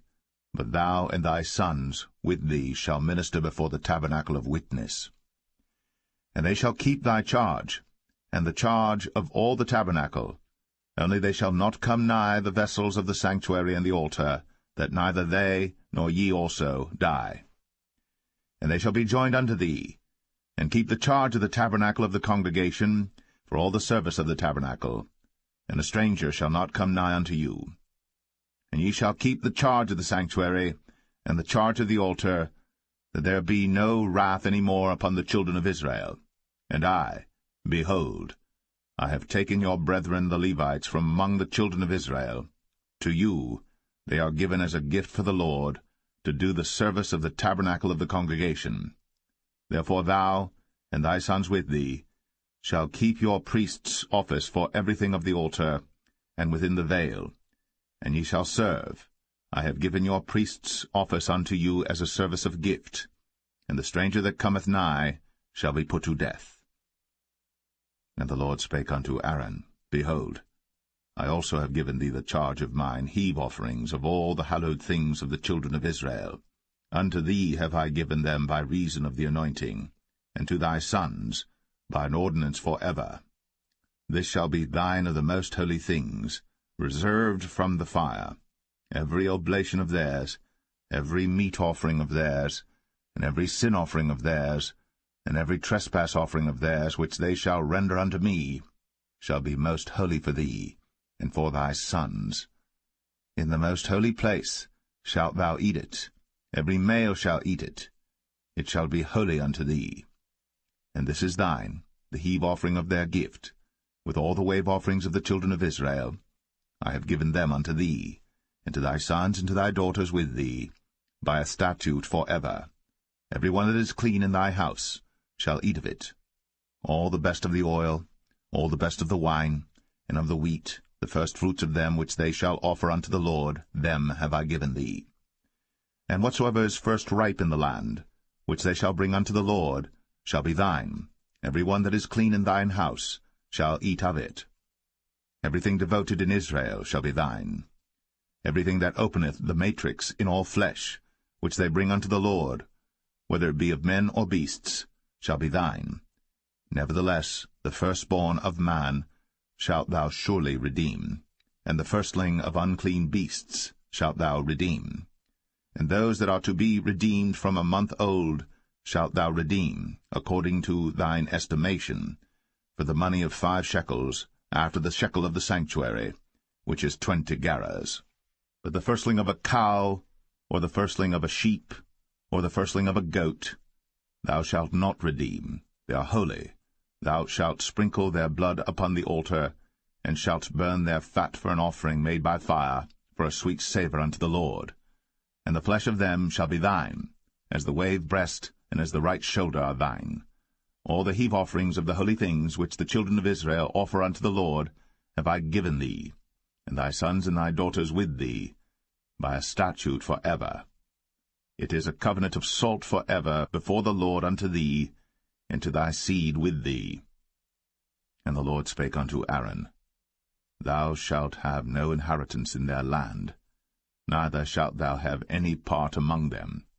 I am thy part, and thine inheritance among the children of Israel.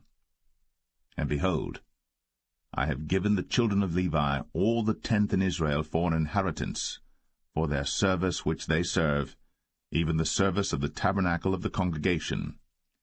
Neither must the children of Israel henceforth come nigh the tabernacle of the congregation, lest they bear sin and die. But the Levites shall do the service of the tabernacle of the congregation, and they shall bear their iniquity. It shall be a statute for ever throughout your generations, that among the children of Israel they have no inheritance.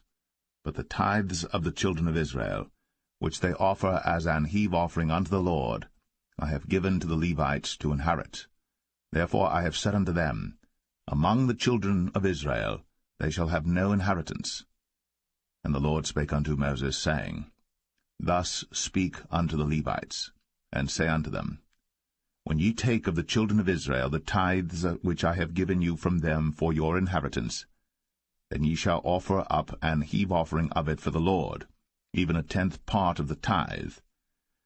And this your heave offering shall be reckoned unto you, as though it were the corn of the threshing floor, and as the fullness of the winepress. Thus ye also shall offer an heave offering unto the Lord of all your tithes, which ye receive of the children of Israel, and ye shall give thereof of the Lord's heave offering to Aaron the priest. Out of all your gifts ye shall offer every heave offering of the Lord of all the best thereof, even the hallowed part thereof out of it. Therefore thou shalt say unto them, When ye have heaved the best thereof from it, then it shall be counted unto the Levites as the increase of the threshing floor, and as the increase of the winepress. And ye shall eat it in every place, ye and your households.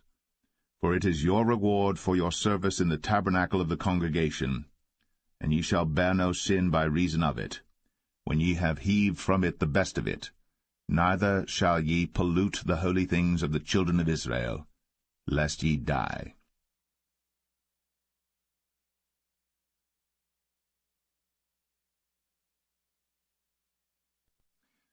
Numbers 19. And the Lord spake unto Moses and unto Aaron, saying, This is the ordinance of the law which the Lord hath commanded, saying, Speak unto the children of Israel, that they bring thee a red heifer without spot, wherein is no blemish, and upon which never came yoke.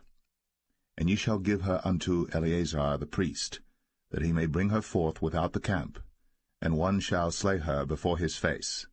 And Eleazar the priest shall take of her blood with his finger, and sprinkle of her blood directly before the tabernacle of the congregation 7 times.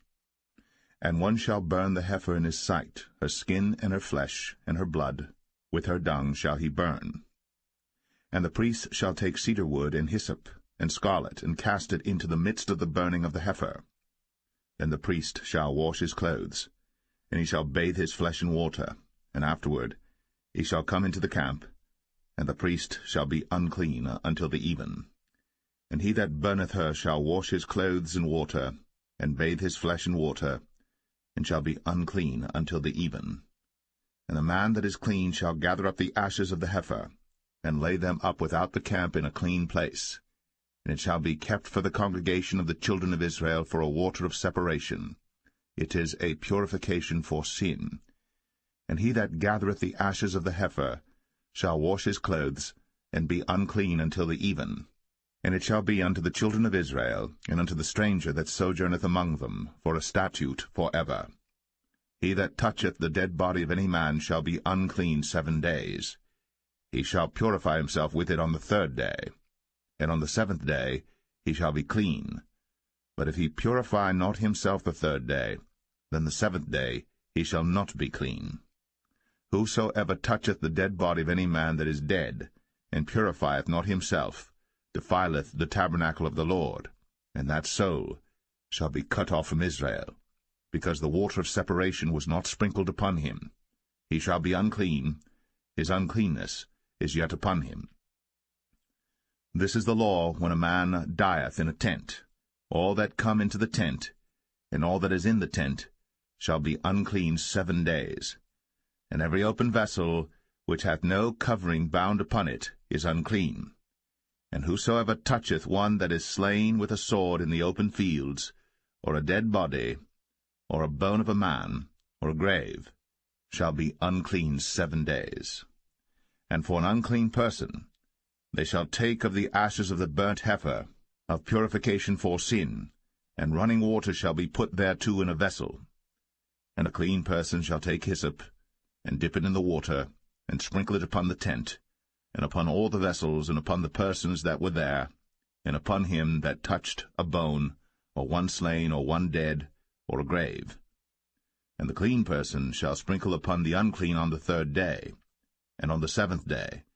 And on the 7th day he shall purify himself, and wash his clothes, and bathe himself in water, and shall be clean at even. But the man that shall be unclean, and shall not purify himself, that soul shall be cut off from among the congregation, because he hath defiled the sanctuary of the Lord. The water of separation hath not been sprinkled upon him. He is unclean. And it shall be a perpetual statute unto them, that he that sprinkleth the water of separation shall wash his clothes, and he that toucheth the water of separation shall be unclean until even.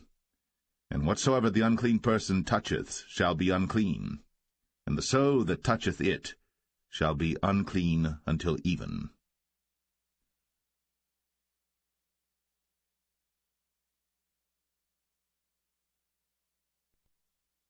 Numbers 20. Then came the children of Israel, even the whole congregation, into the desert of Zin, in the 1st month, and the people abode in Kadesh. And Miriam died there, and was buried there. And there was no water for the congregation, and they gathered themselves together against Moses and against Aaron. And the people chode with Moses, and spake, saying, Would God that we had died when our brethren died before the Lord! And why have ye brought up the congregation of the Lord into this wilderness, that we and our cattle should die there? And wherefore have ye made us to come up out of Egypt, to bring us in unto this evil place? It is no place of seed, or of figs, or of vines, or of pomegranates, neither is there any water to drink. Then Moses and Aaron went from the presence of the assembly unto the door of the tabernacle of the congregation, and they fell upon their faces. And the glory of the Lord appeared unto them. And the Lord spake unto Moses, saying, Take the rod, and gather thou the assembly together, thou and Aaron thy brother, and speak ye unto the rock before their eyes, and it shall give forth his water. And thou shalt bring forth to them water out of the rock, so thou shalt give the congregation and their beasts drink. And Moses took the rod from before the Lord, as he commanded him. And Moses and Aaron gathered the congregation together before the rock, and he said unto them, Hear now, ye rebels, must we fetch you water out of this rock?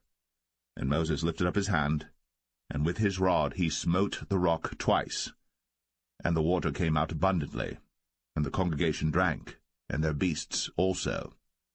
And the Lord spake unto Moses and Aaron, Because ye believed me not, to sanctify me in the eyes of the children of Israel, therefore ye shall not bring this congregation into the land which I have given them. This is the water of Meribah, because the children of Israel strove with the Lord, and he was sanctified in them. And Moses sent messengers from Kadesh unto the king of Edom. Thus saith thy brother Israel, Thou knowest all the travail that hath befallen us, how our fathers went down into Egypt, and we have dwelt in Egypt a long time, and the Egyptians vexed us and our fathers. And when we cried unto the Lord, he heard our voice, and sent an angel, and hath brought us forth out of Egypt. And behold, we are in Kadesh, a city in the uttermost of thy border. Let us pass, I pray thee, through thy country. We will not pass through the fields, or through the vineyards, neither will we drink of the water of the wells. We will go by the king's highway. We will not turn to the right hand, nor to the left, until we have passed thy borders. And Edom said unto him, Thou shalt not pass by me, lest I come out against thee with the sword. And the children of Israel said unto him, We will go by the highway, and if I and my cattle drink of thy water, then I will pay for it. I will only, without doing anything else, go through on my feet. And he said, Thou shalt not go through. And Edom came out against him with much people, and with a strong hand. Thus Edom refused to give Israel passage through his border, wherefore Israel turned away from him. And the children of Israel, even the whole congregation, journeyed from Kadesh, and came unto Mount Or. And the Lord spake unto Moses and Aaron in Mount Or, by the coast of the land of Edom, saying, Aaron shall be gathered unto his people, for he shall not enter into the land which I have given unto the children of Israel, because ye rebelled against my word at the water of Meribah. Take Aaron and Eleazar his son, and bring them up unto Mount Or, and strip Aaron of his garments, and put them upon Eleazar his son, and Aaron shall be gathered unto his people, and shall die there. And Moses did as the Lord commanded, and they went up into Mount Or, in the sight of all the congregation. And Moses stripped Aaron of his garments, and put them upon Eleazar his son. And Aaron died there, in the top of the mount. And Moses and Eleazar came down from the mount. And when all the congregation saw that Aaron was dead, they mourned for Aaron 30 days, even all the house of Israel.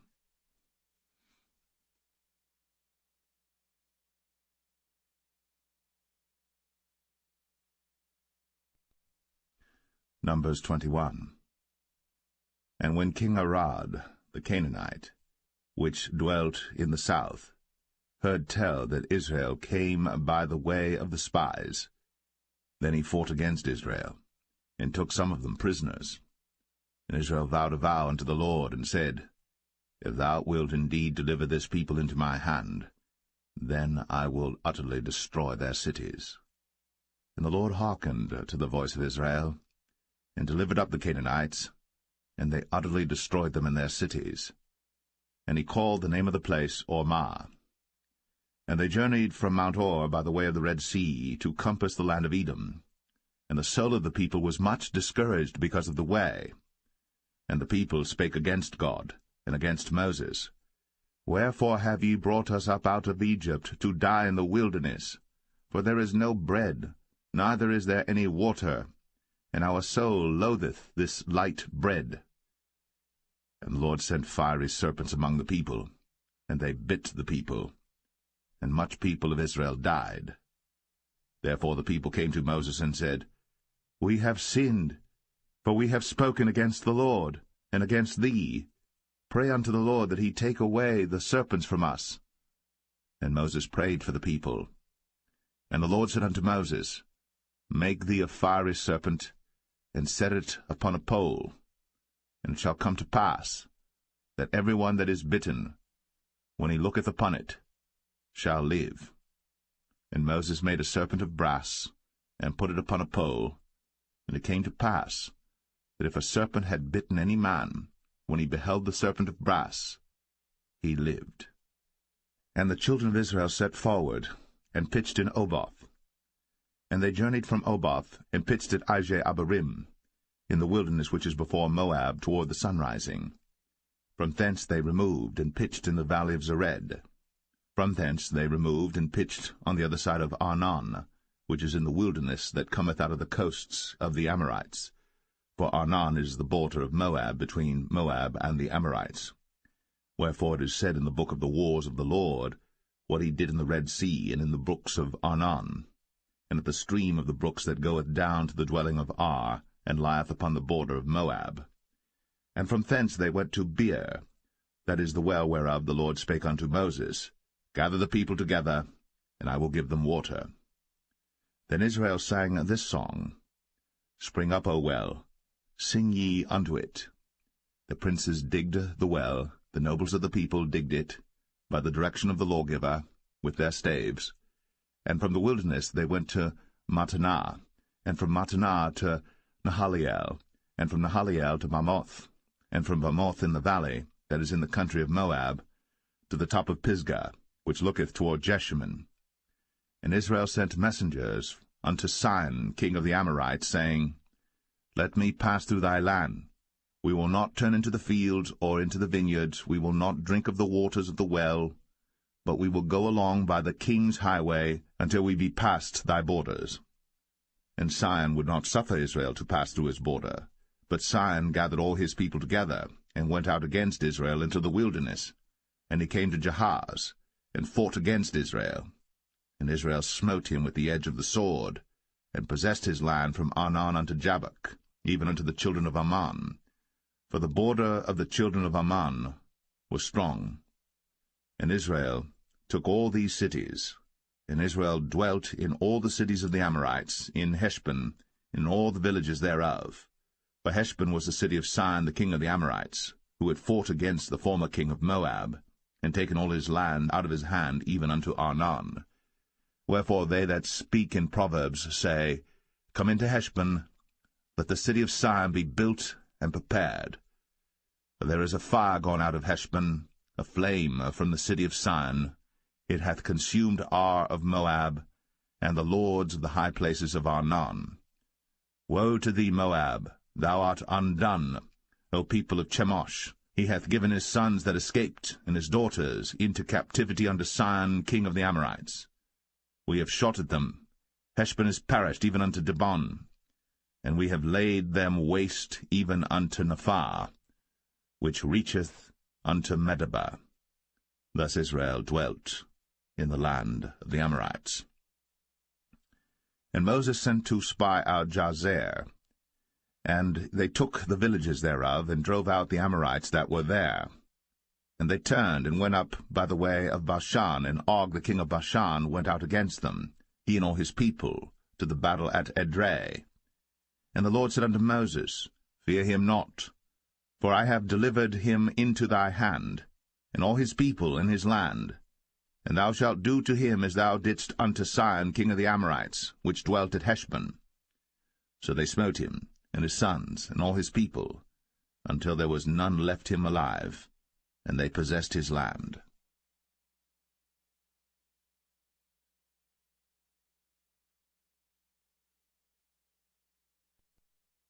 Numbers 22. And the children of Israel set forward, and pitched in the plains of Moab, on this side Jordan, by Jericho. And Balak the son of Zippor saw all that Israel had done to the Amorites. And Moab was sore afraid of the people, because they were many.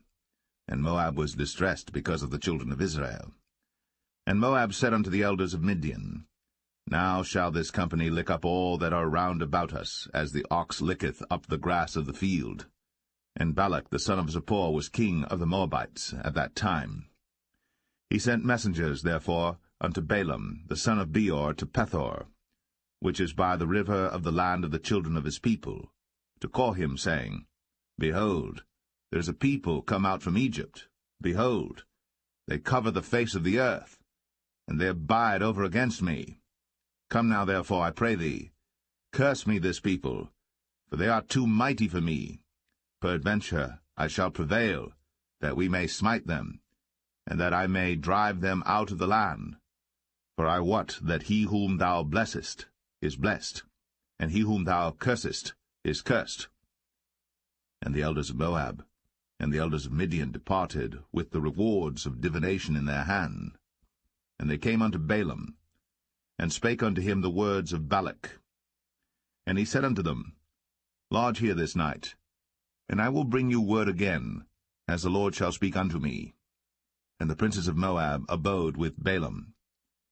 And God came unto Balaam, and said, What men are these with thee? And Balaam said unto God, Balak the son of Zippor, king of Moab, hath sent unto me, saying, Behold, there is a people come out of Egypt, which covereth the face of the earth. Come now, curse me them. Peradventure I shall be able to overcome them, and drive them out. And God said unto Balaam, Thou shalt not go with them. Thou shalt not curse the people, for they are blessed. And Balaam rose up in the morning, and said unto the princes of Balak, Get you into your land, for the Lord refuseth to give me leave to go with you. And the princes of Moab rose up, and they went unto Balak, and said, Balaam refuseth to come with us. And Balak sent yet again princes, more and more honorable than they. And they came to Balaam, and said to him, Thus saith Balak the son of Zippor, Let nothing, I pray thee, hinder thee from coming unto me. For I will promote thee unto very great honor, and I will do whatsoever thou sayest unto me. Come therefore, I pray thee, curse me this people. And Balaam answered and said unto the servants of Balak, If Balak would give me his house full of silver and gold, I cannot go beyond the word of the Lord my God, to do less or more. Now therefore I pray you, tarry ye also here this night, that I may know what the Lord will say unto me more. And God came unto Balaam at night, and said unto him, If the men come to call thee, rise up and go with them. But yet the word which I shall say unto thee, that shalt thou do. And Balaam rose up in the morning, and saddled his ass, and went with the princes of Moab. And God's anger was kindled because he went. And the angel of the Lord stood in the way for an adversary against him. Now he was riding upon his ass, and his 2 servants were with him. And the ass saw the angel of the Lord standing in the way, and his sword drawn in his hand. And the ass turned aside out of the way, and went into the field. And Balaam smote the ass, to turn her into the way. But the angel of the Lord stood in a path of the vineyards, a wall being on this side, and a wall on that side. And when the ass saw the angel of the Lord, she thrust herself unto the wall, and crushed Balaam's foot against the wall. And he smote her again. And the angel of the Lord went further, and stood in a narrow place, where was no way to turn either to the right hand or to the left. And when the ass saw the angel of the Lord, she fell down under Balaam, and Balaam's anger was kindled, and he smote the ass with a staff. And the Lord opened the mouth of the ass, and she said unto Balaam, What have I done unto thee, that thou hast smitten me these 3 times? And Balaam said unto the ass, Because thou hast mocked me. I would there were a sword in mine hand, for now would I kill thee. And the ass said unto Balaam, Am not I thine ass, upon which thou hast ridden ever since I was thine unto this day? Was I ever wont to do so unto thee? And he said, Nay. Then the Lord opened the eyes of Balaam, and he saw the angel of the Lord standing in the way, and his sword drawn in his hand. And he bowed down his head, and fell flat on his face.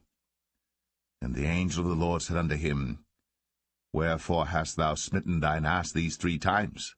Behold, I went out to withstand thee, because thy way is perverse before me. And the ass saw me, and turned from me these 3 times. Unless she had turned from me, surely now also I had slain thee, and saved her alive. And Balaam said unto the angel of the Lord, I have sinned, for I knew not that thou stoodest in the way against me. Now therefore, if it displease thee, I will get me back again. And the angel of the Lord said unto Balaam, Go with the men, but only the word that I shall speak unto thee, that thou shalt speak. So Balaam went with the princes of Balak. And when Balak heard that Balaam was come, he went out to meet him unto a city of Moab, which is in the border of Arnon, which is in the utmost coast. And Balak said unto Balaam, Did I not earnestly send unto thee to call thee? Wherefore camest thou not unto me? Am I not able indeed to promote thee to honour? And Balaam said unto Balak, Lo, I am come unto thee. Have I now any power at all to say anything? The word that God putteth in my mouth, that shall I speak. And Balaam went with Balak, and they came unto Kirjath-Huzoth. And Balak offered oxen and sheep, and sent to Balaam, and to the princes that were with him. And it came to pass on the morrow that Balak took Balaam, and brought him up into the high places of Baal, that thence he might see the utmost part of the people.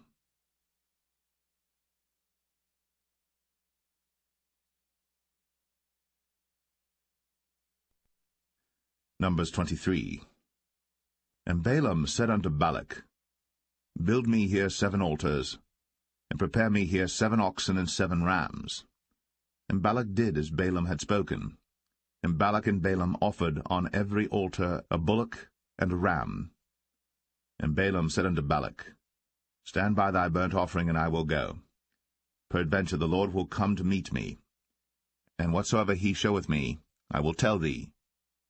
And he went to an high place.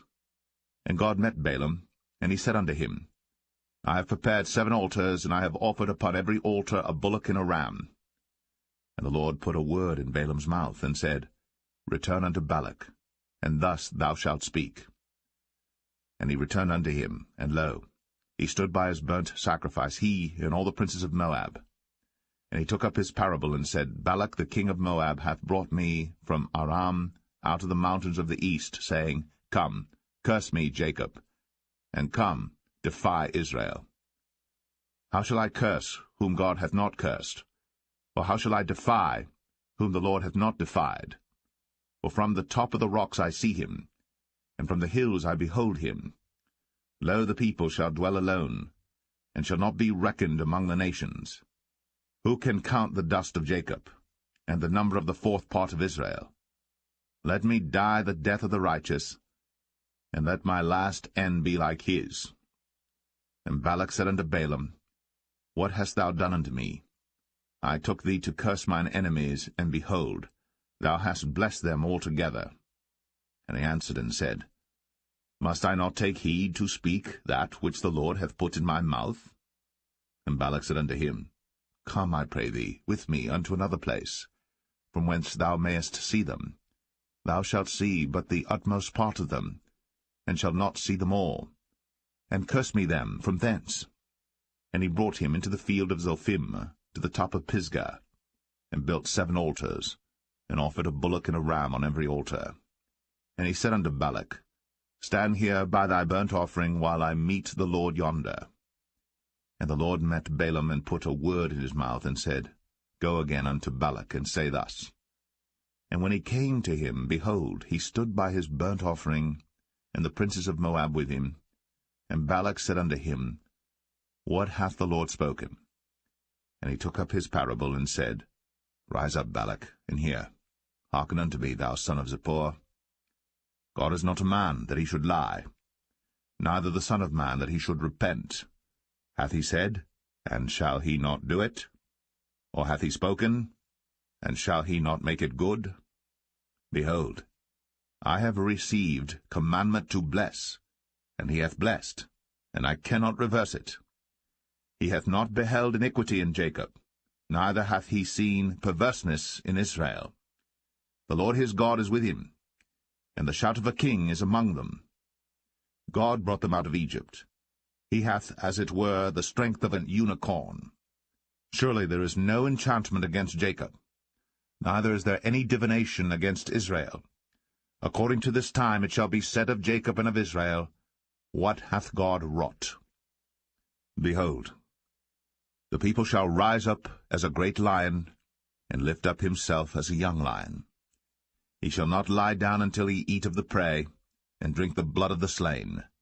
And Balak said unto Balaam, Neither curse them at all, nor bless them at all. But Balaam answered, and said unto Balak, Told not I thee, saying, All that the Lord speaketh, that I must do? And Balak said unto Balaam, Come, I pray thee, I will bring thee unto another place. Peradventure it will please God that thou mayest curse me them from thence. And Balak brought Balaam unto the top of Peor, that looketh toward Jeshimon. Then Balaam said unto Balak, Build me here 7 altars, and prepare me here 7 bullocks and 7 rams. And Balak did as Balaam had said, and offered a bullock and a ram on every altar.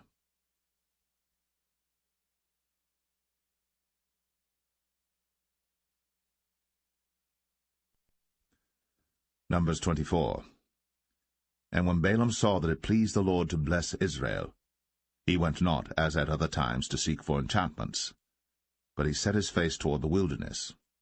And Balaam lifted up his eyes, and he saw Israel abiding in his tents according to their tribes. And the Spirit of God came upon him.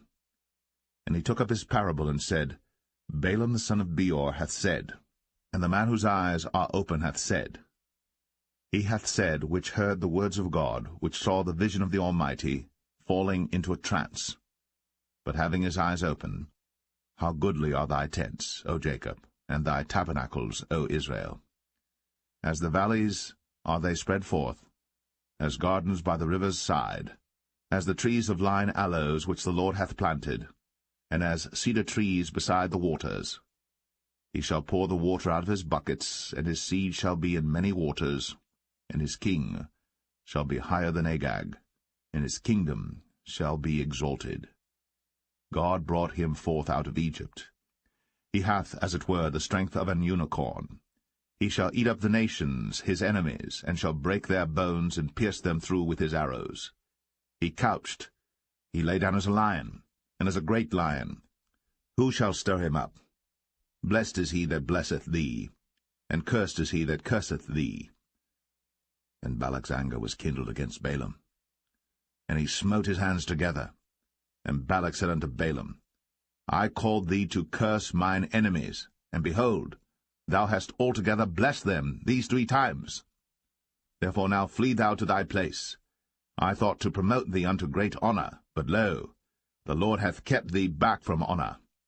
And Balaam said unto Balak, Spake I not also to thy messengers which thou sentest unto me, saying, If Balak would give me his house full of silver and gold, I cannot go beyond the commandment of the Lord, to do either good or bad of mine own mind. But what the Lord saith, that will I speak. And now behold, I go unto my people. Come therefore, and I will advertise thee what this people shall do to thy people in the latter days. And he took up his parable, and said, Balaam the son of Beor hath said, and the man whose eyes are open hath said. He hath said, which heard the words of God, and knew the knowledge of the Most High, which saw the vision of the Almighty, falling into a trance, but having his eyes open. I shall see him, but not now. I shall behold him, but not nigh. There shall come a star out of Jacob, and a scepter shall rise out of Israel, and shall smite the corners of Moab, and destroy all the children of Sheth. And Edom shall be a possession, Sire also shall be a possession for his enemies. And Israel shall do valiantly.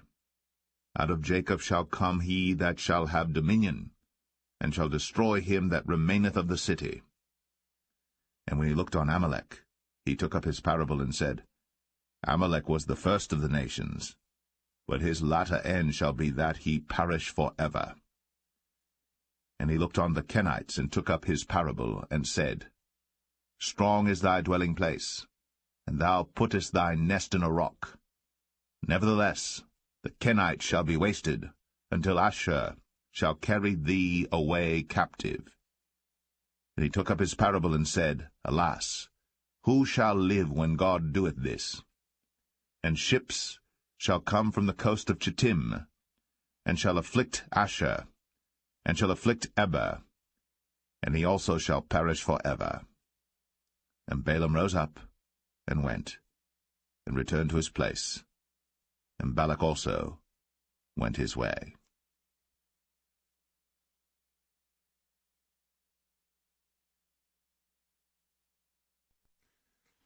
Numbers 25. And Israel abode in Shittim, and the people began to commit whoredom with the daughters of Moab. And they called the people unto the sacrifices of their gods, and the people did eat, and bowed down to their gods. And Israel joined himself unto Baal Peor, and the anger of the Lord was kindled against Israel.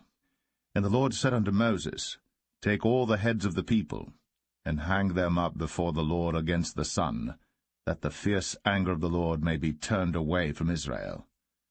And Moses said unto the judges of Israel, Slay ye every one his men that were joined unto Baal Peor.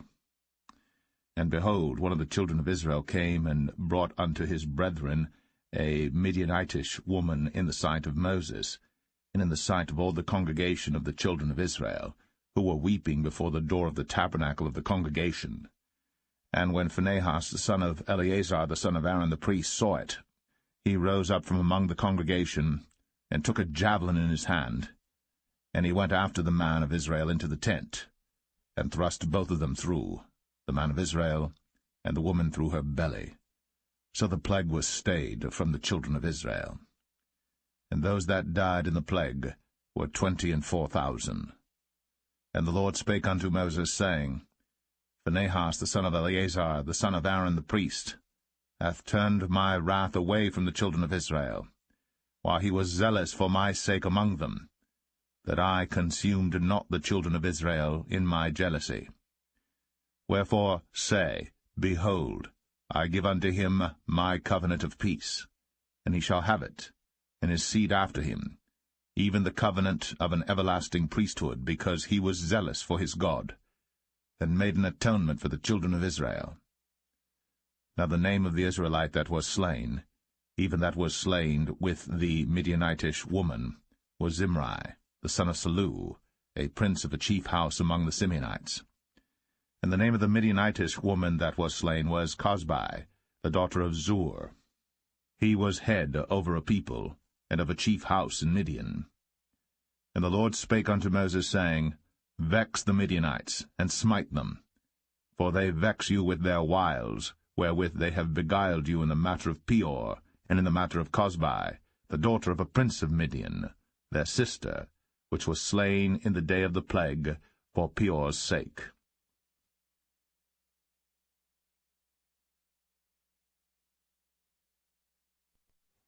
Numbers 26.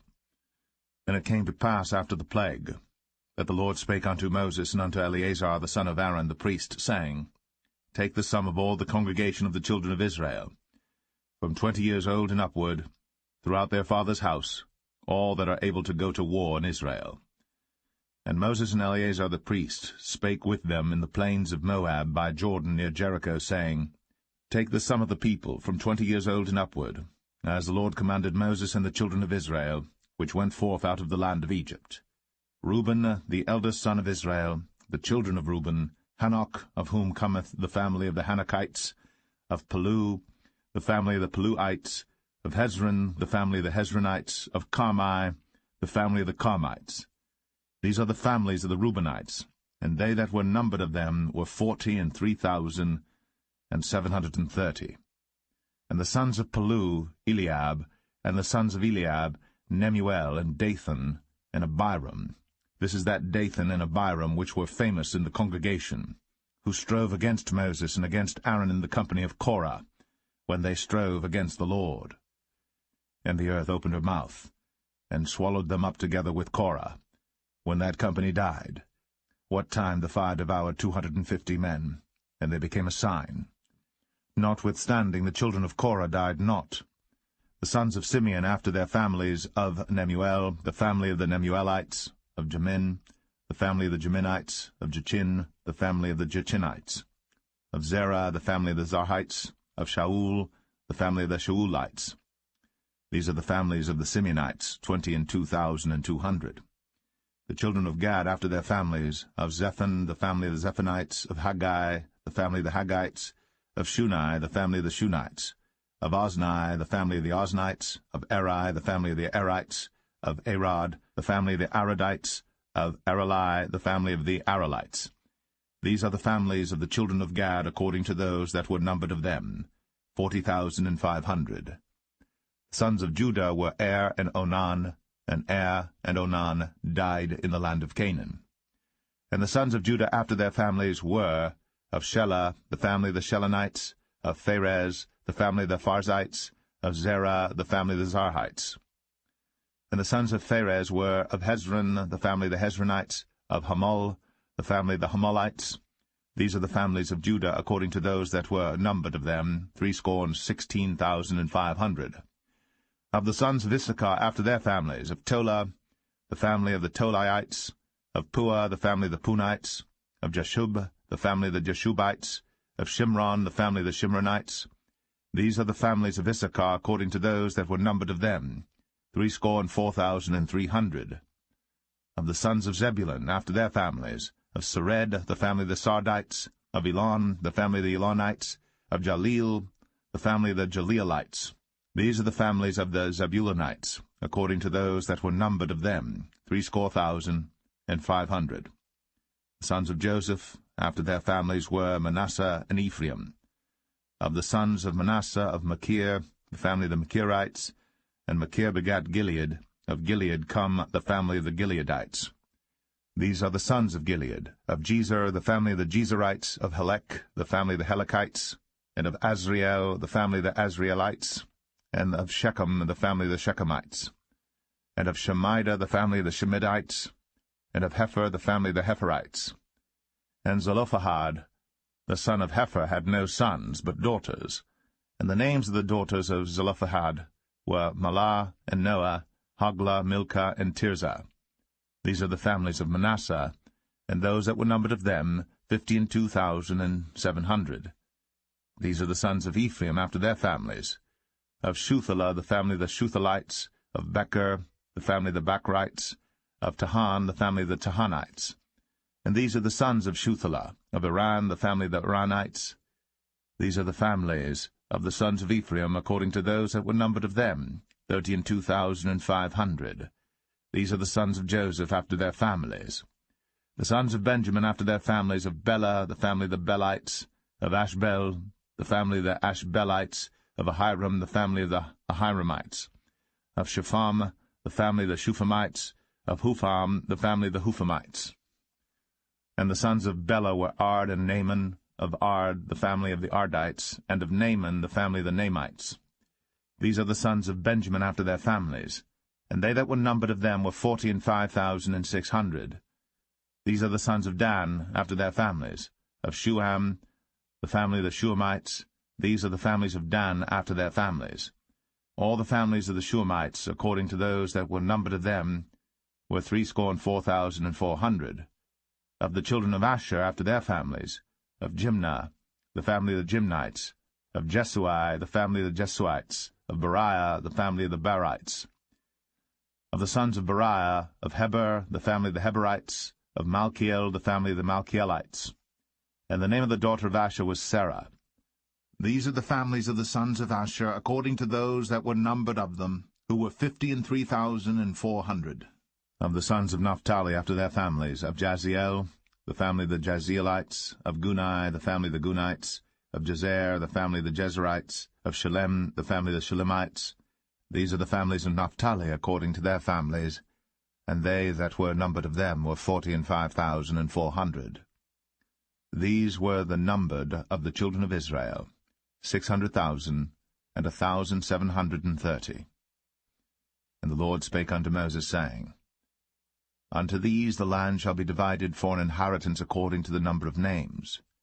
To many thou shalt give the more inheritance, and to few thou shalt give the less inheritance. To every one shall his inheritance be given according to those that were numbered of him. Notwithstanding the land shall be divided by lot. According to the names of the tribes of their fathers they shall inherit.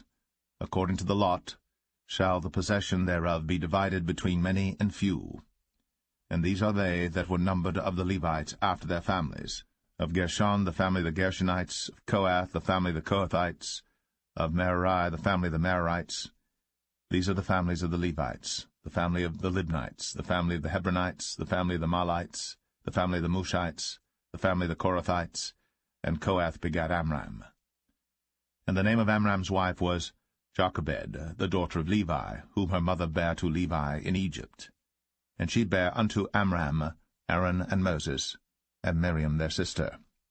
And unto Aaron was born Nadab and Abihu, Eleazar and Ithamar. And Nadab and Abihu died when they offered strange fire before the Lord. And those that were numbered of them were 23,000, all males, from a month old and upward. But they were not numbered among the children of Israel, because there was no inheritance given them among the children of Israel. These are they that were numbered by Moses and Eleazar the priest, who numbered the children of Israel in the plains of Moab, by Jordan, near Jericho. But among these there was not a man of them whom Moses and Aaron the priest numbered, when they numbered the children of Israel in the wilderness of Sinai. For the Lord had said of them, They shall surely die in the wilderness. And there was not left a man of them, save Caleb the son of Jephunneh, and Joshua the son of Nun.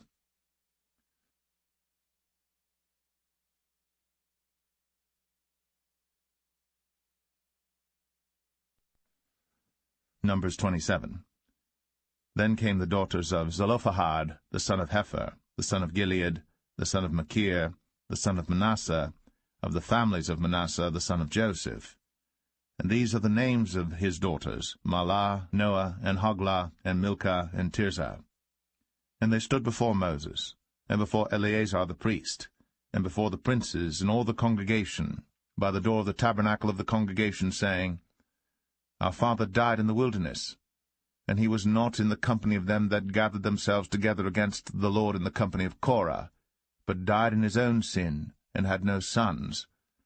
Why should the name of our father be done away from among his family, because he hath no son? Give unto us therefore possession among the brethren of our father. And Moses brought their cause before the Lord.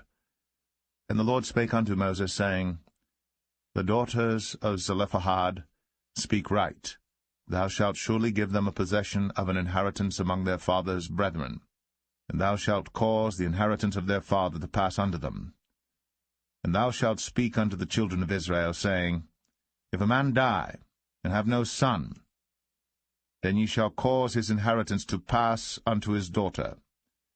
And if he have no daughter, then ye shall give his inheritance unto his brethren.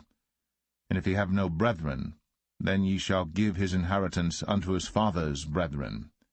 And if his father have no brethren, then ye shall give his inheritance unto his kinsman that is next to him of his family, and he shall possess it. And it shall be unto the children of Israel a statute of judgment, as the Lord commanded Moses. And the Lord said unto Moses, Get thee up into this Mount Abarim, and see the land which I have given unto the children of Israel.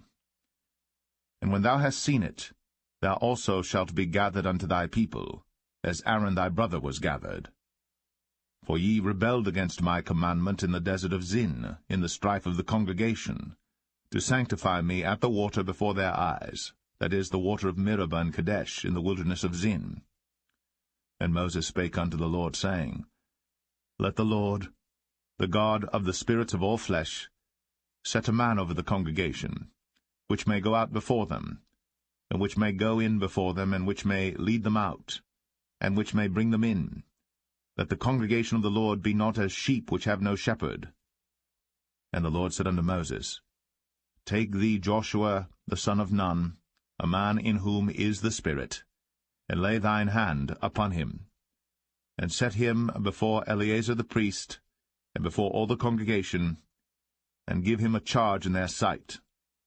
And thou shalt put some of thine honor upon him, that all the congregation of the children of Israel may be obedient. And he shall stand before Eleazar the priest, who shall ask counsel for him after the judgment of Urim before the Lord. At his word shall they go out, and at his word they shall come in, both he and all the children of Israel with him, even all the congregation. And Moses did as the Lord commanded him. And he took Joshua, and set him before Eleazar the priest, and before all the congregation. And he laid his hands upon him, and gave him a charge, as the Lord commanded by the hand of Moses.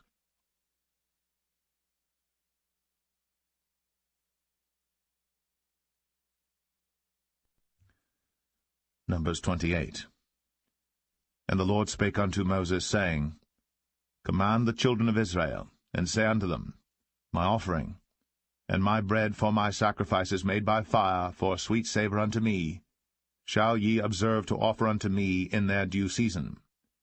And thou shalt say unto them, This is the offering made by fire, which ye shall offer unto the Lord, 2 lambs of the first year without spot day by day, for a continual burnt offering.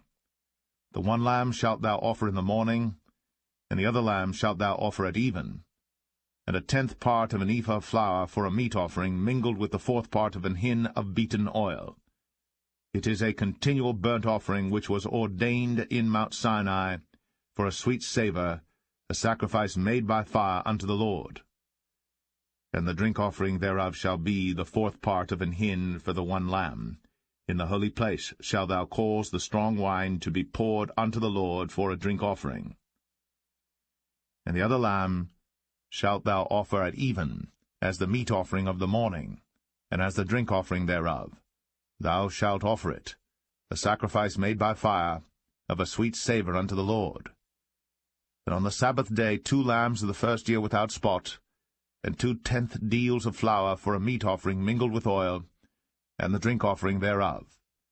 This is the burnt offering of every Sabbath, beside the continual burnt offering, and his drink offering. And in the beginnings of your months ye shall offer a burnt offering unto the Lord, 2 young bullocks and 1 ram, 7 lambs of the first year without spot, and 3/10 deals of flour for a meat offering mingled with oil for 1 bullock, and 2/10 deals of flour for a meat offering mingled with oil for 1 ram, and a several 10th deal of flour mingled with oil for a meat offering unto 1 lamb, for a burnt offering of a sweet savour, a sacrifice made by fire unto the Lord.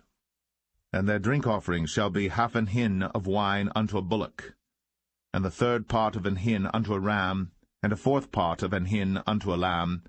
This is the burnt offering of every month throughout the months of the year.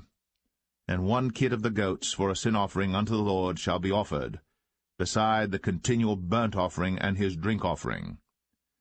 And the 14th day of the first month is the Passover of the Lord.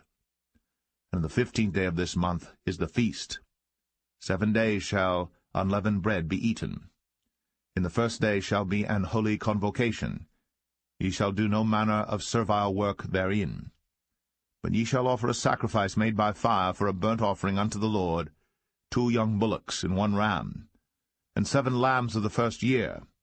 They shall be unto you without blemish. And their meat offering shall be of flour mingled with oil. 3/10 deals shall ye offer for a bullock, and 2/10 deals for a ram. A several 10th deal shalt thou offer for every lamb, throughout the 7 lambs, and 1 goat for a sin offering, to make an atonement for you. Ye shall offer these beside the burnt offering in the morning, which is for a continual burnt offering. After this manner ye shall offer daily throughout the 7 days the meat of the sacrifice made by fire, of a sweet savour unto the Lord. It shall be offered beside the continual burnt offering, and his drink offering. And on the 7th day ye shall have an holy convocation. Ye shall do no servile work. Also in the day of the firstfruits, when ye bring a new meat offering unto the Lord, after your weeks be out, ye shall have an holy convocation. Ye shall do no servile work. But ye shall offer the burnt offering for a sweet savour unto the Lord, 2 young bullocks, 1 ram, 7 lambs of the first year, and their meat offering of flour mingled with oil, 3 tenth deals unto 1 bullock, 2 tenth deals unto 1 ram, a several tenth deal unto 1 lamb, throughout the 7 lambs, and 1 kid of the goats to make an atonement for you. You shall offer them beside the continual burnt offering and his meat offering. They shall be unto you without blemish, and their drink offerings.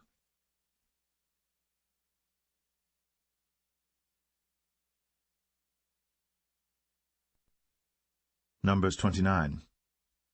And in the 7th month, on the 1st day of the month, ye shall have an holy convocation. Ye shall do no servile work. It is a day of blowing the trumpets unto you. And ye shall offer a burnt offering for a sweet savour unto the Lord, 1 young bullock, 1 ram, and 7 lambs of the first year without blemish. And their meat offering shall be of flour mingled with oil, 3 tenth deals for a bullock, and 2 tenth deals for a ram, and 1 tenth deal for 1 lamb throughout the 7 lambs, and 1 kid of the goats for a sin offering, to make an atonement for you, beside the burnt offering of the month, and his meat offering, and the daily burnt offering and his meat offering, and their drink offerings, according unto their manner, for a sweet savour, a sacrifice made by fire unto the Lord. And ye shall have on the 10th day of this 7th month an holy convocation, and ye shall afflict your souls. Ye shall not do any work therein. But ye shall offer a burnt offering unto the Lord for a sweet savour, 1 young bullock, 1 ram, and 7 lambs of the first year. They shall be unto you without blemish, and their meat offering shall be of flour mingled with oil, 3 tenth deals to a bullock, and 2 tenth deals to 1 ram, a several tenth deal for 1 lamb throughout the 7 lambs, 1 kid of the goats for a sin offering, beside the sin offering of atonement, and the continual burnt offering, and the meat offering of it, and their drink offerings. And on the 15th day of the 7th month ye shall have an holy convocation. Ye shall do no servile work, and ye shall keep a feast unto the Lord 7 days. And ye shall offer a burnt offering, a sacrifice made by fire, of a sweet savour unto the Lord, 13 young bullocks, 2 rams, and 14 lambs of the first year. They shall be without blemish. And their meat offering shall be of flour mingled with oil, 3 tenth deals unto every bullock of the 13 bullocks, 2 tenth deals to each ram of the 2 rams, and a several tenth deal to each lamb of the 14 lambs, and 1 kid of the goats for a sin offering, beside the continual burnt offering, his meat offering, and his drink offering. And on the 2nd day ye shall offer 12 young bullocks, 2 rams, 14 lambs of the first year without spot, and their meat offering and their drink offerings for the bullocks, for the rams, and for the lambs, shall be according to their number, after the manner, and 1 kid of the goats for a sin offering, beside the continual burnt offering, and the meat offering thereof, and their drink offerings. And on the 3rd day 11 bullocks, 2 rams, 14 lambs of the first year without blemish, and their meat offering and their drink offerings for the bullocks, for the rams, and for the lambs shall be according to their number, after the manner, and 1 goat for a sin offering, beside the continual burnt offering, and his meat offering, and his drink offering. And on the 4th day 10 bullocks, 2 rams, and 14 lambs of the first year without blemish. Their meat offering and their drink offerings for the bullocks, for the rams, and for the lambs shall be according to their number, after the manner. And 1 kid of the goats for a sin offering, beside the continual burnt offering, his meat offering, and his drink offering. And on the 5th day 9 bullocks, 2 rams, and 14 lambs of the first year without spot, and their meat offering and their drink offerings for the bullocks, for the rams, and for the lambs shall be according to their number, after the manner. And 1 goat for a sin offering, beside the continual burnt offering, and his meat offering, and his drink offering. And on the 6th day 8 bullocks, 2 rams, and 14 lambs of the first year without blemish. And their meat offering and their drink offerings for the bullocks, for the rams, and for the lambs shall be according to their number, after the manner. And 1 goat for a sin offering, beside the continual burnt offering, his meat offering and his drink offering. And on the 7th day 7 bullocks, 2 rams, and 14 lambs of the first year without blemish. And their meat offering and their drink offerings for the bullocks, for the rams, and for the lambs shall be according to their number, after the manner. And 1 goat for a sin offering, beside the continual burnt offering, his meat offering, and his drink offering. On the 8th day ye shall have a solemn assembly. Ye shall do no servile work therein. But ye shall offer a burnt offering, a sacrifice made by fire, of a sweet savour unto the Lord, 1 bullock, 1 ram, 7 lambs of the first year without blemish. Their meat offering and their drink offerings for the bullock, for the ram, and for the lambs shall be according to their number, after the manner. And 1 goat for a sin offering, beside the continual burnt offering, and his meat offering, and his drink offering. These things ye shall do unto the Lord in your set feasts, beside your vows, and your freewill offerings, for your burnt offerings, and for your meat offerings, and for your drink offerings, and for your peace offerings. And Moses told the children of Israel according to all that the Lord commanded Moses.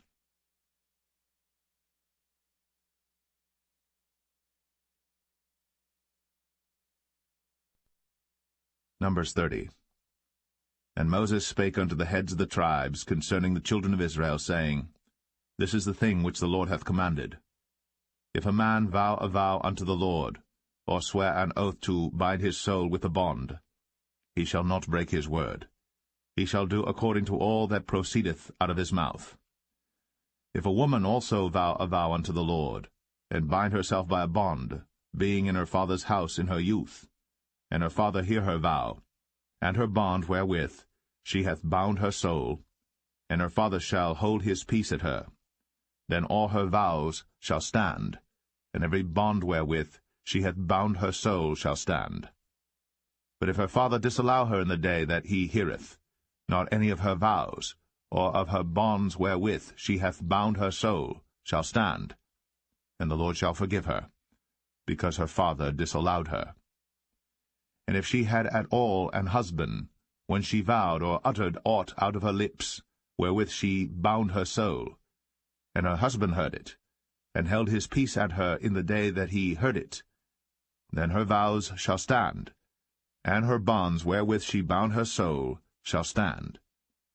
But if her husband disallowed her on the day that he heard it, then he shall make her vow which she vowed, and that which she uttered with her lips, wherewith she bound her soul, of none effect, and the Lord shall forgive her. But every vow of a widow, and of her that is divorced, wherewith they have bound their souls, shall stand against her. And if she vowed in her husband's house, or bound her soul by a bond with an oath, and her husband heard it, and held his peace at her, and disallowed her not, then all her vows shall stand, and every bond wherewith she bound her soul shall stand. But if her husband hath utterly made them void on the day he heard them, then whatsoever proceeded out of her lips concerning her vows, or concerning the bond of her soul, shall not stand. Her husband hath made them void, and the Lord shall forgive her.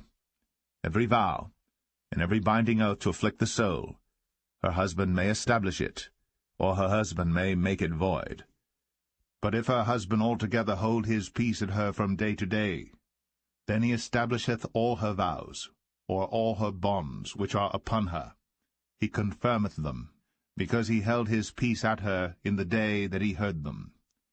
But if he shall any ways make them void after that he hath heard them, then he shall bear her iniquity. These are the statutes which the Lord commanded Moses, between a man and his wife, between the father and his daughter, being yet in her youth, in her father's house.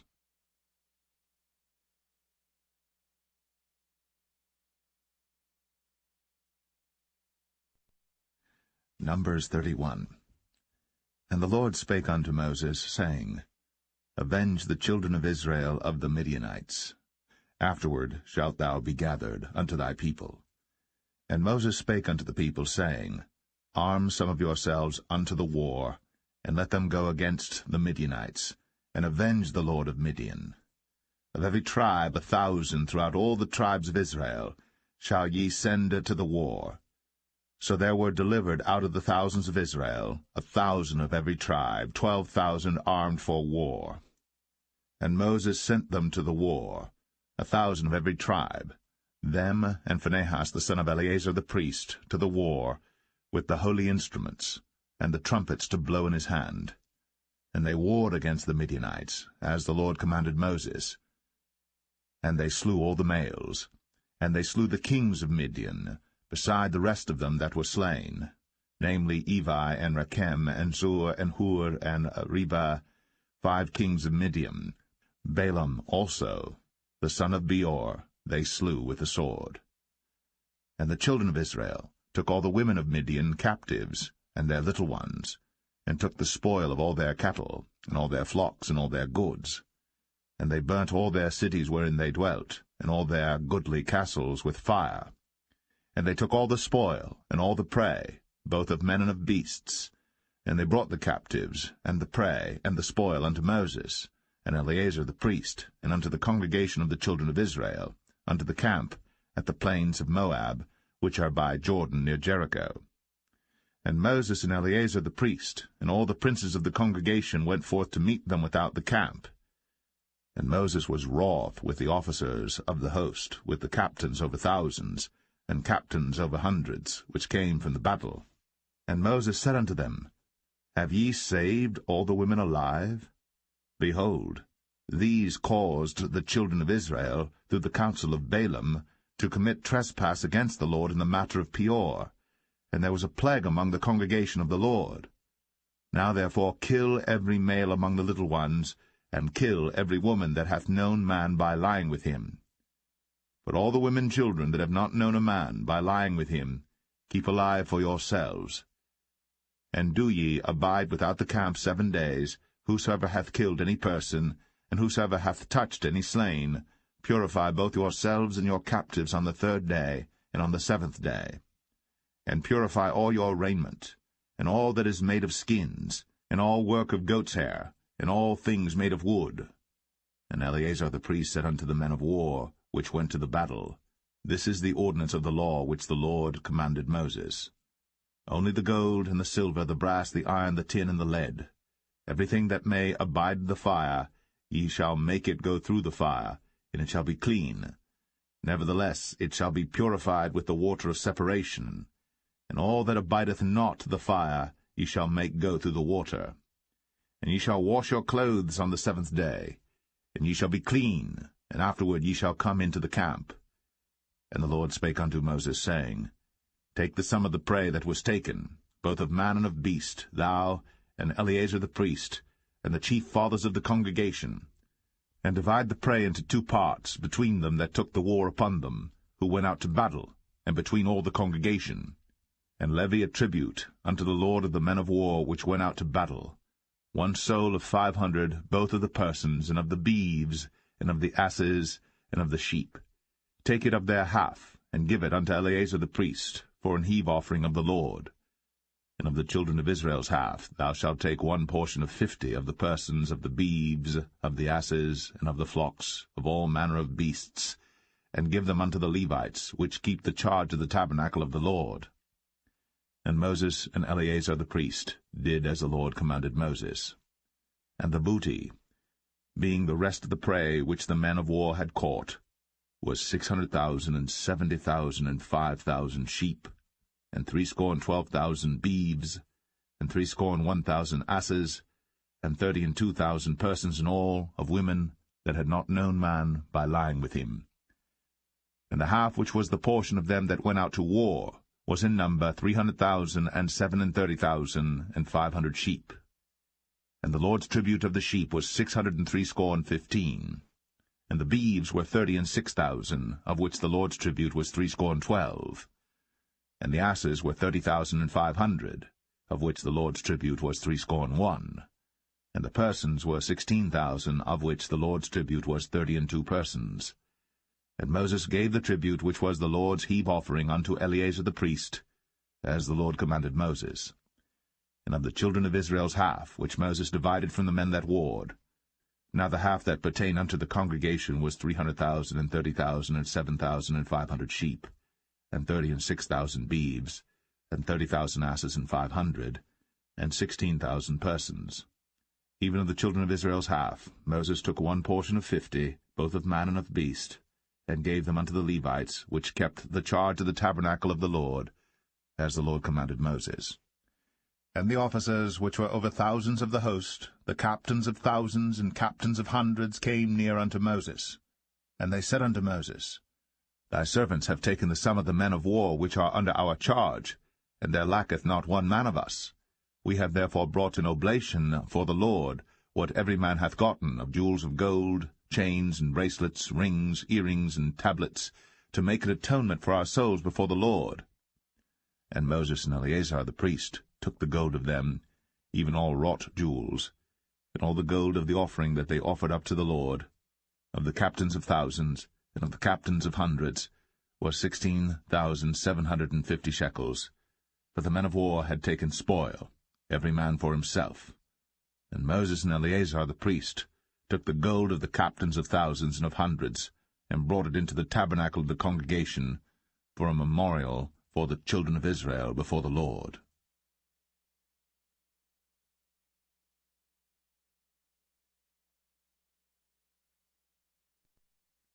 Numbers 32. Now the children of Reuben and the children of Gad had a very great multitude of cattle.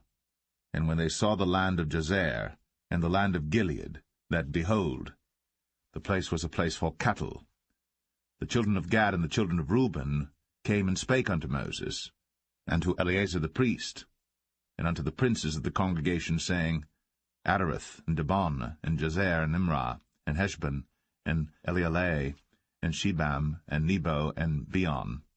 Even the country which the Lord smote before the congregation of Israel is a land for cattle, and thy servants have cattle. Wherefore said they, If we have found grace in thy sight, let this land be given unto thy servants for a possession, and bring us not over Jordan. And Moses said unto the children of Gad, and to the children of Reuben, Shall your brethren go to war, and shall ye sit here? And wherefore discourage ye the heart of the children of Israel from going over into the land which the Lord hath given them? Thus did your fathers when I sent them from Kadesh-barnea to see the land. For when they went up unto the valley of Eshcol, and saw the land, they discouraged the heart of the children of Israel, that they should not go into the land which the Lord had given them. And the Lord's anger was kindled the same time, and he sware, saying, Surely none of the men that came up out of Egypt from 20 years old and upward shall see the land which I sware unto Abraham, unto Isaac, and unto Jacob, because they have not wholly followed me, save Caleb the son of Jephunneh the Kenizzite, and Joshua the son of Nun, for they have wholly followed the Lord. And the Lord's anger was kindled against Israel, and he made them wander in the wilderness 40 years, until all the generation that had done evil in the sight of the Lord was consumed. And behold, ye are risen up in your father's stead, an increase of sinful men, to augment yet the fierce anger of the Lord toward Israel. For if ye turn away from after him, he will yet again leave them in the wilderness, and ye shall destroy all this people. And they came near unto him, and said, We will build sheepfolds here for our cattle, and cities for our little ones. But we ourselves will go ready armed before the children of Israel, until we have brought them unto their place. And our little ones shall dwell in the fenced cities because of the inhabitants of the land. We will not return unto our houses until the children of Israel have inherited every man his inheritance. For we will not inherit with them on yonder side Jordan, or forward, because our inheritance is fallen to us on this side Jordan eastward.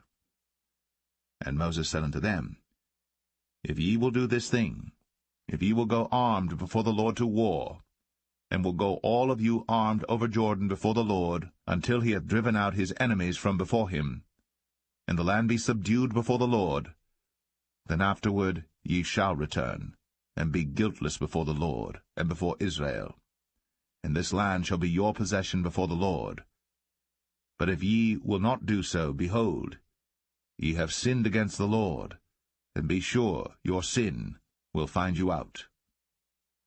Build you cities for your little ones, and folds for your sheep, and do that which hath proceeded out of your mouth.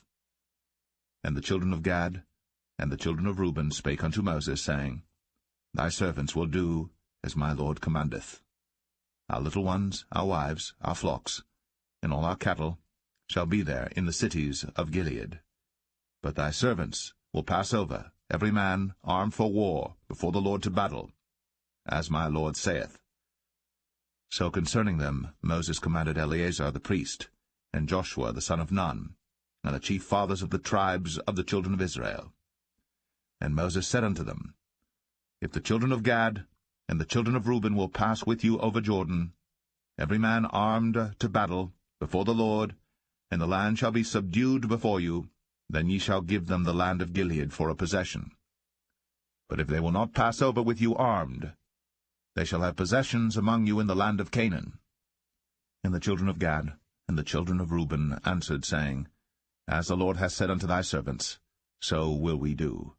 We will pass over armed before the Lord into the land of Canaan, that the possession of our inheritance on this side Jordan may be ours. And Moses gave unto them, even to the children of Gad, and to the children of Reuben, and unto half the tribe of Manasseh the son of Joseph, the kingdom of Sihon, king of the Amorites, and the kingdom of Og, king of Bashan, the land with the cities thereof in the coasts, even the cities of the country round about. And the children of Gad built Dibon, and Adaroth, and Aroer, and Atroth, Shophan, and Jazer, and Jogbehah, and Beth-Nimrah, and Beth-Haran, fenced cities, and folds for sheep. And the children of Reuben built Heshbon, and Elealeh, and Kirjathaim, and Nebo, and Baal-meon, their names being changed, and Shibmah, and gave other names unto the cities which they builded. And the children of Machir the son of Manasseh went to Gilead, and took it, and dispossessed the Amorite which was in it. And Moses gave Gilead unto Machir the son of Manasseh, and he dwelt therein. And Jair the son of Manasseh went and took the small towns thereof, and called them Havoth-Jair. And Nobah went and took Kenath, and the villages thereof, and called it Nobah, after his own name.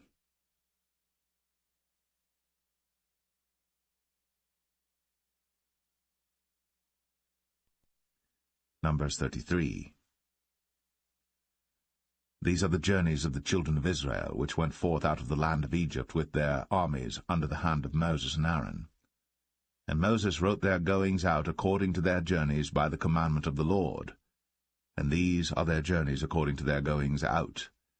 And they departed from Ramses in the 1st month, on the 15th day of the 1st month.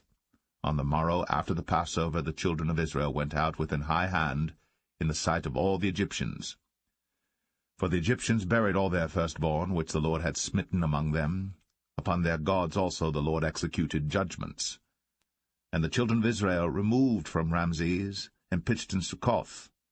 And they departed from Succoth, and pitched in Etham, which is in the edge of the wilderness. And they removed from Etham, and turned again unto Pi-Hahiroth, which is before Baal-Zevon, and they pitched before Migdol. And they departed from before Pi-Hahiroth, and passed through the midst of the sea into the wilderness, and went 3 days' journey in the wilderness of Etham, and pitched in Marah.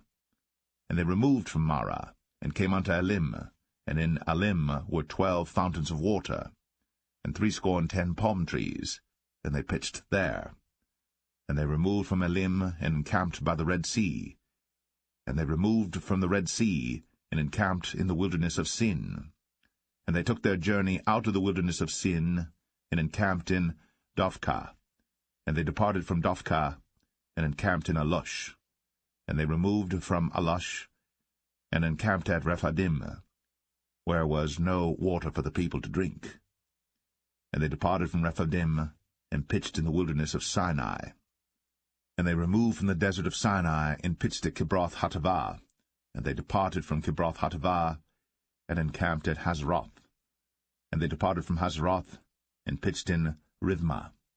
And they departed from Rithmah, and pitched at Rimmon-Perez. And they departed from Rimmon-Perez, and pitched in Libnah. And they removed from Libnah, and pitched at Rissah. And they journeyed from Rissah, and pitched in Kehelatha. And they went from Kehelatha, and pitched in Mount Shepher. And they removed from Mount Shepher, and encamped in Hadadah. And they removed from Hadadah, and pitched in Makheloth. And they removed from Makheloth, and encamped at Tahath. And they departed from Tahath, and pitched at Tarah. And they removed from Tarah, and pitched in Mithkah. And they went from Mithkah, and pitched in Hashmonah. And they departed from Hashmonah, and encamped at Moseroth. And they departed from Moseroth, and pitched in Bene Jacan. And they removed from Bene Jacan, and encamped at Hor-Haggidgad. And they went from Hor-Haggidgad, and pitched in Jotbathah. And they removed from Jotbathah, and encamped at Ebronah. And they departed from Ebronah, and encamped at Ezion-Geber. And they removed from Ezion-Geber, and pitched in the wilderness of Zin, which is Kadesh. And they removed from Kadesh, and pitched in Mount Or, in the edge of the land of Edom. And Aaron the priest went up into Mount Or at the commandment of the Lord, and died there, in the 40th year after the children of Israel were come out of the land of Egypt, in the 1st day of the 5th month. And Aaron was 123 years old when he died in Mount Or. And King Arad, the Canaanite, which dwelt in the south in the land of Canaan, heard of the coming of the children of Israel. And they departed from Mount Or, and pitched in Zalmonah. And they departed from Zalmonah, and pitched in Punon. And they departed from Punon, and pitched in Oboth. And they departed from Oboth, and pitched in Ije-Abarim in the border of Moab. And they departed from Aim, and pitched in Dibon-Gad. And they removed from Dibon-Gad, and encamped in Almon-Diblathaim. And they removed from Almon-Diblathaim, and pitched in the mountains of Abarim before Nebo. And they departed from the mountains of Abarim, and pitched in the plains of Moab by Jordan near Jericho. And they pitched by Jordan from Beth-Jeshimoth even unto Abel-Shittim in the plains of Moab. And the Lord spake unto Moses in the plains of Moab by Jordan near Jericho, saying, Speak unto the children of Israel, and say unto them, When ye are passed over Jordan into the land of Canaan, then ye shall drive out all the inhabitants of the land from before you, and destroy all their pictures, and destroy all their molten images, and quite pluck down all their high places. And ye shall dispossess the inhabitants of the land, and dwell therein, for I have given you the land to possess it. And ye shall divide the land by lot for an inheritance among your families, and to the more ye shall give the more inheritance, and to the fewer ye shall give the less inheritance. Every man's inheritance shall be in the place where his lot falleth. According to the tribes of your fathers ye shall inherit. But if ye will not drive out the inhabitants of the land from before you, then it shall come to pass that those which ye let remain of them shall be pricks in your eyes, and thorns in your sides, and shall vex you in the land wherein ye dwell. Moreover, it shall come to pass that I shall do unto you as I thought to do unto them.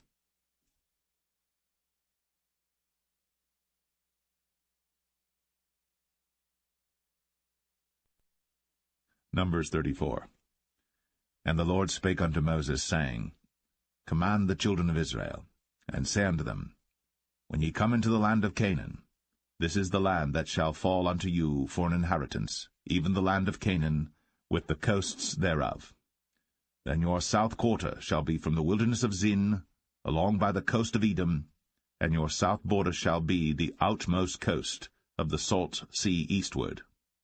And your border shall turn from the south to the ascent of Akrabim, and pass on to Zin, and the going forth thereof shall be from the south to Kadesh Barnea, and shall go on to Hazar Adar, and pass on to Asmon. And the border shall fetch a compass from Asmon unto the river of Egypt, and the goings out of it shall be at the sea. And as for the western border, ye shall even have the great sea for a border. This shall be your west border, and this shall be your north border. From the great sea ye shall point out for you Mount Or. From Mount Or ye shall point out your border unto the entrance of Hamath, and the goings forth of the border shall be to Zedad, And the border shall go on to Ziphron, and the goings out of it shall be at Hazar-Enan. This shall be your north border. And ye shall point out your east border from Hazar-Enan to Shepham. And the coast shall go down from Shepham to Riblah on the east side of Ain, and the border shall descend, and shall reach unto the side of the sea of Chinnereth eastward. And the border shall go down to Jordan, and the goings out of it shall be at the salt sea. This shall be your land with the coasts thereof round about. And Moses commanded the children of Israel, saying, This is the land which ye shall inherit by lot, which the Lord commanded to give unto the 9 tribes, and to the half-tribe. For the tribe of the children of Reuben according to the house of their fathers, and the tribe of the children of Gad according to the house of their fathers have received their inheritance, and half the tribe of Manasseh have received their inheritance. The 2 tribes and the half-tribe have received their inheritance on this side Jordan near Jericho, eastward toward the sunrising. And the Lord spake unto Moses, saying, These are the names of the men which shall divide the land unto you, Eleazar the priest, and Joshua the son of Nun. And ye shall take 1 prince of every tribe to divide the land by inheritance. And the names of the men are these: of the tribe of Judah, Caleb the son of Jephunneh, and of the tribe of the children of Simeon, Shemuel the son of Ammihud, of the tribe of Benjamin, Elidad the son of Chislon, and the prince of the tribe of the children of Dan, Bukai the son of Joglai, the prince of the children of Joseph, for the tribe of the children of Manasseh, Haniel the son of Ephod, and the prince of the tribe of the children of Ephraim, Kemuel the son of Shiptan, and the prince of the tribe of the children of Zebulun, Elizaphan the son of Parnach, and the prince of the tribe of the children of Issachar, Paltiel the son of Azan, and the prince of the tribe of the children of Asher, Ahud the son of Shelemai, and the prince of the tribe of the children of Naphtali, Pedahel the son of Ammihud. These are they whom the Lord commanded to divide the inheritance unto the children of Israel in the land of Canaan.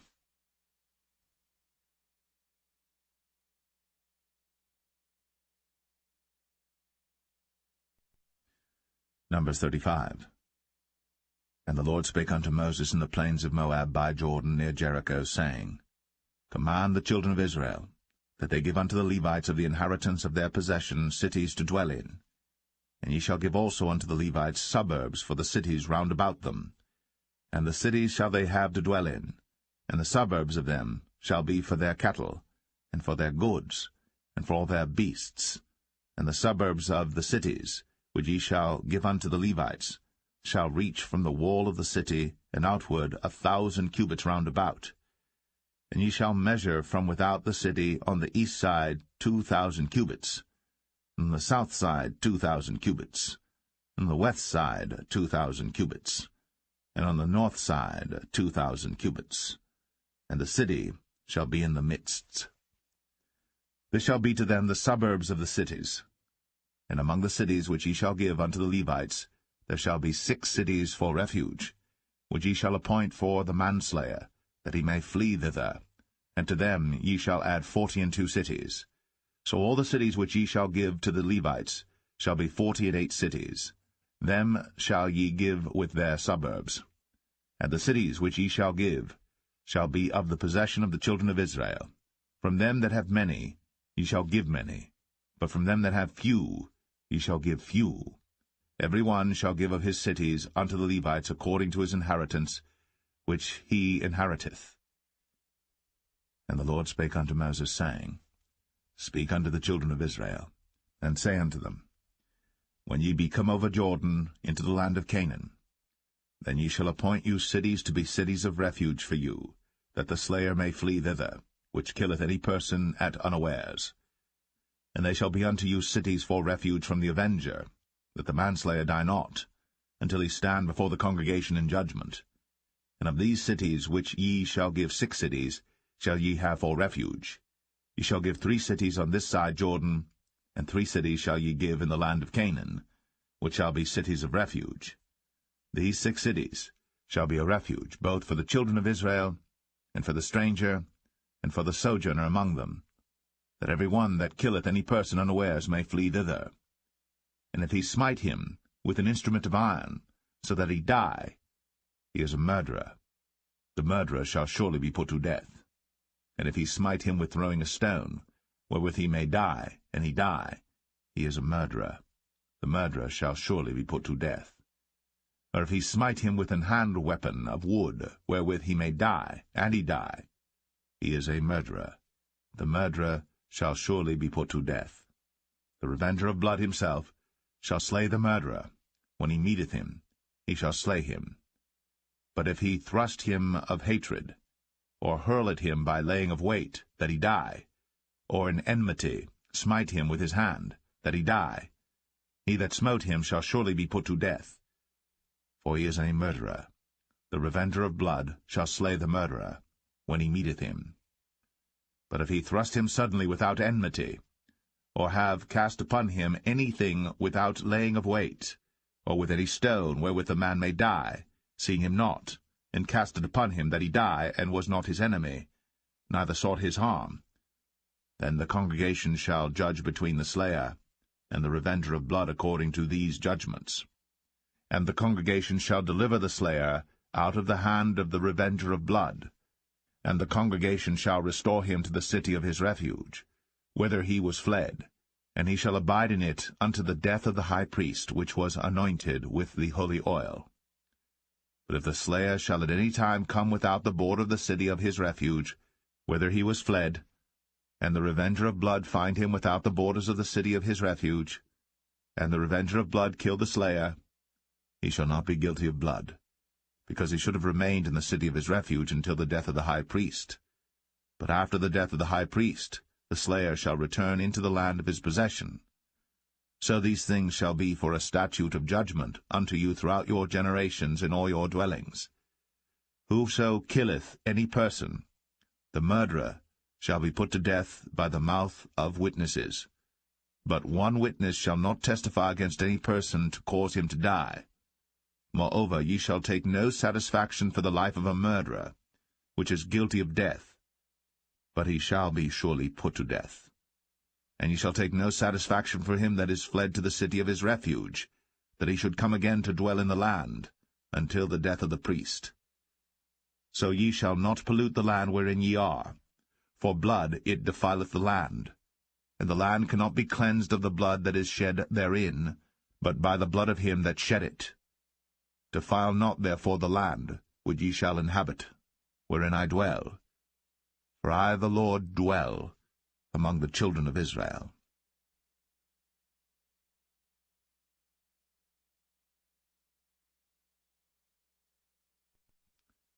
Numbers 36.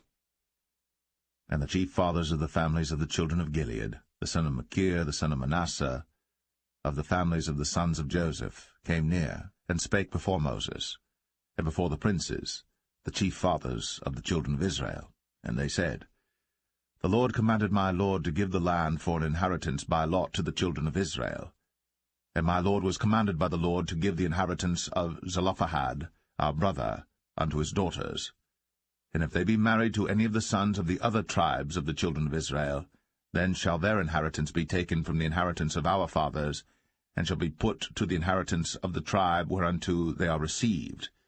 So shall it be taken from the lot of our inheritance.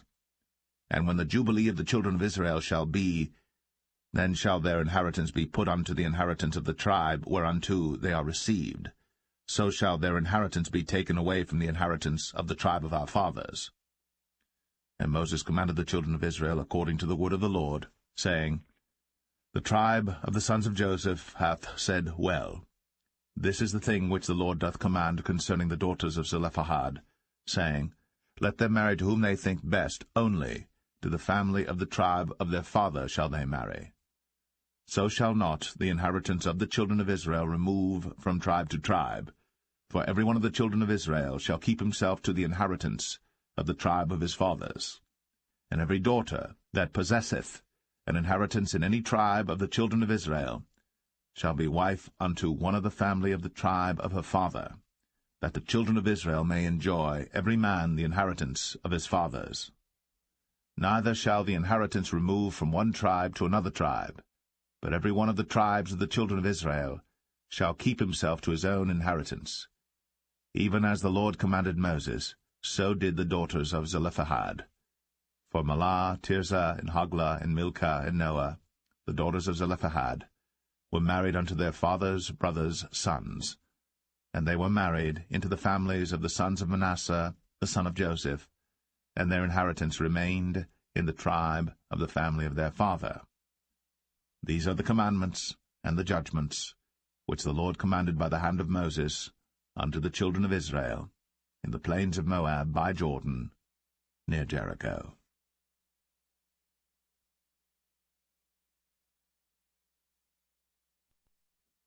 The Book of Deuteronomy, Chapter 1. These be the words which Moses spake unto all Israel on this side Jordan in the wilderness, in the plain over against the Red Sea, between Paran and Tophel, and Laban and Hazroth, and Dizahab. There are 11 days' journey from Oreb by the way of Mount Seir unto Kadesh-barnea.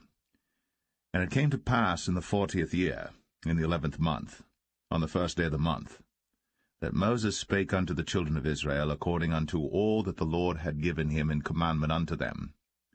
After he had slain Sihon the king of the Amorites, which dwelt in Heshbon, and Og the king of Bashan, which dwelt at Ashtoreth in Edrei, on this side Jordan, in the land of Moab, began Moses to declare this law, saying, The Lord our God spake unto us in Oreb, saying, Ye have dwelt long enough in this mount. Turn you, and take your journey, and go to the mount of the Amorites, and unto all the places nigh thereunto, in the plain, in the hills, and in the vale, and in the south, and by the seaside to the land of the Canaanites, and unto Lebanon, unto the great river, the river Euphrates. Behold, I have set the land before you. Go in and possess the land which the Lord sware unto your fathers, Abraham, Isaac, and Jacob, to give unto them, and to their seed after them.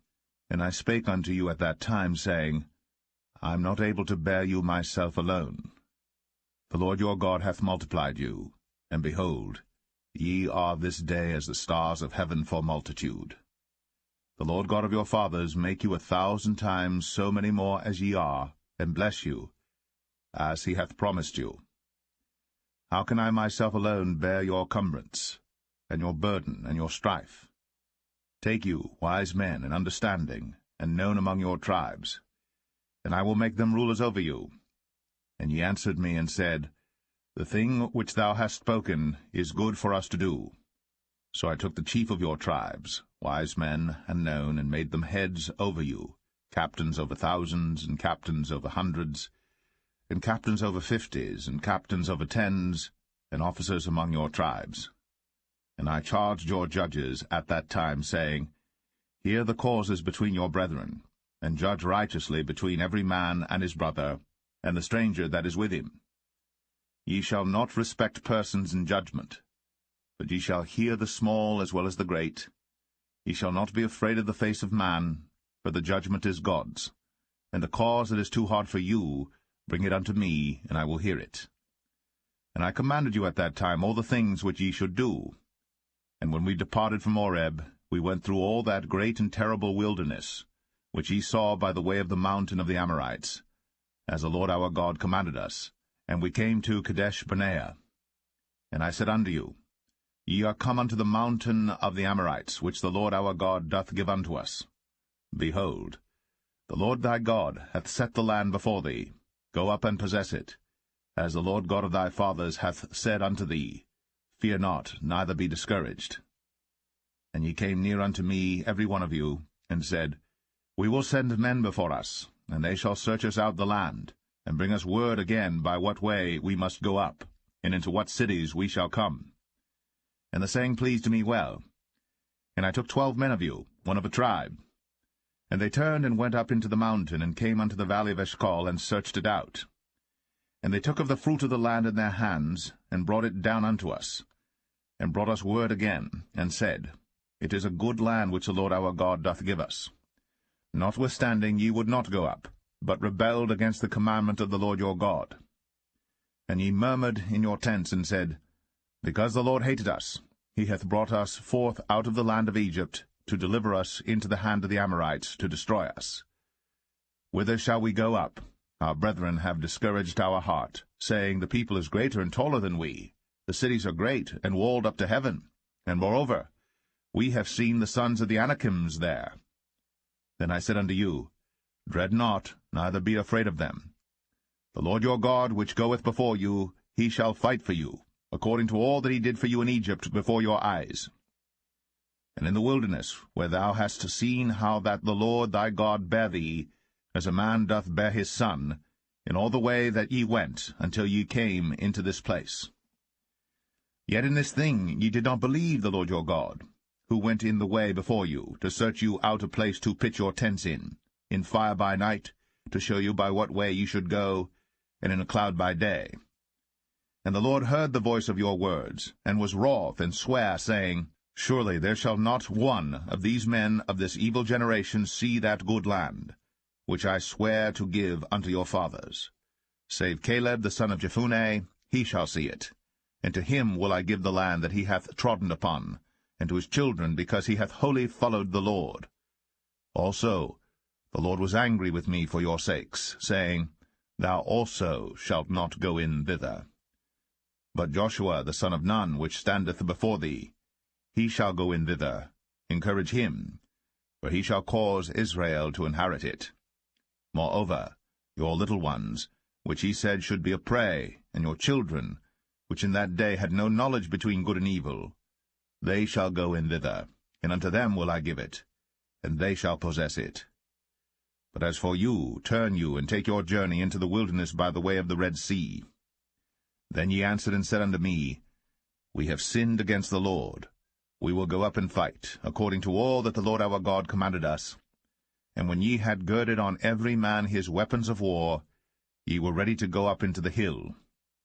And the Lord said unto me, Say unto them, Go not up, neither fight, for I am not among you, lest ye be smitten before your enemies.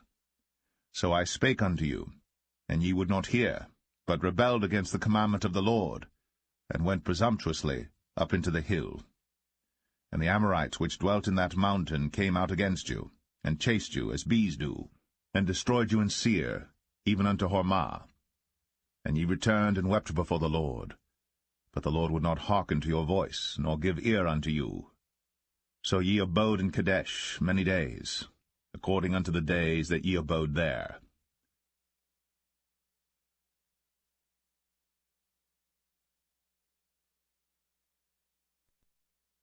Deuteronomy 2. Then we turned and took our journey into the wilderness by the way of the Red Sea, as the Lord spake unto me, and we compassed Mount Seir many days. And the Lord spake unto me, saying, Ye have compassed this mountain long enough. Turn you northward. And command thou the people, saying, Ye are to pass through the coast of your brethren the children of Esau, which dwell in Seir, and they shall be afraid of you. Take ye good heed unto yourselves therefore. Meddle not with them, for I will not give you of their land, no, not so much as a footbreadth, because I have given Mount Seir unto Esau for a possession. Ye shall buy meat of them for money, that ye may eat, and ye shall also buy water of them for money, that ye may drink. For the Lord thy God hath blessed thee in all the works of thy hand. He knoweth thy walking through this great wilderness. These 40 years the Lord thy God hath been with thee. Thou hast lacked nothing. And when we passed by from our brethren the children of Esau, which dwelt in Seir, through the way of the plain from Elath and from Ezion-Geber, we turned and passed by the way of the wilderness of Moab. And the Lord said unto me, Distress not the Moabites, neither contend with them in battle. For I will not give thee of their land for a possession, because I have given Ar unto the children of Lot for a possession. The Emims dwelt therein in times past, a people great and many and tall, as the Anakims, which also were accounted giants, as the Anakims, but the Moabites called them Emims. The Orims also dwelt in Seir beforetime, but the children of Esau succeeded them, when they had destroyed them from before them, and dwelt in their stead, as Israel did unto the land of his possession, which the Lord gave unto them. Now rise up, said I, and get you over the brook Zered. and we went over the brook Zered. And the space in which we came from Kadesh-barnea, until we were come over the brook Zered, was 38 years, until all the generation of the men of war were wasted out from among the host, as the Lord sware unto them. For indeed the hand of the Lord was against them, to destroy them from among the host, until they were consumed. So it came to pass, when all the men of war were consumed, and dead from among the people, that the Lord spake unto me, saying, Thou art to pass over through Ar, the coast of Moab, this day. And when thou comest nigh over against the children of Ammon, distress them not, nor meddle with them. For I will not give thee of the land of the children of Ammon any possession, because I have given it unto the children of Lot for a possession. That also was accounted a land of giants. Giants dwelt therein in old time, and the Ammonites call them Zamzummims, a people great and many and tall, as the Anakims. But the Lord destroyed them before them, and they succeeded them, and dwelt in their stead, as he did to the children of Esau which dwelt in Seir, when he destroyed the Orims from before them, and they succeeded them, and dwelt in their stead, even unto this day. And the Avims, which dwelt in Hazarim, even unto Azar, the Caphtorims, which came forth out of Caphtor, destroyed them, and dwelt in their stead. Rise ye up, take your journey, and pass over the river Arnon. Behold, I have given into thine hand Sihon the Amorite, king of Heshbon, and his land. Begin to possess it, and contend with him in battle. This day will I begin to put the dread of thee, and the fear of thee, upon the nations that are under the whole heaven, who shall hear report of thee, and shall tremble, and be in anguish because of thee. And I sent messengers out of the wilderness of Kedemoth unto Sihon king of Heshbon with words of peace, saying, Let me pass through thy land. I will go along by the highway. I will neither turn unto the right hand nor to the left. Thou shalt sell me meat for money, that I may eat, and give me water for money, that I may drink. Only I will pass through on my feet. As the children of Esau which dwelt in Seir, and the Moabites which dwell in Ar, did unto me, until I shall pass over Jordan into the land which the Lord our God giveth us. But Sihon king of Heshbon would not let us pass by him, for the Lord thy God hardened his spirit, and made his heart obstinate, that he might deliver him into thy hand, as appeareth this day. And the Lord said unto me, Behold, I have begun to give Sihon and his land before thee. Begin to possess, that thou mayest inherit his land. Then Sihon came out against us, he and all his people, to fight at Jahaz. And the Lord our God delivered him before us, and we smote him, and his sons, and all his people. And we took all his cities at that time, and utterly destroyed the men, and the women, and the little ones of every city. We left none to remain. Only the cattle we took for a prey unto ourselves, and the spoil of the cities which we took, from Aroer, which is by the brink of the river of Arnon, and from the city that is by the river, even unto Gilead. There was not one city too strong for us.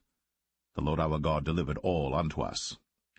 Only unto the land of the children of Ammon thou camest not, nor unto any place of the river Jabbok, nor unto the cities in the mountains, nor unto whatsoever the Lord our God forbade us.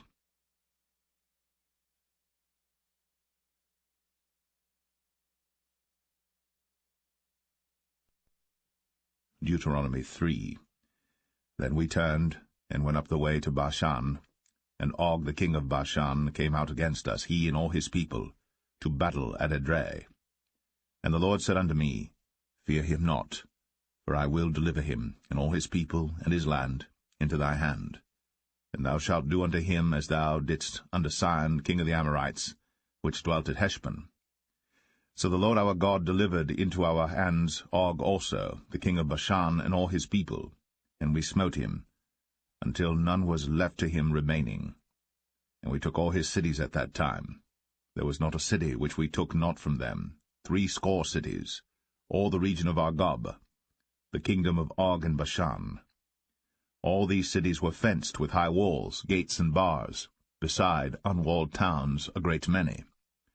And we utterly destroyed them, as we did unto Sihon king of Heshbon, utterly destroying the men, women, and children of every city. But all the cattle and the spoil of the cities we took for a prey to ourselves. And we took at that time out of the hand of the 2 kings of the Amorites the land that was on this side Jordan, from the river of Arnon unto Mount Hermon, which Hermon the Sidonians call Sirion, and the Amorites call it Shenir. All the cities of the plain, and all Gilead, and all Bashan, unto Salcha and Edrei, cities of the kingdom of Og and Bashan. For only Og king of Bashan remained of the remnant of giants. Behold, his bedstead was a bedstead of iron. Is it not in Rabbath of the children of Ammon? 9 cubits was the length thereof, and 4 cubits the breadth of it, after the cubit of a man. And this land which we possessed at that time, from Aroer, which is by the river Arnon, and half Mount Gilead, and the cities thereof, gave I unto the Reubenites and to the Gadites. And the rest of Gilead and all Bashan, being the kingdom of Og, gave I unto the half-tribe of Manasseh, all the region of Argob, with all Bashan which was called the land of giants. Jair the son of Manasseh took all the country of Argob, unto the coasts of Geshurai and Maacathai, and called them after his own name, Bashan Avoth Jair, unto this day. And I gave Gilead unto Machir, and unto the Reubenites and unto the Gadites I gave from Gilead even unto the river Arnon half the valley, and the border even unto the river Jabbok, which is the border of the children of Ammon. The plain also, and Jordan, and the coast thereof, from Chinnereth even unto the sea of the plain, even the salt sea, under Ashdoth-Pisgah eastward. And I commanded you at that time, saying, The Lord your God hath given you this land to possess it. Ye shall pass over armed before your brethren the children of Israel, all that are meet for the war. But your wives, and your little ones, and your cattle, for I know that ye have much cattle, shall abide in your cities which I have given you, until the Lord hath given rest unto your brethren, as well as unto you, and until they also possess the land which the Lord your God hath given them beyond Jordan. And then shall ye return every man unto his possession, which I have given you. And I commanded Joshua at that time, saying, Thine eyes have seen all that the Lord your God hath done unto these 2 kings. So shall the Lord do unto all the kingdoms whither thou passest. Ye shall not fear them, for the Lord your God, he shall fight for you. And I besought the Lord at that time, saying, O Lord God, thou hast begun to show thy servant thy greatness, and thy mighty hand. For what God is there in heaven or in earth that can do according to thy works, and according to thy might? I pray thee, let me go over and see the good land that is beyond Jordan, that goodly mountain, and Lebanon. But the Lord was wroth with me for your sakes, and would not hear me. And the Lord said unto me, Let it suffice thee, speak no more unto me of this matter. Get thee up into the top of Pisgah, and lift up thine eyes westward, and northward, and southward, and eastward, and behold it with thine eyes. For thou shalt not go over this Jordan, but charge Joshua, and encourage him, and strengthen him, for he shall go over before this people, and he shall cause them to inherit the land, which thou shalt see. So we abode in the valley over against Beth-peor.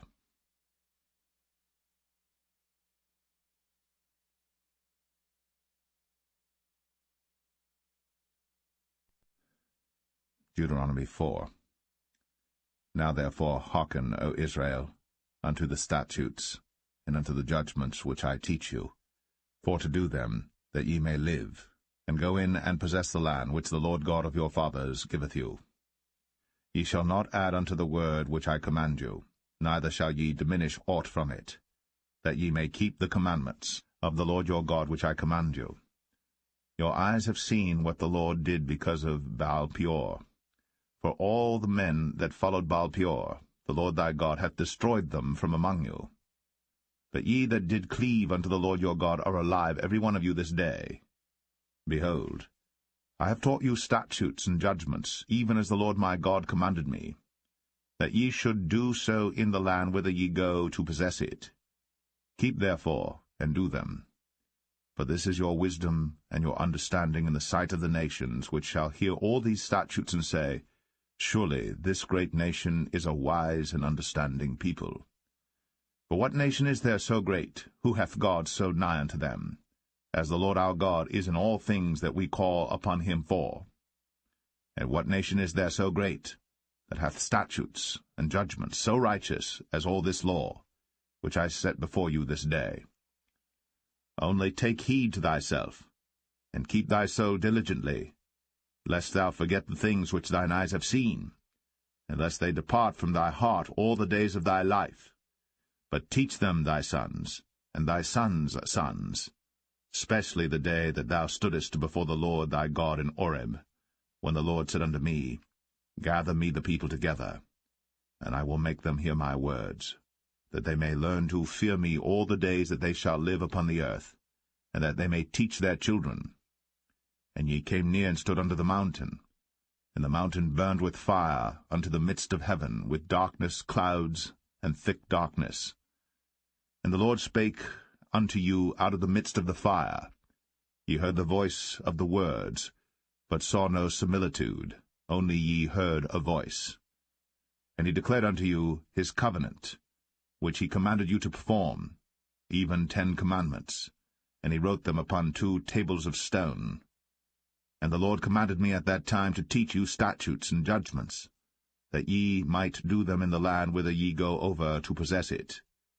Take ye therefore good heed unto yourselves, for ye saw no manner of similitude on the day that the Lord spake unto you in Horeb out of the midst of the fire, lest ye corrupt yourselves, and make you a graven image, the similitude of any figure, the likeness of male or female, the likeness of any beast that is on the earth, the likeness of any winged fowl that flieth in the air, the likeness of anything that creepeth on the ground, the likeness of any fish that is in the waters beneath the earth. And lest thou lift up thine eyes unto heaven, and when thou seest the sun, and the moon, and the stars, even all the host of heaven, shouldst be driven to worship them and serve them, which the Lord thy God hath divided unto all nations under the whole heaven. But the Lord hath taken you, and brought you forth out of the iron furnace, even out of Egypt, to be unto him a people of inheritance, as ye are this day. Furthermore, the Lord was angry with me for your sakes, and sware that I should not go over Jordan, and that I should not go in unto that good land, which the Lord thy God giveth thee for an inheritance. But I must die in this land. I must not go over Jordan, but ye shall go over, and possess that good land. Take heed unto yourselves, lest ye forget the covenant of the Lord your God, which he made with you, and make you a graven image, or the likeness of any thing, which the Lord thy God hath forbidden thee. For the Lord thy God is a consuming fire, even a jealous God. When thou shalt beget children, and children's children, and ye shall have remained long in the land, and shall corrupt yourselves, and make a graven image, or the likeness of any thing, and shall do evil in the sight of the Lord thy God, to provoke him to anger, I call heaven and earth to witness against you this day, that ye shall soon utterly perish from off the land whereunto ye go over Jordan to possess it. Ye shall not prolong your days upon it, but shall utterly be destroyed. And the Lord shall scatter you among the nations, and ye shall be left few in number among the heathen, whither the Lord shall lead you. And there ye shall serve gods, the work of men's hands, wood and stone, which neither see, nor hear, nor eat, nor smell. But if from thence thou shalt seek the Lord thy God, thou shalt find him, if thou seek him with all thy heart and with all thy soul. When thou art in tribulation, and all these things are come upon thee, even in the latter days, if thou turn to the Lord thy God, and shalt be obedient unto his voice. For the Lord thy God is a merciful God. He will not forsake thee, neither destroy thee, nor forget the covenant of thy fathers which he sware unto them. For ask now of the days that are past, which were before thee, since the day that God created man upon the earth, and ask from the one side of heaven unto the other, whether there hath been any such thing as this great thing is, or hath been heard like it. Did ever people hear the voice of God speaking out of the midst of the fire, as thou hast heard, and live?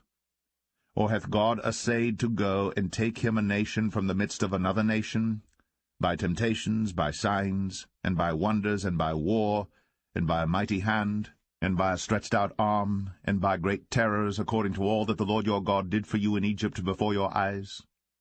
Unto thee it was shown, that thou mightest know that the Lord he is God, there is none else beside him. Out of heaven he made thee to hear his voice, that he might instruct thee, and upon earth he showed thee his great fire, and thou heardest his words out of the midst of the fire.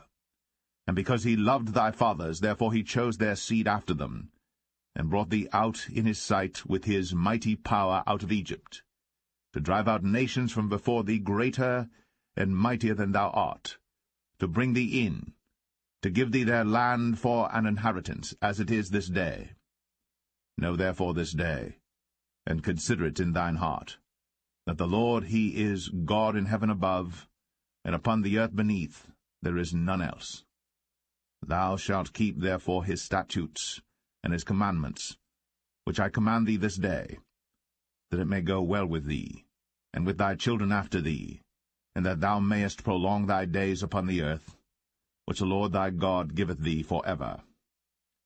Then Moses severed 3 cities on this side Jordan toward the sunrising, that the slayer might flee thither, which should kill his neighbor unawares, and hated him not in times past, and that fleeing unto one of these cities he might live, namely Bezer in the wilderness, in the plain country of the Reubenites, and Ramoth in Gilead of the Gadites, and Golan in Bashan of the Manassites.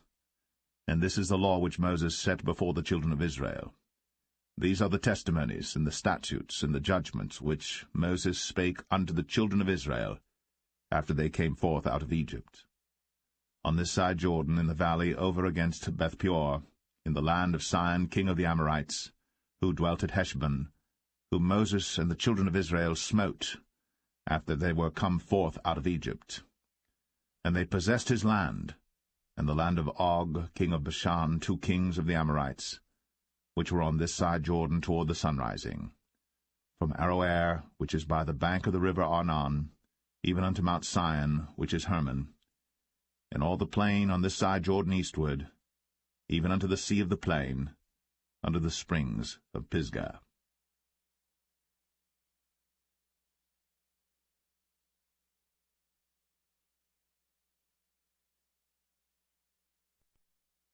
Deuteronomy 5.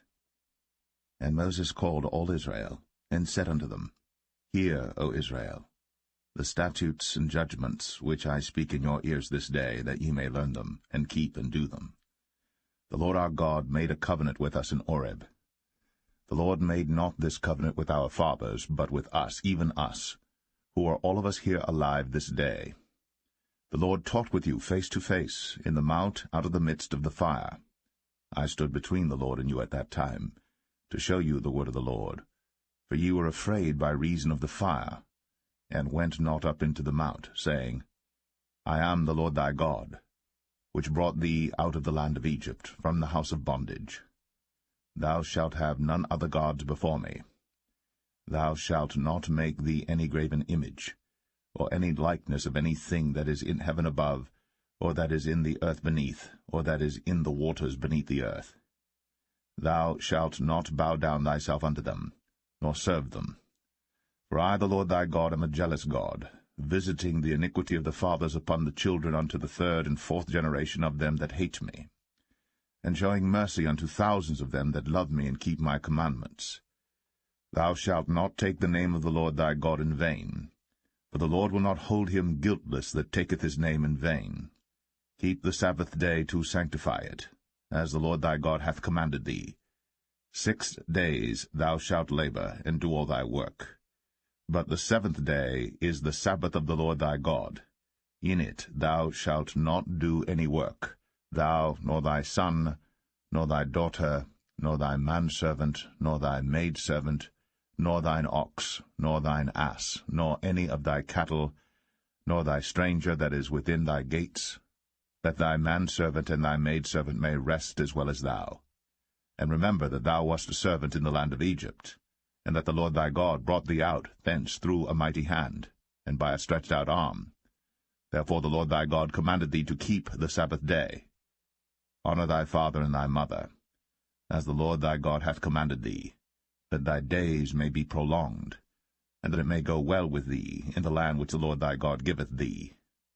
Thou shalt not kill, neither shalt thou commit adultery, neither shalt thou steal, neither shalt thou bear false witness against thy neighbor, neither shalt thou desire thy neighbor's wife, neither shalt thou covet thy neighbor's house, his field, or his manservant, or his maidservant, his ox, or his ass, or anything that is thy neighbor's. These words the Lord spake unto all your assembly in the mount out of the midst of the fire, of the cloud, and of the thick darkness, with a great voice. And he added no more. And he wrote them in 2 tables of stone, and delivered them unto me.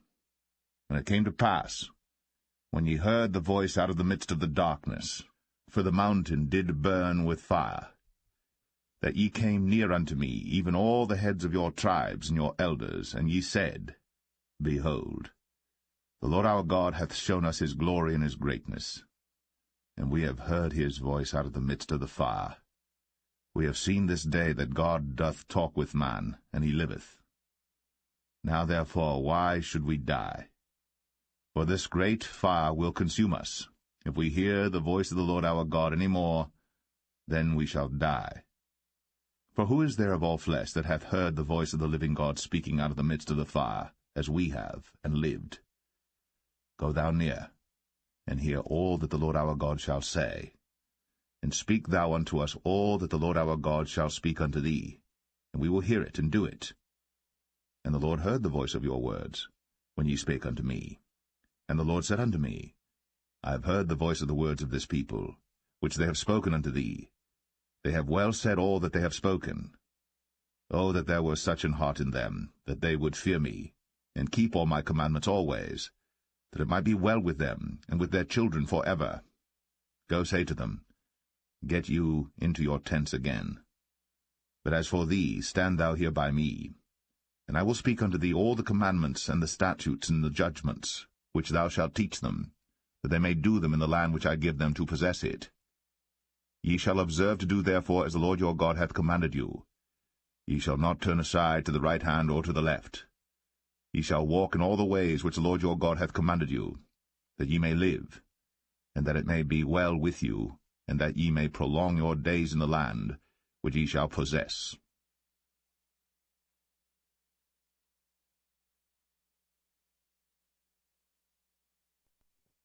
Deuteronomy 6.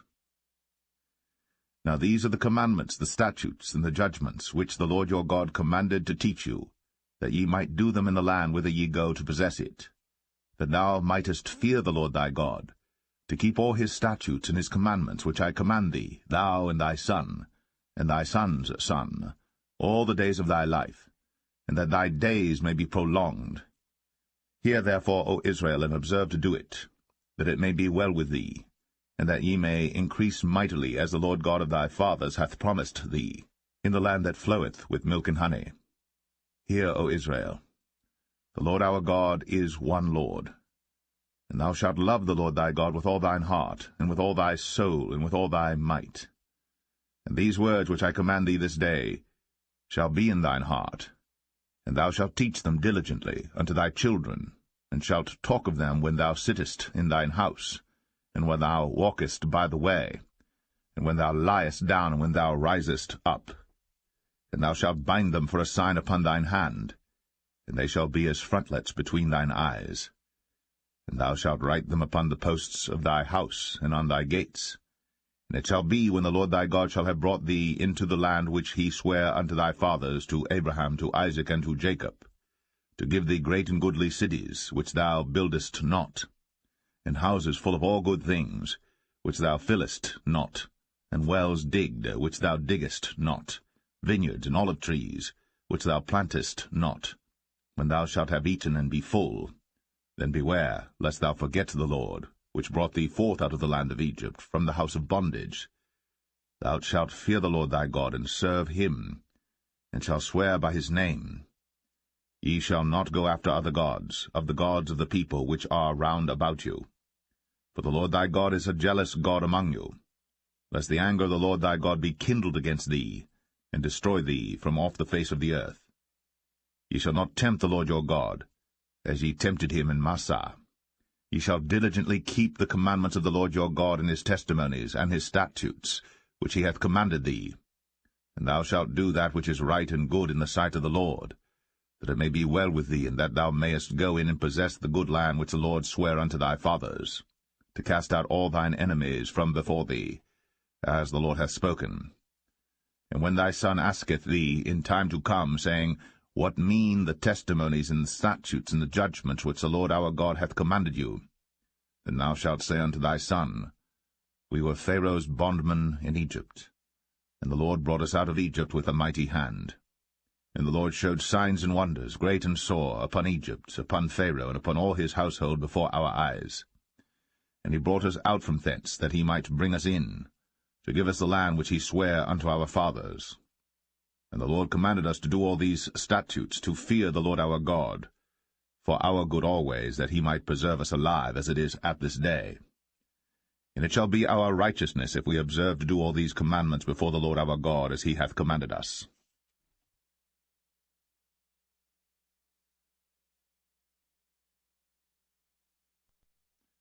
Deuteronomy 7. When the Lord thy God shall bring thee into the land whither thou goest to possess it, and hath cast out many nations before thee, the Hittites, and the Girgashites, and the Amorites, and the Canaanites, and the Perizzites, and the Hivites, and the Jebusites, 7 nations greater and mightier than thou. And when the Lord thy God shall deliver them before thee, thou shalt smite them, and utterly destroy them. Thou shalt make no covenant with them, nor show mercy unto them. Neither shalt thou make marriages with them. Thy daughter thou shalt not give unto his son, nor his daughter shalt thou take unto thy son. For they will turn away thy son from following me, that they may serve other gods. So will the anger of the Lord be kindled against you, and destroy thee suddenly. But thus shall ye deal with them. Ye shall destroy their altars, and break down their images, and cut down their groves, and burn their graven images with fire. For thou art an holy people unto the Lord thy God. The Lord thy God hath chosen thee to be a special people unto himself, above all people that are upon the face of the earth. The Lord did not set his love upon you, nor choose you, because ye were more in number than any people, for ye were the fewest of all people. But because the Lord loved you, and because he would keep the oath which he had sworn unto your fathers, hath the Lord brought you out with a mighty hand, and redeemed you out of the house of bondmen, from the hand of Pharaoh king of Egypt. Know therefore that the Lord thy God, he is God, the faithful God, which keepeth covenant and mercy with them that love him, and keep his commandments to 1,000 generations, and repayeth them that hate him to their face, to destroy them. He will not be slack to him that hateth him. He will repay him to his face. Thou shalt therefore keep the commandments, and the statutes, and the judgments, which I command thee this day to do them. Wherefore it shall come to pass, if ye hearken to these judgments, and keep and do them, that the Lord thy God shall keep unto thee the covenant, and the mercy which he sware unto thy fathers. And he will love thee, and bless thee, and multiply thee. He will also bless the fruit of thy womb, and the fruit of thy land, thy corn, and thy wine, and thine oil, the increase of thy kine, and the flocks of thy sheep, in the land which he sware unto thy fathers to give thee. Thou shalt be blessed above all people. There shall not be male or female barren among you, or among your cattle. And the Lord will take away from thee all sickness, and will put none of the evil diseases of Egypt, which thou knowest, upon thee, but will lay them upon all them that hate thee. And thou shalt consume all the people which the Lord thy God shall deliver thee. Thine eyes shall have no pity upon them, neither shalt thou serve their gods, for that will be a snare unto thee. If thou shalt say in thine heart, These nations are more than I, how can I dispossess them? Thou shalt not be afraid of them, but shalt well remember what the Lord thy God did unto Pharaoh and unto all Egypt, the great temptations which thine eyes saw, and the signs and the wonders, and the mighty hand, and the stretched out arm, whereby the Lord thy God brought thee out. So shalt the Lord thy God do unto all the people of whom thou art afraid. Moreover, the Lord thy God will send the hornet among them, until they that are left and hide themselves from thee be destroyed. Thou shalt not be affrighted at them, for the Lord thy God is among you, a mighty God and terrible. And the Lord thy God will put out those nations before thee by little and little. Thou mayest not consume them at once, lest the beasts of the field increase upon thee. But the Lord thy God shall deliver them unto thee, and shall destroy them with a mighty destruction until they be destroyed.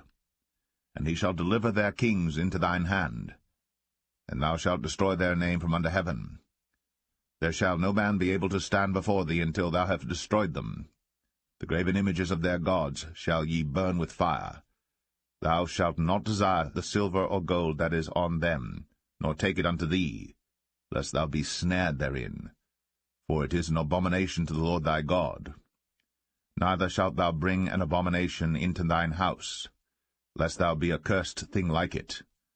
But thou shalt utterly detest it, and thou shalt utterly abhor it, for it is a cursed thing.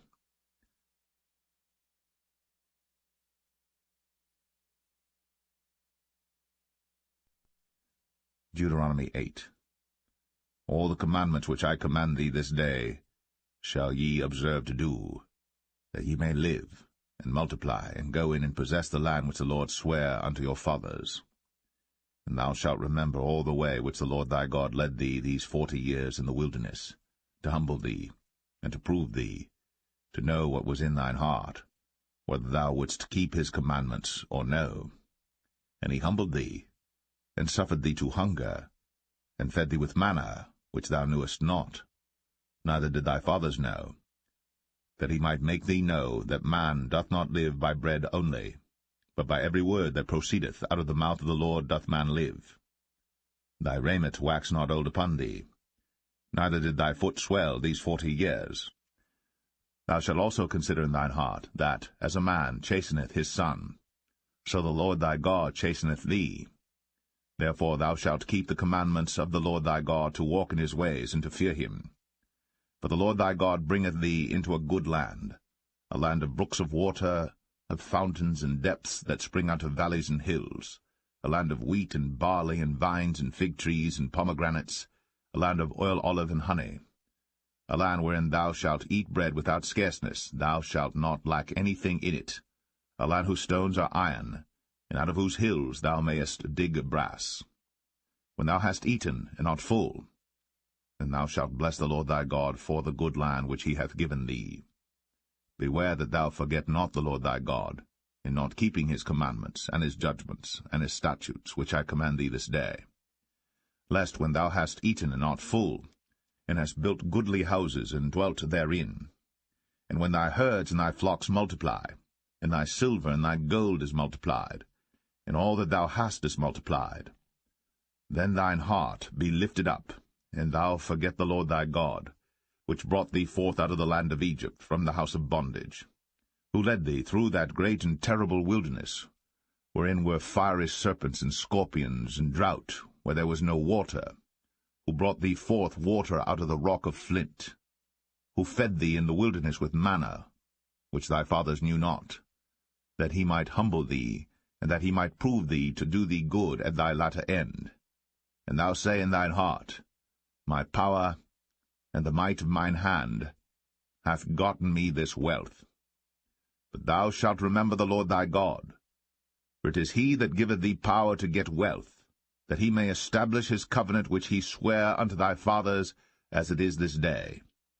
And it shall be, if thou do at all forget the Lord thy God, and walk after other gods, and serve them, and worship them, I testify against you this day, that ye shall surely perish. As the nations which the Lord destroyeth before your face, so shall ye perish, because ye would not be obedient unto the voice of the Lord your God.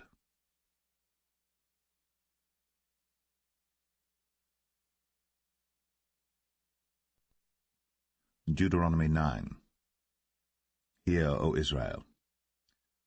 Thou art to pass over Jordan this day, to go in to possess nations greater and mightier than thyself, cities great and fenced up to heaven, a people great and tall, the children of the Anakims, whom thou knowest, and of whom thou hast heard say, Who can stand before the children of Anak? Understand therefore this day that the Lord thy God is he which goeth over before thee as a consuming fire. He shall destroy them, and he shall bring them down before thy face. So shalt thou drive them out, and destroy them quickly, as the Lord hath said unto thee. Speak not thou in thine heart, after that the Lord thy God hath cast them out from before thee, saying, For my righteousness the Lord hath brought me in to possess this land. But for the wickedness of these nations the Lord doth drive them out from before thee. Not for thy righteousness, or for the uprightness of thine heart, dost thou go to possess their land. But for the wickedness of these nations the Lord thy God doth drive them out from before thee, and that he may perform the word which the Lord sware unto thy fathers, Abraham, Isaac, and Jacob. Understand therefore that the Lord thy God giveth thee not this good land to possess it for thy righteousness, for thou art a stiff-necked people. Remember, and forget not, how thou provokest the Lord thy God to wrath in the wilderness, from the day that thou didst depart out of the land of Egypt, until ye came unto this place. Ye have been rebellious against the Lord. Also in Oreb ye provoked the Lord to wrath, so that the Lord was angry with you to have destroyed you. When I was gone up into the mount to receive the tables of stone, even the tables of the covenant which the Lord made with you, then I abode in the mount 40 days and 40 nights. I neither did eat bread nor drink water. And the Lord delivered unto me 2 tables of stone written with the finger of God, and on them was written according to all the words which the Lord spake with you in the mount out of the midst of the fire in the day of the assembly. And it came to pass at the end of 40 days and 40 nights, that the Lord gave me the 2 tables of stone, even the tables of the covenant. And the Lord said unto me, Arise, get thee down quickly from hence, for thy people which thou hast brought forth out of Egypt have corrupted themselves. They are quickly turned aside out of the way which I commanded them. They have made them a molten image. Furthermore the Lord spake unto me, saying, I have seen this people, and behold, it is a stiff-necked people. Let me alone, that I may destroy them, and blot out their name from under heaven. And I will make of thee a nation mightier and greater than they. So I turned, and came down from the mount, and the mount burned with fire, and the 2 tables of the covenant were in my 2 hands. And I looked, and behold, ye had sinned against the Lord your God, and had made you a molten calf. Ye had turned aside quickly out of the way which the Lord had commanded you. And I took the 2 tables, and cast them out of my 2 hands, and brake them before your eyes. And I fell down before the Lord as at the first 40 days and 40 nights. I did neither eat bread nor drink water because of all your sins which ye sinned, in doing wickedly in the sight of the Lord to provoke him to anger. For I was afraid of the anger and hot displeasure, wherewith the Lord was wroth against you to destroy you. But the Lord hearkened unto me at that time also. And the Lord was very angry with Aaron to have destroyed him. And I prayed for Aaron also the same time. And I took your sin, the calf which ye had made, and burnt it with fire, and stamped it, and ground it very small, even until it was as small as dust. And I cast the dust thereof into the brook that descended out of the mount. And at Taberah, and at Massah, and at Kibroth-Hattaavah, ye provoked the Lord to wrath. Likewise, when the Lord sent you from Kadesh-barnea, saying, Go up and possess the land which I have given you, then ye rebelled against the commandment of the Lord your God, and ye believed him not, nor hearkened to his voice. Ye have been rebellious against the Lord from the day that I knew you. Thus I fell down before the Lord 40 days and 40 nights, as I fell down at the first, because the Lord had said he would destroy you. I prayed therefore unto the Lord, and said, O Lord God, destroy not thy people and thine inheritance, which thou hast redeemed through thy greatness, which thou hast brought forth out of Egypt with a mighty hand. Remember thy servants Abraham, Isaac, and Jacob. Look not unto the stubbornness of this people, nor to their wickedness, nor to their sin, lest the land whence thou broughtest us out say, because the Lord was not able to bring them into the land which he promised them, and because he hated them, he hath brought them out to slay them in the wilderness. Yet they are thy people, and thine inheritance, which thou broughtest out by thy mighty power, and by thy stretched out arm.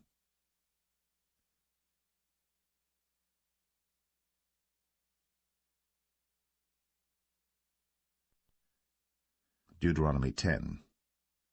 At that time the Lord said unto me, Hew thee 2 tables of stone like unto the first, and come up unto me into the mount, and make thee an ark of wood.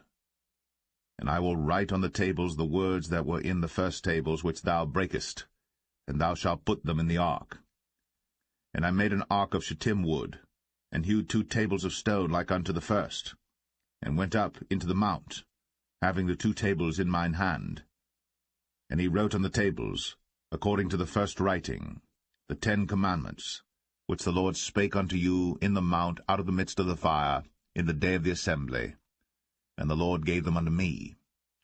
And I turned myself and came down from the mount, and put the tables in the ark which I had made, and there they be, as the Lord commanded me. And the children of Israel took their journey from Beeroth of the children of Jachan to Moserah. There Aaron died, and there he was buried, and Eleazar his son ministered in the priest's office in his stead. From thence they journeyed unto Godgodah, and from Godgodah to Jotbath, a land of rivers of waters. At that time the Lord separated the tribe of Levi, to bear the ark of the covenant of the Lord, to stand before the Lord to minister unto him, and to bless in his name unto this day. Wherefore Levi hath no part nor inheritance with his brethren. The Lord is his inheritance, according as the Lord thy God promised him. And I stayed in the mount, according to the first time, 40 days and 40 nights. And the Lord hearkened unto me at that time also. And the Lord would not destroy thee. And the Lord said unto me, Arise, take thy journey before the people, that they may go in and possess the land which I swear unto their fathers to give unto them. And now, Israel, what doth the Lord thy God require of thee?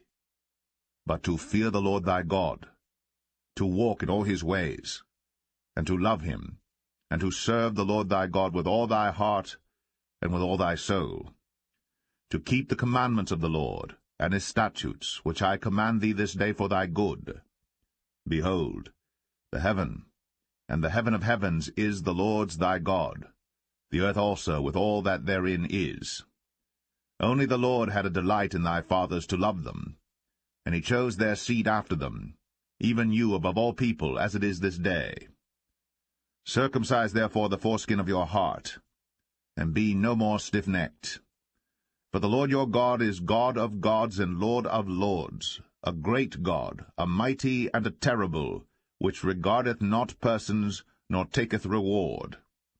He doth execute the judgment of the fatherless and widow, and loveth the stranger, in giving him food and raiment.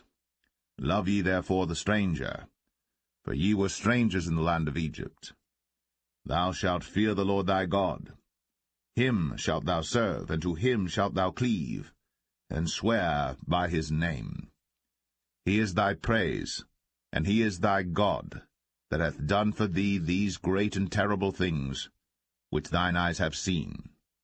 Thy fathers went down into Egypt with 70 persons, and now the Lord thy God hath made thee as the stars of heaven for multitude.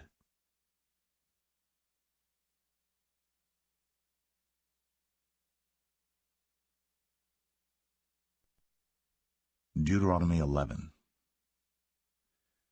Therefore thou shalt love the Lord thy God, and keep his charge, and his statutes, and his judgments, and his commandments always. And know ye this day, for I speak not with your children, which have not known, and which have not seen the chastisement of the Lord your God, his greatness, his mighty hand, and his stretched out arm, and his miracles, and his acts which he did in the midst of Egypt, unto Pharaoh the king of Egypt, and unto all his land, and what he did unto the army of Egypt, unto their horses, and to their chariots, how he made the water of the Red Sea to overflow them as they pursued after you, and how the Lord hath destroyed them unto this day.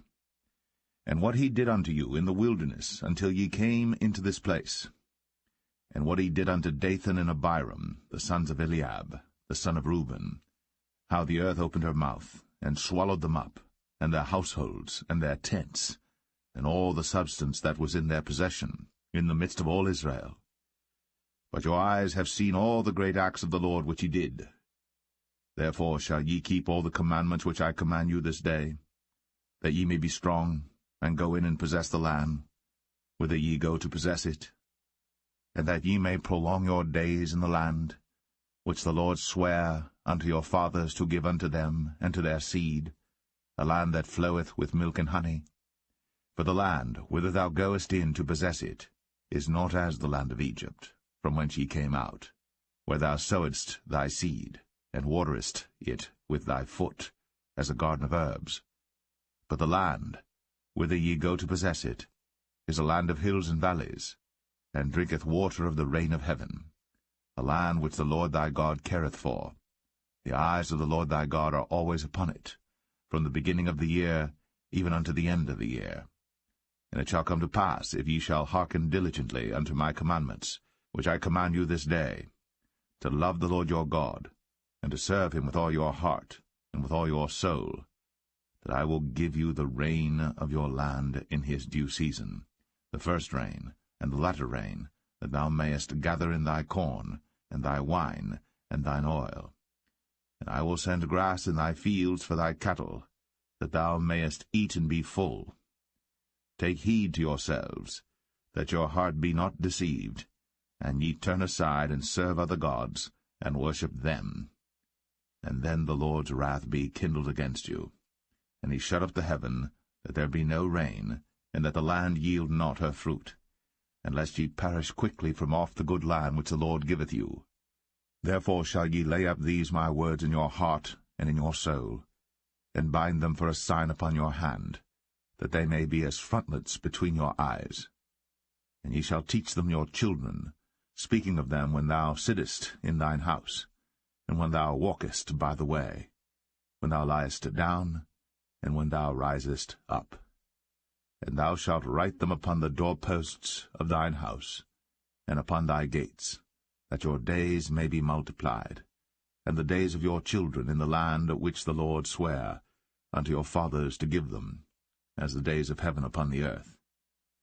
For if ye shall diligently keep all these commandments which I command you, to do them, to love the Lord your God, to walk in all his ways, and to cleave unto him, then will the Lord drive out all these nations from before you, and ye shall possess greater nations, and mightier than yourselves. Every place whereon the soles of your feet shall tread shall be yours, from the wilderness and Lebanon, from the river Euphrates, even unto the uttermost sea shall your coast be.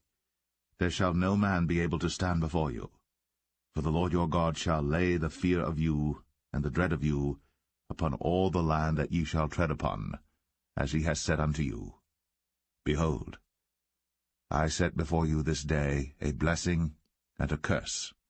A blessing, if you obey the commandments of the Lord your God, which I command you this day, and a curse, if you will not obey the commandments of the Lord your God, but turn aside out of the way which I command you this day, to go after other gods, which ye have not known. And it shall come to pass, when the Lord thy God hath brought thee in unto the land whither thou goest to possess it, that thou shalt put the blessing upon Mount Gerizim, and the curse upon Mount Ebal. Are they not on the other side Jordan, by the way where the sun goeth down, in the land of the Canaanites, which dwell in the champaign over against Gilgal, beside the plain of Moreh? For ye shall pass over Jordan to go in to possess the land which the Lord your God giveth you. And ye shall possess it, and dwell therein. And ye shall observe to do all the statutes and judgments which I set before you this day.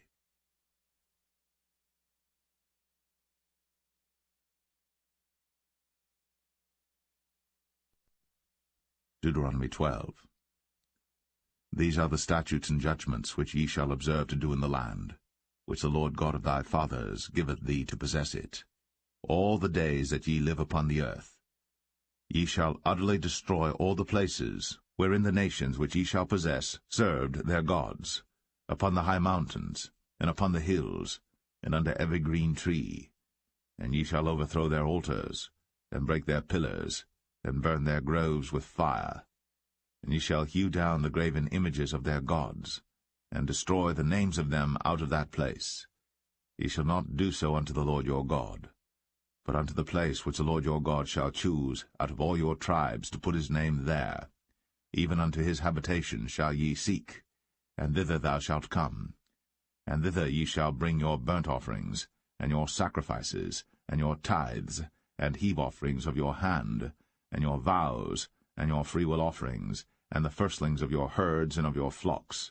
And there ye shall eat before the Lord your God, and ye shall rejoice in all that ye put your hand unto, ye and your households, wherein the Lord thy God hath blessed thee.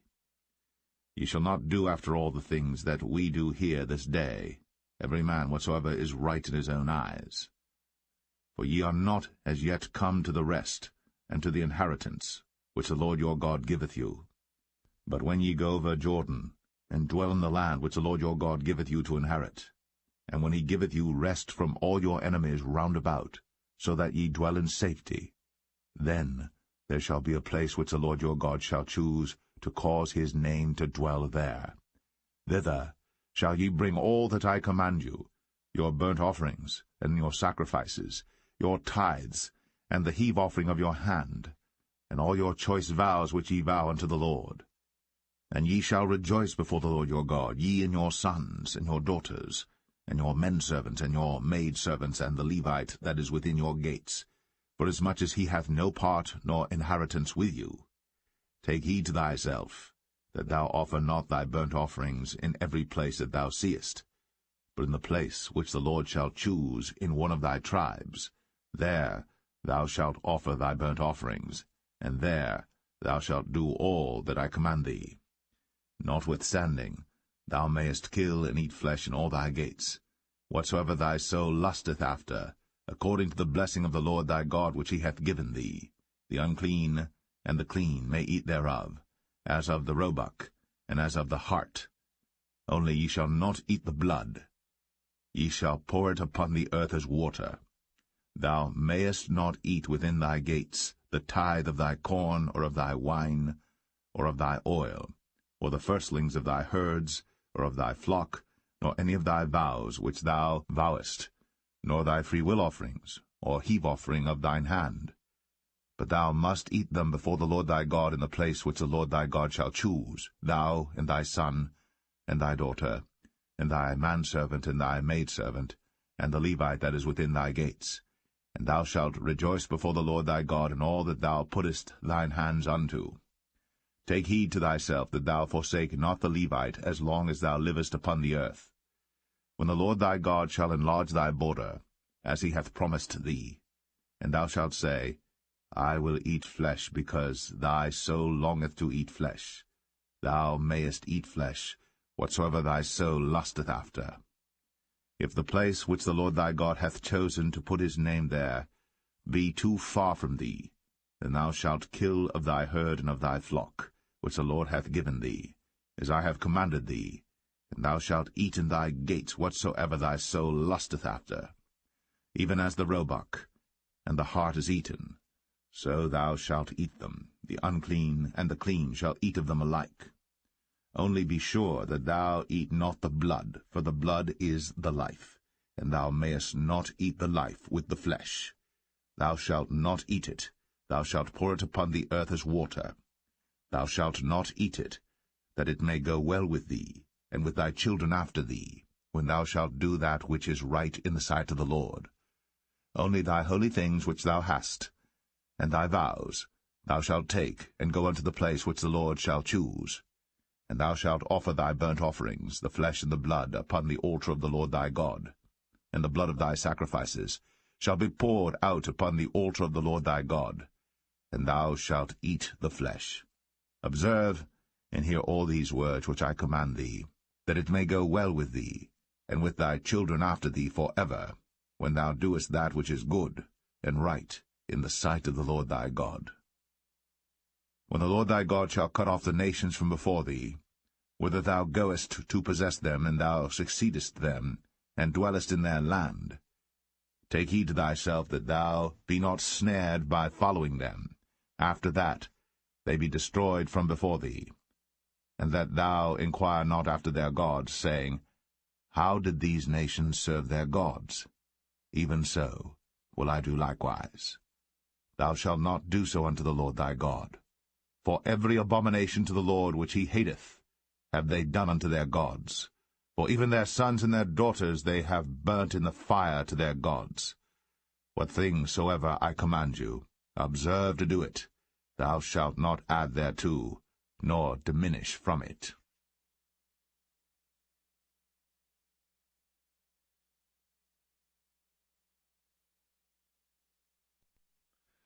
Deuteronomy 13.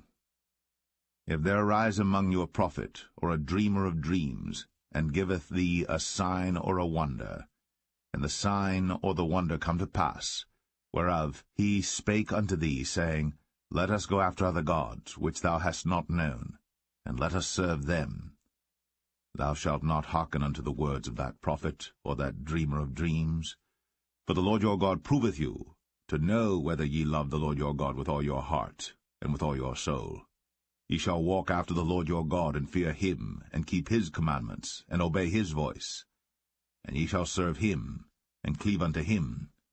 And that prophet, or that dreamer of dreams, shall be put to death, because he hath spoken to turn you away from the Lord your God, which brought you out of the land of Egypt, and redeemed you out of the house of bondage, to thrust thee out of the way, which the Lord thy God commanded thee to walk in. So shalt thou put the evil away from the midst of thee. If thy brother, the son of thy mother, or thy son, or thy daughter, or the wife of thy bosom, or thy friend, which is as thine own soul, entice thee secretly, saying, Let us go and serve other gods, which thou hast not known, thou nor thy fathers, namely of the gods of the people which are round about you, nigh unto thee, or far off from thee, from the one end of the earth even unto the other end of the earth. Thou shalt not consent unto him, nor hearken unto him, neither shall thine eye pity him, neither shalt thou spare, neither shalt thou conceal him. But thou shalt surely kill him. Thine hand shall be first upon him to put him to death, and afterwards the hand of all the people. And thou shalt stone him with stones, that he die, because he hath sought to thrust thee away from the Lord thy God, which brought thee out of the land of Egypt, from the house of bondage. And all Israel shall hear and fear, and shall do no more any such wickedness as this is among you.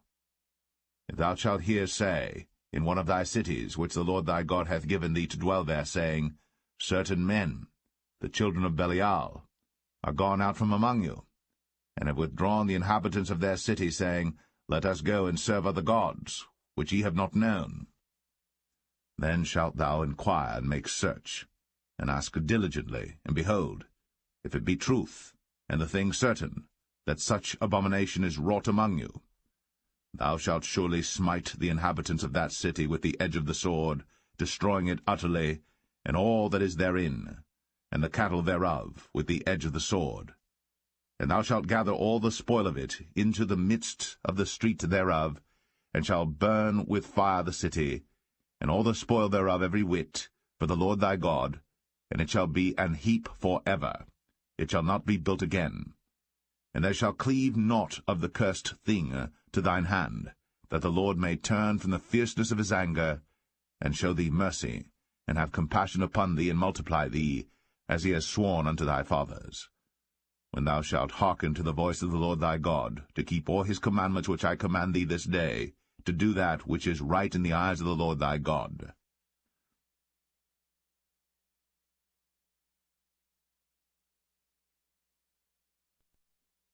Deuteronomy 14. Ye are the children of the Lord your God. Ye shall not cut yourselves, nor make any baldness between your eyes for the dead. For thou art an holy people unto the Lord thy God, And the Lord hath chosen thee to be a peculiar people unto himself, above all the nations that are upon the earth. Thou shalt not eat any abominable thing. These are the beasts which ye shall eat, the ox, the sheep, and the goat, the hart, and the roebuck, and the fallow deer, and the wild goat, and the pygarg, and the wild ox, and the chamois. And every beast that parteth the hoof, and cleaveth the cleft into two claws, and cheweth the cud among the beasts, that ye shall eat. Nevertheless these ye shall not eat of them that chew the cud, or of them that divide the cloven hoof, as the camel, and the hare, and the coney. For they chew the cud, but divide not the hoof, therefore they are unclean unto you. And the swine, because it divideth the hoof, yet cheweth not the cud, it is unclean unto you. Ye shall not eat of their flesh, nor touch their dead carcass. These ye shall eat of all that are in the waters, all that have fins and scales shall ye eat. And whatsoever hath not fins and scales ye may not eat, it is unclean unto you. Of all clean birds ye shall eat. But these are they of which ye shall not eat, the eagle, and the ossifrage, and the osprey, and the glede, and the kite, and the vulture after his kind, and every raven after his kind, and the owl, and the nighthawk, and the cuckoo, and the hawk after his kind, the little owl, and the great owl, and the swan, and the pelican, and the gyre-eagle, and the cormorant, and the stork, and the heron after her kind, and the lapwing, and the bat, and every creeping thing that flieth is unclean unto you, they shall not be eaten.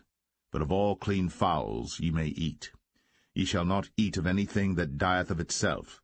Thou shalt give it unto the stranger that is in thy gates, that he may eat it. Or thou mayest sell it unto an alien, for thou art an holy people unto the Lord thy God. Thou shalt not see the kid in his mother's milk. Thou shalt truly tithe all the increase of thy seed, that the field bringeth forth year by year. And thou shalt eat before the Lord thy God in the place which he shall choose to place his name there, the tithe of thy corn, of thy wine, and of thine oil, and the firstlings of thy herds and of thy flocks, that thou mayest learn to fear the Lord thy God always. And if the way be too long for thee, so that thou art not able to carry it, or if the place be too far from thee, which the Lord thy God shall choose to set his name there, when the Lord thy God hath blessed thee, then shalt thou turn it into money, and bind up the money in thine hand, and shalt go into the place which the Lord thy God shall choose. And thou shalt bestow that money for whatsoever thy soul lusteth after, for oxen, or for sheep, or for wine, or for strong drink, or for whatsoever thy soul desireth, and thou shalt eat there before the Lord thy God, and thou shalt rejoice, thou and thine household. And the Levite that is within thy gates, thou shalt not forsake him, for he hath no part nor inheritance with thee. At the end of 3 years thou shalt bring forth all the tithe of thine increase the same year, and shalt lay it up within thy gates.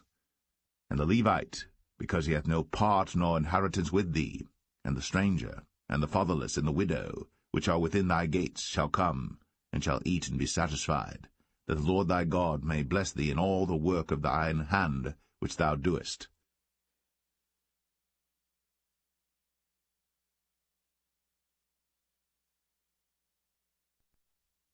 Deuteronomy 15. At the end of every 7 years thou shalt make a release, and this is the manner of the release. Every creditor that lendeth aught unto his neighbor shall release it. He shall not exact it of his neighbor, or of his brother, because it is called the Lord's release. Of a foreigner thou mayest exact it again, but that which is thine with thy brother thine hand shall release, save when there shall be no poor among you. For the Lord shall greatly bless thee in the land which the Lord thy God giveth thee for an inheritance to possess it. Only if thou carefully hearken unto the voice of the Lord thy God, to observe to do all these commandments which I command thee this day. For the Lord thy God blesseth thee, as he promised thee, and thou shalt lend unto many nations, but thou shalt not borrow, and thou shalt reign over many nations, but they shall not reign over thee.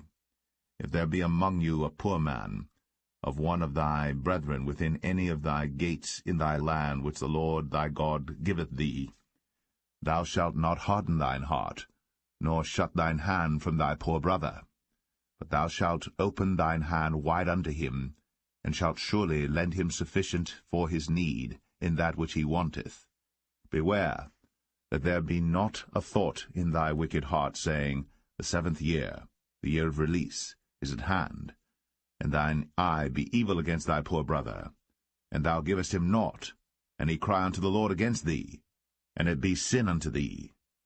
Thou shalt surely give him, and thine heart shall not be grieved when thou givest unto him, because that for this thing the Lord thy God shall bless thee in all thy works, and in all that thou puttest thine hand unto. For the poor shall never cease out of the land. Therefore I command thee, saying, Thou shalt open thine hand wide unto thy brother, to thy poor and to thy needy in thy land. And if thy brother, an Hebrew man or an Hebrew woman, be sold unto thee, and serve thee 6 years, then in the 7th year thou shalt let him go free from thee. And when thou sendest him out free from thee, thou shalt not let him go away empty. Thou shalt furnish him liberally out of thy flock, and out of thy floor, and out of thy winepress. Of that wherewith the Lord thy God hath blessed thee thou shalt give unto him. And thou shalt remember that thou wast a bondman in the land of Egypt, and the Lord thy God redeemed thee. Therefore I command thee this thing today. And it shall be, if he say unto thee, I will not go away from thee, because he loveth thee and thine house, because he is well with thee, then thou shalt take an awl, and thrust it through his ear unto the door, and he shall be thy servant for ever. And also unto thy maidservant thou shalt do likewise. It shall not seem hard unto thee when thou sendest him away free from thee, for he hath been worth a double hired servant to thee, in serving thee 6 years, and the Lord thy God shall bless thee in all that thou doest. All the firstling males that come of thy herd, and of thy flock, thou shalt sanctify unto the Lord thy God. Thou shalt do no work with the firstling of thy bullock, nor shear the firstling of thy sheep. Thou shalt eat it before the Lord thy God year by year in the place which the Lord shall choose, thou and thy household. And if there be any blemish therein, as if it be lame, or blind, or have any ill blemish, thou shalt not sacrifice it unto the Lord thy God. Thou shalt eat it within thy gates. The unclean and the clean person shall eat it alike, as the roebuck and as the hart. Only thou shalt not eat the blood thereof. Thou shalt pour it upon the ground as water.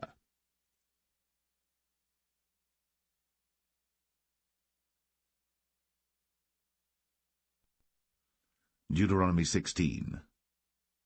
Observe the month of Abib, and keep the Passover unto the Lord thy God. For in the month of Abib the Lord thy God brought thee forth out of Egypt by night. Thou shalt therefore sacrifice the Passover unto the Lord thy God, of the flock and the herd, in the place which the Lord shall choose to place his name there.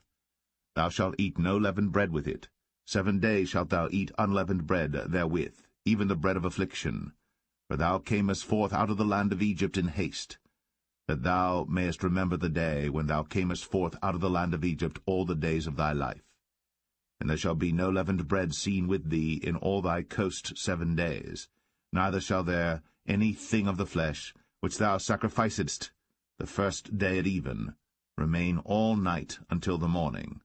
Thou mayest not sacrifice the Passover within any of thy gates, which the Lord thy God giveth thee. But at the place which the Lord thy God shall choose to place his name in, there thou shalt sacrifice the Passover at even, at the going down of the sun, at the season that thou camest forth out of Egypt. And thou shalt roast and eat it in the place which the Lord thy God shall choose, and thou shalt turn in the morning, and go unto thy tents. 6 days thou shalt eat unleavened bread, and on the 7th day shall be a solemn assembly to the Lord thy God. Thou shalt do no work therein. 7 weeks shalt thou number unto thee. Begin to number the 7 weeks from such time as thou beginnest to put the sickle to the corn. And thou shalt keep the feast of weeks unto the Lord thy God with a tribute of a freewill offering of thine hand, which thou shalt give unto the Lord thy God, according as the Lord thy God hath blessed thee. And thou shalt rejoice before the Lord thy God, thou, and thy son, and thy daughter, and thy manservant, and thy maidservant, and the Levite that is within thy gates, and the stranger, and the fatherless, and the widow that are among you, in the place which the Lord thy God hath chosen to place his name there. And thou shalt remember that thou wast a bondman in Egypt, and thou shalt observe and do these statutes. Thou shalt observe the Feast of Tabernacles 7 days. After that thou hast gathered in thy corn and thy wine. And thou shalt rejoice in thy feast, thou and thy son, and thy daughter, and thy manservant, and thy maidservant, and the Levite, the stranger, and the fatherless, and the widow, that are within thy gates. 7 days shalt thou keep a solemn feast unto the Lord thy God in the place which the Lord shall choose, because the Lord thy God shall bless thee in all thine increase, in all the works of thine hands. Therefore thou shalt surely rejoice. 3 times in a year shall all thy males appear before the Lord thy God in the place which he shall choose, in the feast of unleavened bread, in the feast of weeks, in the feast of tabernacles, and they shall not appear before the Lord empty. Every man shall give as he is able, according to the blessing of the Lord thy God which he hath given thee. Judges and officers shalt thou make thee in all thy gates, which the Lord thy God giveth thee throughout thy tribes, and they shall judge the people with just judgment. Thou shalt not wrest judgment. Thou shalt not respect persons, neither take a gift, for a gift doth blind the eyes of the wise, and pervert the words of the righteous. That which is altogether just shalt thou follow, that thou mayest live, and inherit the land which the Lord thy God giveth thee. Thou shalt not plant thee a grove of any trees near unto the altar of the Lord thy God, which thou shalt make thee. Neither shalt thou set thee up any image, which the Lord thy God hateth.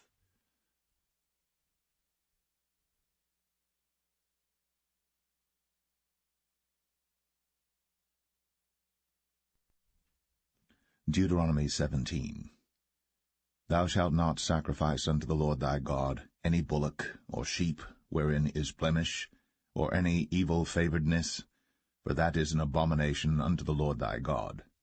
If there be found among you within any of thy gates, which the Lord thy God giveth thee, man or woman, that hath wrought wickedness in the sight of the Lord thy God, in transgressing his covenant, and hath gone and served other gods, and worshipped them, either the sun or moon, or any of the host of heaven, which I have not commanded, and it be told thee, and thou hast heard of it, and inquired diligently, and behold, it be true, and the thing certain that such abomination is wrought in Israel, then shalt thou bring forth that man or that woman, which have committed that wicked thing, unto thy gates, even that man or that woman, and shalt stone them with stones till they die.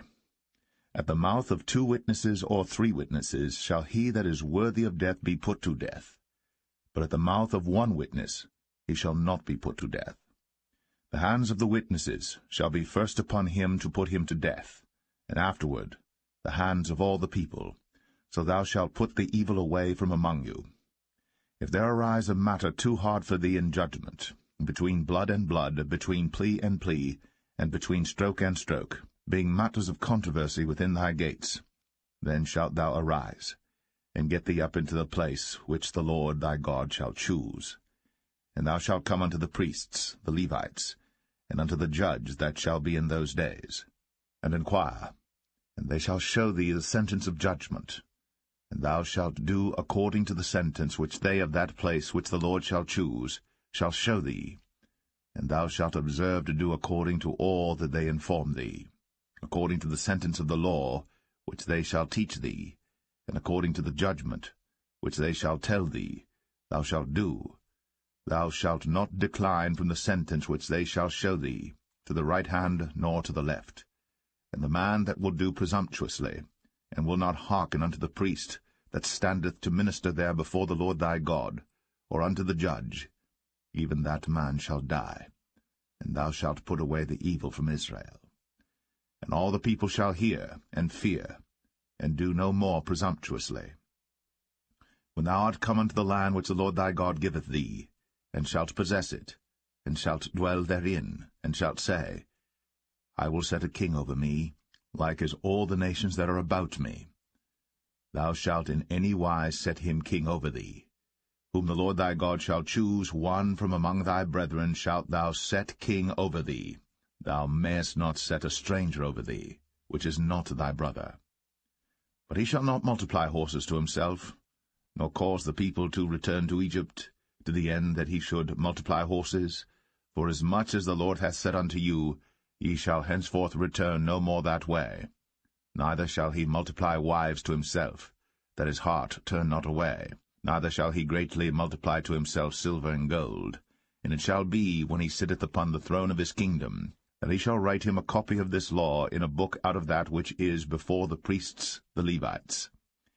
And it shall be with him, and he shall read therein all the days of his life, that he may learn to fear the Lord his God, to keep all the words of this law and these statutes to do them, that his heart be not lifted up above his brethren, and that he turn not aside from the commandment to the right hand or to the left, to the end that he may prolong his days in his kingdom, he and his children, in the midst of Israel.